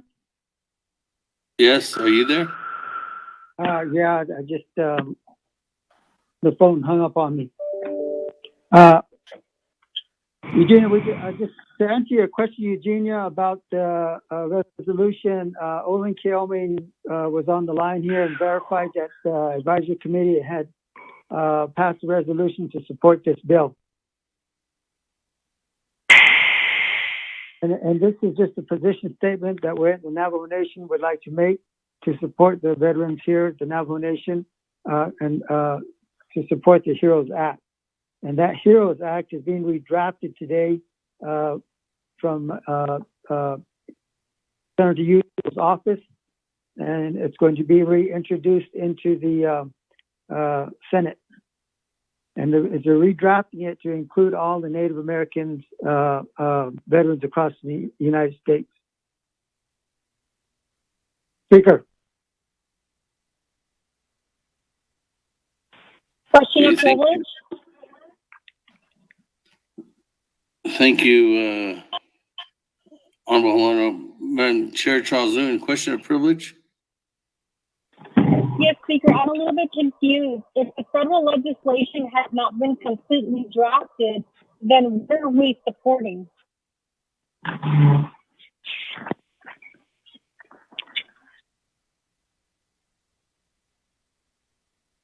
Honorable Helena.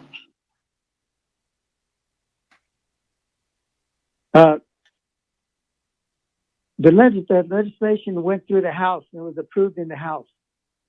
And then I understand that it was going to the Senate, but they weren't going to vote on it. And so they redrafting it to include, because it did not include Native Americans in that legislation. So they're, Senator Udall's redrafting it so that he can re-enter it and present it to the Senate.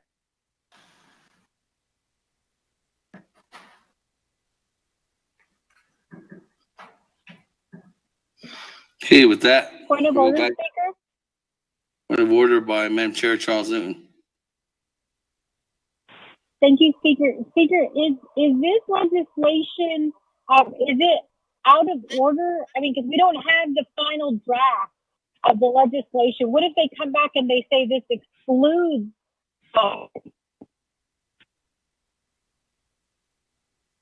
No, Madam Chair, this go back to Legislative Council, but there's numerous different legislations that we've passed that have not been final, but they didn't have support in the beginning, and we urge Congress for them to support it, to somebody to pick up the bill, or even when somebody has sponsored the legislation, there's been amendments to that legislation going through the process too as well.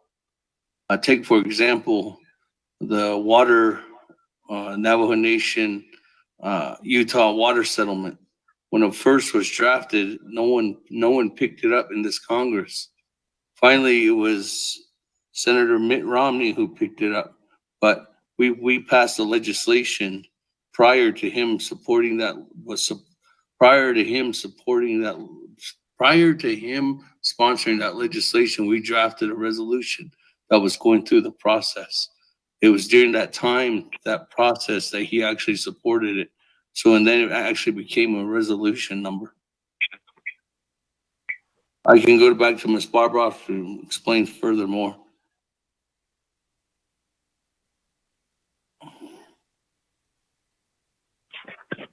Or somebody from the Legislative Council.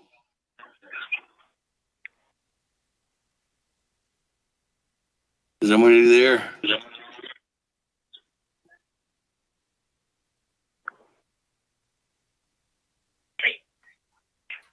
Speaker, question, privilege. Oh. Ms. Barbara. Yeah, you got it. Here. Okay, with that, question and privilege, Chairman Daniel. Speaker, this is Dana. Hold on, I'm Ms. sorry, Barbara. I had some phone issues. Sorry. Can you restate the question real quick? Hold on real quick. There's a question of privilege by Chairman Daniel. So, Third,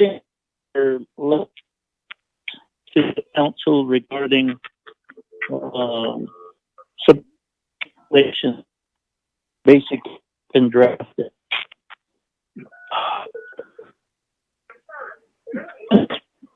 Legislation sent to official Navajo position, rather us to basically keep the questions information to for the council to make a good decision. That is my privilege. Thank you.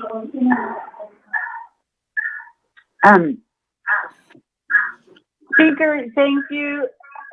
Delegate is going in and out on my connection here. Can you just repeat?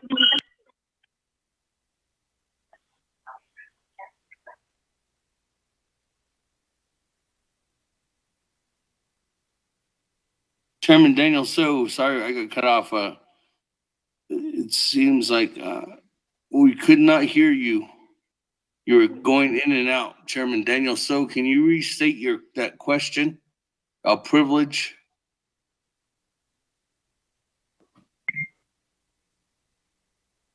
Can you hear me now? Yes. I'm sitting in one spot. There's no background noise. Basically, since the powers and authorities of the NABI committee is to enact Navajo Nation positions, I'm going to make suggest, or is it proper to send this particular legislation back to Nabikia committee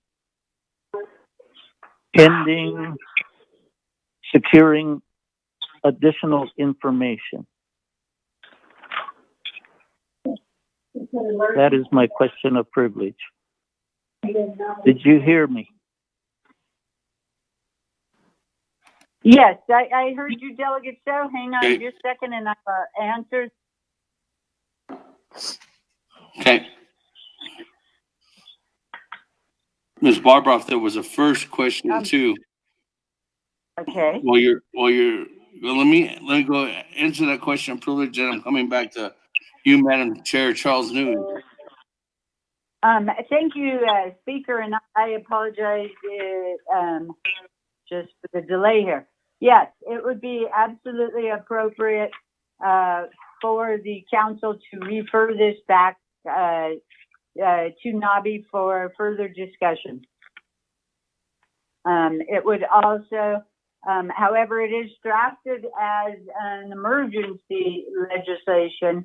So another option also is to immediately drop the same legislation to have it go to NABI if you wish. Now that would take longer, but it would stay at NABI that way. Otherwise, this one, if you refer it back to NABI, it will need to come back to council. I hope that answers the question.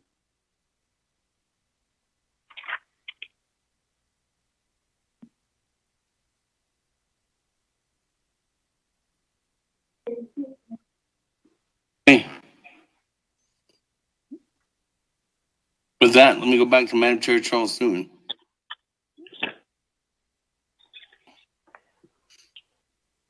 Madam Chair, could you restate your question too as well?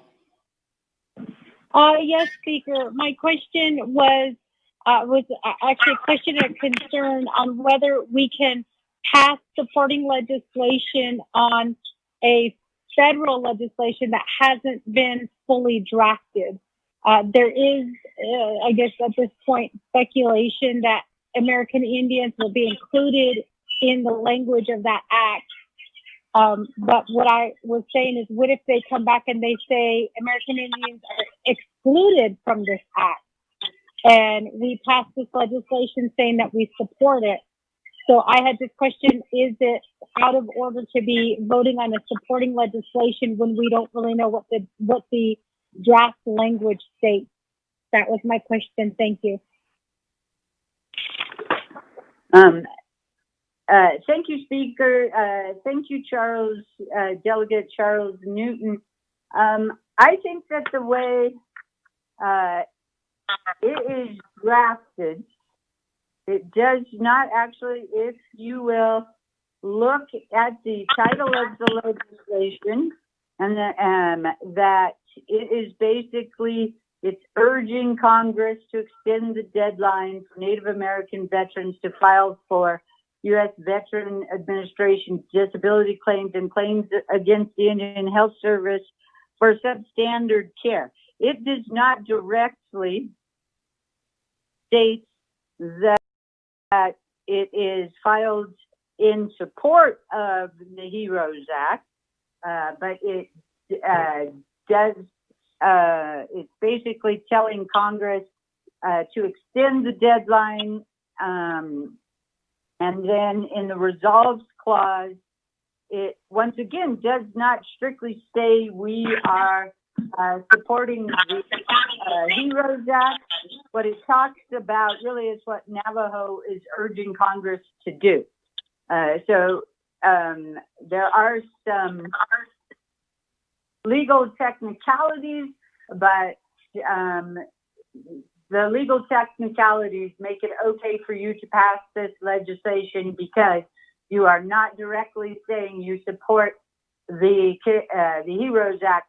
But the way I read this, you are requesting Congress to include these various provisions in the HEROES Act, the Urban Indian Health Care Providers Act, or another appropriate legislative vehicle. So I do think you're okay here. Thank you. Point of privilege, Speaker.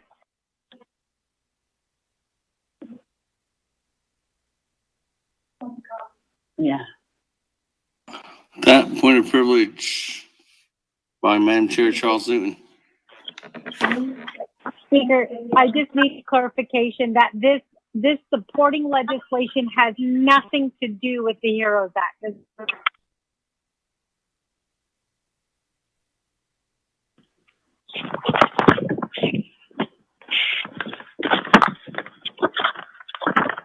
Back to Honorable Owner.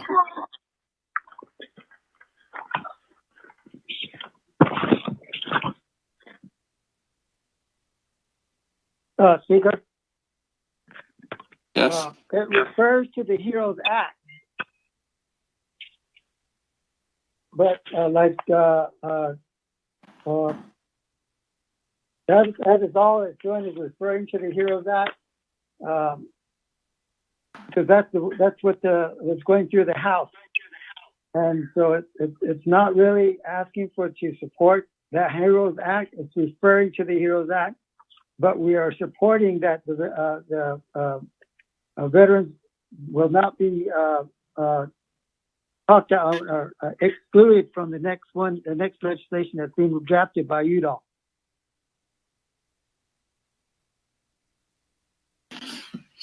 Okay, with that, colleagues, we'll go back. Everybody else in the queue, so back to reserve time. 55 seconds, Vice Chair Smith.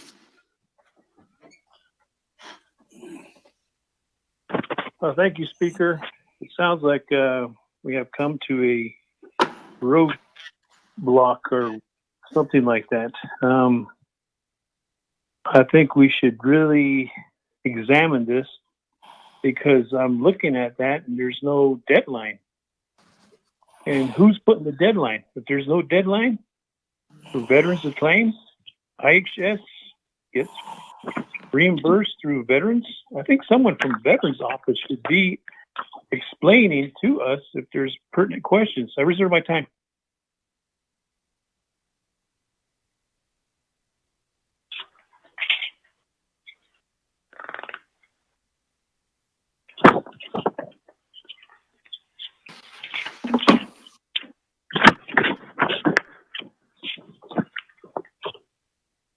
Reserve your time at 20 seconds. Moving on down.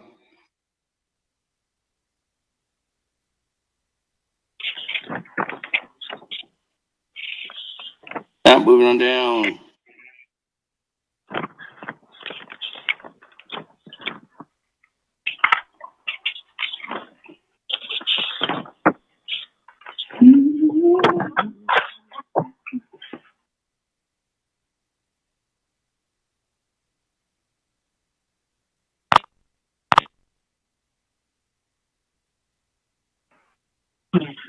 Speaker.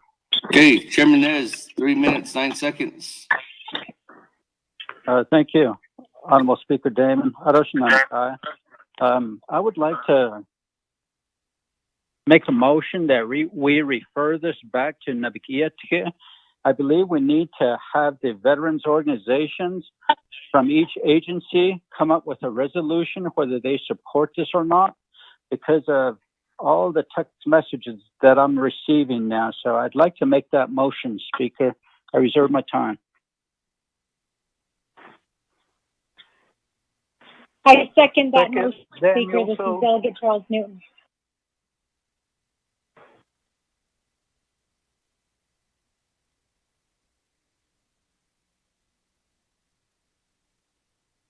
Hey, Legislation 0160-20, you referred back to Navigated Committee by Chairman Rick Nez, second by Madam Chair Charles Newton. Per Council Rules of Order, referring legislation back to a committee is non-debatable. So with that, colleagues, go to the board. Second by Madam Chair Charles Newton.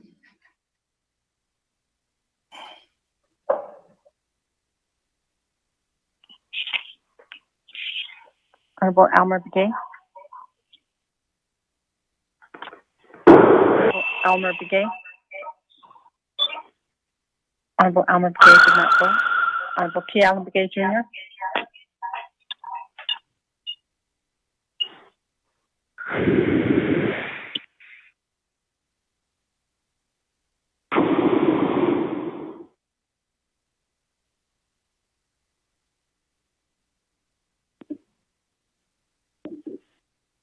Honorable T. Allen Begay Jr. Red. Honorable T. Allen Begay Jr. votes red.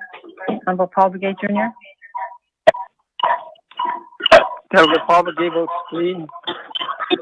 Honorable Paul Begay Jr. votes green. Honorable Nathaniel Brown. Delegate Brown votes green. Honorable Nathaniel Brown votes green. Honorable Eugenia Charles Newton.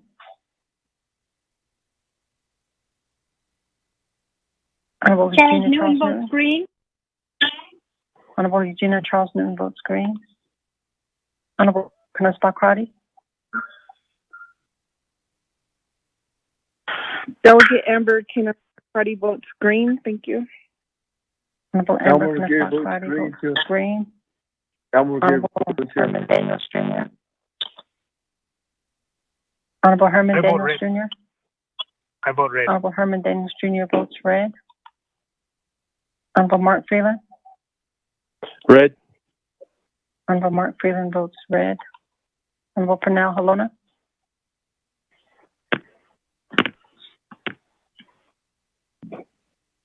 Halona votes red. Pernell Halona. Honorable Pernell Halona votes red. Honorable Jamie Henyo. Henyo votes red. Honorable Jamie Henyo votes red. Honorable Vince James. Honorable Vince James. Delegate James votes red. Honorable Vince James votes red. Honorable Ricky Nez. Delegate Rick Nez votes green.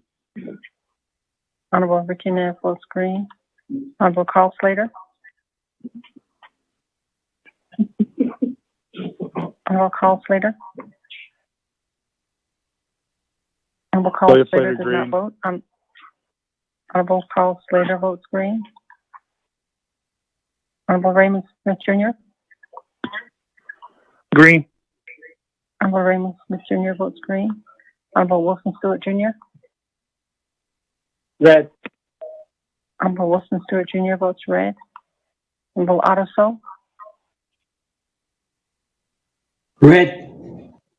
Honorable Otto So votes red. Honorable Charlene So. Green. Honorable Charlene So votes green. Honorable Daniel So.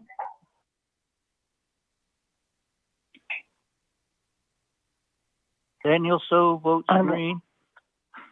Honorable Daniel So votes green. Honorable Eugene So. I vote green. Honorable Eugene So votes green. Honorable Thomas Walker Jr. I vote green. Honorable Thomas Walker Jr. votes green. Honorable Edison Winika.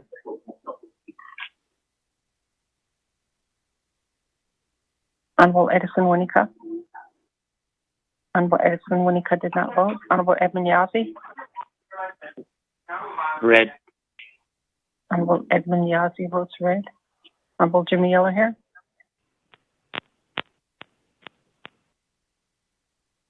Honorable Jimmy Yellowhair. Honorable Jimmy Yellowhair did not vote. Oh, Honorable Jimmy Yellowhair votes green. Going back up, Honorable Almer Begay. Vote green. Honorable Almer Begay votes green. Honorable Edison Winika. Honorable Edison Winika.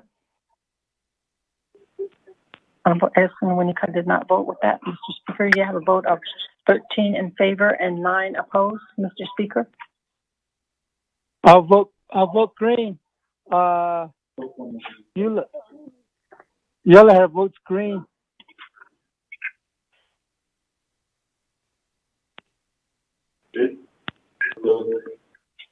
He's already voted. You have a vote of 13 in favor and 9 opposed. Okay, with that, 13 in favor, 9 opposed. Speaker not voting, motion carries. Legislation 0160-20 is referred back to Navigated Committee for further discussion and to hear from Navajo Nation veterans on the issue from all the agencies. So staff will notify them and we'll have to invite the veterans in on that. And then also experts too from DC and maybe have Department of Justice leaning in on it too as well. That, colleagues, moving on down. Speaker, Close this is discussion. Delegate Yellowhair. Honorable Yellow Hair. Did you guys count my vote green? I got Yellow you Hair? as green. Okay, yeah, thank you very much. Okay. Yeah. Motion to adjourn. Yeah. With that, moving on down to announcements. Adjourn. Going once, twice. I have an announcement. By Delegate Brown. Speaker. Motion adjourned. Second. Honorable Point of order. Chairman I have an Yazzie. announcement. Second by Speaker, point of Honorable order. Mark Freeland. I heard somebody say announcement in there out of all that. Speaker, that was Delegate Halona. Lona, Nope. go ahead, Lona. Yes, sir. I have an announcement that I wanted to recognize some veterans. Now I'm trying to find my email on it. I wanted to recognize the veterans that fought in the South Korean War. That war was fought 70 years ago, July 27th, 1950. July 27th will be the anniversary of the Korean conflict, which was 70 years ago. And nearly 700 Navajos served alongside the Koreans. I want to honor our Navajo veterans, the military servicemen and women. I'd like to recognize them.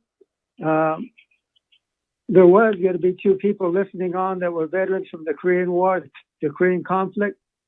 And I wanted to recognize them and thank them for their service. Fidel Morano and Sankyu Park of Korean descent now resides in Santa Fe. And the South Korean officials made remarks that they were glad to serve along the Navajo Nation veterans to settle the Korean conflict and serve alongside a sovereign nation.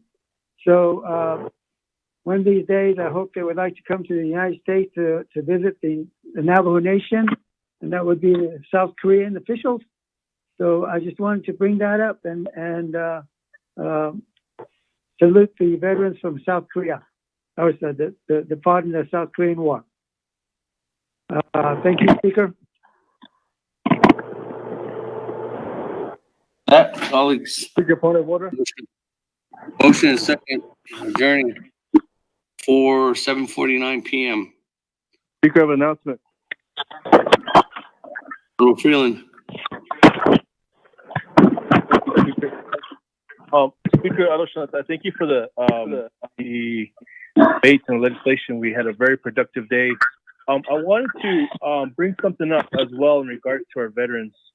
I had a chance to sit down with our veterans from White Rock and Lake Valley, and one of the Vietnam vets from White Rock mentioned the issue of Agent Orange.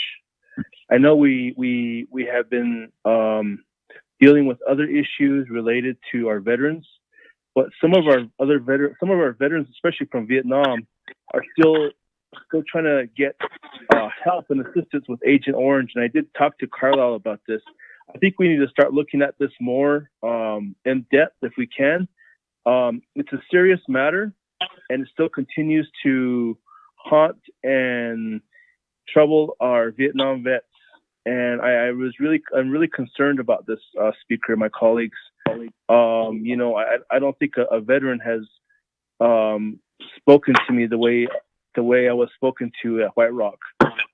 Really important discussion we need to look into is Agent Orange syndrome, and we need to start talking about that. So I know we have a RICA lobbyist. I don't know if this will fall into, we could get some work done with the RICA lobbyist, but more importantly with our team and your team, Speaker. I know we have Hope McDonald Lone Tree, works on veterans issues, and maybe other staff. If we can start looking into this as well. It's a very important matter. So, ADS Speaker, thank you.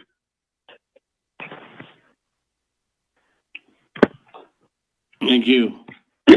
colleagues. Nothing else. Once, twice, Speaker, three times. I raise point of order. Point of order. Well, Speaker. What's a point of order? Yeah, I wanted to go back to legislation 392-20. 392-20. Right now, I'm having trouble with it again. And I don't know if you can hear me. I sent you my text message that I voted green on legislation 039-20. I don't know if it was counted. Oh, is it I sent you an 0139? email too.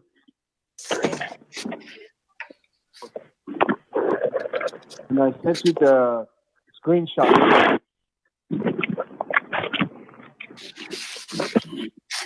Honorable, that was a legislation that failed.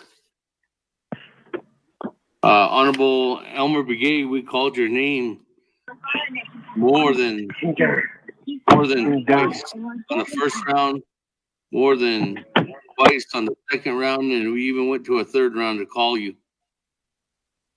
I told you that I sent you my text message that I voted green on this legislation. I didn't get a text message on that legislation. I have a screenshot that I did that. I sent it to you too again. And rules of order says that you're supposed to make a complaint or at least bring this up before the next motion. Honorable Elmer Begay, and you didn't bring that up before the next motion. I called it to on it to make it that I voted, but nobody told me about if it was counted in or not. It wasn't counted, and I'm not counting your vote, Honorable Elmer Begay, because you're supposed to bring it up before the next motion. And the next motion after that was what was after 136?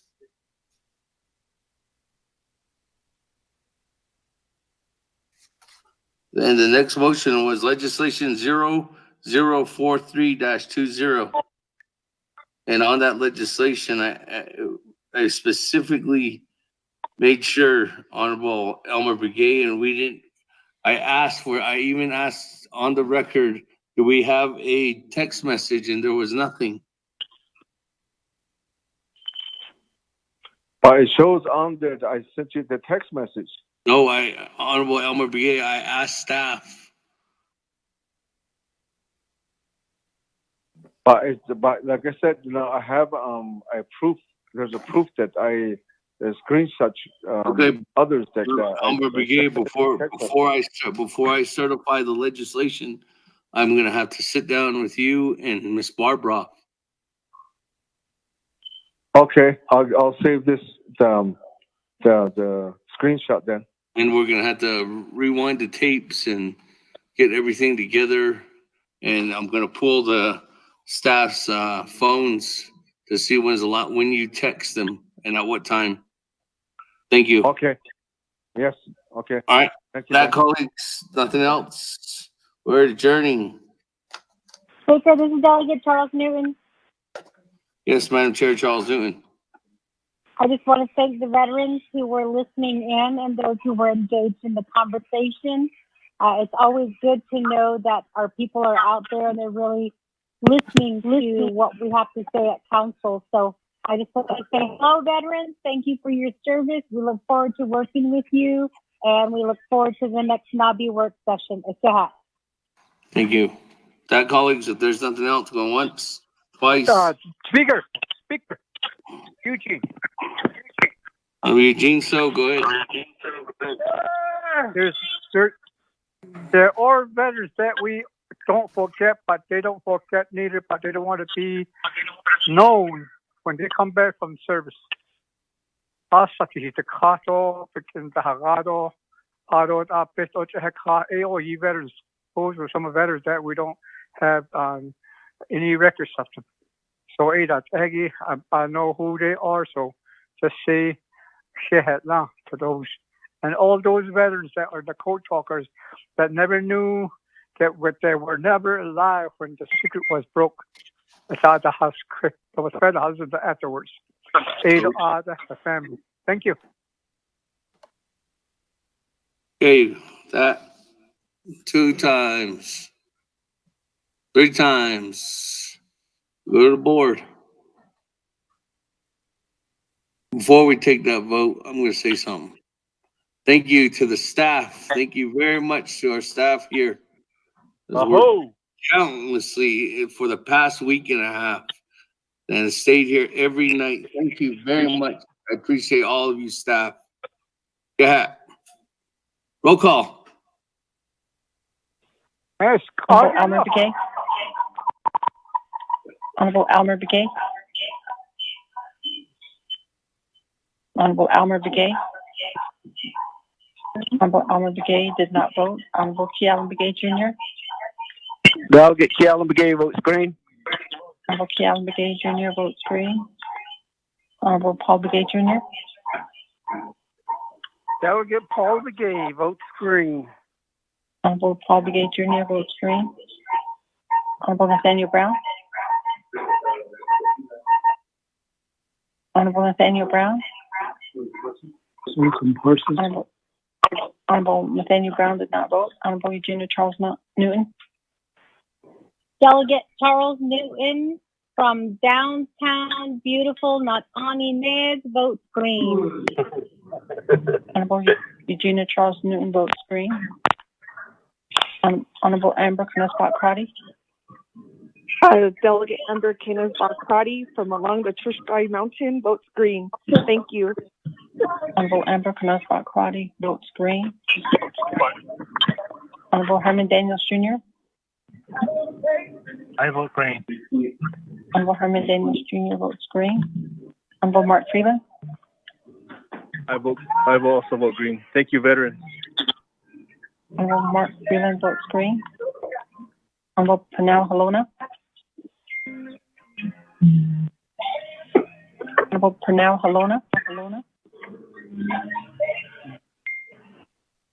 Honorable Panel Halona did not vote. Honorable Jamie Henyo. Honorable Jamie Henyo.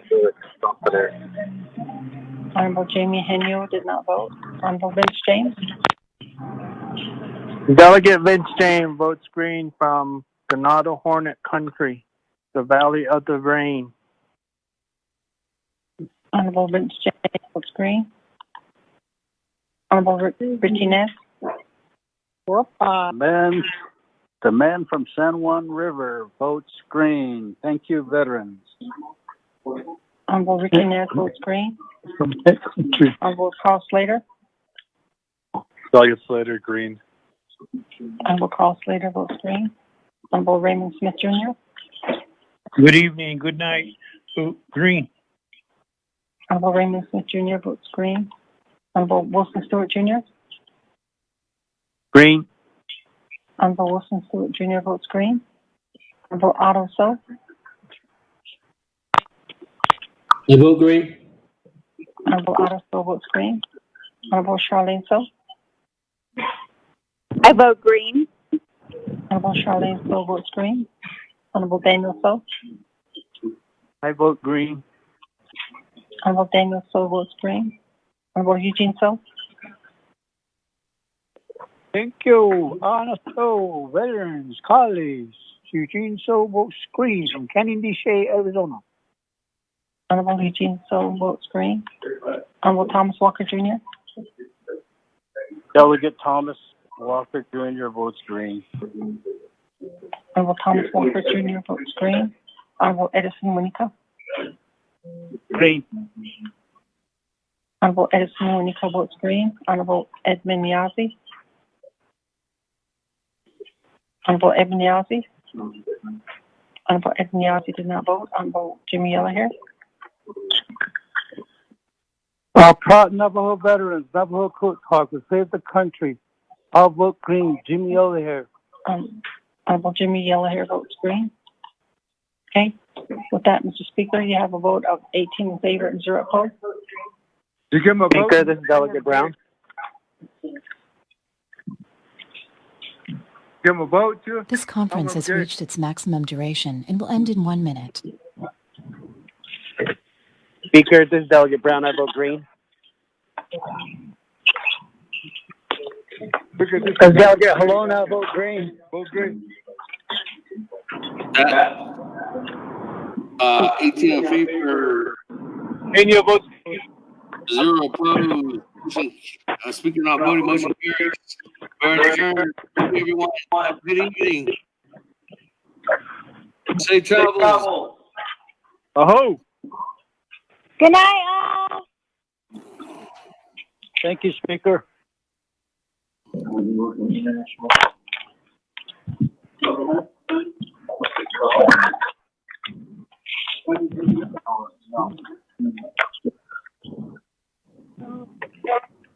Might still time.